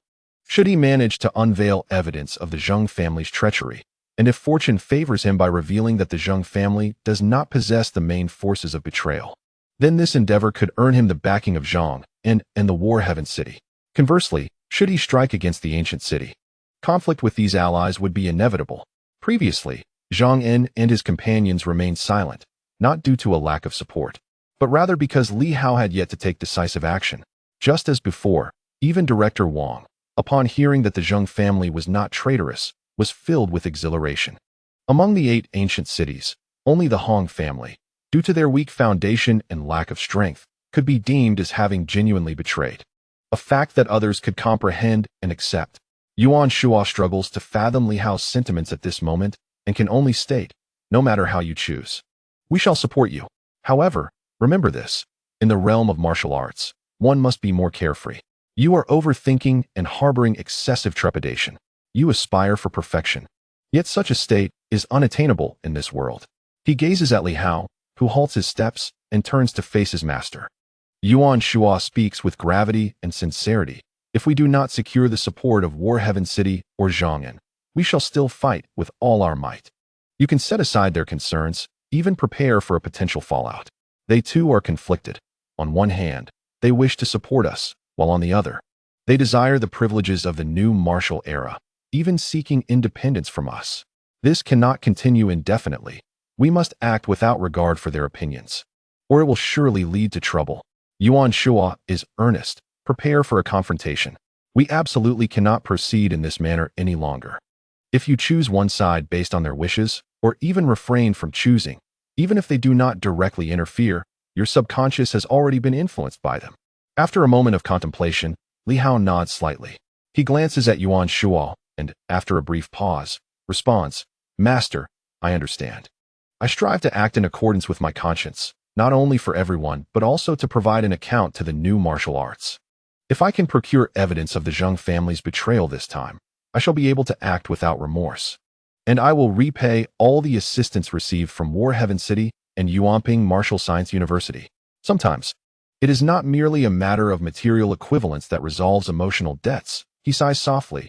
"Warheaven City provided me significant aid during my weaker years, including the understanding I gained from the very name Warheaven. Director Wang and the 9th Division Commander were of tremendous help to me."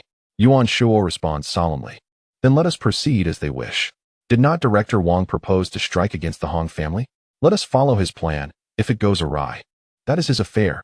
At this moment, he chooses to support Qian Wuliang. Let us confront the Hong family. If it turns out to be a misstep, it is the responsibility of Warheaven City." He looks at Li Hao. "Since you wish to pursue this path, consult them. We must select one family. If they believe the Zheng family has a higher likelihood of betrayal, we shall confront them. Let us take this risk and gamble on a grand scale. The Zheng and Hong families are the primary suspects. If a choice must be made, it will undoubtedly be between these two." According to Qian Wuliang's conjecture, the main force may reside within the Lu family or even the Zhou family, both of which could be targeted by Zheng and Hong alike. Regardless of how the new martial practitioners decide, it aligns with Li Hao's expectations. When complications arise, it will not pertain to Li Hao. After all, the decision lies with them. At this juncture, it is clear that betrayal has seeped in, and one cannot simply remain indifferent while traitors prepare for a resurgence. In this moment, Yuan Shua appears exceedingly selfish, yet he deems it unnecessary to feign selflessness. Li Hao and Yin, you are taking risks solely to provide comfort to the new martial practitioners. Why should it be any different? Li Hao softly asserts, "Teacher, we believe the Zheng family bears greater suspicion, yet the outcome seems to intentionally lure them into targeting the Hong family. Should they mistakenly attack the loyal Hong family, it would not merely be loyalty to the new martial arts, but perhaps even greater allegiance to the Li family. It is the Li family they honor, not you. Had it been you, they would have long since approached you." Yuan Shua retorts, "You do not represent the Li family. What they recognize is solely the new martial sword master." Li Hao nods, "I understand. However, teacher, the new martial sword master and my swordsmanship. My journey to this day has been greatly aided by the Starry Sword, including its sword energy. I have not solely relied on my own strength to arrive here. Thus, even if their recognition is of the new martial sword master, it does not warrant deliberate misguidance." "Fool," Yuan Shua suddenly exclaims, "at this moment, why concern yourself with such matters? What about sentiment? What sentiment is there to repay? Without the influence of the Li family, you would not be trapped in such dire straits." Li Hao shakes his head. "Teacher, this is not about repaying sentiment, nor is it a compromise with the new martial. I simply wish to act with integrity." "Nonsense. Warfare is rooted in deception." Yuan Shua bellows once more, "When your strength pales in comparison to others, what is there to discuss about integrity? Moreover, do not forget, this risk is not yours alone. It encompasses the entire Silver Moon martial world and all who believe in you." Li Hao falls silent, realizing he may have spoken too harshly. Yuan Shua takes a deep breath. "That is not my intent. I merely mean to say that even in risk, you ought to consider the thoughts of the collective." Li Hao, lost in thought for a moment, finally responds, "Right. I shall wait for everyone to arrive and seek their opinions, letting a vote decide." Yuan Shua is pondering this when Li Hao adds, "to determine whether we should proceed." Yuan Shua comprehends his meaning. It is not merely a vote to attack the Hong or Zheng families, but rather a decision on whether to confront the Zheng family, with the vote serving only to ascertain their willingness to partake. He feels a sense of helplessness. His disciple can be quite obstinate at times. With matters reaching this point, he refrains from further discussion and swiftly states, to guard the demonic plant, there is a peach tree, though it is likely to be a peach tree. It bears a striking resemblance. It should possess the strength of a sage, but given the circumstances, there may not be many revivals. And I am uncertain if there are disguises. Within the city, only 2 golden warriors have been spotted, their true strength difficult to ascertain, and they appear exceedingly low-key, even less formidable than those in Battle Heaven City. Additionally, there are approximately 3,000 soldiers within the city, their resurgence akin to that of Battle Heaven City, yet not overly powerful. Moreover, there are anti-aircraft devices. Should one not be a resident of the city and lack permission, they will be subject to these restrictions. Of course, the Starry Sword may yet find a way to escape. Upon this subject, it was further remarked, the adversary also possesses auxiliary demon plants. The exact number remains unknown to me, yet I have observed them in various locations within the city. In Battle Heaven City, there are 36. And although this place may have fewer, it will not be significantly less. As for the rest, we could inquire with Director Wang and his associates. We can contend with the auxiliary demon plants. However, the guardian demon plants, as well as that golden-armored figure witnessed today, may well be beyond our capabilities. Moreover, the opposing side has a formidable army stationed, and should a military commander appear, it could signify the presence of a saint-level combatant. The likelihood of encountering 2 such formidable beings cannot be dismissed. He turned to Li Hao. Should we truly face them, you would find yourself at a loss. Furthermore, certain mechanisms within the city and the occurrence of unusual circumstances, including the last instance where the City Lord Seal of Battle Heaven City was employed to eliminate a shattered saint, pose significant dangers. Yuan Shua inhaled deeply. As I have stated previously, below the saint level, we can all engage in battle. However, even a saint's struggle would be futile. Li Hao remained silent, casting a glance towards the heavens. If this endeavor succeeds, it could shatter the stalemate. The 4 nations would no longer pose a threat, and the menace of traitors would diminish significantly. Breaking through the ancient city would enable offensive and defensive strategies, leading to monumental changes in every aspect. This would afford us ample time to develop and strengthen ourselves. Thus, should we emerge victorious, the rewards would surpass all expectations. Conversely, defeat would render everything null and void, including our stance towards the new martial arts. Should this battle validate the Zheng family as traitors, families like the Liu clan could also be implicated, rendering any further consideration of cooperation with Zheng and or Battle Heaven City utterly humiliating. The only recourse would be annihilation. If they remain unyielding, the most favorable outcome would be a peaceful separation, while the less desirable outcome would result in enmity. In this moment, a resolution crystallized within Li Hao's heart. It must be done. Achieving this would herald an extraordinary transformation, including a shift in his attitude towards the new martial arts. But how to contend with the saints? He gazed skyward for a long while before softly speaking. Teacher, do you recall that sword from that day? What? On that day? I comprehended my bloodline and beheld that sword. Yuan Shua's expression shifted. Li Hao continued to gaze at the sky. It has been quite a while since I last contemplated the sword path of the sword sovereign. Li Hao, teacher, do you believe my current strength would yield unique insights if I were to ponder that sword once more? It is far too perilous. Yuan Shua was already aware of the existence of the seal. Such an endeavor is fraught with danger. Should one become ensnared, escape may prove impossible, or even worse. The sealed powerful entity could invade Li Hao through his bloodline, an exceedingly perilous situation. Li Hao chuckled. Teacher, simply tell me, can the sword sovereign's blade vanquish a saint? This sword path, with my current physical form, struggles to endure the opening of additional pathways. However, I could refrain from opening pathways altogether and instead activate the acupoints along the 360 meridians, initiating a simple cycle. Opening 360 acupoints poses no immense difficulty, as it does not traverse the House Star realm. Teacher, do you consider this feasible? Yuan Shua's expression fluctuated. Is it feasible? Perhaps it is. However, Li Hao has grown formidable, the world has awakened, and the seals have become somewhat unstable. Should one delve too deeply into this realm, they risk being ensnared by the powerful beings bound within. This peril is far greater than entering the House Star realm, where at least no formidable foes reside. Seizing the opportunity before others arrive, I wish to behold the ancestral sword. If my teacher encounters any issues, he may simply strike me down. Li Hao raised an eyebrow slightly. The sealed beings are likely capable of ensnaring one's mind. The once cunning Ying Honyue may no longer be the same as in days past. Through recent observations, although Ying Honyue was treacherous and self-proclaimed romantic, had I slain his numerous beloveds back then, he would have sought revenge long ago. With a chuckle, he remarked, "Teacher, let us head towards the stone gate.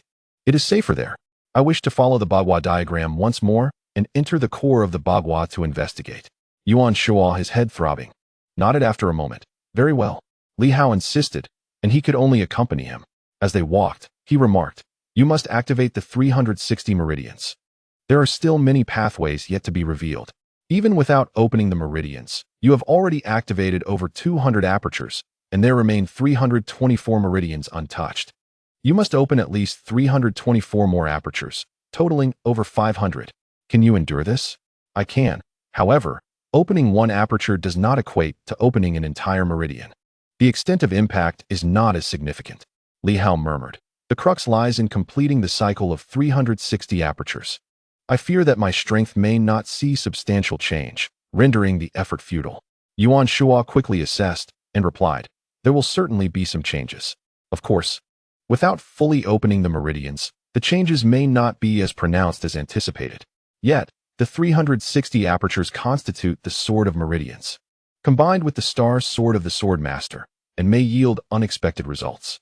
At this point, he added, "Furthermore, there is a matter I need you to consent to." "What is it?" "Lend me your 5 meridians." "What?" Li Hao was taken aback. Yuan Shuo snorted coldly. "Did you not hear me? I have seen your 5 divine inscriptions floating within the House Star realm, governing 5 major regions. I require you to lend these 5 meridians to me, so that I may integrate the divine inscriptions into my being, allowing me to command the 5 meridians while you focus on mastering the 360 pathways." Li Hao furrowed his brow immediately. "This is not acceptable. Are you afraid I will usurp your divine inscriptions?" Yuan Shuo erupted in anger. "I am your master. Your martial arts were taught by me. Now that you have grown strong, you are unwilling to lend me something? You would rather trust that coward, the earth-overthrowing sword, than believe in your teacher? That is not it." Li Hao, aware that his teacher was feigning rage, still sought to clarify. "That is not my intention, teacher. The 5 meridians are not yet complete. Can I not perfect them myself? Time is of the essence. You know nothing." Yuan Shuo retorted angrily. "Since you wish to combat using the sword path and the sword of 360 meridians, then whether you have 5 more or 5 less, the impact is negligible. If you lend to me, as master and disciple, we share the same root. Your 5 divine inscriptions will not reject me. On the contrary, we are of the same source, and you can only lend them to me. Who else is qualified to borrow? No one. Moreover, you must also lend me the Dao character divine inscription for my use." Li Hao felt an overwhelming headache. "Teacher, are you worried I will seize control?" "Teacher, why utter such words? I have spoken." Yuan Shuo's expression darkened. "If you refuse to lend me your strength, it signifies your distrust in me. Very well. From now on, you shall no longer be a disciple of the 5 Beasts sect. You may consider yourself a general, while I remain the old demon of the 5 Beasts. You and your fellow disciples are all ungrateful. Despite my efforts to cultivate you, what good has it done?" Li Hao understood that the teacher was intentionally provoking him. Just as he was about to respond, Yuan Shuo suddenly calmed down. "If you refuse to lend me your strength, I will truly sever our relationship. Should danger arise and you find yourself overwhelmed, we will both meet a grim fate. Unless I choose not to enter, you must consider this. In a critical moment, I could still save myself and perhaps even escape to the House Star realm. But if you do not lend me your strength, my chances of entering are slim, and I may easily become lost." Li Hao was taken aback. Indeed, in a crucial moment, if he were to falter, lending his strength to the teacher could allow Yuan Shuo to seek refuge in the House Star realm and escape. However, if he did not lend it, there was a genuine risk of becoming utterly lost. Li Hao fell silent. He understood his teacher's intentions, but felt a sense of helplessness. "Teacher, if I lend you my strength, you must not act recklessly. Your physical form is far weaker than mine. Do not attempt to absorb the power of the surrounding paths, or else your body will surely collapse." Yuan Shuo chuckled. "How could that be? If you lend me your strength, you will still be my good disciple." Li Hao sighed. "By saying that, I know you intend to absorb the power of the nearby paths. The master and disciple continued their conversation while walking towards the outskirts where the mines were located. Li Hao pressed on. Teacher, our origins are intertwined. You pursue the path of the 5 elements. The fusion of these elements will undoubtedly enhance your combat prowess. You have already reached your limits. If you attempt to absorb more, it would be tantamount to courting death. Is there truly a difference between dying by one's own hand or being slain by another? Yuan Shuo replied nonchalantly. There is no fault in that. Li Hao chuckled lightly. Yuan Shuo smiled back. Do you remember this place? Li Hao glanced around, momentarily stunned, and nodded. Qiao Mining Group. At that time, I, your master, was not yet a 3rd yang. I had just stepped into the realm of the 1,000 struggles. That fellow was still a 3rd yang. Did we, as master and disciple, truly fear the struggle back then? Yuan Shuo pointed to a nearby building, laughing heartily. You were here, and you even damaged my vehicle. What was your strength then? What was mine? The Qiao family's representative was just a 3rd yang. Now, there is no difference. It is merely that the 3rd yang has transformed into a sage, and both you and I have grown immensely. Yet, did we not still join forces to defeat him? Yuan Shuo sneered. Sometimes, the stronger one becomes, the more timid they grow, and the more they ponder their circumstances. But Xiao Hao, remember this. When you reach a point of no return, then you must fight. If we win, we feast. If we lose, what is there to contemplate regarding life and death? He turned to Li Hao. You are becoming increasingly anxious, worried about my demise, concerned about the repercussions for others. What is there to worry about? Even if everyone perished, it would be their own doing. I, Yuan Shuo, declare that in this era, no powerful individual is without fault. If they are not guilty themselves, they will eventually fall to the ancients. If that is the case, why fret over their demise? The Silver Moon Martial Alliance has long been prepared to stake everything. Without you, the 2nd revival has commenced. These individuals likely perished alongside Zhao Shuguang and his companions. Merely contending with the 9 divisions and the royal family is beyond their capabilities. You need not dwell excessively on their fates, nor should I, throughout my life. How many have I slain? Were there innocents among them? Certainly. Yuan Shuo scoffed. Many of the martial artists I vanquished were indeed innocent. Yet I chose to eliminate them solely for the sake of reputation. Having lived for over 70 years, I harbor no regrets. Instead of pondering my situation, it would be wiser for you to contemplate your own chances of survival. He gestured once more toward the edifice. At the time of dealing with the Qiao family, what evidence did we possess to prove their malevolence? You asked me to slay the Qiao family merely because they wield power, monopolize the ruins, and harbor enmity with Lu Yin? Seeking revenge while contemplating life and death is utterly futile, whether it pertains to the Zheng family, the Hong family, or any adversary. Once a decision is made, one should not be preoccupied with evidence. If the new martial artists cannot comprehend this, then their understanding is unnecessary. Li Hao appeared contemplative, nodding in agreement. Yuan Shuo smiled, his expression brightening.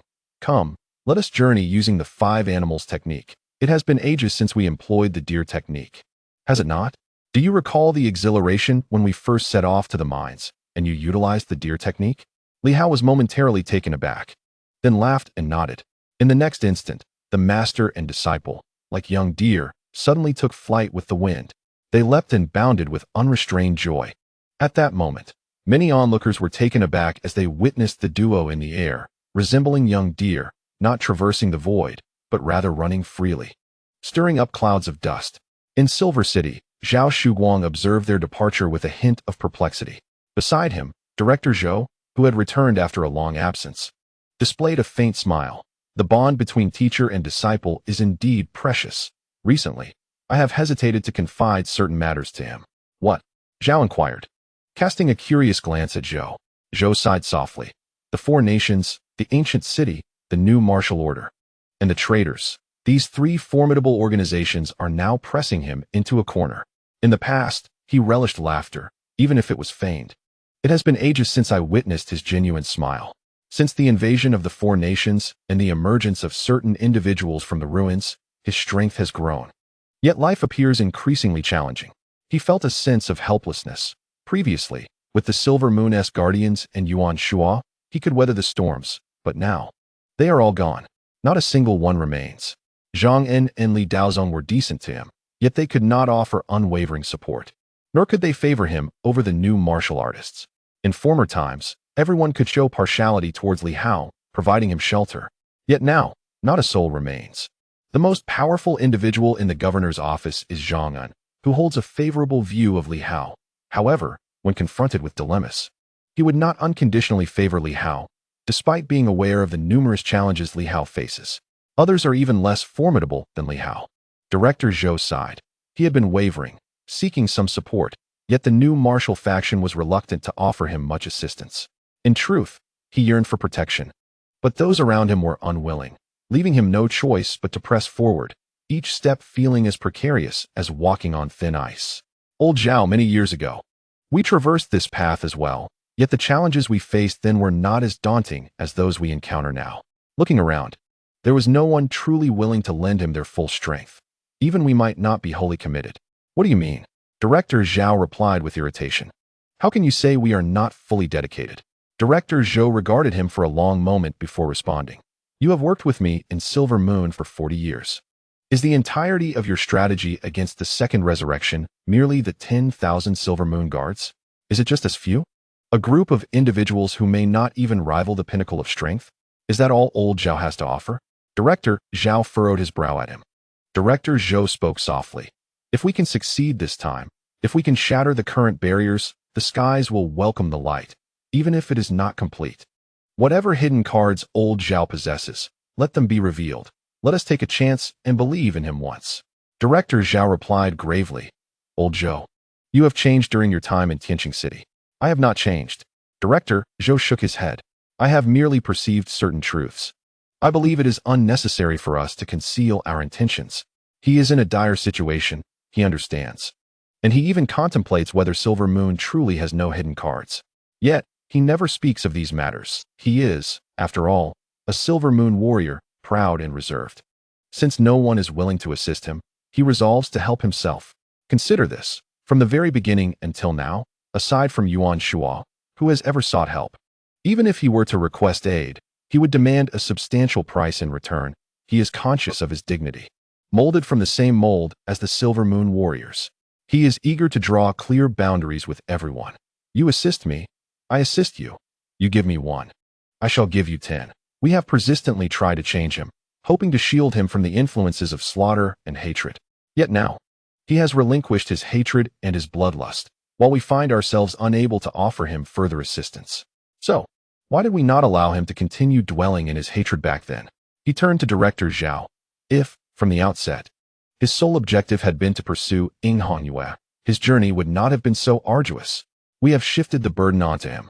Whether it be the invasion of the 4 nations or the betrayal of New Marshal, how are they related to him?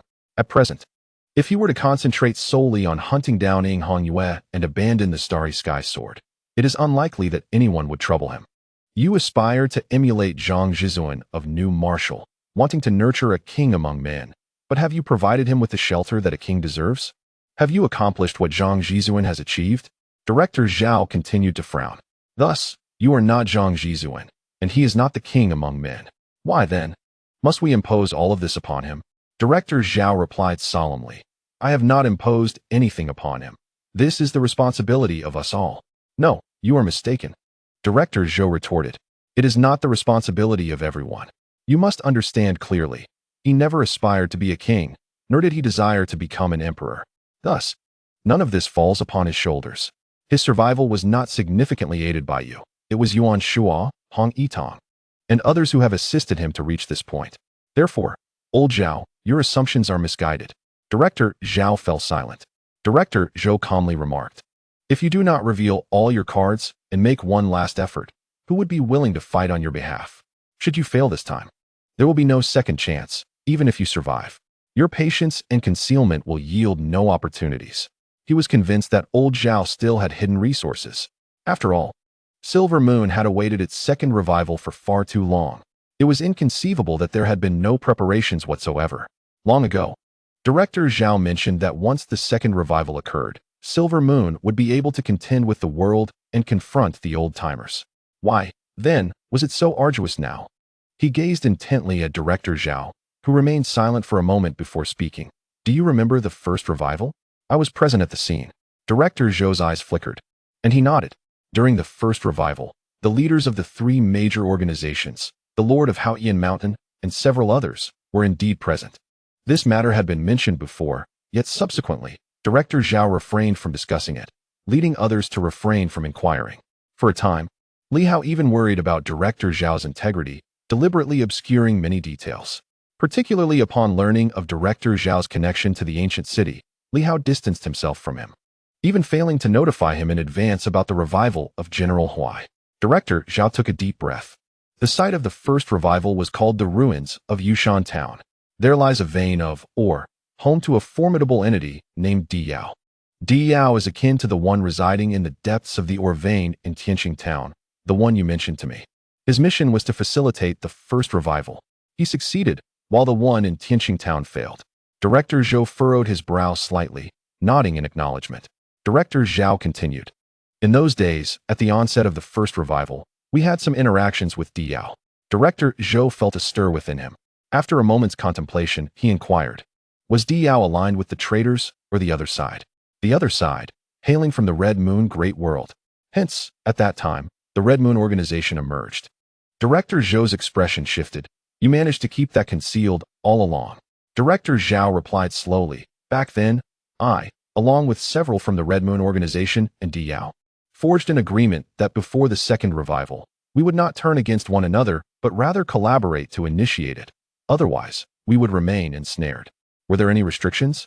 Director Zhou inquired gravely. Did you remain silent previously due to these restrictions? There were some, but they were not overly severe, Director Zhao murmured. Subsequently, the three major organizations emerged, Haoyan Divine Mountain appeared, and I began to take charge of Silver Moon. We each govern our own territories, remaining unintrusive to one another. We have all been patiently waiting for the initiation of the second revival. You have been propelling it as well, have you not? Director Zhao nodded, acknowledging the agreement they had adhered to in their relentless pursuit of a second resurgence. With both the three major organizations and Silver Moon harboring intentions to compel the 9 divisions and the royal family to open the mines, Director Zhou spoke solemnly, urging him to get to the point. What of the present situation? And is your trump card the Earth Radiance? With a smile, Director Zhao replied, why the haste? The current state of affairs is that the second resurgence has yet to commence, and the agreement established long ago has become void. Each party is now seeking its own path to survival. Nevertheless, Earth Radiance is indeed my trump card. He paused before elaborating. Earth Radiance does not represent the traitor faction, but rather the Red Moon Great World. When the second resurgence begins, Earth Radiance has indicated that he would take action against certain individuals from the 8 ancient cities. Of course, this was not stated outright. It is merely my conjecture. Thus, despite the numerous relics within Silver Moon, I am aware that Earth Radiance has made significant progress. Once the second resurgence is genuinely initiated, Earth Radiance will become a predator hunting them down. Director Zhou furrowed his brow, exclaiming, you are courting disaster. Indeed, Director Zhao affirmed, I have contemplated various strategies, even considering enlisting the Martial Alliance to hunt down Earth Radiance, achieving a delicate balance. I envision utilizing Earth Radiance to eliminate a multitude of powerful figures from the ancient cities at the onset of the second resurgence, only to turn against him later, allowing the Martial Alliance to eradicate him in a mutually destructive fashion. The Red Moon Great World and the new Martial are natural adversaries. Of course, this is a precarious path, but what alternative is there for survival once the second resurgence commences? With a sigh, Director Zhou remarked, then this trump card may prove ineffective. Old Zhao, relying on the strength of the Red Moon Great World as your ace, what does that signify? He was left feeling helpless. Yet, Director Zhao shook his head, asserting, having held dominion over Silver Moon for 40 years, I have expelled the 3 major organizations and barred the Red Moon from entering, monopolizing the relics of Yushan Town. Consequently, Earth Radiance has had no choice but to maintain contact solely with me. Do you understand? In the 21 years since the first resurgence, Earth Radiance has not encountered the Red Moon. His only means of connection has been through mental infiltration, manifesting as a red robe who remained in touch with the Red Moon, and all of this was tacitly permitted by me. Recently, that red robe was killed by the Red Moon. Director Zhou regarded him, his eyes flickering with intrigue. 21 years. Such an extensive period. Has old Zhao forged a deeper connection with Earth Radiance? Director Zhao replied softly. Throughout these 21 years, I have pondered and acted. Yet Earth radiance is not easily subdued. Despite our numerous connections, I have been unable to fully deceive or persuade him. Until the Red Moon severed the bond by killing the Red Robe, leaving him with no other hope, his only reliance must now be on me. I owe my gratitude to the Red Moon for this. In recent days, the Red Moon had even contemplated actions in Yushan Town, but I thwarted those plans, undertaking only one endeavor. Director Zhou, feeling exasperated, urged him to be direct. Director Zhao smiled faintly, stating, I can become his eyes, his arms, his support, an embodiment of a second Red Robe, a second Red Moon. You have compelled me to reveal my hidden card. It is indeed feasible for me to meet him now. With his divine power, he could forcibly awaken my consciousness, opening my meridians and transforming my body into one suitable for his usurpation, thereby preparing me for his relics. However, the gravest disadvantage lies in the possibility of losing myself in the process. The formidable beings from the Red Moon Great World possess a terrifying ability to gradually amplify the desires within your heart. They do not directly invade your body nor usurp your soul. Instead, they subtly magnify your cravings, reshaping you until you inevitably become one of them. All traders must have had profound interactions with them. Director Zhao sighed. If I were to undergo his transformation, his brainwashing, and adopt some of his ideas while unlocking additional meridians, he would surely welcome it. With the demise of the Red Robe, Hongyue has effectively betrayed him, and he cannot emerge at this moment. He would be pleased to accept me as his spokesperson. Director Zhou's expression shifted slightly as he softly remarked, let us not end up creating a second Hongyue. After all these years, I had presumed you possessed some remarkable strategy, but is this all you have? I am somewhat disheartened. Is this truly your trump card? 21 years, and this is your scheme? What a lonely plot indeed. Had you informed me earlier, perhaps I could have devised alternative solutions. Director Zhao, however, chuckled. Of course, this is not my only plan. If it were, I would have wasted 21 years. Am I so foolish as to become a second Hongyue? At this moment, he appeared somewhat triumphant. For the past 21 years, I have pondered day and night on how to prevent myself from becoming a second Hongyue, to avoid being influenced by him, to evade becoming his puppet. A few years ago, I finally devised a method. As he spoke, he laughed. In truth, I learned from Hongyue as well. I must admit, he possesses considerable skill. He managed to escape his influence and even turn the tables on it. This is significantly related to his acquisition of the bloodlines from the 8 noble families. The influence of the Red Moon Great World is formidable, but when a stronger force serves as a fulcrum, one can evade the other's influence. Do you comprehend? For instance, Hongyue utilized the bloodlines of the 8 noble families to resist such influence. Otherwise, he could not have betrayed the Radiant Sun. Director Zhou's heart stirred. And what of you? Me? Director Zhao replied, slightly reserved. In recent years, I studied the phenomenon of spiritual dissociation in the new martial arts, and later replicated another version of myself through Li Hao's divine script techniques, a divine cultural incarnation. By integrating this, I effectively split myself in two. One version of me can accept his transformation, while the other requires a support system. After my transformation, the two shall merge once more, reclaiming autonomy from his influence, allowing me to reap the benefits without accountability. You can create a duplicate? Director Zhou was taken aback. Director Zhao smiled. In a sense, yes. However, the other me and this version are essentially identical. It is merely that you have yet to recognize it. Director Zhou found this hard to believe. Have you ever changed identities before me? Indeed, I have. It is impossible for me to manage affairs of state every day. I too must cultivate and occasionally shift identities to practice. Director Zhao continued with a chuckle. Moreover, while I handle state matters, I also explore relics. There is not enough time otherwise. The other me has been diligently cultivating all along. Director Zhou frowned. So, what is the foundation for your resistance against the influence of the Red Moon? Is it the bloodlines of the 8 noble families? He turned his gaze towards Director Zhao, his expression subtly shifting. Could it be that, in the past, not only did Hongyue seize the bloodlines of the 8 great families, but this old friend of his was also involved in the acquisition? If Li Hao were to discover this, it would indeed cause an uproar. Was this not the emergence of a second Hongyue? Certainly not. The news regarding Hongyue only reached me later, and my thoughts diverged from his. I was unaware of the circumstances surrounding Hongyue until recently. Director Zhao shook his head. What I have exploited is not the bloodlines of the 8 great families, but another treasure, though its effects are quite similar. What treasure? Director Zhou, feeling uneasy, inquired once more. Director Zhao grinned, revealing a somewhat radiant smile. Are you familiar with Silver Moon Martial Science University?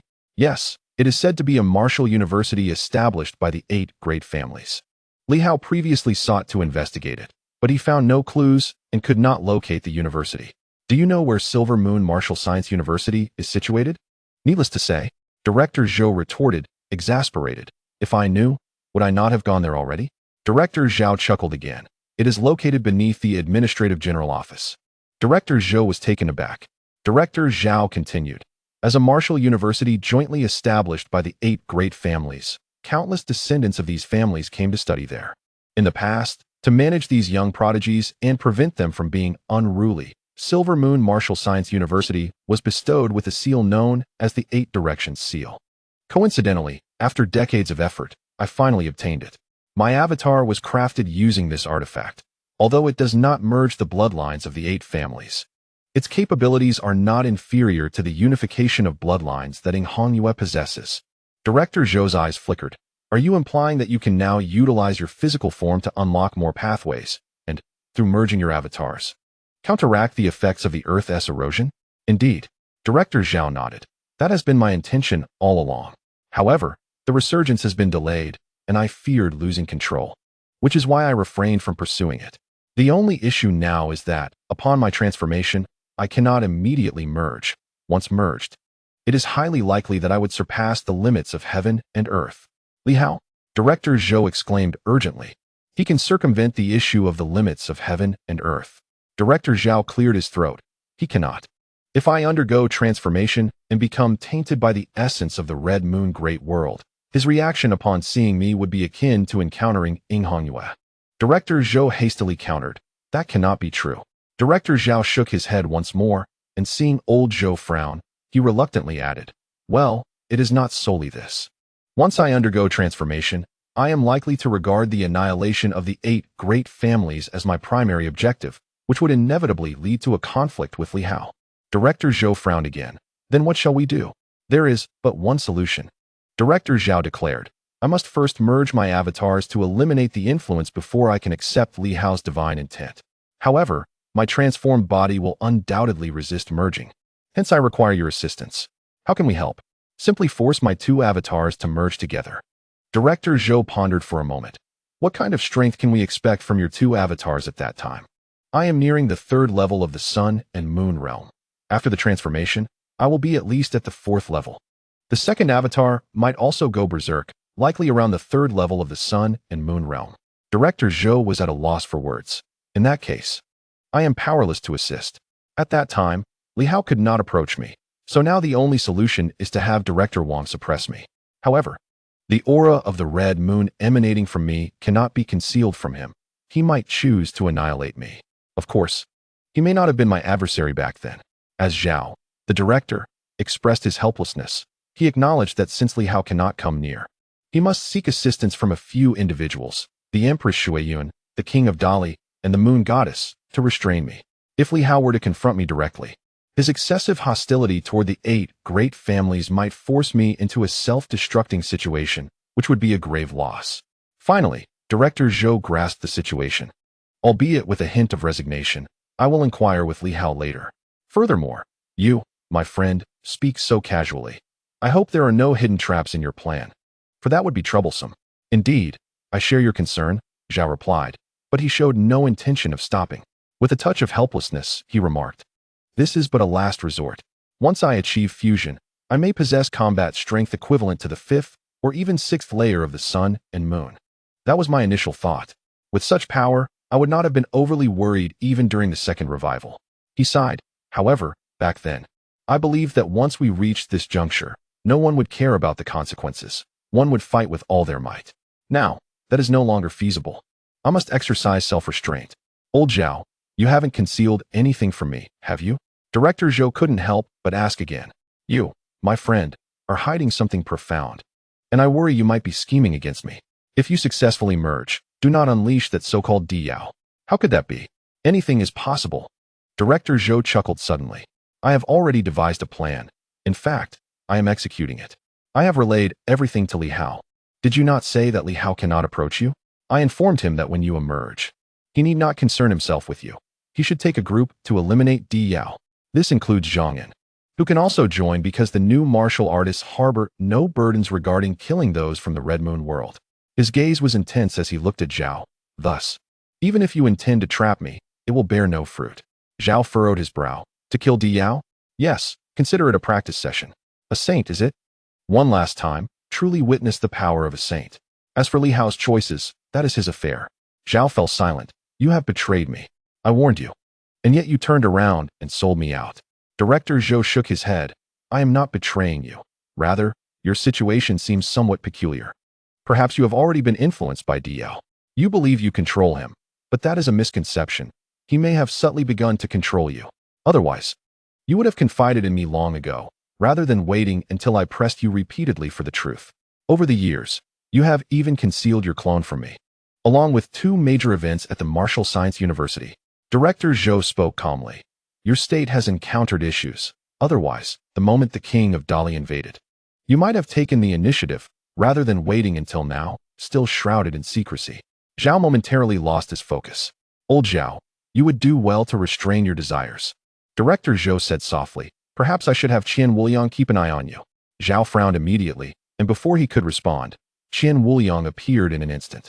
Director Zhou wore an expression of anger, while Qian Wuliang regarded Zhao as if meeting him for the first time, clicking his tongue. What an intense aura of greed. Director Zhao, you appear to be quite vexed, filled with anger and greed. Indeed, as Director Zhou has suggested, it seems you have been affected. At that moment, Director Wang appeared, slightly furrowing his brows as he remarked, Li Hao has instructed me to keep an eye on you. Director Zhao, with an expression of disbelief, turned towards Director Zhou, feeling utterly frustrated. How could this be? A 40-year friendship, and yet, he would betray me so easily.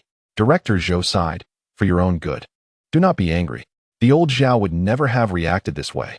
Indeed, the governor was correct, warning me to be cautious of you. What does this mean? The governor mentioned that you seem to have transformed, perhaps influenced by Silver City. Upon returning to Silver City, you discovered certain differences. Rest assured, everything will proceed according to your plan. Your issue is easily resolvable. Director Zhao furrowed his brows slightly, gazing at the sky. Have I truly been influenced? Why do I feel nothing? Meanwhile, Li Hao received news and had already arrived at the vicinity of Sherman, shaking his head. That fellow is not to be trifled with. Who? The one near the Star Gate, descended from the 8 great families, could easily be influenced in return through the seal.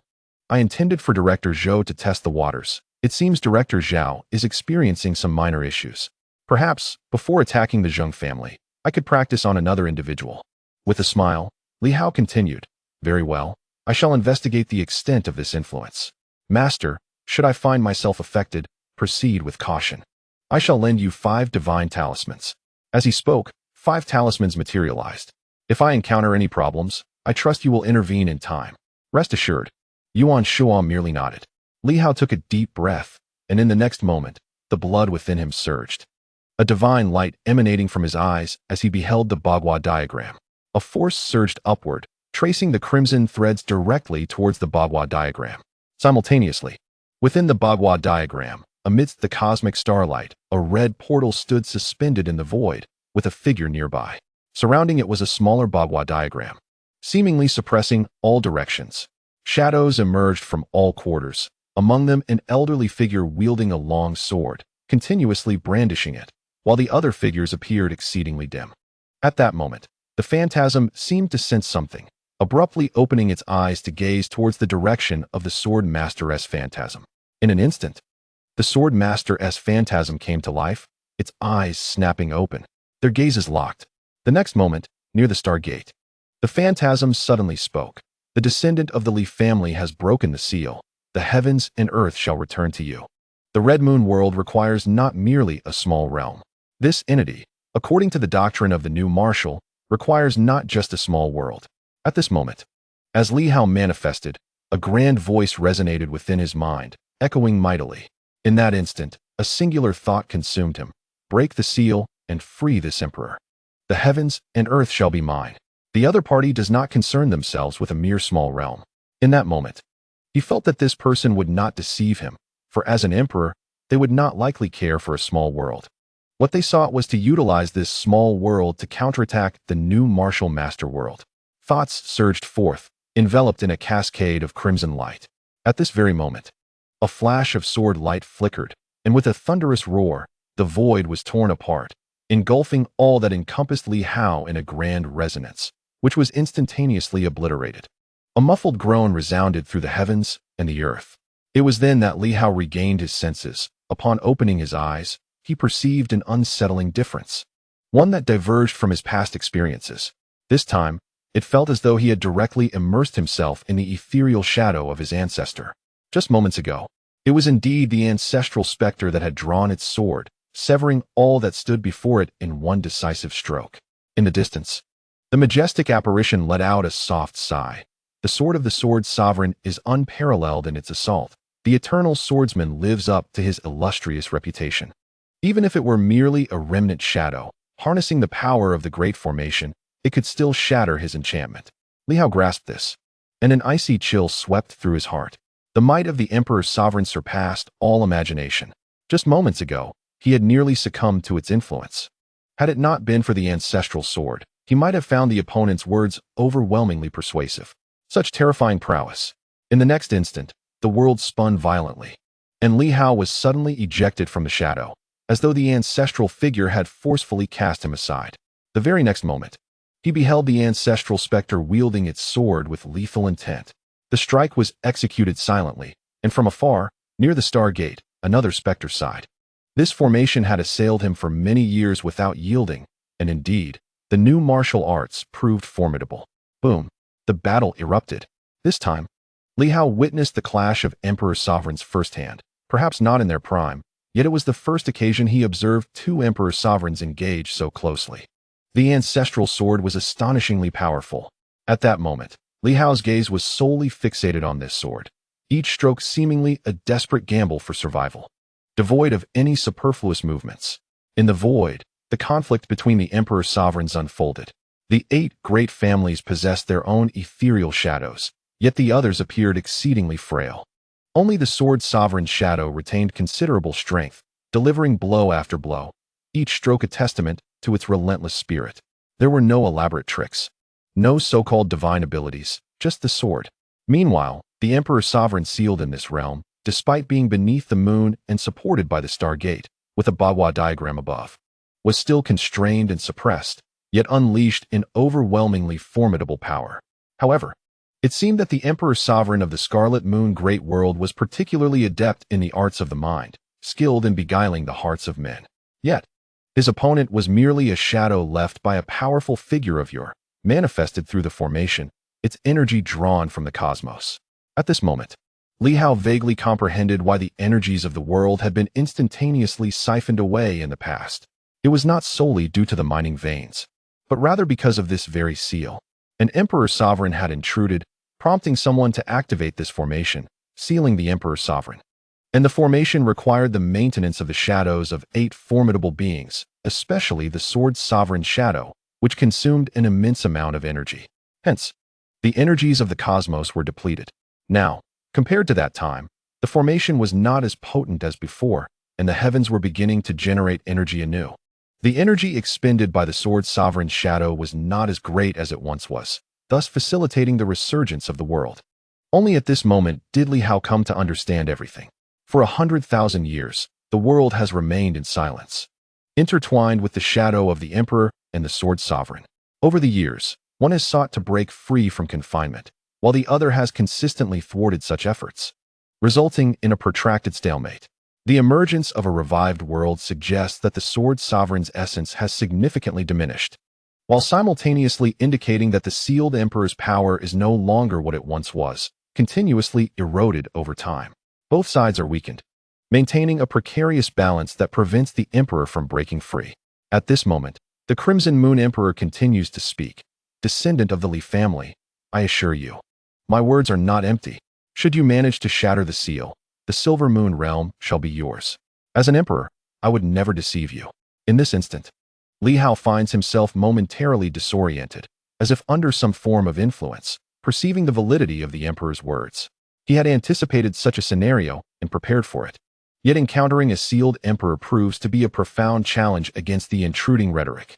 Within Li Hao, divine inscriptions erupt, the power of the Tao character radiating forth, shaking his very essence, yet he struggles to withstand it.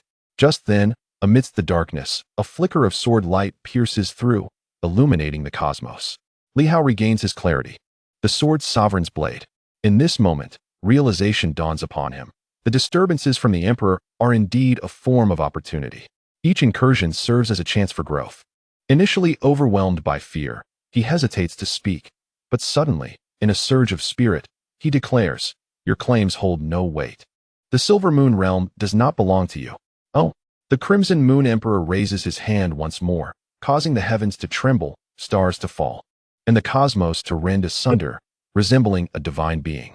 The voice resonates powerfully. Why does it not count? It is but a mere world. Had it not been for this seal, even the barriers of the small world could not withstand an emperor's might. Once the seal is broken, I shall be an invincible presence, truly invincible. Do you think the new martial power has perished?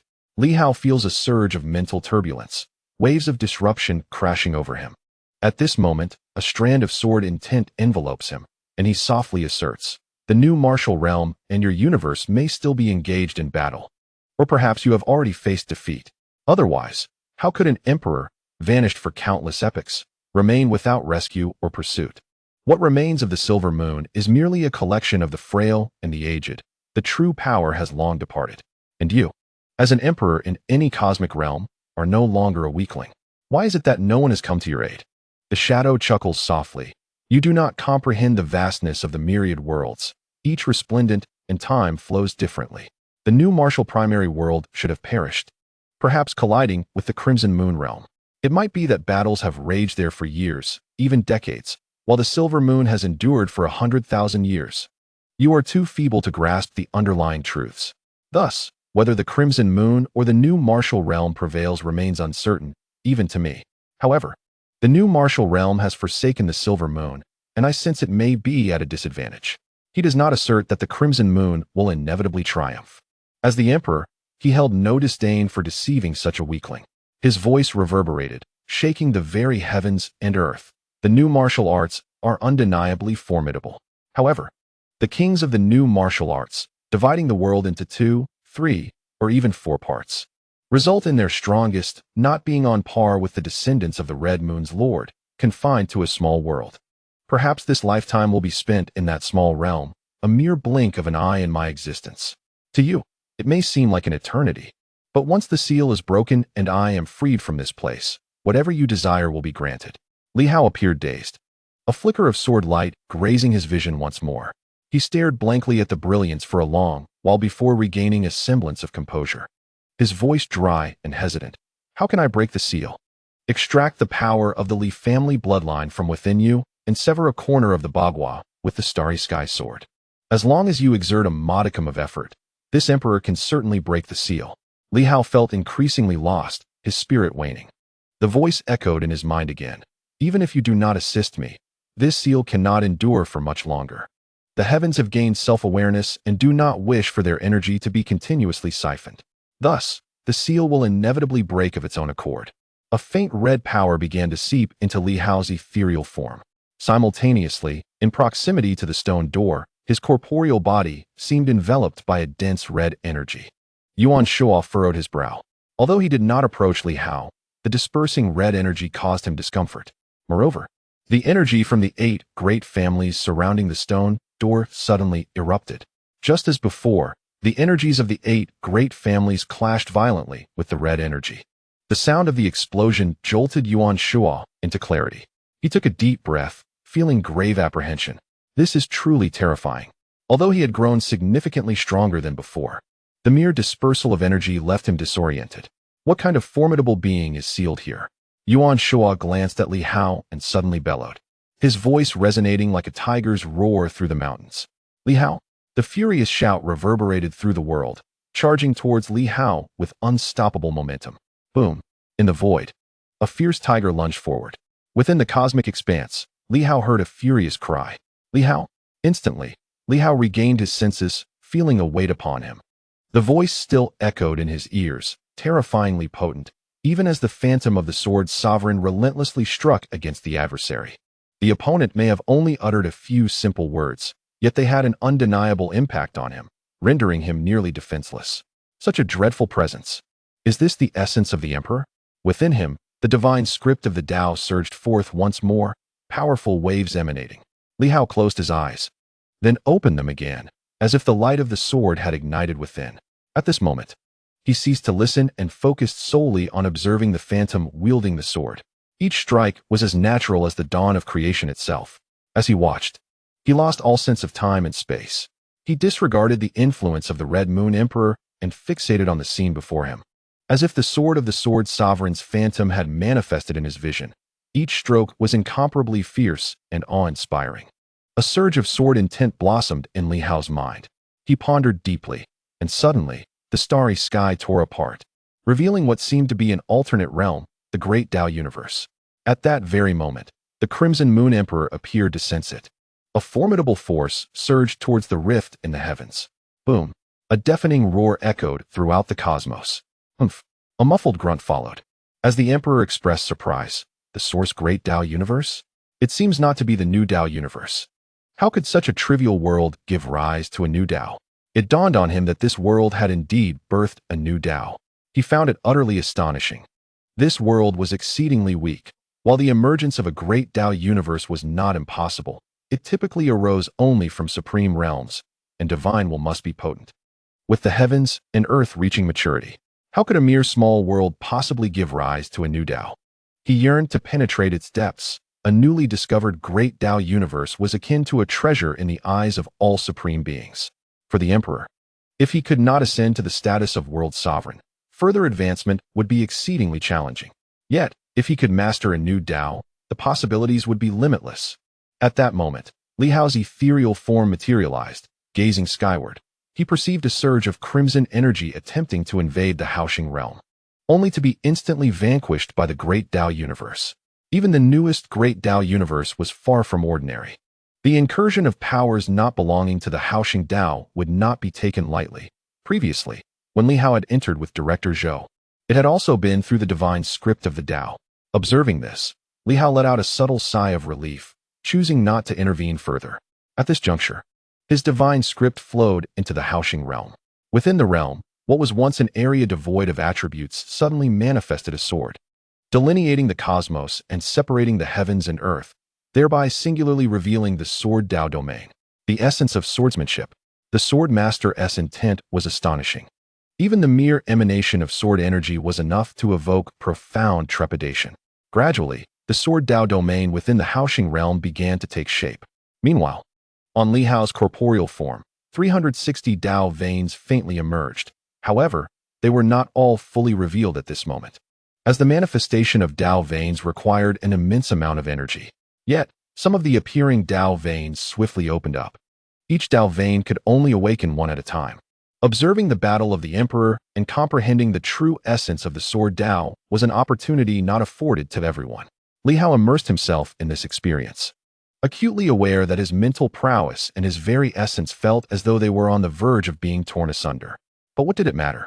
Waves of fierce sword intent enveloped him, accompanied by surges of crimson force that tainted his being, while echoes of his teacher's furious shouts occasionally reached his ears. One after another, suddenly, the divine script of the Tao illuminated above Li Hao's head. Myriad forces from the Haoxing realm surged forth, cascading over him and enveloping him in a divine aura.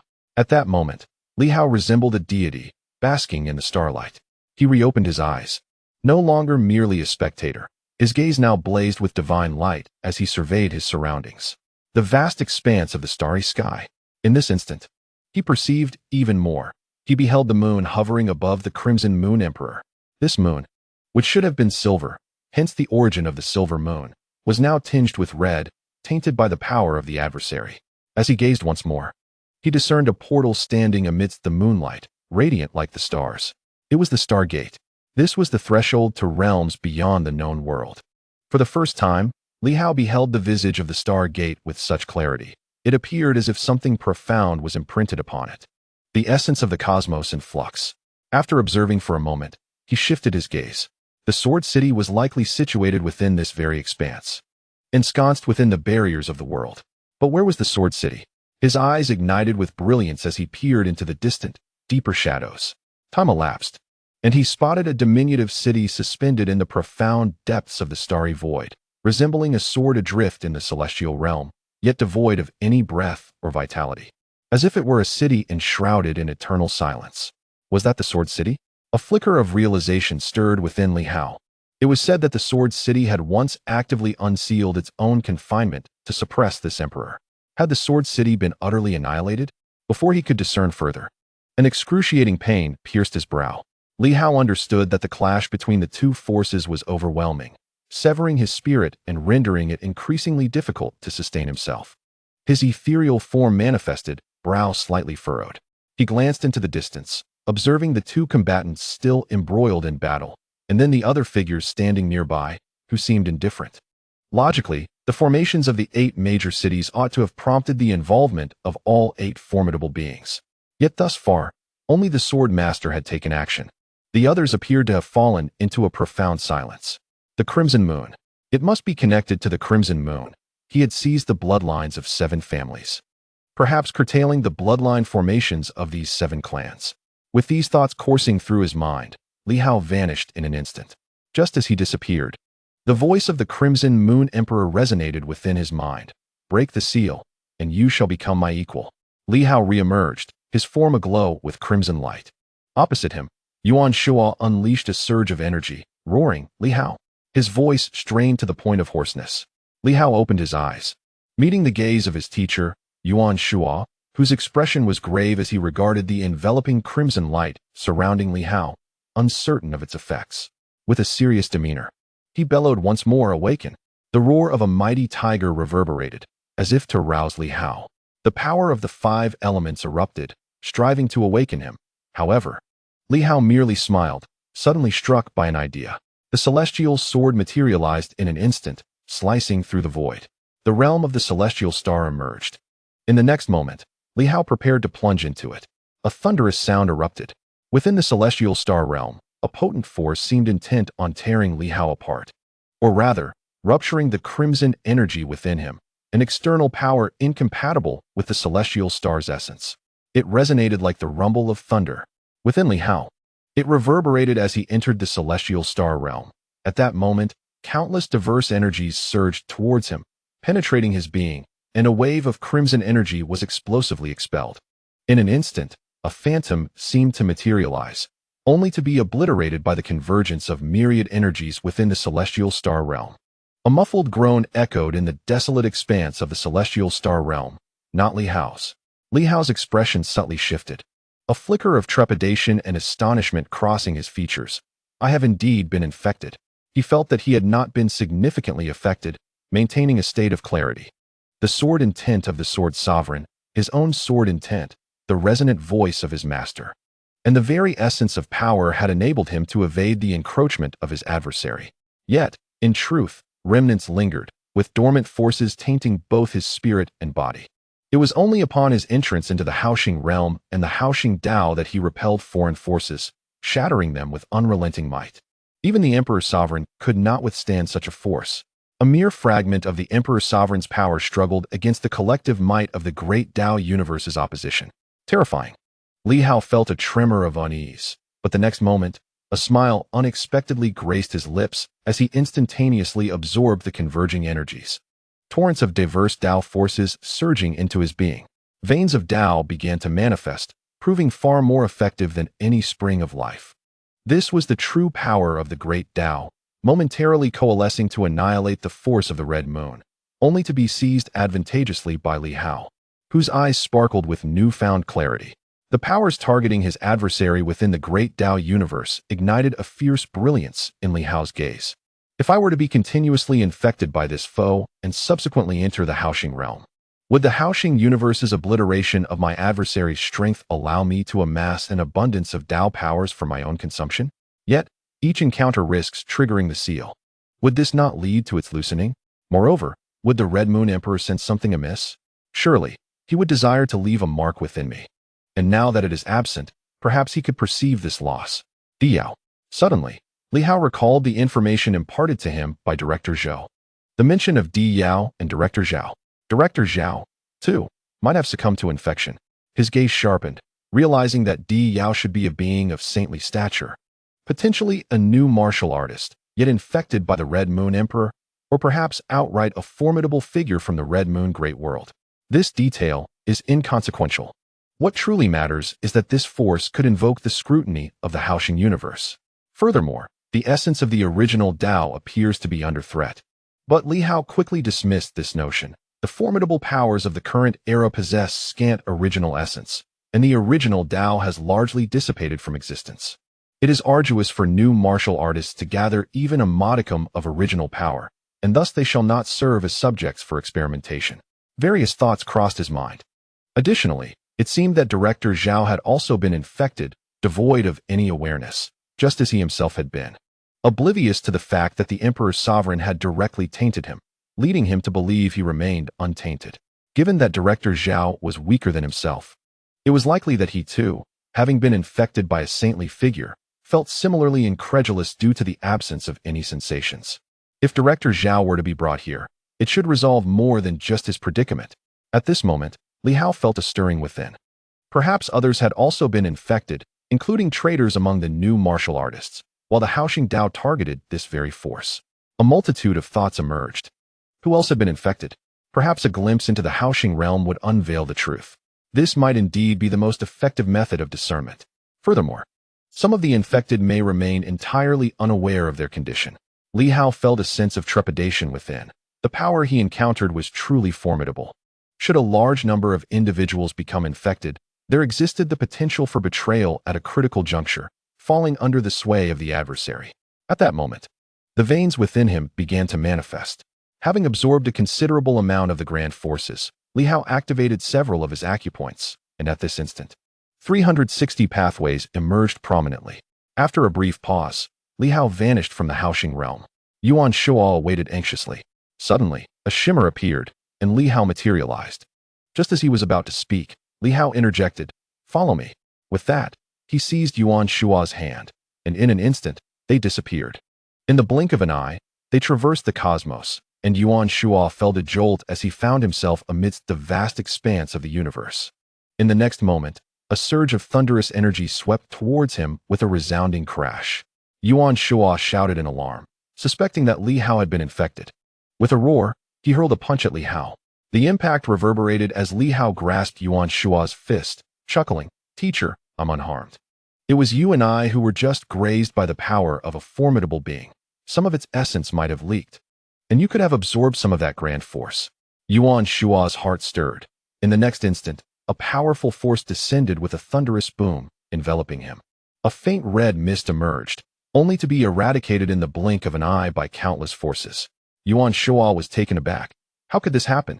He hadn't even come into contact with that power. How could he have been infected? It was truly terrifying. Such power belonged to an existence of imperial respect. Seeing the red energy dissipate, Li Hao let out a slight sigh of relief, smiling. "Teacher, why not absorb some of this residual energy and see what happens?" Yuan Shuo, intrigued, quickly absorbed it, and in the next moment, his expression shifted dramatically. Suddenly, his face lit up with joy. "This is pure pathway energy." "Indeed," Li Hao affirmed.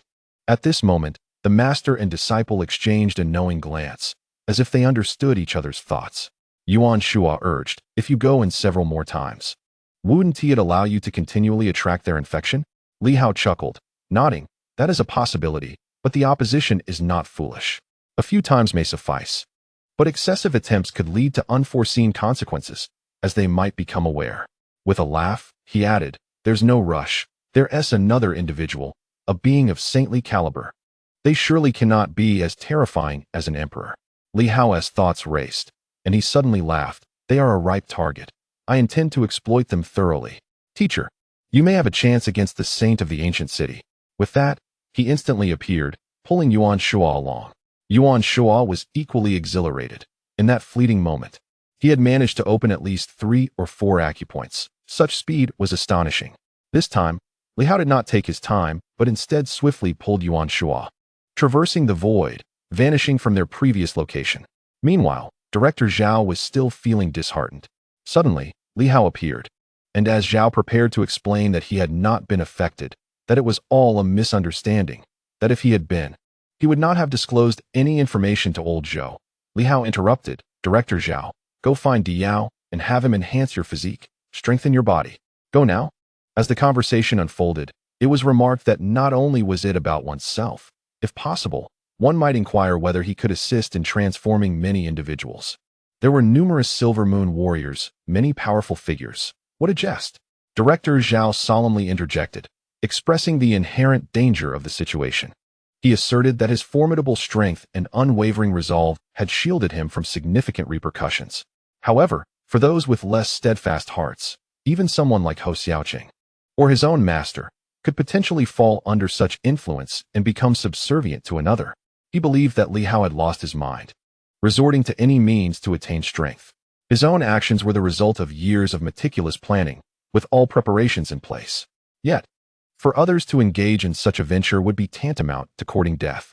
After a moment of contemplation, Li Hao turned to his teacher and stated, "The influence runs deep and may prove difficult to dispel, but perhaps if we intervene just after the transformation, it might be possible to eradicate it completely. I cannot guarantee that they will attempt to transform you, so I propose you join Director Zhao as a test subject." At that moment, Yuan Shuo, without hesitation, nodded in agreement. Very well. Li Hao then smiled at Director Zhao, boldly declaring, "Let us take a chance. If I am willing to wager my own teacher, what is there to fear? As my teacher often says, at this stage, who truly fears whom?" Director Zhao perceived him as having lost his senses. Li Hao continued, "Now? We must act swiftly." Zhao frowned, voicing his concerns. "However, no one can restrain me.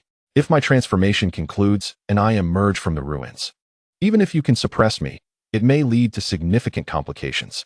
Fear not. Even if I cannot restrain you, I can call upon Elder Zhang. Can you still contend against a saint?" Director Zhao replied with a wry smile, "I fear that they might simply strike me down with a single blow. The new warriors would certainly be discontent with the intruder's power. Do not underestimate the wisdom and composure of a saint," Li Hao reassured him with a smile. "I will ensure that everything is handled appropriately." With renewed enthusiasm, he added, "Time is of the essence.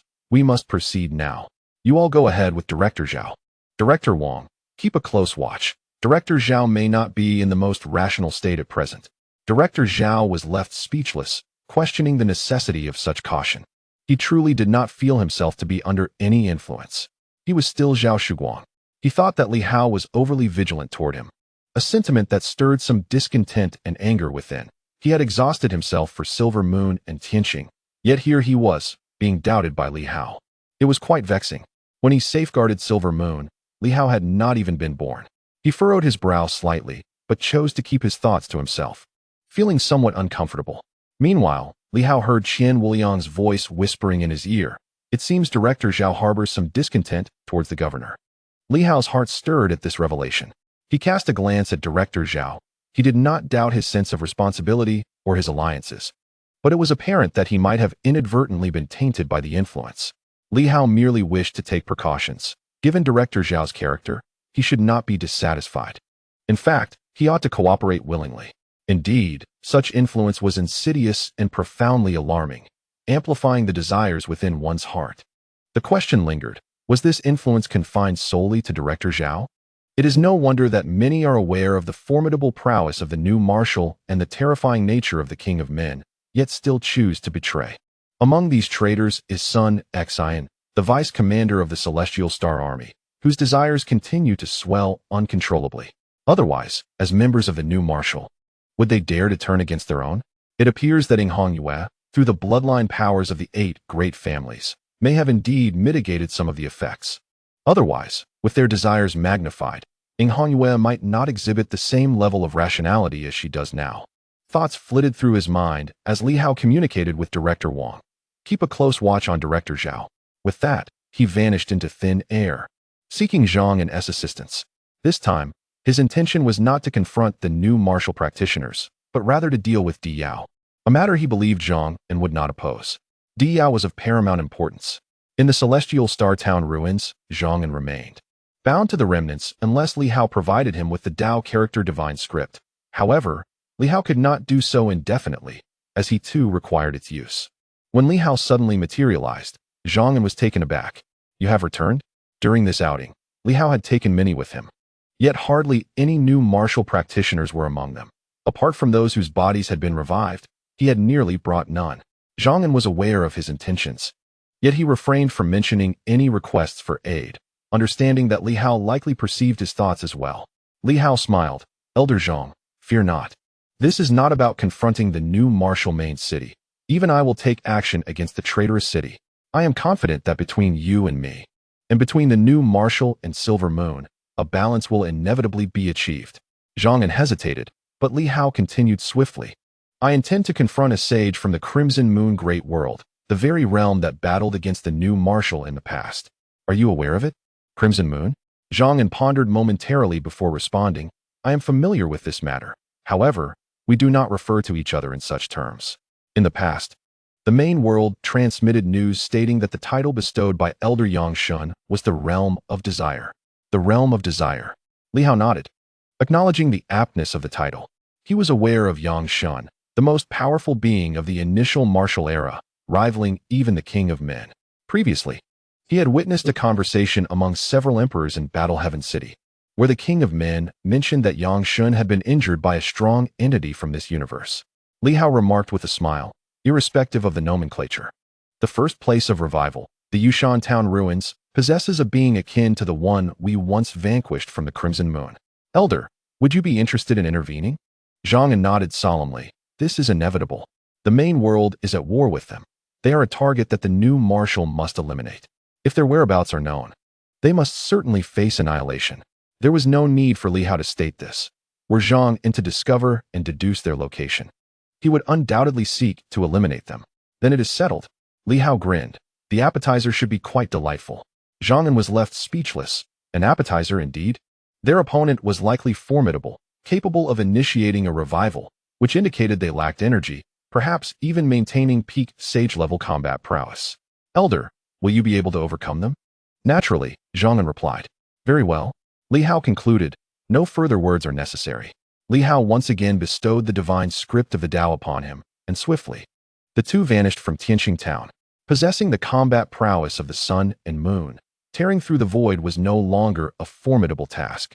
Before long, they appeared in the Silver Moon region, one following the other.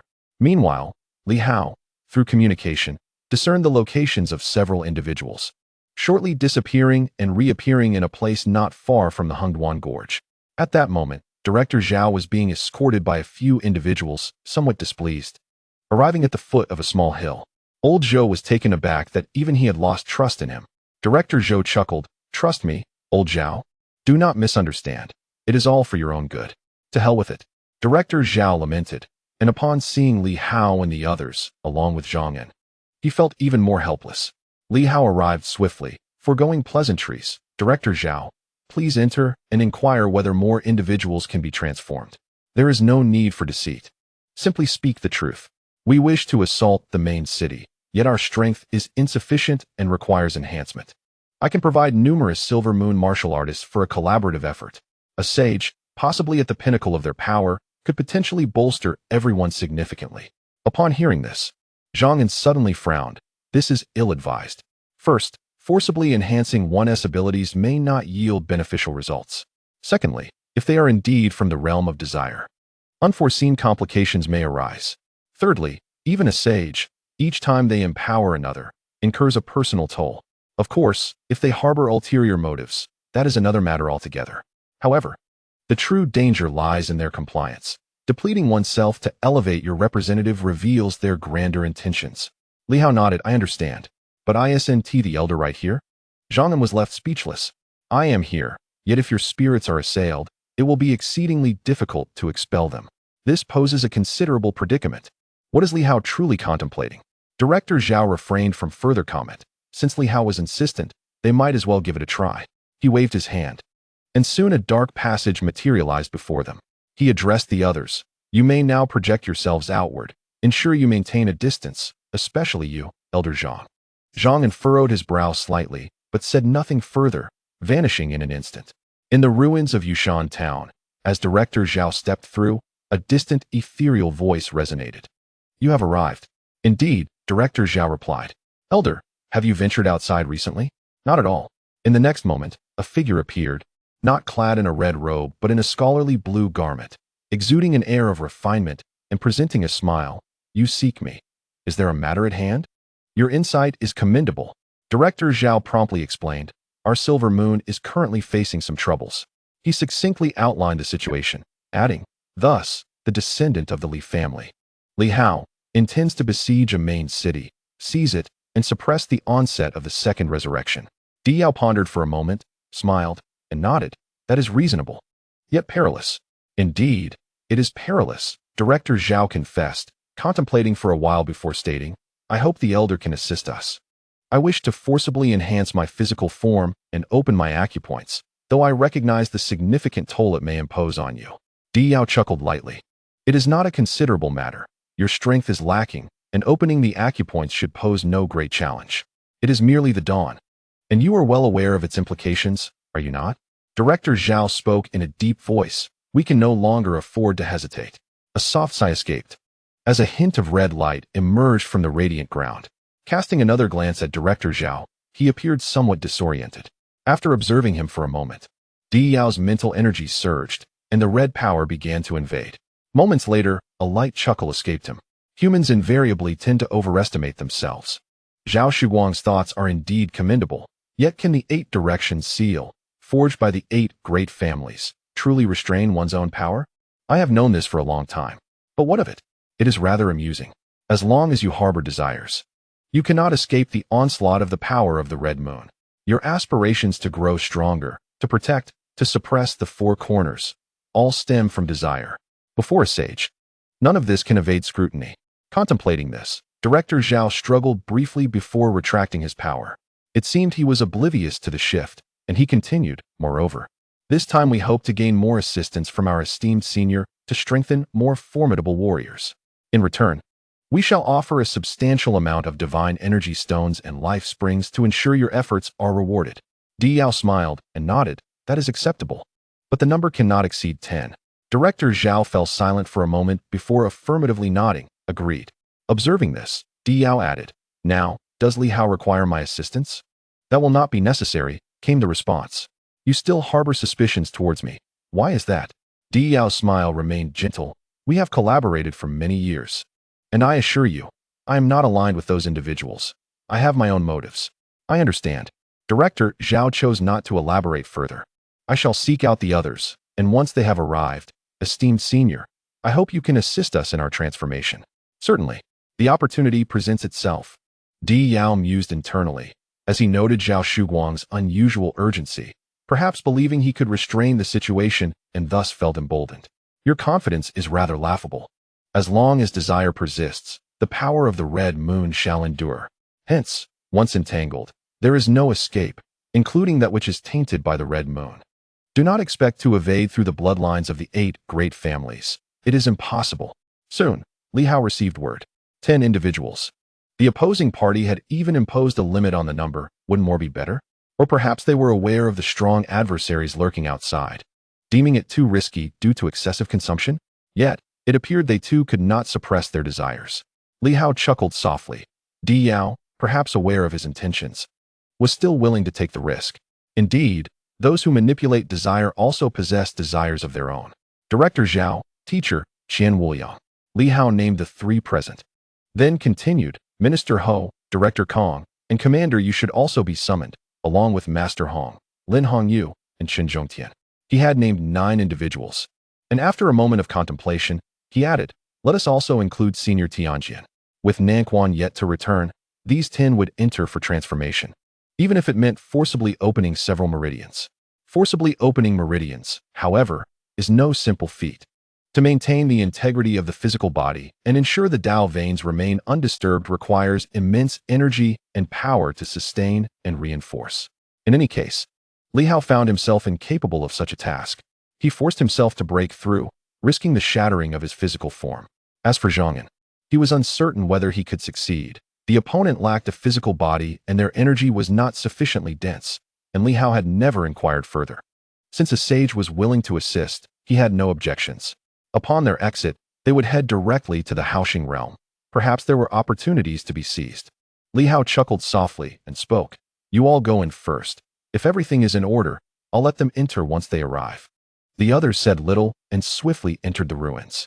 Meanwhile, Zhang Yin's voice echoed in Li Hao's ear. This is too risky. I know, but there's no other choice. Inwardly, Zhang Yin furrowed his brow.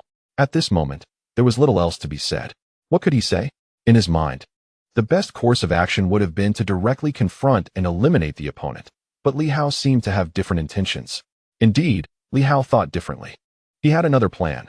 Once these individuals had completed their alterations, he would enter, engage the opponent in a fierce battle, retreat repeatedly, and if he faced defeat, he would exit to the Haoxing realm. Time and again, he would deplete the opponent's power of the Red Moon. What significance lay in mere slaughter? Zhang Yin simply did not comprehend the profundities of the Haoxing universe, and thus lacked understanding. Li Hao did not elaborate further. Some truths, when expressed too clearly, may not yield favorable outcomes. At this moment, Li Hao felt a swell of anticipation. Within the ruins, Di Yao also exhibited a hint of a smile. How intriguing. Li Hao possessed considerable audacity, but did you truly grasp the essence of the Red Moon's power? Chapter 335. The Divine Sword Technique. As Director Zhao and his companions entered the Yushan town ruins, Di Yao reappeared, exuding an air of gentleness that made him appear utterly harmless. Upon first encounter, he radiated a remarkable sense of approachability. Junior Yuan Shua, Junior Qian Wuliang. Greetings, esteemed elder. The group was exceedingly polite. Di Yao, whose visage belied his age and instead conveyed a youthful countenance, regarded them with a gentle smile, nodding slightly. Not bad, not bad. To possess such strength at a young age is extraordinary. In any era, one would be considered a prodigy. After a brief pause, he continued with a smile. I am not particularly familiar with the new martial path, as Dawn rarely visits. You too, being so young yet achieving such accomplishments, evidently possess unique insights into the new martial path. Might you share your thoughts to better prepare for the forthcoming challenges? Qian Wuliang responded eagerly. Of course. Since we require the elder's guidance, how could we withhold any information? Without waiting for the other two to speak, he hurriedly added, the new martial path is now referred to as the Haoxing path, a new lineage of human cultivation. Qian Wuliang was truly unreserved in his discourse, overly courteous, as if fearing the elder might not assist in his advancement. He spoke at length, detailing even the properties of the divine techniques, the attribute-less pathways, and the formation of a sword from the 360 pathways. At this moment, Yuan Shua and Director Zhao furrowed their brows. Meanwhile, Di Yao revealed a smile, his expression tinged with astonishment. I did not anticipate that the new martial path would be so formidable. I am somewhat aware of Dawn's circumstances and have an inkling of the 36 pathways, yet it appears that this new pathway is merely a fraction, perhaps even just 1/10 of the attribute-less pathway, yet it is extraordinary and may even rival the original road of the new martial path.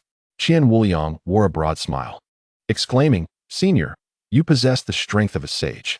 It is said that even with the opening of 360 meridians, one may not surpass the sages of the primordial era. In comparison to you, we are but a flickering flame contending with the brilliance of the sun and moon. You must not say that, for every endeavor begins with difficulty.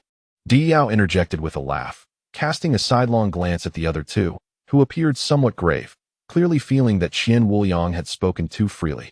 Di Yao, however, maintained his smile and regarded Qian Wuliang with a keen eye. Among the three, he was evidently the weakest. In his heart, he sensed the palpable ambition radiating from Qian Wuliang. It was almost overwhelming. As a practitioner of the Red Moon, he was acutely attuned to such desires, which were so intense that he found himself astonished. He did not know much about Qian Wuliang, while he was well aware of Yuan Shua, yet this Qian Wuliang, though not widely recognized, harbored such grand aspirations under the command of Li Hao. Furthermore, his ability to enter alongside Zhao Shuguang and Yuan Shua indicated he was clearly a trusted confidant of Li Hao.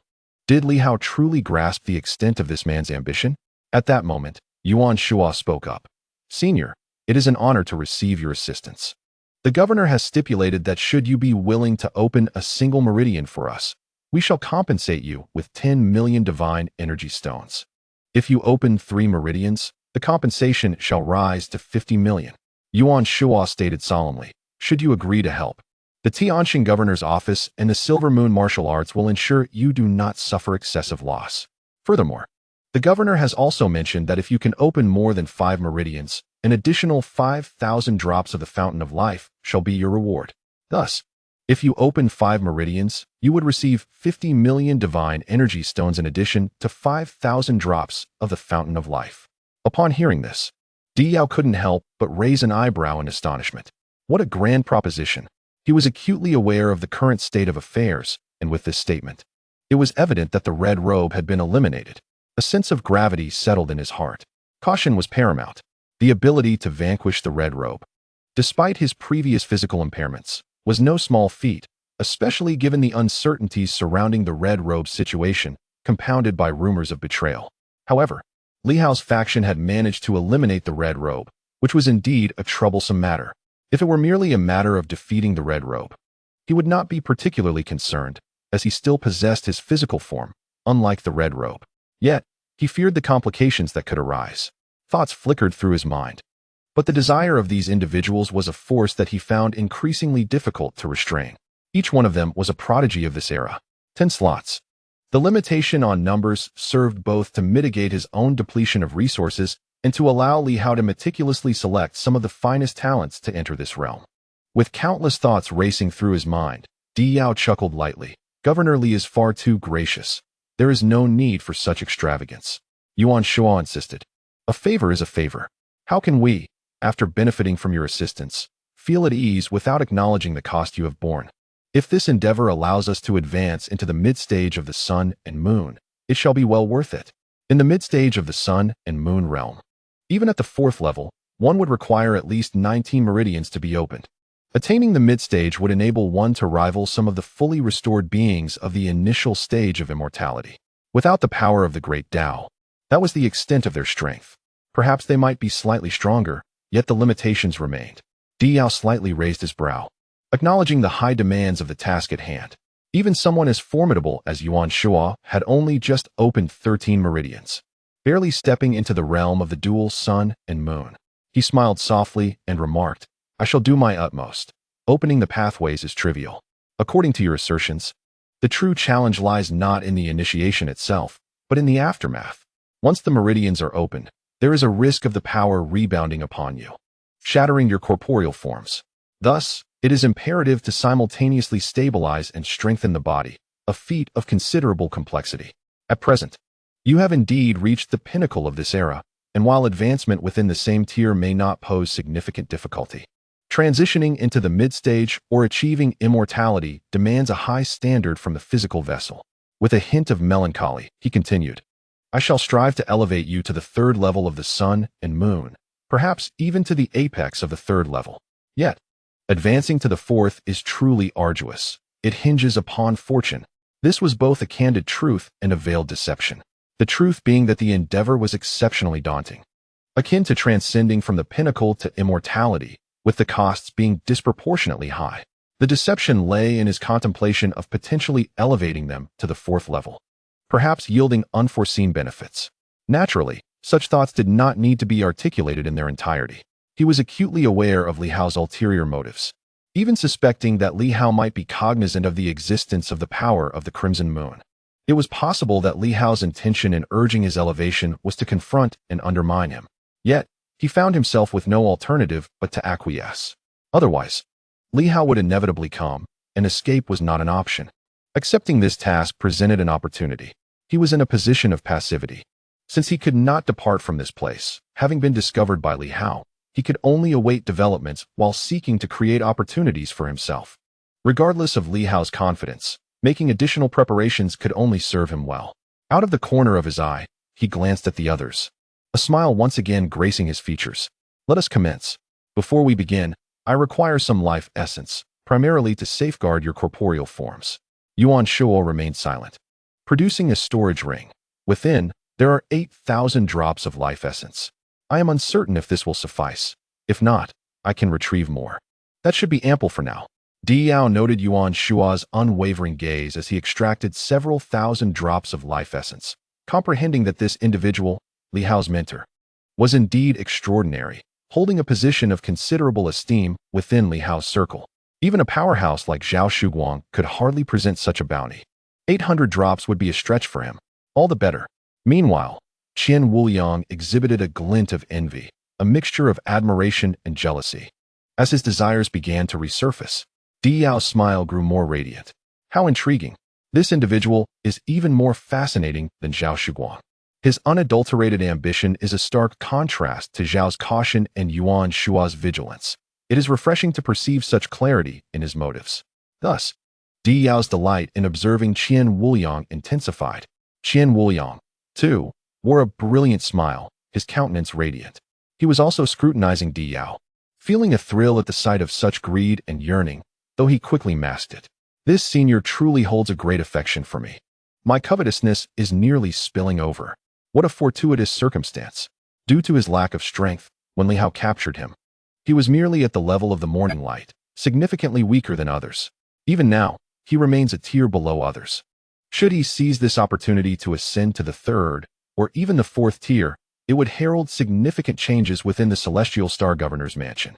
Qian Wuliang is acutely aware that many harbor disdain for him. However, Li Hao is not among them. He requires Qian, and that is sufficient. If his strength were to align, myriad possibilities could unfold. In this moment, Qian Wuliang lays bare his desires, his avarice, and his ambitions, feeling a profound resonance with the thoughts of the other party. The crux now lies in whether the governor can rectify the existing flaws. Li Hao refrained from speaking, and he did not inquire further. The very fact that Yuan Shua was permitted entry indicated that it was not a mere fatal transaction. Otherwise, if others were admitted, Yuan Shua would not be among them. Having previously summoned Yuan Shua to the ancient city, he understood that aligning with Yuan Shua meant he would not suffer great losses. While Li Hao might deceive many, he would never betray Yuan Shua. Di Yao ceased to speak further. Let us commence. My understanding of the new path is limited. I can only follow your directives to open the meridians and strengthen the body.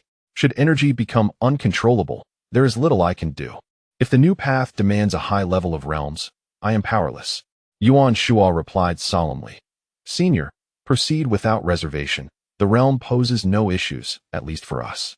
As it is of no consequence, we are purely martial masters, and our might is our realm. Di Yao nodded, comprehending the situation. This cadre of formidable martial masters might indeed be the last of their kind. If the new path continues to thrive and the promotion of attribute-less pathways persists, the future may witness the decline of such might. Martial masters with strength possess inherently superior foundations compared to others. In contrast, Qian Wuliang felt a tinge of anxiety. Lacking any might and uncertain of potential complications, the others sensed this apprehension as well. They understood that in the presence of the powerful, it is wise to refrain from dwelling on such thoughts, lest they be easily perceived. Yet they also knew that with adequate concealment, their thoughts could remain undetected. Di Yao ceased his discourse. Reaching out with a gesture, an energy surged forth from the relics. They settled into a meditative posture, channeling their techniques.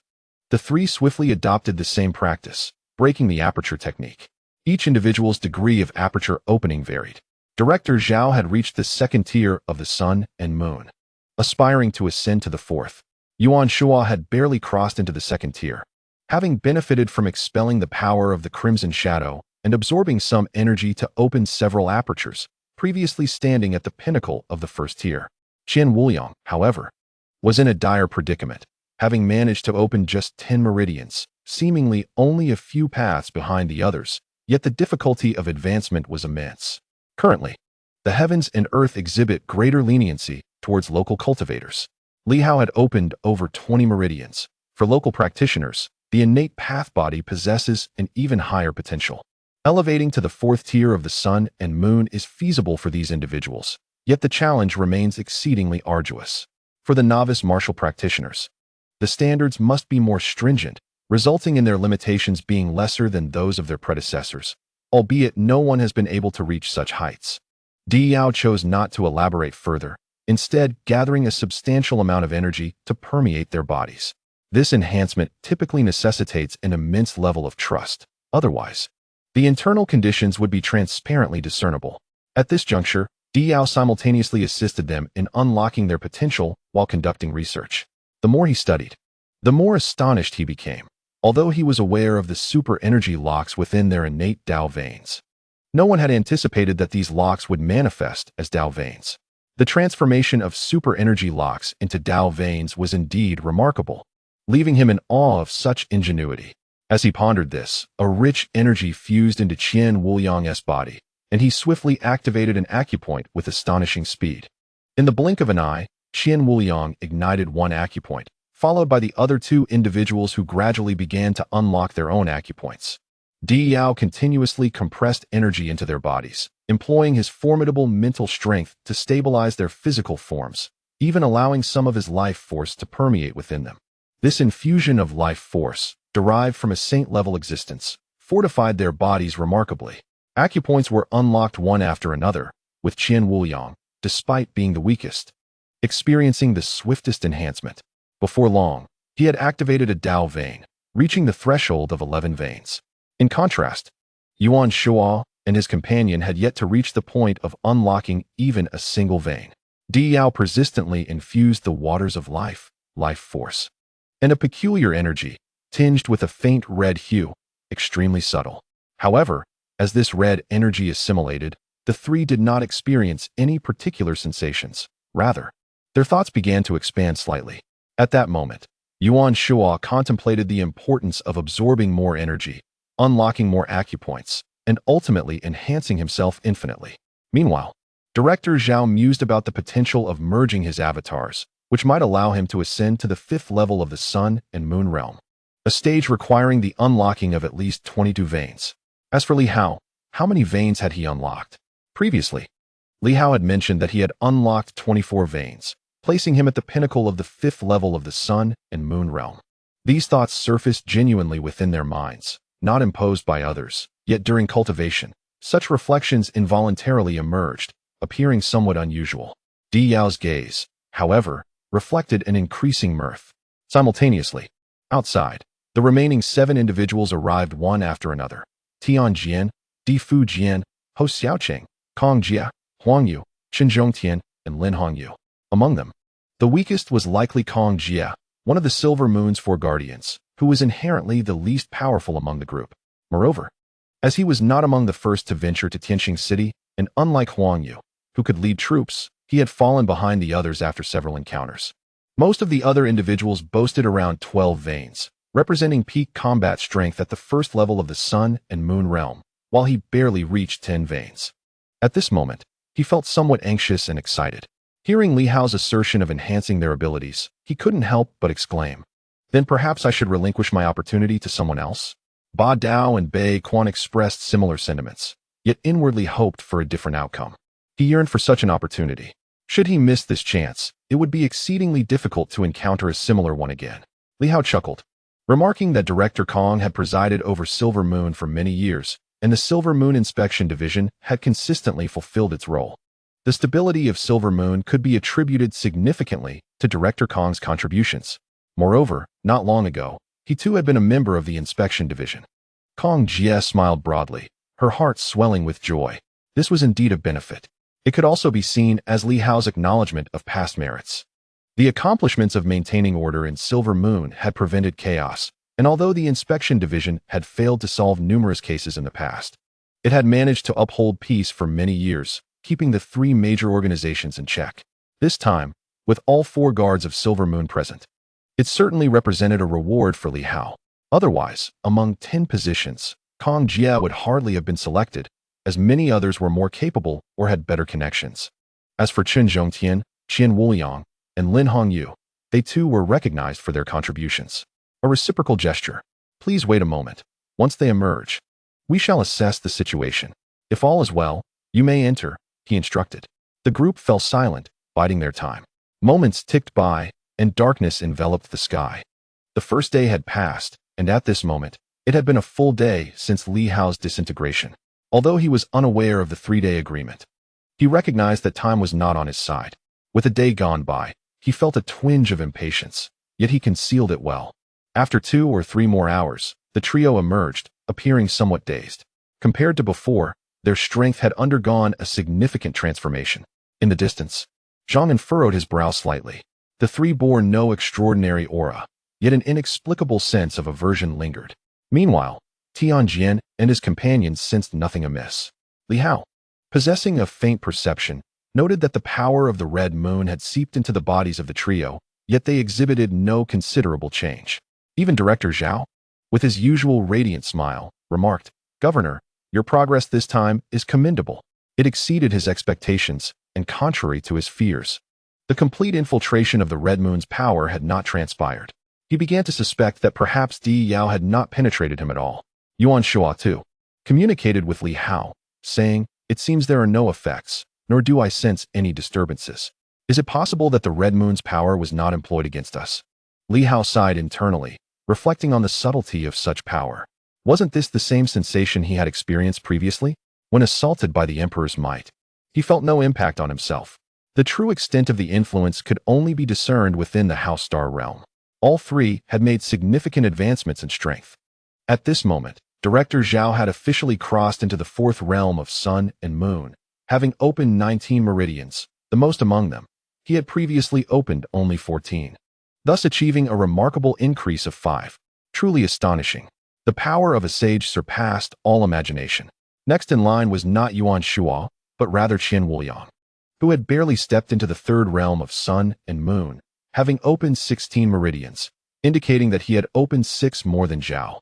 Lastly, Yuan Shua also entered the third realm of Sun and Moon, having opened 17 meridians. Yuan Shua had previously opened 13 meridians. At this moment, he had merely opened 4. Compared to the other two, his count was notably lesser. Li Hao felt a stir within his heart, vaguely understanding the reason behind this discrepancy. He cast a glance at Qian Wuliang, who, at that moment, displayed an intense gaze, brimming with a sense of excitement and elation. Indeed, this was quite remarkable. Li Hao couldn't help but reflect that they had all entered the third tier of the Sun and Moon realm, with Director Zhao even advancing to the fourth tier, equivalent to the early stages of immortality. Among the new era of humanity, aside from those of them favored by divine providence, it seemed that Director Zhao was the first to reach this level, and this was achieved without the fusion of his avatar. Should he merge, there may be a genuine possibility for him to ascend to the fifth tier of the Sun and Moon realm. Li Hao, on the other hand, had absorbed a considerable amount of the power of the Tao, but had not utilized it to open meridians. Instead, he had activated numerous acupoints within the 360 meridians. Thus, the number of open meridians remained unchanged. As it stood, he had opened 24 meridians, reaching the pinnacle of the fifth tier of the Sun and Moon realm, while maintaining 250 acupoints from the 36 meridians. Of course, in reality, he had already surpassed 300 opened acupoints. He had merely not completed the opening of the entire meridians. Upon hearing this, the others couldn't help but feel envious. At least they were all at the third tier of the Sun and Moon realm. Their progress was astonishingly swift.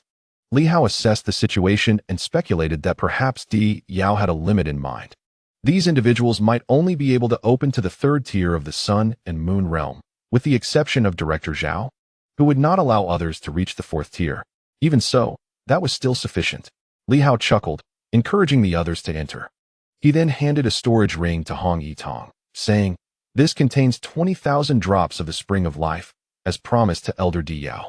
Once everyone has completed their advancements, I shall settle the payment, so the Elder need not worry about my integrity." The group spoke little further, eagerly stepping inside. Li Hao observed silently as Director Zhao remarked, "Then I shall enter as well, to assist in their introductions." With that, Director Zhao followed suit. Li Hao remained quiet, when suddenly, Zhang En's voice echoed in his ear, "Have your master and Qian Wuliang enter as well. I feel somewhat uneasy with them here. There are matters I wish to discuss with you." Li Hao raised an eyebrow slightly and nodded. "Master, Wuliang, you should also take a look inside." The two exchanged glances without uttering a word and proceeded into the ruins. As they departed, Zhang En appeared instantly, his expression grave. He transmitted his thoughts. It would be inappropriate for these individuals to emerge now. "Li Hao, you are playing with fire, do you realize? They might be subject to possession by that person through another means." His concern was palpable. "Li Hao, you have crossed a line. If this continues, the people of the Crimson Moon Great World will invade the Tianxing governor's office. This is extremely perilous." "Rest assured, I am aware," Li Hao replied. Zhang En furrowed his brow, choosing not to press further. Yet he understood that Li Hao's determination stemmed from significant gains. Just look at the three who had advanced so dramatically in the blink of an eye.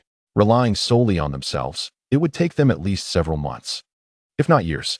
Diao was indeed willing to invest heavily in the realm of saints, even with a physical presence.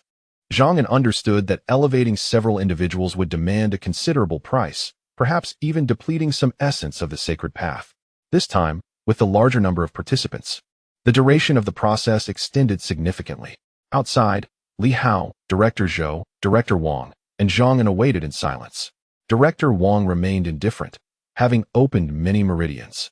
His progress was swift, and he was nearing the 4th level of the sun and moon, so he felt no urgency. However, Director Zhou experienced a tinge of regret. No longer a being of new humanity, he had once been formidable, capable of rivaling even the 6th or 7th tier of divine abilities before the existence of the Dao veins was recognized. Yet now, he had only attained the 1st level of the sun and moon from the 9th level of the mountain and sea. Although he was not weak compared to others, today, all 10 individuals would surpass him. For a moment, he contemplated whether to relinquish his golden body in favor of his original flesh. But he recalled the powerful entity, akin to a master, who had sacrificed himself for this golden form, and he hesitated to make the trade. With a silent sigh, he concealed his thoughts. Perhaps it was unnecessary to pursue overwhelming combat strength. Yet as a once mighty golden body warrior, how could he truly remain unconcerned? In earlier days, he had regarded Li Hao and the others as remarkably feeble.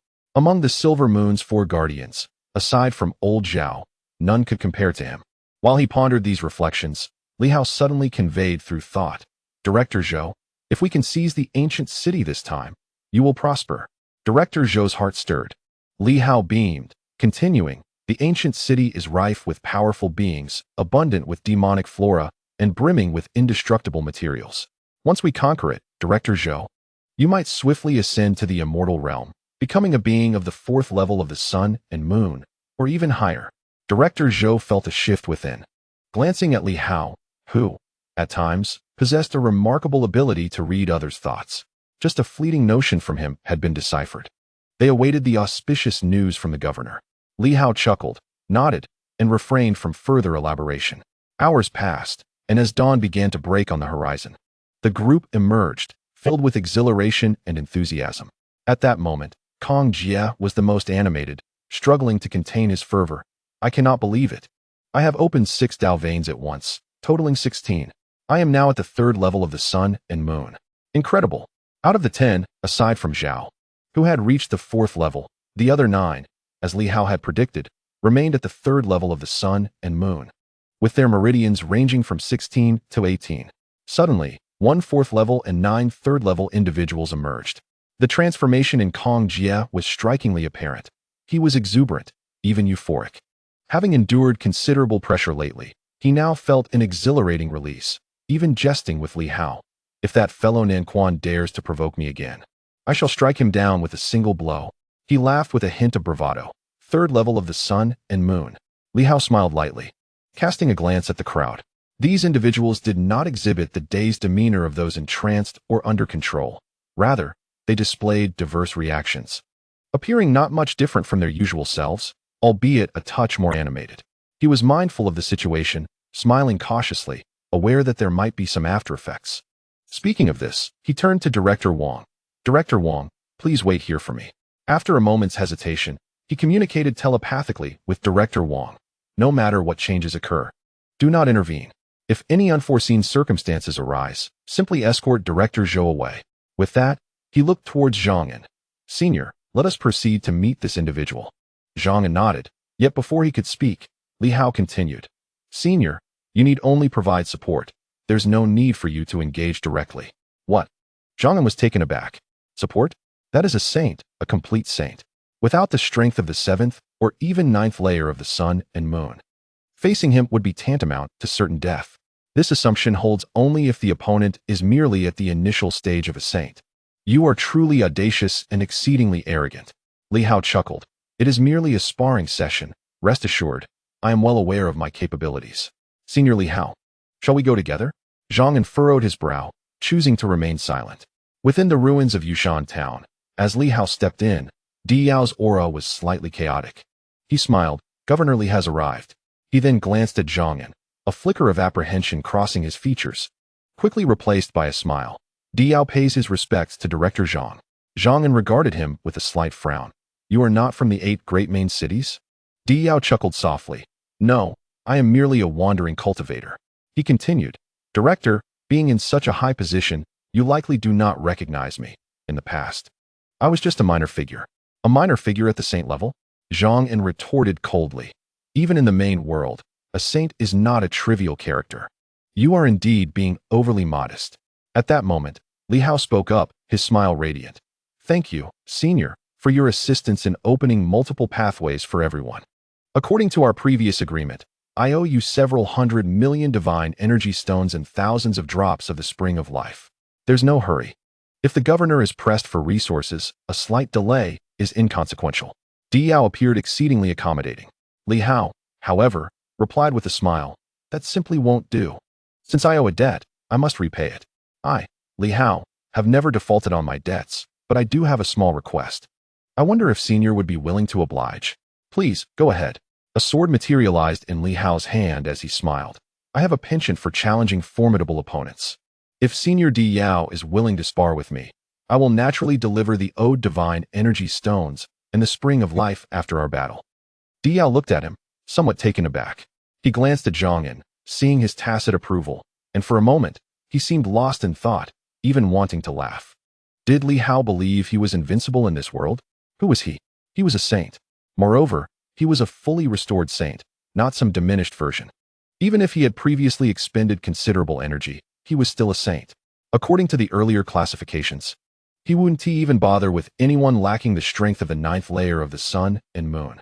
Although Li Hao was more powerful than those individuals, in his eyes, he was still insignificant. He wished to spar with him? Di Yao chuckled. Of course, he understood that if it came to truly harming Li Hao, Zhang would undoubtedly intervene. But why would he want to kill Li Hao? Li Hao personally delivered himself to the doorstep, and previously, he had thought it would be quite troublesome to engage with Li Hao due to Zhang's presence. However, if Li Hao was willing to spar with him, wouldn't that present a golden opportunity? The governor chuckled lightly. Li Hao, with utmost seriousness, replied, No, I am quite earnest. I wish to experience the power of a sage, for I intend to assault the main city, where they undoubtedly possess a sage. It is rare to encounter a benevolent elder like you. I wish to engage in a friendly contest and witness the might of a sage. At that moment, Di Yao realized that Li Hao was indeed sincere in his intent. He smiled. A sparring match it shall be. After a glance at Zhang, he chuckled softly. Director Zhang, would you mind if, by any chance, Li Governor were to sustain an injury? Zhang furrowed his brow and turned to Li Hao. Li Hao took a deep breath. Of course, I would not expect you to intervene. Elder Zhang need only ensure that if I were on the brink of death, you would rescue me from Elder Di Yao's grasp. Beyond that, any occurrences are of no concern to you. Zhang hesitated, feeling a sense of urgency. It was one thing to have others possessed, but Li Hao was the very core of the governor's office. Elder, please. Yet, before Zhang could voice his concerns, Li Hao propelled himself into action. Zhang inhaled sharply, relinquishing further protest. Li Hao was no fool and surely understood the implications, perhaps even possessing a means to cope. In the next moment, Li Hao drew his sword. The strike mirrored that of the ethereal sword master, as a faint glow emanated from his acupoints. Divine inscriptions coalesced, and in an instant, he unleashed a formidable strike. Di Yao, initially indifferent, now bore a more serious demeanor. The legacy of the sword master was indeed extraordinary, and Li Hao was truly gifted. With that, he made no move to wield his weapon, vanishing in an instant. As Li Hao thrust his sword, the void shattered, only for Di Yao to reappear behind him. Li Hao pivoted, delivering a punch, yet Di Yao vanished once more. With a swift counterslice, he tore through the fabric of reality, but Di Yao remained elusive, his voice echoing, Governor, your strength is formidable. Dealing with the mid to late stages of the Undying should pose little challenge. However, against those at the pinnacle of the Undying, you may find yourself at a disadvantage. This was the true measure of Li Hao's combat prowess. He did not mention sages, for the disparity was still vast. Without a word, Li Hao suddenly felt a surge of blood energy. In the next moment, the divine inscription of the character Tao erupted from Zhang's body. With a fierce roar, Li Hao forcibly opened several acupoints, exponentially enhancing his combat power. He slashed with his sword, shattering the void, embodying a ferocious tiger, seemingly poised to devour its prey. Boom. At that moment, Li Hao also struck, delivering a punch that hurtled toward Li Hao's back. As Li Hao transformed into an agile monkey to evade, escape proved futile. With a resounding impact, his back shattered, blood spraying forth. An overwhelming force surged from behind, only to vanish instantaneously. In the distance, Zhang En's expression shifted. Li Hao staggered, spitting blood, turning in shock. So swift. Is this the speed of a sage? At their level, speed had nearly reached its zenith, bordering on the ability to tear through space itself. Li Hao chuckled lightly, saying, "It is not speed that is lacking, but rather your reaction time. Your might is formidable, yet simultaneously feeble. To a sage, it is akin to mental stagnation. Your reflexes cannot keep pace with mine." He spoke with the warmth and guidance of a mentor, adding, "To contend with a sage, you must at the very least match my reactions." With that, he vanished in an instant, delivering a powerful punch. Li Hao too disappeared in a heartbeat, his sword gleaming as he unleashed a flurry of strikes, each imbued with tremendous vigor, yet none found their mark. A thunderous sound reverberated as a fist imprint appeared on Li Hao's chest, a fleeting flash of crimson following it. He coughed up blood, his expression grave. "I cannot keep up. Do not despair. With a few more adjustments, you may yet find your rhythm," Li Hao reassured him. "Your offensive capabilities are not lacking. With the disappearance of the primordial path, the gap between sages and immortals is not as vast as it once was. A few more encounters will suffice." He then struck once more, launching a barrage of punches. This time, countless fist imprints marked Li Hao. Undeterred, he focused solely on defense, his eyes sparkling with determination as he activated his unique sword vision, vanishing in an instant.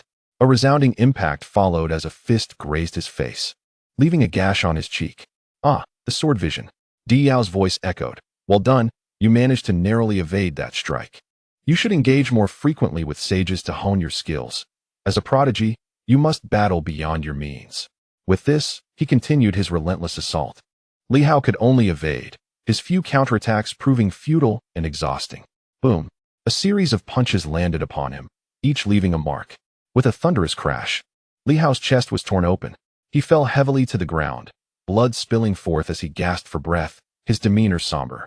Li Hao was merely toying with him, yet his strength remained overwhelming. Li Hao found himself unable to contend against it. He had anticipated that even if he could not defeat his opponent, he would at least inflict some damage. However, thus far, he had not even grazed Li Hao. It was truly astonishing. He could perceive his opponent's movements, yet he could never keep up. A terrifying figure, a formidable sage. Li Hao took a deep breath, spitting blood as he said, "Senior, I shall step outside to recuperate for a moment, and I hope you will continue to offer your guidance afterward." Li Hao raised an eyebrow slightly, replying, "You may heal here. My energy absorption is quite potent, and this place lacks sufficient energy." He said nothing further, merely smiling and nodding. Li Hao glanced at Zhang En, stating, "Senior Zhang, please wait here for a moment. I will return shortly." Zhang En frowned, but nodded in agreement. Li Hao swiftly exited the ruins, disappearing in an instant. Within the Haoxing realm, as expected, upon entering, the realm trembled momentarily, and in an instant, a torrent of primal energies surged forth. Bolts of thunder crashing down upon Li Hao, leaving his body battered and bruised. Waves of crimson energy were expelled from him in an instant. Despite the excruciating pain, Li Hao endured, contemplating how to match his opponent's pace. He was aware that the red moon energy was infiltrating his body, yet he was unperturbed. He understood that this energy was indeed a valuable asset. At this moment, what weighed heavily on him was the realization that he had failed to meet even the most basic expectations of a sage. His reactions lagged behind. Even if his combat prowess were sufficient, he would find it impossible to strike his opponent. Was there no path among the myriad possibilities to enhance his reaction time? Or was it that strength alone sufficed? Both momentum and mental fortitude could indeed elevate one's reaction speed, yet both were exceedingly challenging to cultivate. As he contemplated this, he rapidly absorbed the residual power of the Great Way, and within him, 360 meridians manifested, each acupoint ignited in swift succession. The pathways of the Tao remained at 24, allowing him to restrict the grand principles of the universe and his combat capabilities. One by one, the acupoints on the other meridians were instantaneously illuminated.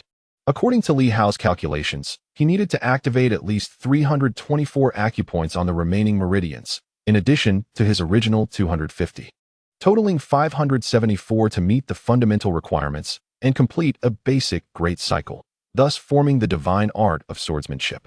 At this juncture, Li Hao had already activated over 300 acupoints, yet he was still far from the goal of 574. He had to continuously absorb the power of the Crimson Moon, fearing that if his opponent became aware or deemed it sufficient, he would suffer a loss. Countless thoughts raced through his mind until he managed to activate around 340 acupoints, at which point Li Hao emerged from the Haoxing realm. In the ruins of Yushan town, Li Hao appeared vibrant and full of life, though Di Yao furrowed his brow momentarily before relaxing it, noting that the general seemed even stronger. Li Hao smiled and expressed his gratitude for the elder's guidance, stating that he had just completed some training and activated additional acupoints. Di Yao nodded slightly and inquired if he would continue. Of course, Li Hao replied.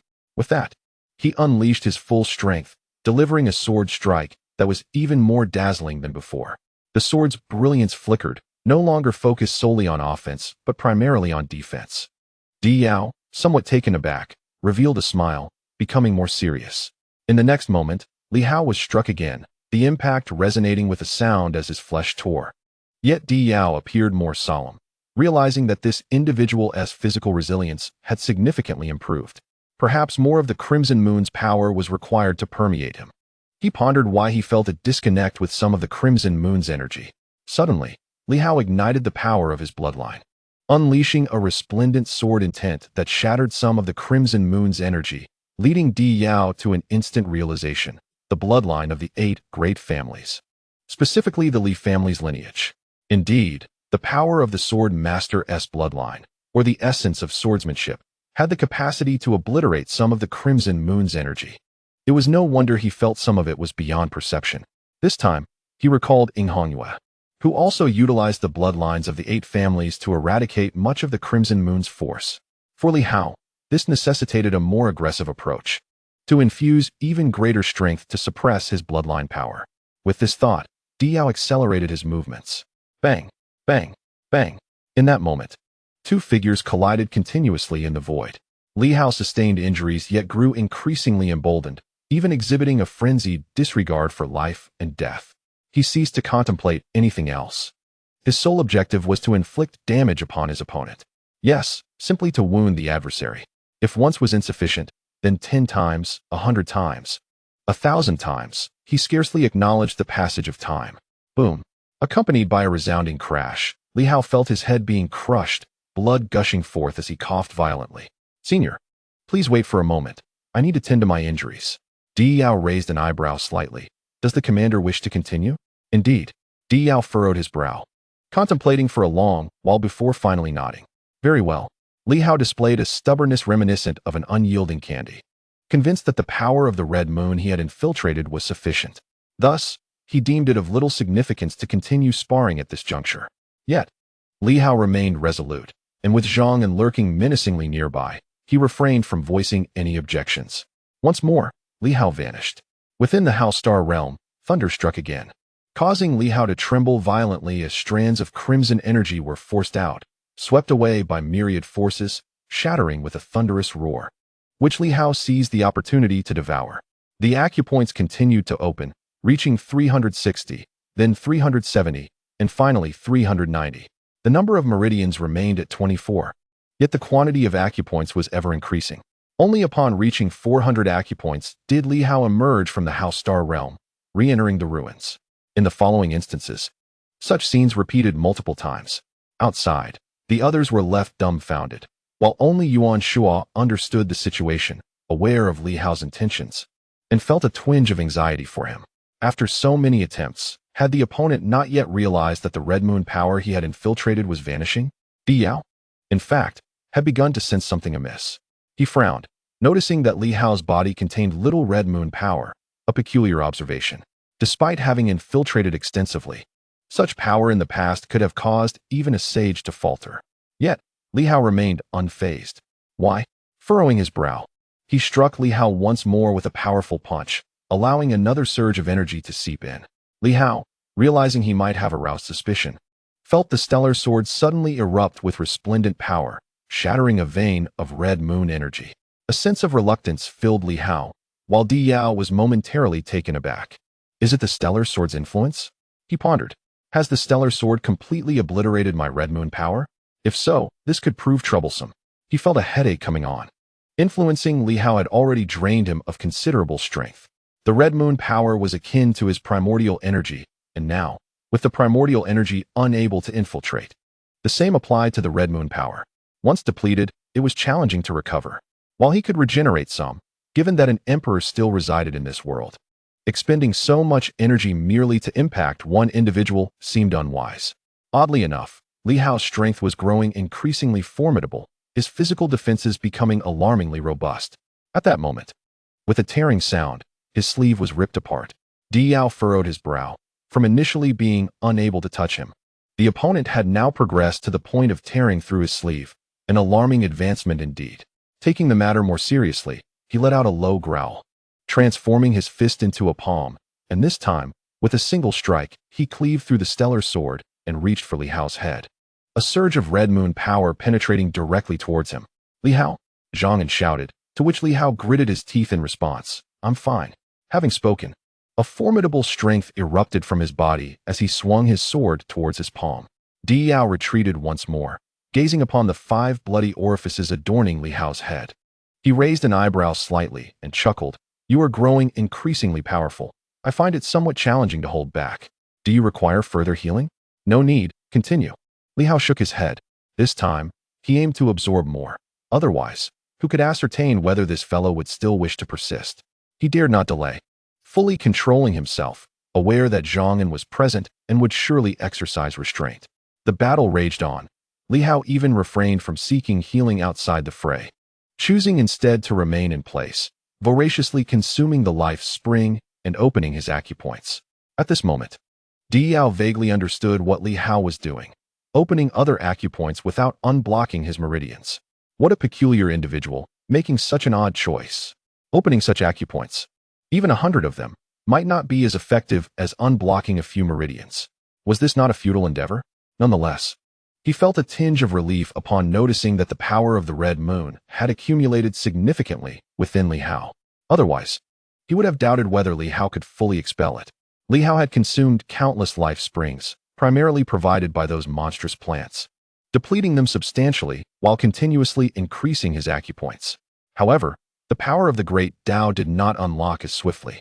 450, 500, eventually, the life springs were entirely exhausted, and Di Yao began to grow somewhat impatient. Truly impatient. This endless persistence from Li Hao was becoming tiresome. Boom. Once again, a punch sent Li Hao flying. At this moment, Li Hao's gaze had shifted. Greed, coldness, and revulsion flickered within. Di Yao felt a stirring within. He could no longer afford to penetrate further. If he continued, Li Hao would spiral out of control. The accumulation of red moon power had become excessive. Moreover, the special energy within him had dwindled significantly. Cursing inwardly, he realized that penetrating this fellow was far more arduous than infiltrating a saint. Were the Li family truly that formidable? At this juncture, Li Hao also faintly sensed his transformation. He gazed greedily at his opponent, filled with disdain, and harbored a desire to eliminate him. Li Hao understood he had reached his limit. Yet, despite the ongoing battle, he had yet to inflict any harm on the other. Inflicting damage would signify a metamorphosis. Senior, my life springs are depleted.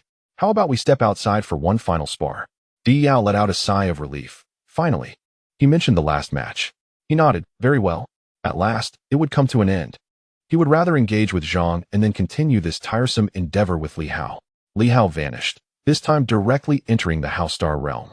A colossal bolt of thunder startled him. Boom. With a crash, Li Hao was struck, his flesh torn asunder. It seemed he had brought forth an overwhelming amount of red moon power, inciting the wrath of the great Tao universe. Bang, bang. Countless different thunderous energies assaulted Li Hao, causing crimson power to surge forth from his body. Yet, Li Hao continued to devour voraciously. 510, 520. Once he opened 574 acupoints. With 360 of them, a great cycle could be formed. Li Hao relentlessly absorbed the energy. After a prolonged silence, A resounding boom echoed as the 574th acupoint was unlocked. In that fleeting moment, 360 unadulterated Dao veins manifested, and simultaneously, the silhouette of a sword emerged within Li Hao's essence. At this juncture, a divine script gradually revealed itself, slowly coalescing into an ethereal character representing sword. As this script took form, the Hao Star realm trembled violently, and from the unadulterated zone, a colossal sword surged forth, repelling all unadulterated energy, creating a cataclysmic upheaval. A profound sword intent materialized within the cosmic expanse. At that instant, several formidable practitioners of the sword path sensed an extraordinary shift. A formidable sword intent radiated from Li Hao, while the celestial sword beside him quivered intensively, as if rejoicing. Simultaneously, Li Hao's corporeal form began to undergo a transformation. Waves of white energy swept in from the Hao Star realm, enveloping him as if preparing to encase him in a cocoon. His eyes sparkled with elation. This sword path divine ability was merely the first of its kind. Traditionally, there would be 9 iterations, with the final one embodying the complete sword path divine ability. Yet, this initial phase already bore a hint of transformative potential, surpassing even the awakening of his corporeal path in magnitude. Boom! Within him, it seemed as though a cataclysmic metamorphosis was underway. The sword path domain in the cosmic expanse instantaneously repelled surrounding areas, even surpassing the 5 elemental regions. Within Li Hao, several other divine scripts, including those of the Dao character, seemed to retreat in deference. Li Hao was overwhelmed with joy. This was simply unfathomable. In the next moment, he roared, and the 360 acupoints coalesced into a singular sword. The sword character script flickered ethereally, instantly merging with the celestial sword. With a thunderous strike, he unleashed a sword blow. The cosmic realm reverberated with a tremendous roar as the sword cleaved through countless stars ahead, prompting Li Hao to hastily temper his strength to avoid inadvertently harming a comrade. In that moment, Li Hao was filled with immense joy. His power had surged significantly. He felt as though he was no longer inferior to his previous state of having fully opened 36 veins. Perhaps it was an illusion. Yet he truly felt a marked increase in strength. Let us test our skills, Diao. Li Hao laughed heartily, vanishing in an instant from the Hao Star realm. The sage would test the sword against the sage. He had not anticipated that he was prepared to shatter his corporeal form to forcibly open his veins. Yet before doing so, he encountered the benevolent Di Yao, which brought him great delight. To express his gratitude, he felt compelled to demonstrate the essence of the sword path divine ability. Upon entering the remnants of Yushan town once more, Li Hao noticed a subtle change in Di Yao's demeanor. The sage cast a glance at Li Hao, furrowing his brow slightly. The once potent influence of the red moon seemed inexplicably diminished. Why was this so? Even with the celestial sword and the Li family bloodline, it should not have vanished so abruptly. Di Yao's expression shifted as he scrutinized Li Hao and then Zhong'an, feeling increasingly uneasy. At that moment, Li Hao, wearing a smile, approached Di Yao. Senior, for our final bout, I assure you that all the benefits I previously promised will be delivered in full. He stepped confidently towards Di Yao. It must be said that Di Yao is indeed a commendable individual. Without him, Li Hao would be compelled to take considerable risks in order to open those pathways. Yet, perhaps such perilous ventures are no longer necessary. This is a sage. Time and again, Li Hao has failed to inflict harm upon his opponent, which has placed immense pressure upon him, resulting in significant setbacks. At this moment, he wishes to ascertain whether he can indeed wound his adversary. As for the prospect of defeating Li Hao, that remains uncertain. A sage, particularly one with a corporeal form, is not easily vanquished. In his grasp, the Starry Sky Sword trembles slightly. Di Yao's expression shifts as he softly remarks, "It appears that Commander Li has grown stronger," which is somewhat astonishing. Even after a fierce battle, he has surpassed my own enhancements. Thank you for your support, esteemed senior. Upon his utterance, Li Hao smiles and proclaims, "Senior, let us begin." With that, he unleashes a sword that rends the very fabric of reality. The brilliance of the blade radiates in all directions, transforming the surroundings into chaos. Di Yao's countenance changes, and he vanishes instantaneously. However, this time, the sword's brilliance is too swift. With a sharp crack, Di Yao flicks his wrist, and his sleeve is instantly torn apart. Surprised, he retaliates with a punch. The chaos dissipates, yet the sword's radiance surges forth once more, enveloping him entirely. Li Hao calls out, "Formation!" Boom. Before him, a series of luminous shields materialize, clashing with countless beams of the sword, which shatter in a flurry. Meanwhile, Li Hao suddenly closes his eyes. Upon reopening them, the gleam of the sword flickers within his gaze. At this moment, Li Hao is no longer perceived as a singular being, but rather as a multitude of energy clusters, some formidable, others feeble. The sword eye, abandoning any intricate maneuvers, he focuses solely on striking the vulnerable points. In this instant, he comprehends why the sword's sovereign strikes appear nearly imperceptible. It is because the sword's sovereign exclusively targets weaknesses. The sword strikes. Silent. With a crack, a single thrust pierces through the luminous shield, and his opponent vanishes in an instant.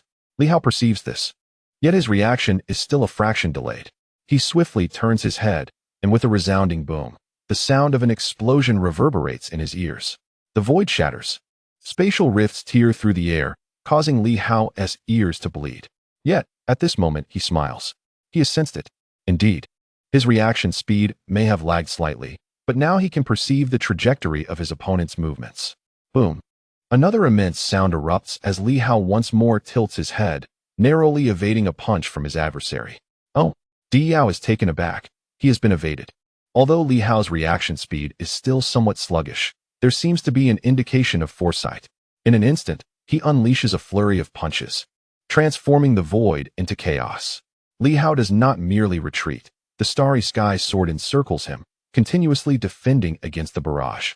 One punch follows another. Yet Li Hao refrains from countering, opting instead for defense. Indeed, defense. At this moment, Li Hao employs his sword technique, the earth-overturning sword, fortifying all sides. Silently, he surveys his surroundings, aware that his reaction and mental acuity lag behind those of his opponent. Thus, he waits. Anticipating the moment, he can predict Li Hao's next point of emergence, preparing to unleash a decisive strike. In that instant, it may very well be a lethal blow. Bang! Bang bang! The starry sword quivered incessantly, struck by the relentless blows of a sage. Li Hao, though bleeding from the corners of his mouth, appeared less grievously injured than before. The radiant sword light dazzled, encircling him and thwarting his opponent's fists. His defensive prowess had significantly intensified. In this moment, Li Hao could only perceive that Li Hao had indeed grown stronger. However, the notion that such a Li Hao could contend with a sage like himself was a mere fantasy. His opponent could not land a hit, and even if he could, it would merely graze past him. Li Hao marveled at this fellow's remarkable tenacity, noting that the power of the red moon seemed to have genuinely dissipated. What could be the cause? With each successive punch, Li Hao endured relentless assaults, and despite his defensive efforts, his injuries continued to accumulate. Not far away, Zhang observed silently, his brow slightly furrowed. Li Hao had undeniably become much more formidable than at the onset, although he still seemed to be at the fifth layer of the sun and moon. With no change in the number of his open meridians, the initial Li Hao could barely muster the combat strength of the late stage of the immortal realm. Yet now, he could withstand the attacks of a sage, continuously blocking lethal strikes. Such progress was beyond imagination. At this juncture, if Li Hao were to confront someone of the same immortal tier, it was likely that no one could easily subdue him. It wouldn't be long now. Zhang recalled the first time he encountered Li Hao. Those individuals had struggled against a sage of the 7 systems, let alone the formidable 6 systems. How long had it been? From the 6th layer of the mountain and sea realm to the 5th layer of the sun and moon. Yet his actual combat capability had transcended even the 6th and 7th layers of the sun and moon. Truly remarkable. Of course, Zhang understood that the sage was even more powerful than Li Hao anticipated. The Li Hao before him had not yet exerted his full strength. He had been deliberately holding back, primarily to safeguard himself. This Li Hao was likely a sage in the early stages. Yet, possessing a physical form and not having experienced a period of weakness, he was not akin to the solar god or the prophet, who were considerably feeble. Nor was he like Zhang, who currently possessed only spiritual power without a physical presence. Zhang was confident he could slay his opponent, but it would require time and perhaps a minor sacrifice. If he had a physical form, eliminating such a sage would be relatively uncomplicated. With a body intact, he was a quasi-king, but without it, his energy reserves were scant, placing him merely in the early to mid stages of a sage. The disappearance of his source also limited some of his foundational abilities, further narrowing the gap between them. This was already quite commendable. Zhang mused that in Li Hao's current state, should he encounter a sage who had not yet awakened, he could not guarantee victory. Yet he would at least face a significantly diminished threat, perhaps even secure his life. Of course, slaying a sage was a daunting task. He continued to observe Li Hao, who seemed intent on defense, attempting to wear down his opponent. Yet Zhang felt this strategy was somewhat misguided. In a contest of endurance, the weak could never outlast the strong. Still, Zhang pondered that this was already a commendable achievement. Was it truly reasonable to expect Li Hao to defeat his opponent? Upon this thought, he found himself smiling. Battling beyond one's tier at this level, who among them was not a genius? Among geniuses, engaging in battles beyond their tier was indeed a formidable challenge. Moreover, Li Hao is fundamentally merely at the 5th level of the Sun and Moon realm, a sage. In truth, has transcended the boundaries of this realm. With all 36 meridians of Li Hao fully opened, he may indeed possess the capability to genuinely contend with a sage. Bang, bang, bang. Fists flew in rapid succession, too swift to discern. Li Hao could only defend himself. Yet within his gaze, there was no hint of impatience, only solemnity. His divine light flickering as he meticulously observed the trajectory of his opponent's strikes. Each combatant possesses their own logic in their attacks, a fixed rationale. Though their movements may appear erratic, ultimately, they tend to adhere to this established logic. During his year at the Inspection Bureau, Li Hao perused numerous case files, studied many cases, and encountered various perpetrators. Whether driven by impulse, passion, or premeditation, they invariably followed a consistent logic. It may require extensive time to cycle through, but in the end, they almost always culminate in a transformation from chaos to order. Countless thoughts surged within Li Hao's mind. At this moment, having engaged in multiple exchanges with his opponent, he contemplated and reflected upon all their previous maneuvers, and in the next instant, his gaze fell to the left side. As he silently intoned, "Here, boom." As anticipated, at that very moment, a fist shattered the void. Li Hao did not evade. Instead, he drew his sword to defend. His gaze shifted once more to another location. Here, bang. The void erupted again. Li Hao staggered, struck, yet a smile flickered in his eyes. As long as I do not alter the logic of my strikes, my opponent will adhere to the same pattern and continue. Each repetition does not occur in an instant. It requires a considerable duration before the opponent completes a cycle. A sage is inscrutable, but who says they cannot be fathomed? They have grown accustomed to their fighting style over countless ages, making it difficult to alter. At this moment, Li Hao ceased to observe and continued to defend along his own logic. 1 strike, 10 strikes, 100 strikes. He bore the brunt of the blows. Yet Di Yao dared not recklessly attempt to kill him. He merely felt that Li Hao's defensive capabilities had markedly strengthened compared to before, a slight gravity settling upon him. No wonder this individual is one of the leaders of this era. He possesses considerable prowess. Though Di Yao had not exerted his full strength, it was reasonable to assume that Li Hao should be nearing his limit. A touch of impatience crept in. In truth, Li Hao could not inflict harm upon him. The most significant disparity lay in Li Hao's inability to capture his movements. Even if his combat prowess were formidable, it would be of no consequence. The critical factor for the weak against the strong remains the speed of response. And this is Li Hao's inherent flaw. At this moment, Li Hao began to gather his strength, accumulating energy, as each acupoint within him ignited, glowing ever more brilliantly. Di Yao maintained a gentle tone.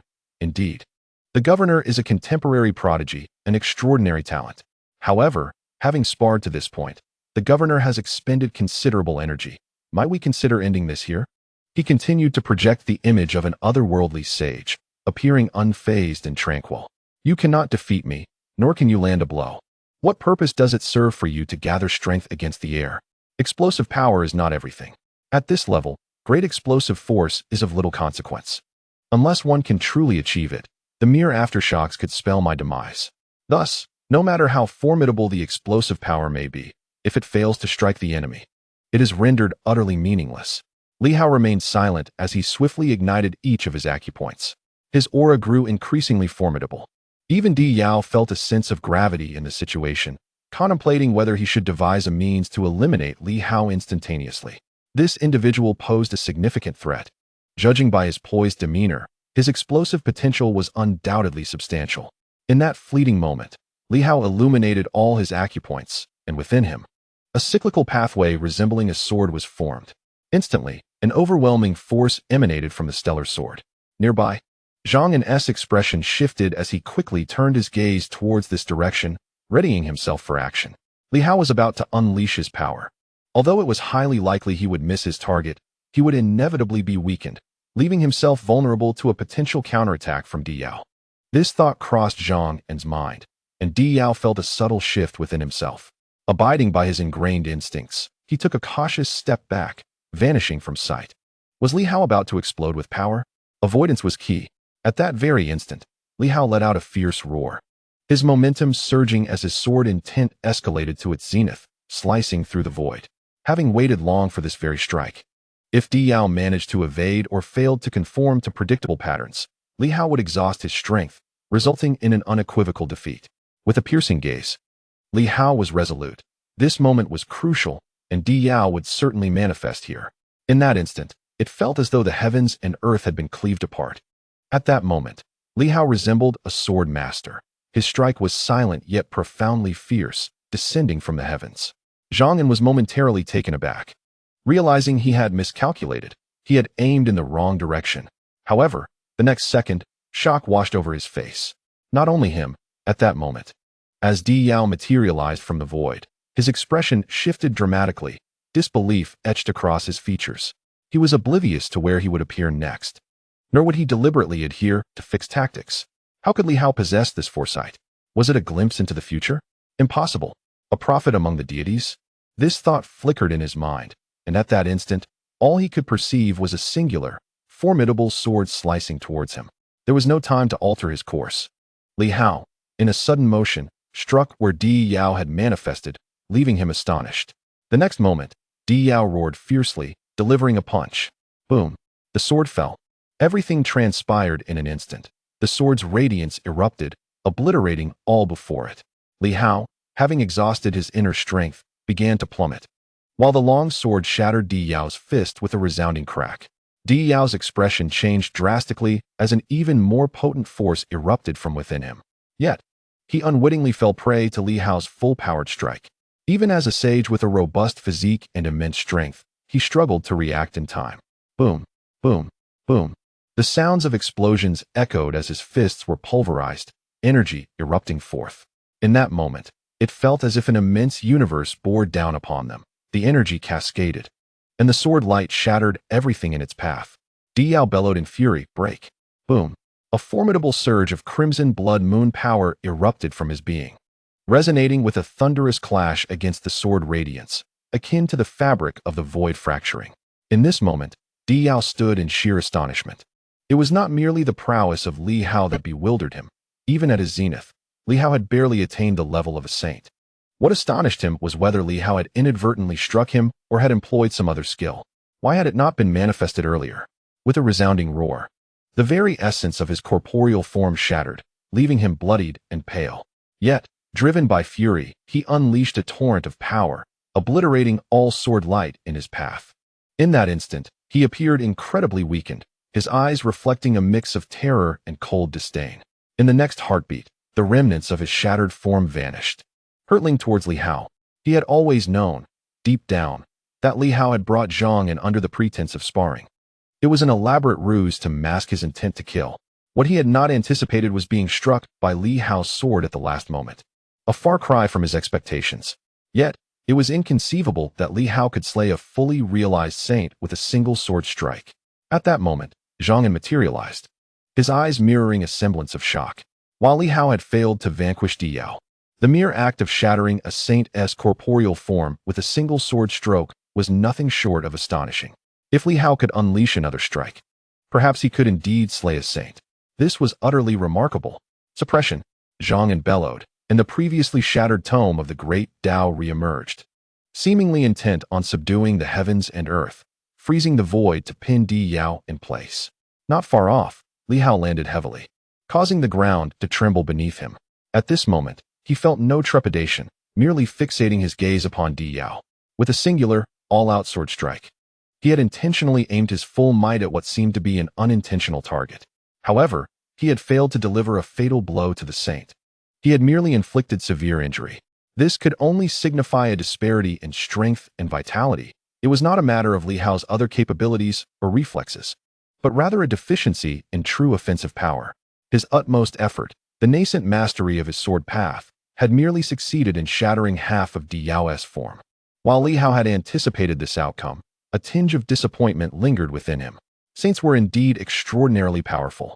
Even should he unleash a second strike, it might not suffice to slay his opponent. He would need at least 3 strikes. Indeed, a minimum of 3 strokes was necessary, 2 to annihilate the corporeal form and 1 to extinguish the opponent's spiritual essence. As for the primordial Tao, whether it existed or not was irrelevant. Once the spiritual essence and body were shattered, severing the source would ensure there would be no further capacity for retaliation. 3 strikes, Li Hao mused, contemplating the full extent of his power to unleash a single strike, and with sufficient energy to forcibly breach the Tao veins for a second. Before his corporeal form could disintegrate, he could manage to deliver another blow. But what of the third? To slay a saint, at least 3 strikes were essential. He quickly pondered that perhaps the saints of the ancient city were not as revitalized as Di Yao, tasked with guarding the demon plants. They might not possess the same strength. It was conceivable that 2 strikes, or even 1, could suffice to eliminate them. Yet, to be prudent, 3 strikes would ensure the demise of a saint. He did not even glance at the battle between Zhang Un and Di Yao. If even a broken saint like Zhang Un cannot subdue that Zhang Un, who stands on the threshold of becoming a celestial king, it would be utterly pitiful and insipid. To Li Hao, Di Yao merely serves as a target for honing his skills. In this scenario, one cannot escape. It is destined that the adversary shall perish. How to unleash the third sword? Li Hao pondered, confident in his ability to wield the first 2 swords, yet reluctant to strike again. Should he choose to do so, he could forcibly break through certain pathways and unleash an even more formidable strike than before. The third sword, the Hao Star Realm. The thought flickered in his mind. Perhaps it was worth a try. At that moment, he hurled the starry sword, and the void shattered as the Hao Star Realm appeared to descend upon the world. Could the power of the sword realm be harnessed to slice through the air? He was uncertain. Yet what harm could there be in testing it while Zhang Un was present? The sword path converges within me, Li Hao called out softly. And within the Hao Star Realm, the divine markings of the sword path rapidly gathered energy from all directions, as if siphoning the essence of the great Tao. A formidable force radiated from the Hao Star Realm, coursing along the starry sword. Li Hao soared into the sky, grasping the starry sword, which trembled violently, making it difficult for him to control the chaotic energies of the sword path. Yet he resolved to strike. On the other side, Zhang Un swiftly suppressed his opponent. And Di Yao roared, "Li Hao, Zhang Un, you traitors! I aided your ascension, and you repay kindness with malice." Despair seeped into his voice as he bellowed once more. His broken body erupted with a thunderous sound, causing Zhang Un to stagger slightly, even fracturing the book of the great Tao. A surge of potent spiritual energy suddenly fled, tinged with red, racing towards Li Hao. Zhang Un, witnessing this, seethed with anger and coldly snorted as the book of the great Tao transformed into a massive blade, which he swung towards his adversary. Could a broken saint still turn the tide? At that very moment, Li Hao unleashed a furious roar, and from the starry sword emerged a ferocious tiger, slashing forth to stabilize the dissipating energies of the sword path. Boom! The heavens and earth were cleaved asunder. As he struck, Di Yao, rushing in, felt his spiritual energy quiver in trepidation, astonished that Li Hao could still mount an attack. Boom! With another downward slash. The cacophony of echoes, explosions, and curses merged into a singular, resounding shockwave, as a torrent of spiritual energy erupted explosively. Blood poured from Li Hao's orifices, and the tiger was left battered and broken. The starry sword seemed to lose its luster as it fell into Li Hao's grasp. Exhausted, Li Hao silently gazed upon the colossal, dissipating energy sphere. Everything appeared to vanish into thin air. His opponent seemed utterly vanquished, yet did not reveal the essence of the great Tao. This Di Yao was likely not a practitioner of the original Tao, but rather a true disciple of the Red Moon. Dead. A saint had perished just like that. Zhang Un was somewhat taken aback, surprised as he glanced at Li Hao, who had unleashed a second sword. The first had left him utterly astounded, but this second strike was beyond comprehension. Just as he was about to speak, Li Hao's voice rang out, "I shall leave first. I will make use of the divine markings of the Tao. Senior, please depart later. With that, he vanished without a trace. Zhang furrowed his brow slightly. At this moment, Li Hao suddenly appeared, his breath in disarray. The onlookers outside all turned their gazes towards him and hurriedly approached. Governor Li Hao, however, remained silent. In an instant, he forcefully opened several pathways, causing his physical form to shatter. The cosmic sword erupted once more with resplendent brilliance, cleaving through the firmament. With a swift motion, he grasped the air and shouted, "Do not move." The crowd was taken aback. At that moment, Qian Wuliang, Director Zhao, and Lin Hongyu seemed to stir restlessly, while Kong Jie swayed as if contemplating escape, yet appeared to suppress the urge. Li Hao bellowed fiercely, his hand casting a shadow over all, enveloping everyone, including Directors Wang and Zhou. His voice thundered again, "Do not move. Whoever dares to stir shall perish." At these words, fear gripped the hearts of the crowd. In the next instant, it felt as though they traversed the cosmos, suddenly entering the Haostar realm. In that moment, several individuals changed color and turned to flee towards the entrance. It was not just one. Zhao, Qian Wuliang, and others, their eyes flashing red, roared in unison as they raced for the exit. Li Hao snorted coldly. In the face of death, despair seems to lack a certain emotion. I had anticipated your intentions. Di Yao understood that this time, Li Hao would likely not spare him. Zhang was present as well. Surely, the opposition was not without preparation. The 10 who had entered appeared largely unchanged, making it difficult for Li Hao to discern. Yet, he knew that some must have been deeply influenced, perhaps even reborn through another vessel. To his astonishment, it was not just one, but multiple individuals, Qian Wuliang, Director Zhao, Lin Hongyu, and Kong Jie, who had all been thoroughly infiltrated. Just as Li Hao believed it was only these 4, Director Zhou suddenly exhibited a crimson gaze, revealing his golden form, and with a single punch, he sent Yuan Shuo flying. He bellowed and instantly surpassed the others. Li Hao's heart sank. Director Zhou had not entered. He had been affected. Among the 10, the others were manageable, but the fact that both Director Zhou and Director Wang had remained outside was surprising even to Li Hao. When had this occurred? How had it been achieved? It was unfathomable. At that moment, Director Wang also reacted, growling as he threw a punch that thundered, obstructing Zhou's escape. Li Hao, however, sneered, "Do you think you can escape from here? Di Yao, can you flee?" At this moment, a crimson glow emanated from all of them, echoing Di Yao's voice, filled with rage and roars. "Li Hao, do you intend to slay your own kin? They have already become one with me. To kill me is to kill them." Li Hao spoke no words. Suddenly, within the cosmos, countless bolts of lightning converged. At that moment, the expressions of the group simultaneously shifted. So that was it. The great Tao of the universe was actually targeting the power of the red moon. They murmured in realization. Understanding why Li Hao could expel the power of the red moon, he quickly sensed the impending danger, recognizing that true peril was upon them, and roared, "You will send me out, or else I die, and these individuals will perish as well." Had it not been for Yuan Shuo's formidable integration of the 5 elements, the act of seizing his essence could have resulted in dire consequences. He ought to have taken possession of Yuan Shuo instead. However, at this moment, with the addition of Director Zhou, there were a total of 5 individuals, all pivotal forces in Li Hao's sphere. Each of them emanated a radiant crimson light, increasingly acutely aware of the terrifying vastness of the cosmos. In unison, they bellowed, "Let us go. No, release any one of us, and I shall ensure the others' freedom. Li Hao, do not force my hand." The unstable energy coursing through them suggested a potential for self-detonation. Di Yao felt an increasing sense of urgency. He recognized the complexity of the situation and had long prepared to relinquish his true form, knowing that if even one of them could escape, he would have the opportunity for revival. However, he had not anticipated that Li Hao would draw them into the Haostar realm.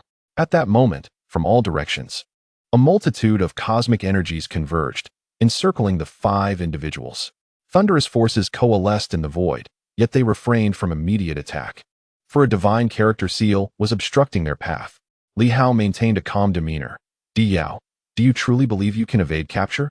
In unison, the 5 responded, "Release one of us, and I will spare the others. Li Hao, otherwise, even in death, you shall not emerge unscathed." Upon finishing their declaration, they became increasingly vigilant, their energies surging dangerously close to a cataclysmic explosion. After a moment of silence, Li Hao nodded, Very well, you shall occupy Director Zhao's body, and I will permit the others to leave. With that, he unleashed a sword strike, creating a rift in the void, revealing the silver moon realm beyond. No. The five cried out in unison, with Di Yao's voice resonating throughout the cosmos. Zhao Shuguang possesses a doppelganger. Do you think I am unaware? He surveyed his surroundings and quickly declared, I desire the corporeal form of Qian Wuliang. Li Hao frowned slightly.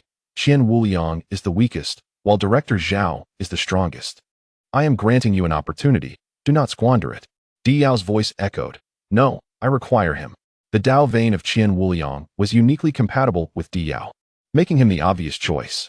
Although Director Zhao was powerful, the presence of a co-origin corporeal form posed significant complications, rendering him susceptible to being locked onto and easily eliminated by Li Hao. Li Hao furrowed his brow for a long moment before conceding. Very well, but do so swiftly. Otherwise, you shall all endure a baptism of lightning, which I cannot prevent. Just then, the four surged toward Li Hao, unleashing their formidable power in a simultaneous, full-force strike aimed at him and his companions. The fierce crimson energy illuminated the heavens, provoking a tumult among the cosmic thunders. Li Hao's divine character seal proved inadequate to halt the onslaught. In an instant, a torrent of lightning erupted forth. Meanwhile, Di Yao, now possessing Qian Wuliang's form, swiftly escaped the Hao Star realm, his eyes glinting with cold resolve. The cosmic forces seemed to be particularly hostile toward the red moon energy. Such circumstances would remain unknown to anyone who had not encountered individuals from both realms. Behind him, countless thunderbolts erupted, engulfing all. Di Yao sensed the rapid annihilation of the other red moon energies and dared not linger, fleeing the Hao Star realm the moment he could. At that instant, however, he suddenly felt his body slipping out of his control. Originally completely consumed by him, Qian Wuliang, having lost his sense of self, suddenly emerged with two intertwining consciousnesses in his mind. The governor was indeed wise. He genuinely held me in high regard.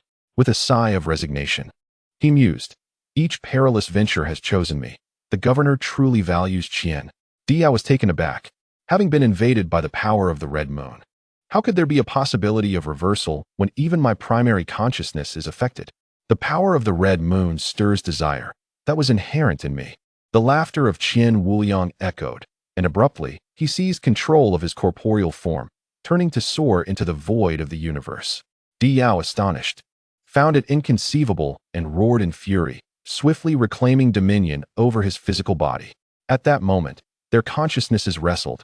The body oscillated between forward and backward. Di Yao remained incredulous. How could the other disregard the influence of the red moon's power? It was utterly astonishing. Just then, Qian Wuliang's voice resounded once more, imbued with longing. Do not struggle. Extinguish your consciousness. Relinquish your power to me, and I may have hope of ascending to the fourth level of the sun and moon, becoming the foremost under the governor. I yearn to grow stronger. Please, Senior Di Yao, fulfill my desire. Such yearning, such desire, such greed rivaled, if not surpassed, that of Di Yao. Di Yao was filled with dread. How could this be? At this moment, several meridians faintly manifested within Qian Wuliang, brimming with various desires: joy, anger, sorrow, greed, lust, the thirst for power, the ambition to dominate.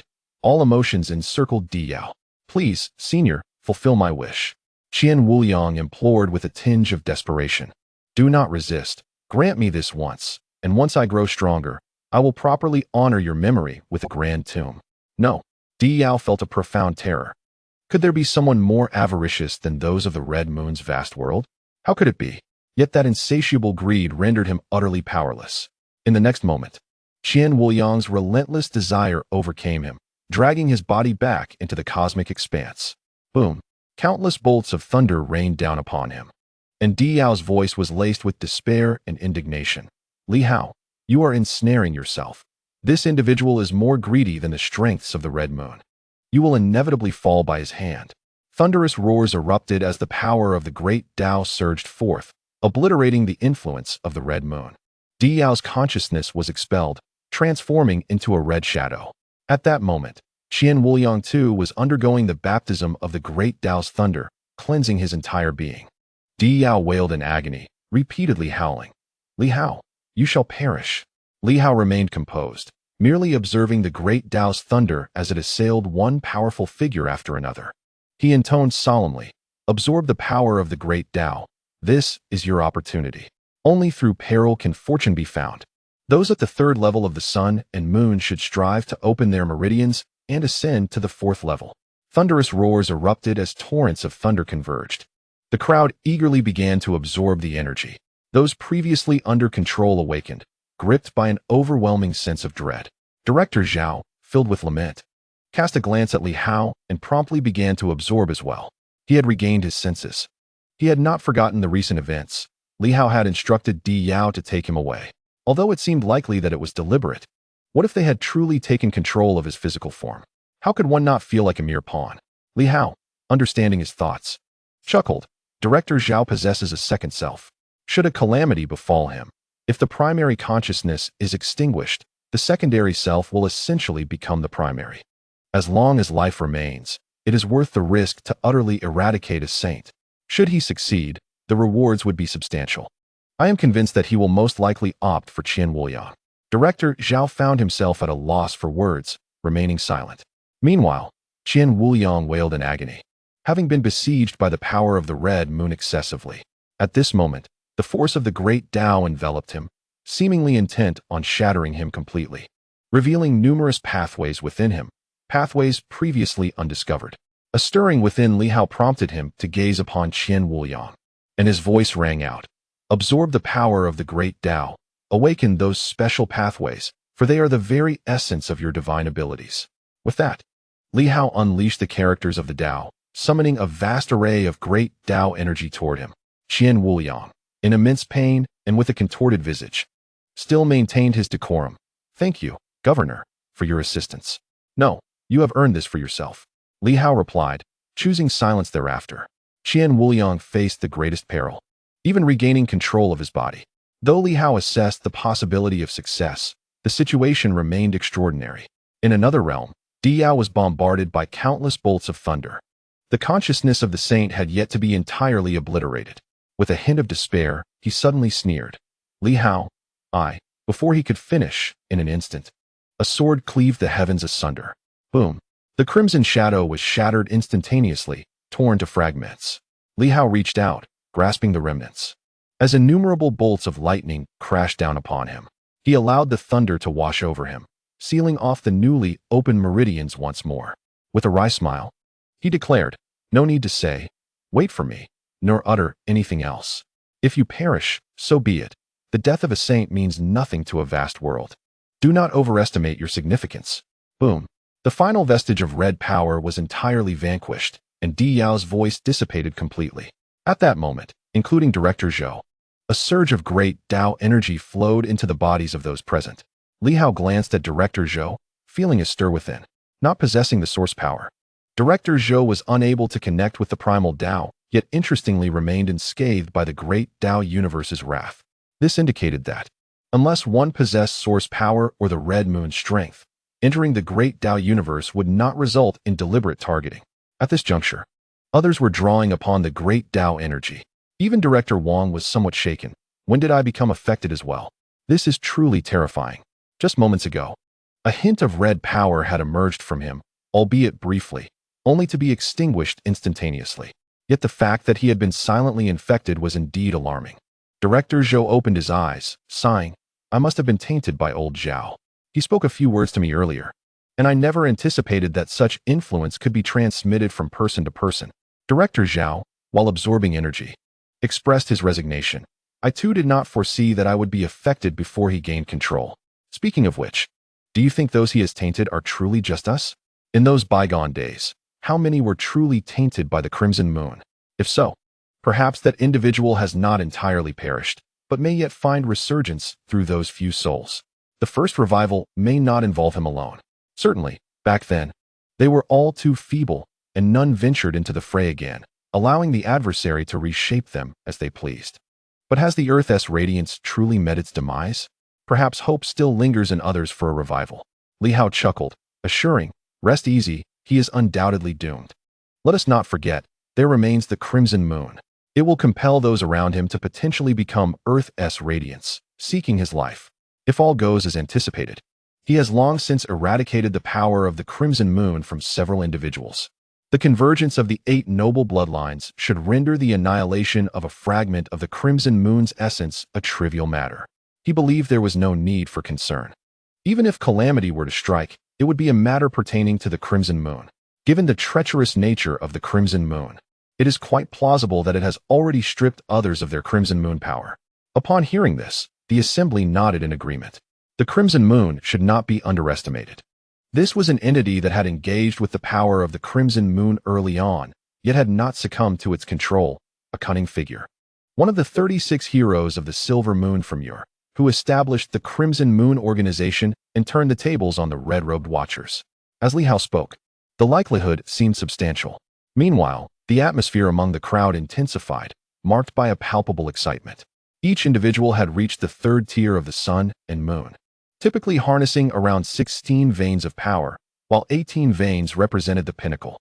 At this juncture, having absorbed the power of the Great Path, nearly all had ascended to the level of 18 veins. Crucially, Qian Wuliang, having absorbed a substantial amount of Crimson Moon power, found himself surrounded by an abundance of Great Path energy, swiftly unlocking his 18 veins and subsequently several unique pathways. He had, in essence, transcended into the 4th tier of the sun and moon. He became the 2nd modern powerhouse to achieve this, following Director Zhao.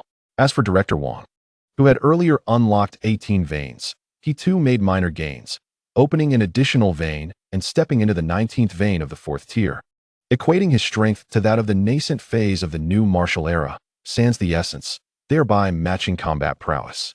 The assembly was filled with exuberance. This time, everyone had made significant strides. Yuan Shuo and his companions had nearly all breached the level of 18 veins, standing just a step away from the 4th tier. Yuan Shuo felt a pang of regret. I had thought that he would usurp me, encroach upon my essence, yet he did not choose me. His vexation was palpable. He had introduced himself as Li Hao's mentor, hoping to bait the adversary into taking the bait. Yet, the Earth's radiance had overlooked him. It was infuriating. He understood that the more Crimson Moon power one possessed, the greater the rewards. He had wished to take a gamble, yet fate had denied him that opportunity. The chosen few included the weaker Kong Jie, the formidable Zhao Shuguang, the non-new system director Zhou, the highly compatible Qian Wuliang, and the sole female, Lin Hongyu. So why was he not selected? Otherwise, he surely would have crossed into the 4th tier of the sun and moon. Li Hao chuckled, remarking, "The teacher embodies the unity of the 5 elements and the 5 forces, wielding immense spiritual power. Generally, one would not attempt to seize control from a being of such formidable strength, as it may provoke significant conflict. This is a common occurrence." Yuan Shuo, with a hint of resignation, sighed, "Indeed, my strength is too great. Opponents are intimidated, unlike those lacking distinct qualities. Take for instance the likes of the earth-overturning sword, the heavenly sword, Chen Zhongtian, Huang Yu, and Hou Xiaoqing." At that moment, the 5 individuals turned their gazes towards him, their expressions revealing their disdain for Yuan, the old demon, who seemed to grow bolder with age. The group chose to ignore him, their attention momentarily drawn to Qian Wuliang, yet none spoke a word. This individual surprisingly managed to counteract the various desires of his adversaries, stirring a sense of vigilance among them. Di Yao remarked, "It is plausible that Qian Wuliang might indeed eliminate Li Hao. Such a notion is not without merit. Is Li Hao not concerned at all?" Meanwhile, Qian Wuliang, despite having reached the 4th stage of the sun and moon, wore a humble demeanor. Upon noticing the curious glances from others, his heart skipped a beat, and he forced a smile, stating, "The governor of fate, a sage, is but a feeble opponent before the governor, merely a trapped beast." Li Hao shook his head, asserting, "There is no escape." With the assistance of Senior Zhong'an, he should have realized by now that there is no route left for him. Not yielding to the flattery, Li Hao smiled, adding, "The crucial aspect this time is that we have placed our bets wisely." With that, he proclaimed, "Let us depart. Senior Zhong'an awaits us." Di Yao was merely an appetizer, a sage ensnared without any support, thus hardly a cause for concern.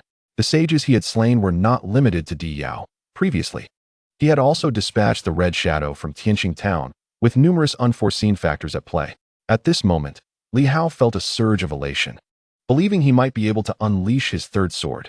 If that were the case, As long as his opponent had not fully revived and remained at the initial stage of a sage, he was entirely confident in his ability to vanquish him. As a group, they exited the Hao Star universe.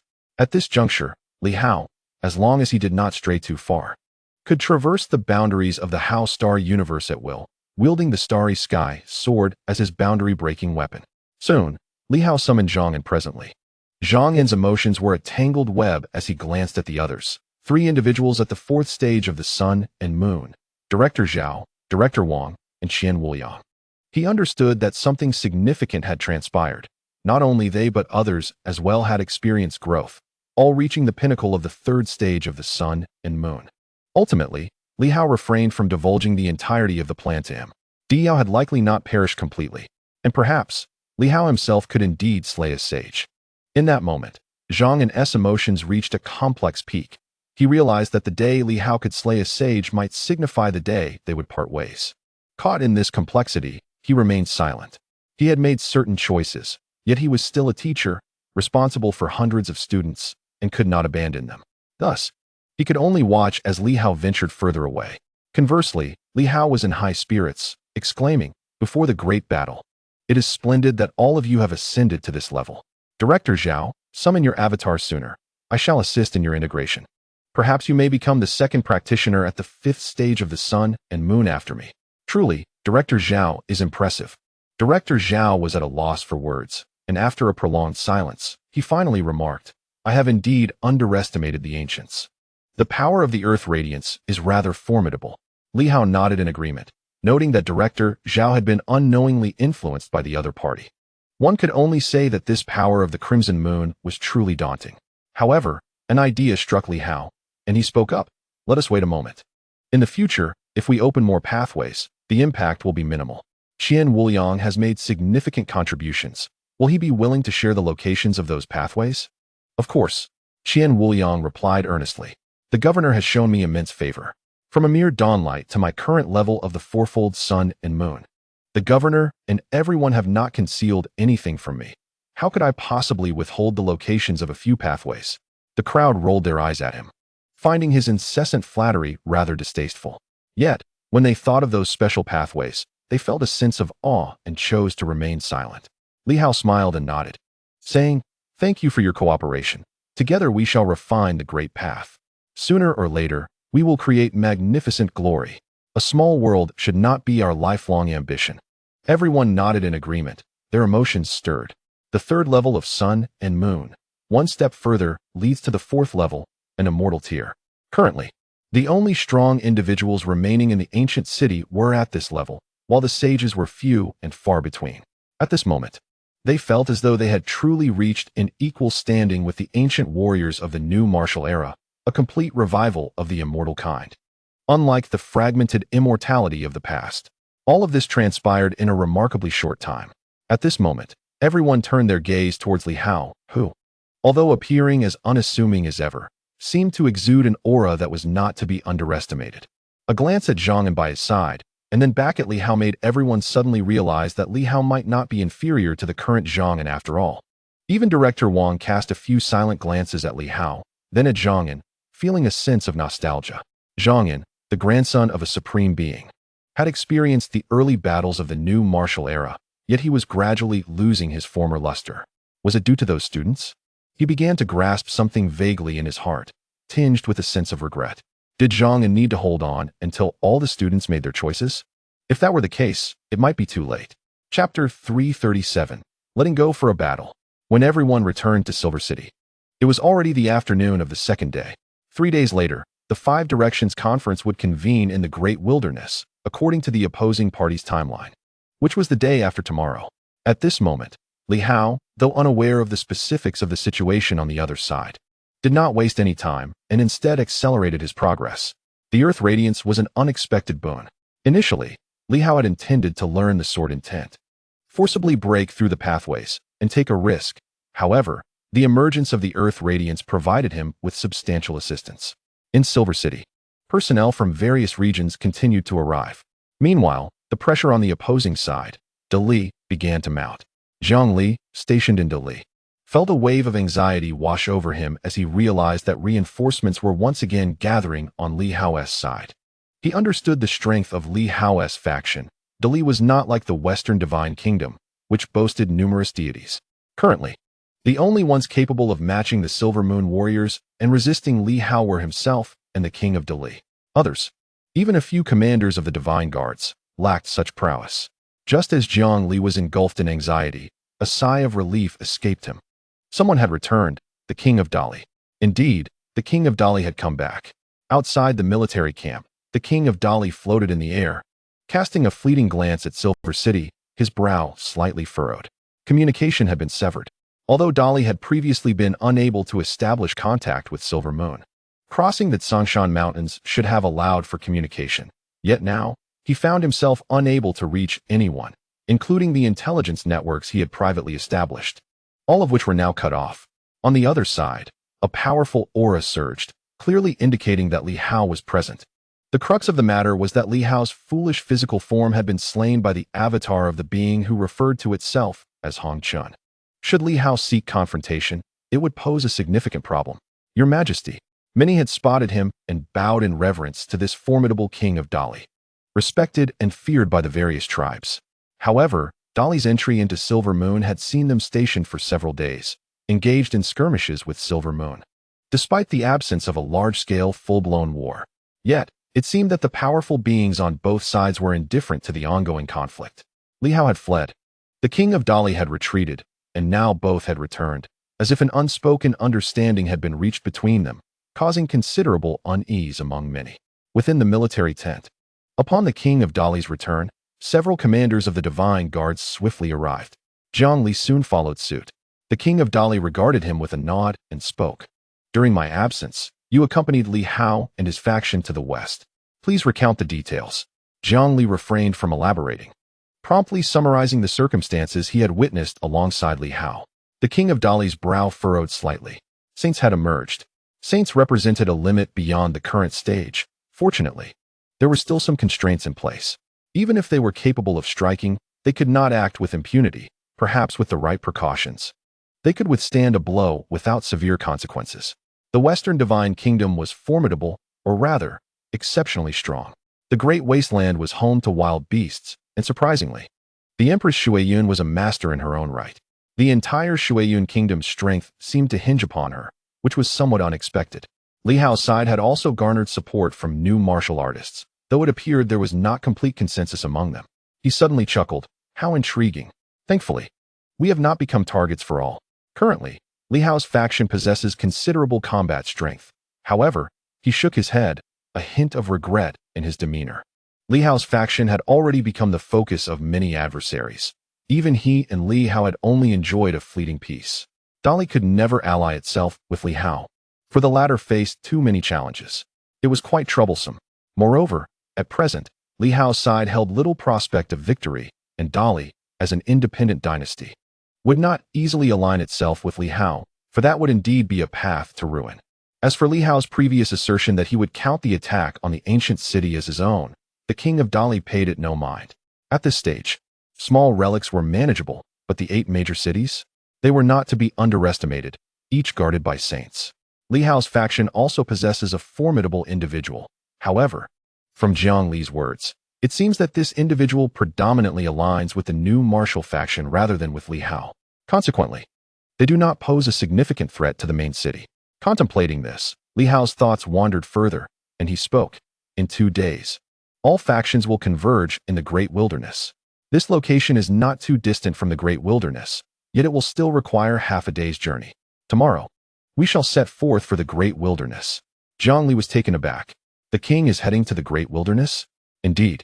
The King of Dali affirmed with a nod.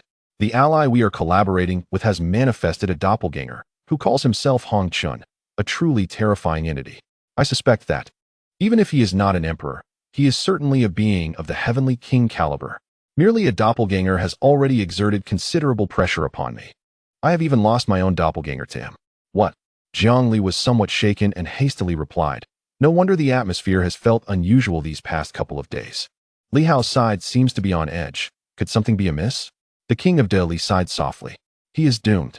Your Majesty, whether it be myself or others. The most pressing threats at present are twofold. One is Li Hao, and the other is the Western Divine Kingdom. The King of Dali continued. However, the Western Divine Kingdom is currently facing some disadvantages, as they are in absolute opposition to the New Martial faction. Although Li Hao has not successfully allied with New Martial, he can still maintain a balance with them, and they are willing to offer some support, such as from Battle Heaven City. Thus, the threat posed by Li Hao's faction is even greater than that of the Western Divine Kingdom. Even if Li Hao were to resurrect for a second time, he could still collaborate with the New Martial faction, whereas the Western Divine Kingdom can only maintain the current status quo.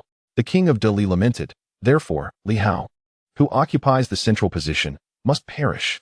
Moreover, the Celestial Star Mine is a resource that everyone needs. We require it, the other three factions require it. And so does the Hongqian faction. Thus, we have no choice but to deal with him. Upon saying this, he added, of course, we must remain still for now, awaiting the conclusion of this meeting to see if we can reach some agreeable conditions and ascertain how much effort each faction is willing to contribute, ultimately determining the distribution. However, Jiang Li frowned repeatedly. Your Majesty, Li Hao is not easily dealt with. While he may not be invincible in the external realm, few are capable of standing against him. Additionally, he has that support from Zhong'an, although Zhong'an's power is somewhat restricted outside, at this stage. Unless several formidable deities from the Western Divine Kingdom are willing to pay an exorbitant price to eliminate him, it would be a challenge. Let us test the waters and see what unfolds. Furthermore, the Hongqian faction is certainly not without its preparations. He glanced at Jiang Li. You seem somewhat apprehensive. The King of Dali frowned slightly. High Priest, are you afraid? It should not come to that, should it? While Li Hao is powerful, to say that he instills fear in you seems somewhat exaggerated. He is indeed strong, yet with the High Priest wielding the initial martial bone, it is not certain that you would truly be at a disadvantage against him. Jiang Li appeared hesitant to respond. Li Hao's faction, while formidable and instilling a sense of despair, was not entirely invincible. Moreover, they had suffered a defeat against the Western Divine Kingdom. The second encounter aside, in the first, Li Hao had been vanquished by the Western Queen. However, upon their return, those individuals, having healed from their wounds, had shared laughter, leading him to believe that this group was not so easily vanquished. After some contemplation, he finally spoke. Your Majesty, it seems you do not have much faith in Li Hao's faction turning the tide, do you? The King of Dali pondered for a moment. As long as Zhong'an is restrained, there would be no hope for a reversal. The crux of this discussion lies with Zhong'an, regardless of which party it may be. Whoever manages to subdue Zhong'an will enable Li Hao and the Silver Moon Warriors, alongside their allies, to prevail without a doubt. It is clear that even the formidable Li Hao pales in comparison to the Western Queen. The other Silver Moon Warriors would find it exceedingly difficult to escape the grasp of several sovereigns, and in terms of military might, they would easily crush the Tianxing army. How, then, could Li Hao hope for a comeback? The King of Dali could not fathom any opportunity left for Li Hao. Frantic slaughter? If Li Hao were to unleash his frenzy of carnage, the first to emerge and eliminate him would undoubtedly be the Red Dust faction, given his lineage. In the face of a second resurgence, Dali and several other nations might reach a compromise, but Li Hao would likely find his situation dire. As it stands, he has run out of options. With this in mind, he added, let us not exhibit any hostility for the time being. The army need not withdraw until the conclusion of the talks. Once a decision is made, we shall proceed accordingly. Jiang Li still wished to speak. The King of Dali furrowed his brow slightly and waved his hand. Everyone else, please leave. The High Priest shall remain.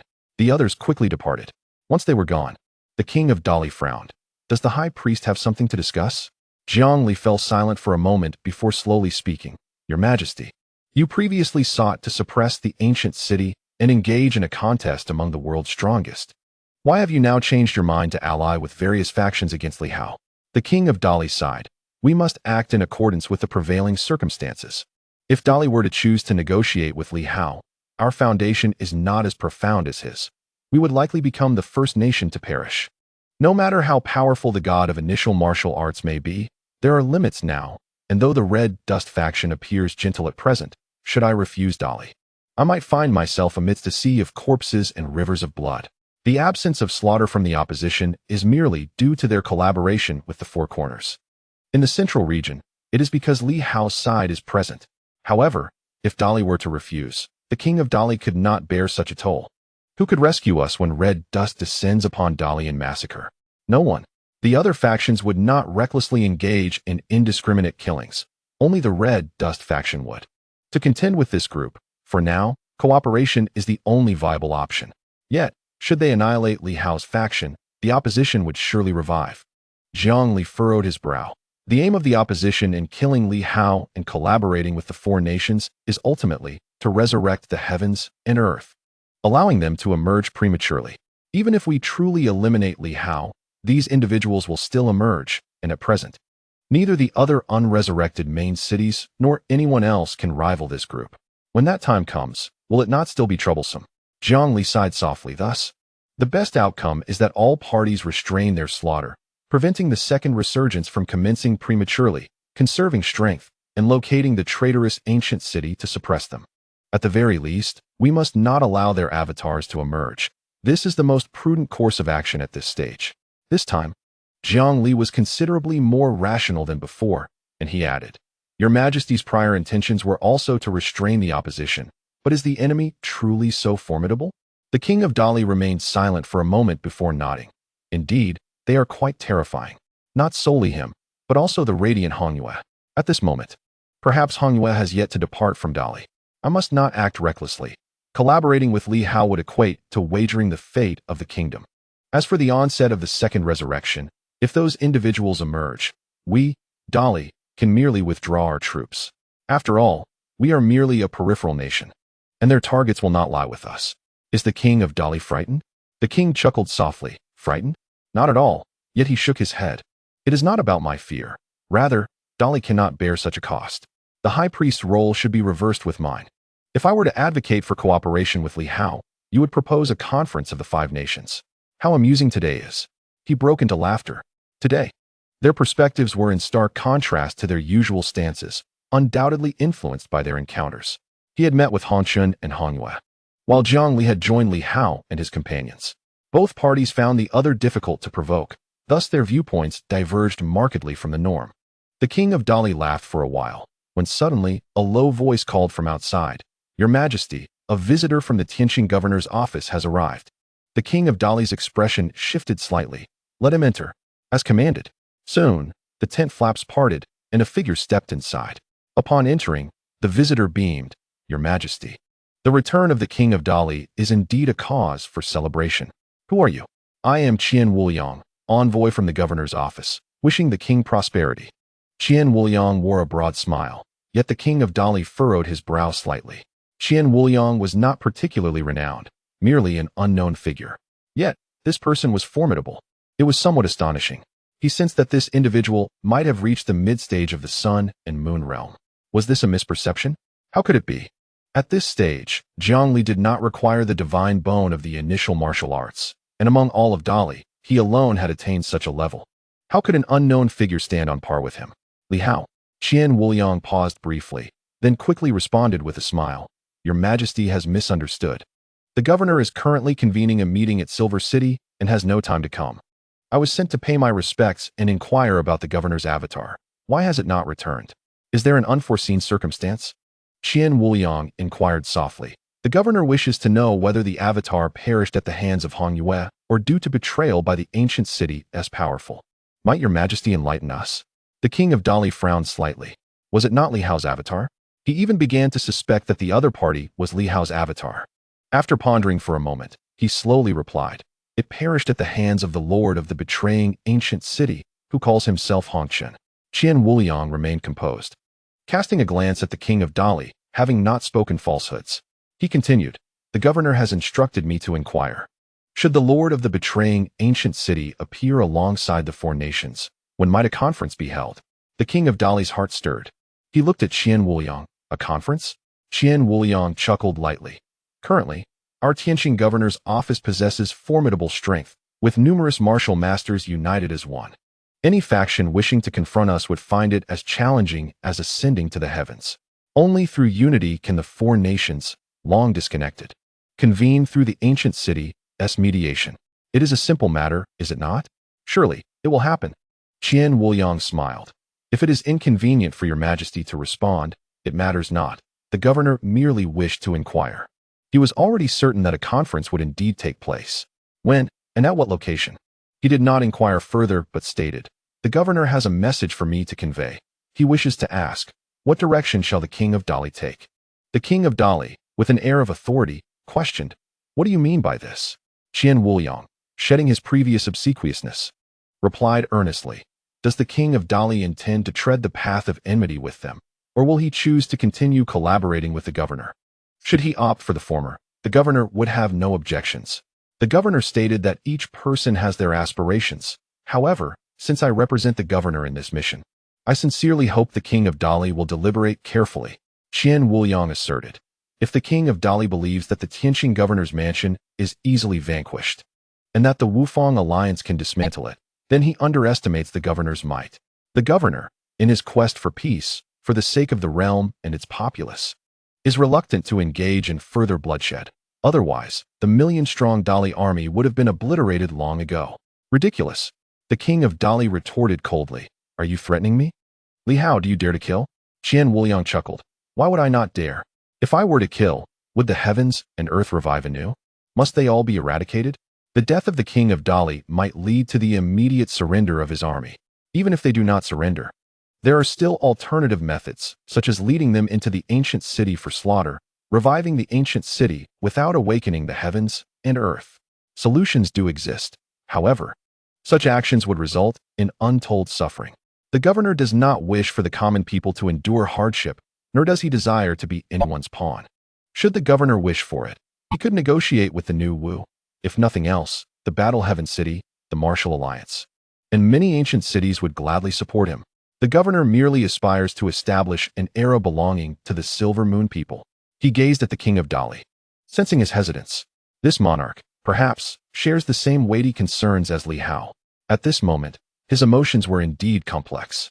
Qian Wuliang's eyes flickered, and he continued, "If the King of Dali has thoughts to share this evening, he, the King of Dali, and the Master of the Jiang, may visit Silver City to meet the governor." The King of Dali frowned slightly, pondering the implication. "If you wish, come. If not, then let it be." Qian Wuliang chuckled softly. "All that the governor wished to convey has been delivered. This may very well determine many outcomes." With that, he added, Wuliang takes his leave. He turned to depart. The King of Dali furrowed his brow, suddenly reaching out towards him. Was this man truly formidable, or merely a bluff? In that instant, Qian Wuliang evaded deftly, and in the next moment, a peculiar wave emanated, causing the entire Dali army to become somewhat agitated. In an instant, several individuals rushed into the military tent, their eyes aflame with a hint of madness. They recklessly shielded the King of Dali, roaring like beasts, thwarting his outstretched arm.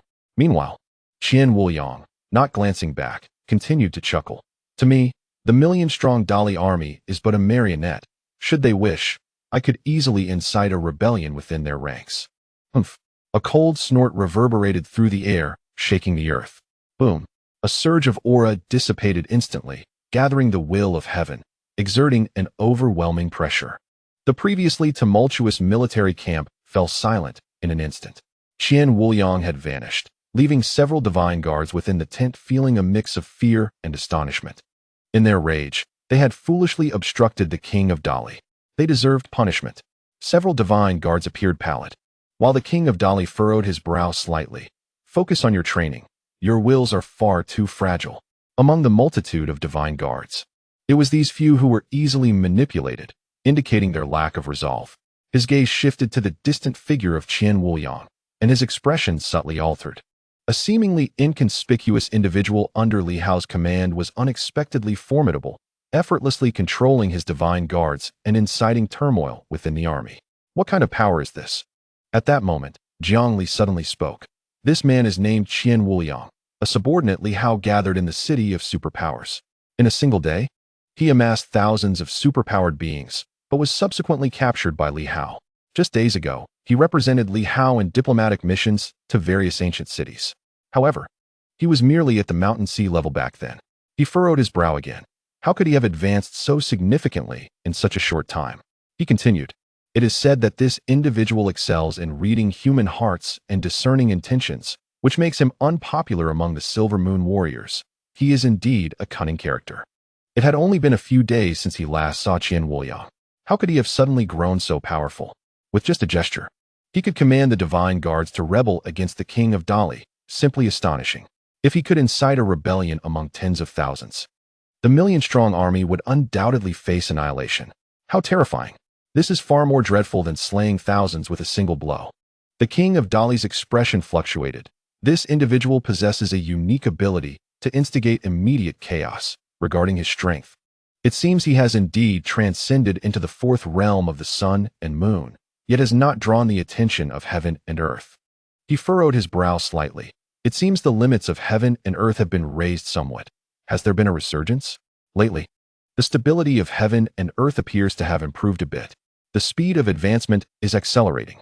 The fourth realm of the sun and moon can now manifest with ease. As for myself, I am merely at this level, yet I believe that in a true confrontation, this fellow would not stand a chance against me. Zhang Li also frowned slightly. According to the realm of the celestial star, he was only at the third realm of the sun and moon. By utilizing the divine bones, he could reach the fourth realm. Does this mean Qian Wuliang has surpassed him? His advancement might be somewhat superficial. Perhaps he has only just achieved it. The King of Dali spoke again, then softly remarked, Li Hao is aware. He knows about the impending discussions. He may not know the specifics of time and place, yet he can easily discern the intentions of the mortal realm. His perception is astute. He has quickly picked up on the irregularities. Your Majesty, shall we proceed tonight? The King of Dali remained silent for a moment. Let us wait and see. Zhang Li's emotions were complex, and he chose not to speak further. Meanwhile, in Silver City, the inspection office, Li Hao's tone was calm. Everyone, from this moment on, no one is to leave this place or communicate with the outside world. Tonight, in the dead of night, we shall march to Boundless City and eradicate it. Upon hearing this, everyone was taken aback. Nan Quan had already returned. Looking somewhat pale, Boundless City, the Zheng family's ancient city? Was it not said that the head of the Zheng family has betrayed us? He has even reached the level of a heavenly king. This is unwise, Commander. Director Wang's expression also shifted slightly. He had attended this meeting. Li Hao replied calmly, the Zheng family is 99% traitors. He cast a glance at Director Wang, then surveyed Jiang Ingli and the others before speaking. Whether it be Sun Xian or the ballad, they both proclaimed that the Zheng family are traitors. Of course, you might argue that the Zheng family has been wronged, but regardless of the truth, at this juncture, the most plausible suspicion still rests upon the Zheng family. I care not whether they have been framed. The current evidence points overwhelmingly towards them. Thus, I must take decisive action against the Zheng family's ancient city. Li Hao replied calmly, if they are not traitors to the ancient city, I shall strive not to sever their fundamental path. On the day the Stargate opens, they may still have a chance for revival. However, if they are indeed traitors to the ancient city, then they must be eradicated. Determining their allegiance is quite straightforward. General Huai of Battle Heaven City is formidable, and with my assistance, they have only partially revived. Yet, if the Zheng family possesses the complete combat strength of a sage, that would be most unusual. Without sage-level power, they can be easily vanquished. With it, they become a city of traitors. There is no doubt about that, is there? Director Wang sighed softly and said, I have no objections. However, if it is indeed the case that the head of the Zheng family has betrayed us while remaining in the main city, that would be tantamount to courting death. The likelihood of them becoming a king is exceedingly high, and even without the power of the fundamental path, a king is still incredibly formidable. At this point, he hesitated before continuing. We might consider involving Director Zhang. With his standing, a forced inquiry into the Zheng family could yield significant insights. If the Zheng family consents, that would be ideal. Their refusal may reveal the crux of the issue. Given that they are the prime suspects, it is essential that they be investigated. He turned to Li Hao, stating, if this is the case, should the Zheng family prove to be problematic, we can certainly enlist Director Zhang's help, which would be of great significance. At that moment, Jiang Ingli interjected, the governor could take the body of the king with him, though it may be somewhat damaged. Its combat prowess remains formidable. The teacher can venture forth alone, and if there are indeed issues, the unity of the physical form and the teacher's mental prowess could delay even a genuine king. After a pause, she continued, the Zheng family is one of the 13 houses of star suppression, the Boundless City, and the legacy of the Zheng family. I, too, hail from Star Suppression City, and I can accompany the teacher. The Zheng family has no descendants at Yuanping Martial University. Otherwise, we could have traveled together. Li Hao shook his head. The group was momentarily taken aback. Li Hao regarded them and gently stated, "Each person has their own aspirations. This remains true. If Elder Zhang is truly invested, he will surely step forward. The absence of such action signifies reluctance. Jiang Yingli, you should know your teacher well enough. There is no need to pressure him into a choice." Jiang Yingli hesitated, and Director Wang sighed once more. Li Hao smiled. "As for your participation in this battle, you may choose to engage or abstain." Jiang Yingli took a deep breath, declaring, "I shall participate. Why not? If they are indeed traitors to the main city, then their demise is inconsequential. If they have not betrayed, we can destroy their physical forms, yet preserve their essence. Once the Stargate opens, if the fundamental path can extend or connect with the primary world, revival is naturally possible. Be it for the sake of the new martial arts or for the Silver Moon, there is no room for hesitation. I implore the governor on one matter. Should they truly be innocent of betrayal, let us sever their physical forms and extinguish their spirits, but strive to avoid breaking their path." Upon hearing this, even Nan Quan could not help but burst into hearty laughter. "Now that is manly. Well said. Far superior to your teacher's indecisive prattle." Jiang Yingli shot him a cold glare. It is not merely about what the other party claims regarding their teacher, but rather whether they possess true masculinity. Does this individual possess eloquence? If it were in the past, I could have easily silenced you with a single slap. Who embodies masculinity? With my striking physique and radiant beauty, how could you possibly perceive me as anything but feminine? Nan Quan felt somewhat uncomfortable under the scrutiny and chose to avert his gaze, refraining from further speech. Li Hao smiled and remarked, "This is good. If what you say is indeed true, I shall strive to protect the path of the non-betrayers and preserve the hope of resurrection." "Thank you, Governor. It is my duty," Li Hao replied, turning his attention to others, ultimately focusing on Director Wang. "What about you, Director Wang?" "I would like to participate as well," Director Wang sighed before continuing. "I wish to witness this firsthand." He then added, "Let us discuss the boundless city of the Zheng family. The head of the Zheng family is the lord of the boundless city, and according to Sun Xian, he has reached the level of a heavenly king, known as Zheng Hanyuan.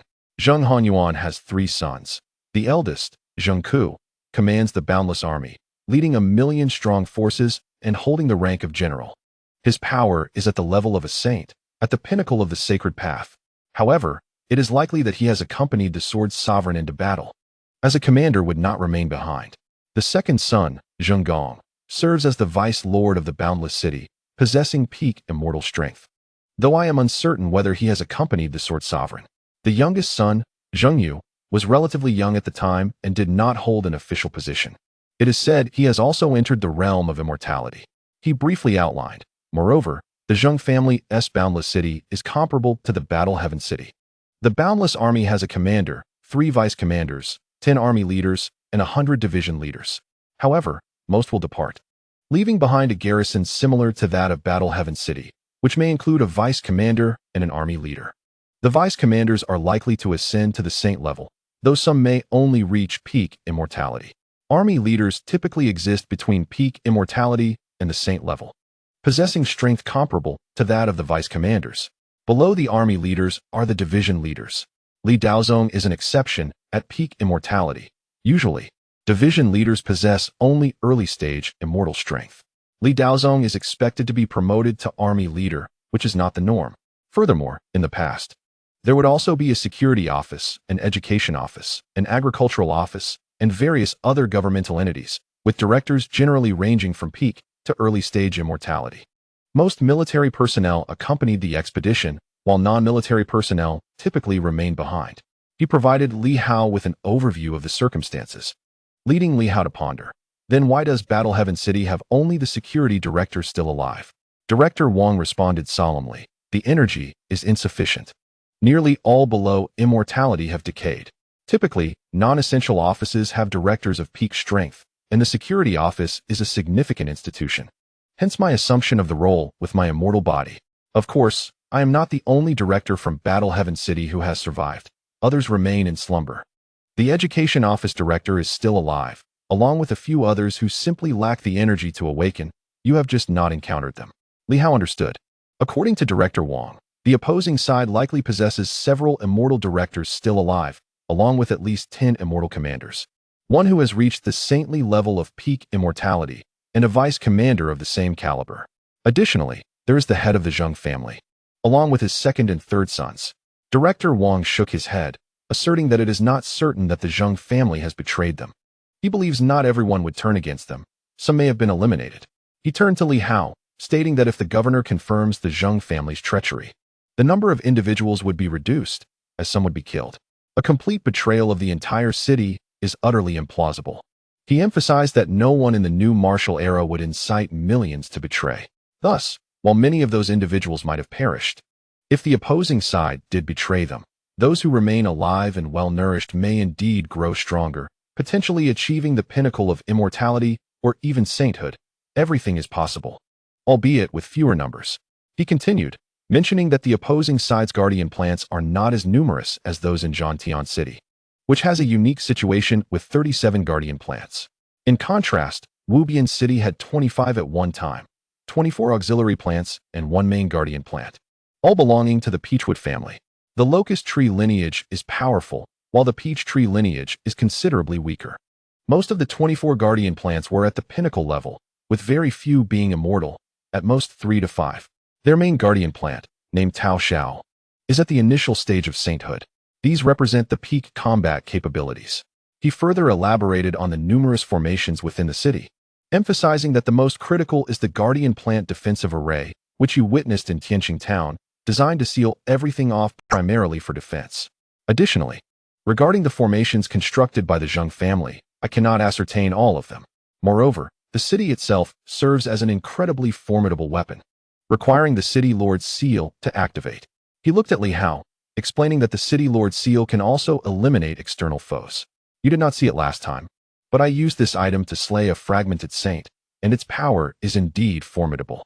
You must be cautious of certain methods left by the Supreme on the City Lord's seal, although they can be countered. Li Hao regarded him, and Director Wang hesitated before speaking. The Starry Sky Sword can break through it. Li Hao raised an eyebrow, and Director Wang, somewhat conflicted, continued. The Starry Sky Sword symbolizes the Sword Sovereign, who oversees the 8 main cities and represents the Lord of the Silver Moon. Even the supreme authority must yield to the Sword Sovereign here. If the opposing side employs the City Lord's seal, the Starry Sky Sword can negate its lethal force. Furthermore, the Starry Sky Sword epitomizes many things, and certain authoritative weapons of destruction may also be neutralized. Li Hao expressed surprise. The Starry Sky Sword has so many functions? Indeed, Director Wang affirmed. Thus, among the 8 divine weapons, the Starry Sky Sword holds paramount importance. Without the lineage of the Li family, without direct descent, and without the Sword Sovereign's permission, it is nearly impossible for anyone to claim the Starry Sky Sword, not even the descendants of the Li family. He looked at Li Hao with a peculiar expression. The Sword Sovereign would not carelessly bestow authority upon the descendants of the Li family. If wielded properly, it could even overturn the Silver Moon. The fact that you can use it is indeed remarkable. Li Hao smiled, noting that the Starry Sky Sword had not been his master for long, although there was no need to elaborate on that. This entity may have birthed its own spirit. It may not be exceedingly intelligent, yet it undoubtedly possesses a modicum of wisdom. When wielded by the Sword Master, it likely lacked any spirit. Li Hao contemplated for a moment and finally remarked, according to your assertion, the most dreadful outcome would be that the commander, the vice commander, and the guardian of the demon plants are all at the saint level. Moreover, the second son of the Zheng family, once at the pinnacle of immortality, could potentially have ascended to the saint level, with the family head being a heavenly king. One heavenly king, for at the saint level of immortality, and at least 20 others, not to mention the absolute pinnacle where dozens of demon plants might still thrive, alongside some 40 or 50 department heads at a minimum. Am I correct? Director Wang nodded. If we consider the most terrifying scenario, it is indeed so. Additionally, there must be a substantial number of boundless troops in the city. A few may not pose a problem, but an abundance would be formidable. Li Hao nodded again. At this moment, the expressions of the others grew grave. Li Hao continued. The immortality level lies between the 4th and 7th layers of the sun and moon. The 8th and 9th layers should exceed immortality, yet they may not rival a saint. The absolute pinnacle ranges between the 7th layer of the mountain and sea and the 3rd layer of the sun and moon. If we follow Director Wang's reasoning, at the absolute pinnacle, we might not necessarily be at a disadvantage. And as for the immortality level, there are indeed not many. Li Hao spoke softly. Our fourth layer of the sun and moon is scarce. However, if the opposing side has not fully awakened, they are not to be feared. The most dire outcome regarding the saint level is the presence of several individuals, perhaps even a heavenly king. But we surmise that the head of the Zheng family would not remain here and might even take a few powerful allies with him. The only certainty is that the guardian of the demon plants is unequivocally present. At least one saint exists, but no one can be certain of more. I shall contend with the presence of the saint level. Li Hao turned to the others. The findings from our teachers suggest that the opposing side may be masquerading as if they have not revived, which implies we may have an advantage. They would not believe we would dare to assault a main city guarded by saints. Thus, even if there are two saints, as long as I can eliminate one, the other can be entangled. The crux remains that all those at the immortality level, encompassing those at the third layer of the sun and moon and above, must confront the powerful immortals. Even so, it may not suffice. Li Hao fell silent for a moment and added, we must engage in battles beyond our ranks. If the opposing side has not fought for years and has not fully revived, those at the fourth layer of the sun and moon must confront mid to late stage immortals, while those at the fifth layer must contend with late stage and pinnacle immortals. Currently, very few on our side have reached the mid stage of the sun and moon. Director Wang, Qian Wuliang, Director Zhao, and the Imperial Guards are willing to participate, barely qualifying as at the immortality level. Far too few. As for others, such as our teachers, they may have a chance against some early-stage immortals, but facing stronger foes will be exceedingly difficult. Furthermore, the existence of those at the third layer of the sun and moon is also quite rare, with only a handful present. In terms of combat capability, we are decisively at a disadvantage. Each individual may have to fight beyond their ranks. The new martial artists are not weak either, for now. We can only rely on the opposing side's years of inactivity, their incomplete revival, and these advantages to overcome them. As for Jiangying and Li, they have not regained their peak strength. Currently, those who have barely crossed from the mountain and sea, reaching the layers of the sun and moon, are non-existent. Director Wang and Jiangying Li seemed hesitant to speak further. Perhaps we could summon some individuals from the Battle Heaven City and other members of the Yuanping Wuke University, thus equalizing our combat strength. Yet, just as they were about to speak, Li Hao interjected. If the Great Li King, Jiang Li, and the Water Cloud Empress are willing to join, they each possess mid-level combat prowess, and given their unique circumstances, their strength is formidable enough to contend with even late-stage or pinnacle beings. The inclusion of these three would be immensely beneficial. The prerequisite, of course, is their willingness to come. As for the Water Cloud faction, Li Hao had already sent a message, simply stating, come to Silver City tonight. Whether they would heed the call remained uncertain. If they did not come, it would be as if they did not exist. Commander, Yu Luocha could not help but remark. Are they truly reliable? Li Hao chuckled. They may seem unreliable at times, but once they enter, they will undoubtedly prove dependable. Once inside, their reliability is inconsequential, for they will not concern themselves with whether you are aligned with them. Very well, Hong Yitong murmured. Currently, we require at least one sage. If we have 2 or 3, even if the immortals and peak beings maintain a balance, what about the sage's combat strength? You might be able to handle one. But what if the commander or the deputy commander revives? What then? That is the crux of this battle. As for engaging in combat, Li Hao expressed his intent to fight, and the others had no objections, having previously discussed the matter without dissent. Li Hao remarked, nothing is ever perfect. If we could easily crush the ancient city, what would be the point of scheming? We would simply crush it. It is precisely because we cannot that we must strategize. I aim to swiftly eliminate that guardian of the demonic plant. As for other sage-level beings, having them would be ideal, but if they appear, I will see if I can muster the strength to confront them. There is no substantial guarantee. If we had it, we would have charged in already. Why wait until now? The group felt a complex mix of emotions, yet they refrained from further comment. Just as Li Hao had articulated, it was precisely because they knew they might not prevail that they would dare to fight, thus grasping at a glimmer of hope. Li Hao continued, this time, let Qian Wuliang lead the team, disguised as an envoy. I will first lead you into the Hao Star realm. We will only linger for a moment. Qian Wuliang will take my star sword, and I will pinpoint our location for a precise descent and ambush. Hiding anywhere else would be less secure. Only in the Hao Star realm can the enemy not perceive us, making it the most secure location. An ambush is bound to succeed. This also gives us the initiative in our offensive. Qian Wuliang promptly replied, I shall fulfill the task. He would lead the team in locating the Star Sword, a task that required utmost precision to dispel any doubts from the enemy. Is there anything else to add? Indeed. Nan Quan spoke directly. How many super explosive devices do we have? Let each person take a few. If we cannot overpower them, we can self-detonate along with the explosives. One down is one less. New martial artists are fond of self-detonation. We shall not shy away from them. He grinned. The new martial artists, as it is said, defeated the Heavenly Emperor in the past, and many powerful beings have since revived. Commander, we fear not death. One day, when the commander masters the universe and governs the cycle of life and death, we shall return. If not, then let us perish early and transcend, for in 18 years, we may still be heroes. Li Hao felt a jolt in his heart, but remained silent. At this moment, Yuan Shua spoke. It is indeed wise to collect all the city-destroying projectiles, super bombs, and expedite the process.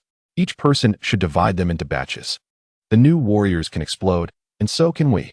He continued, there is no need for exaggerated words. If the divine text manages to escape and attempts to merge into the cosmic realm of Haoxing, as long as the divine text remains, Li Hao will eventually delineate the great path, and perhaps we too can return. He chuckled. The divine text, the integration of force, the blending of the Tao, the essence of life. If the divine text can evade into the Haoxing realm, it may not be truly dead, akin to the primordial Tao that remains unextinguished. We do not fear death, yet if there truly is no alternative, let us try. Perhaps it won't take 18 years, and we might return in just a few years. He looked at Li Hao, grinning. You previously mentioned that we would eventually become masters of a domain. If someone perishes, and the divine text merges into a certain area, spare us a fragment of that territory. Perhaps we can revive from the great path. Upon hearing this, everyone burst into laughter. Nan Quan exclaimed excitedly, yes, yes, yes. My fire fist has reached a transformative state. If my divine text endures and merges into the fire domain, then the fist domain will suffice. Either one will do. Just grant me a portion. Tianxing calmly stated, the sword domain belongs to me. Are you the only one practicing swordsmanship? Xiaohe chimed in, you are not the sole practitioner of the fist. Suddenly, a cacophony erupted among them, as one claimed to practice fist techniques and another insisted on swordsmanship. The debate raged on. At this moment, Li Hao remained silent, observing them. Are you all so certain that we will perish? So confident that I will survive? Or is this merely a form of consolation? Can merging into the Haoxing universe truly lead to resurrection? Li Hao himself was uncertain. They seemed to take Yuan Shua's words to heart, whether genuinely or as self-comfort. He could not tell. In this new martial era, some have indeed returned. Yet, this is not the new martial. The Haoxing universe is not the primordial universe. Does the cycle of life and death truly exist? In that instant, as Li Hao watched them laugh, a flicker of warmth pierced through his once cold heart. He had previously been indifferent. What did life or death matter? Yes, he was, after all, rather heartless. He was neither a sage nor a passionate youth. He simply endeavored to undertake what he believed he could, should, and must do. He had contemplated that if this endeavor failed, many might perish, but if death were to come, then so be it. Yet at this moment, as these individuals clamored to seize a path and become its master, he felt an impulse. A conflict. Why must they attack the ancient city? Why pursue this course? Why not allow the second resurrection to commence? We could retreat, hide, or even eliminate the weaker ones to confront the four nations. Why must they risk everything in the ancient city, placing themselves in peril? All for the sake of a safer Silver Moon world? On what grounds? Li Hao clenched the armrest of his chair, reducing its edges to dust, silently observing the crowd. At this moment, his eyes betrayed emotions that should not have surfaced. He was uncertain of the path he was leading them down. Was it right or wrong? In truth, I do not know what lies ahead. I am merely leading you on. How can I possibly know what the future holds? How can I fathom the path ahead? How can I predict the fate of the world? At merely 21 years of age, my sole desire is to seek vengeance. Do you believe everything I say? Are you truly so foolish? A band of mindless warriors. Clenching his fists tightly, he yearned to rise and bellow. Enough of this. Let it be over. In that instant, a voice, laced with mirth, echoed in his ears. Hong Yitong spoke. The world itself is a realm of conflict, my friend. Martial masters of the Jianghu fear not death, nor do they shy away from challenges. They triumph over the mighty, inspiring admiration from all. If we must fight, let us confront the strongest. At that moment, Tianxing wore an expression of indifference. Let us engage the fiercest adversary. Not far off, Ho Xiaoqing lifted his gaze towards Li Hao, a faint smile gracing his lips. You reap what you sow. It is a fair exchange. Those who take without laboring do not align with our principles, save for Southern Fist. Southern Fist scoffed. Do you dare believe a single punch could bring you to your end? The lecherous and unashamed Thunder Leg swallowed hard. If I win, will I befriend Lord Lin? Lin Hongyu paused, looking at him with a smile, her eyes icy. Thunder Leg, with a host of wives and children, was indeed the most shameless among the Silver Moon martial artists. Nearby, Chen Zhongtian stroked his beard, feeling a mix of admiration and apprehension. Such audacity. I wouldn't have dared broach that subject. Director Zhao chuckled lightly. Enough to speak of a battle so daunting. The Silver Moon martial world has been embroiled in conflict since time immemorial. To perish at the hands of Yuan Shua is less noble than to measure oneself against the ancient masters. He then turned to Li Hao. The target is set. We await your command to unleash our might. Unleash our might. Li Hao's gaze transformed from complexity to resoluteness as he declared, if you all fear not, then let us engage in battle. With a resonant cry, the declaration reverberated through the hall. Dark clouds loomed overhead. The sky had turned pitch black, devoid of light. Night had fallen,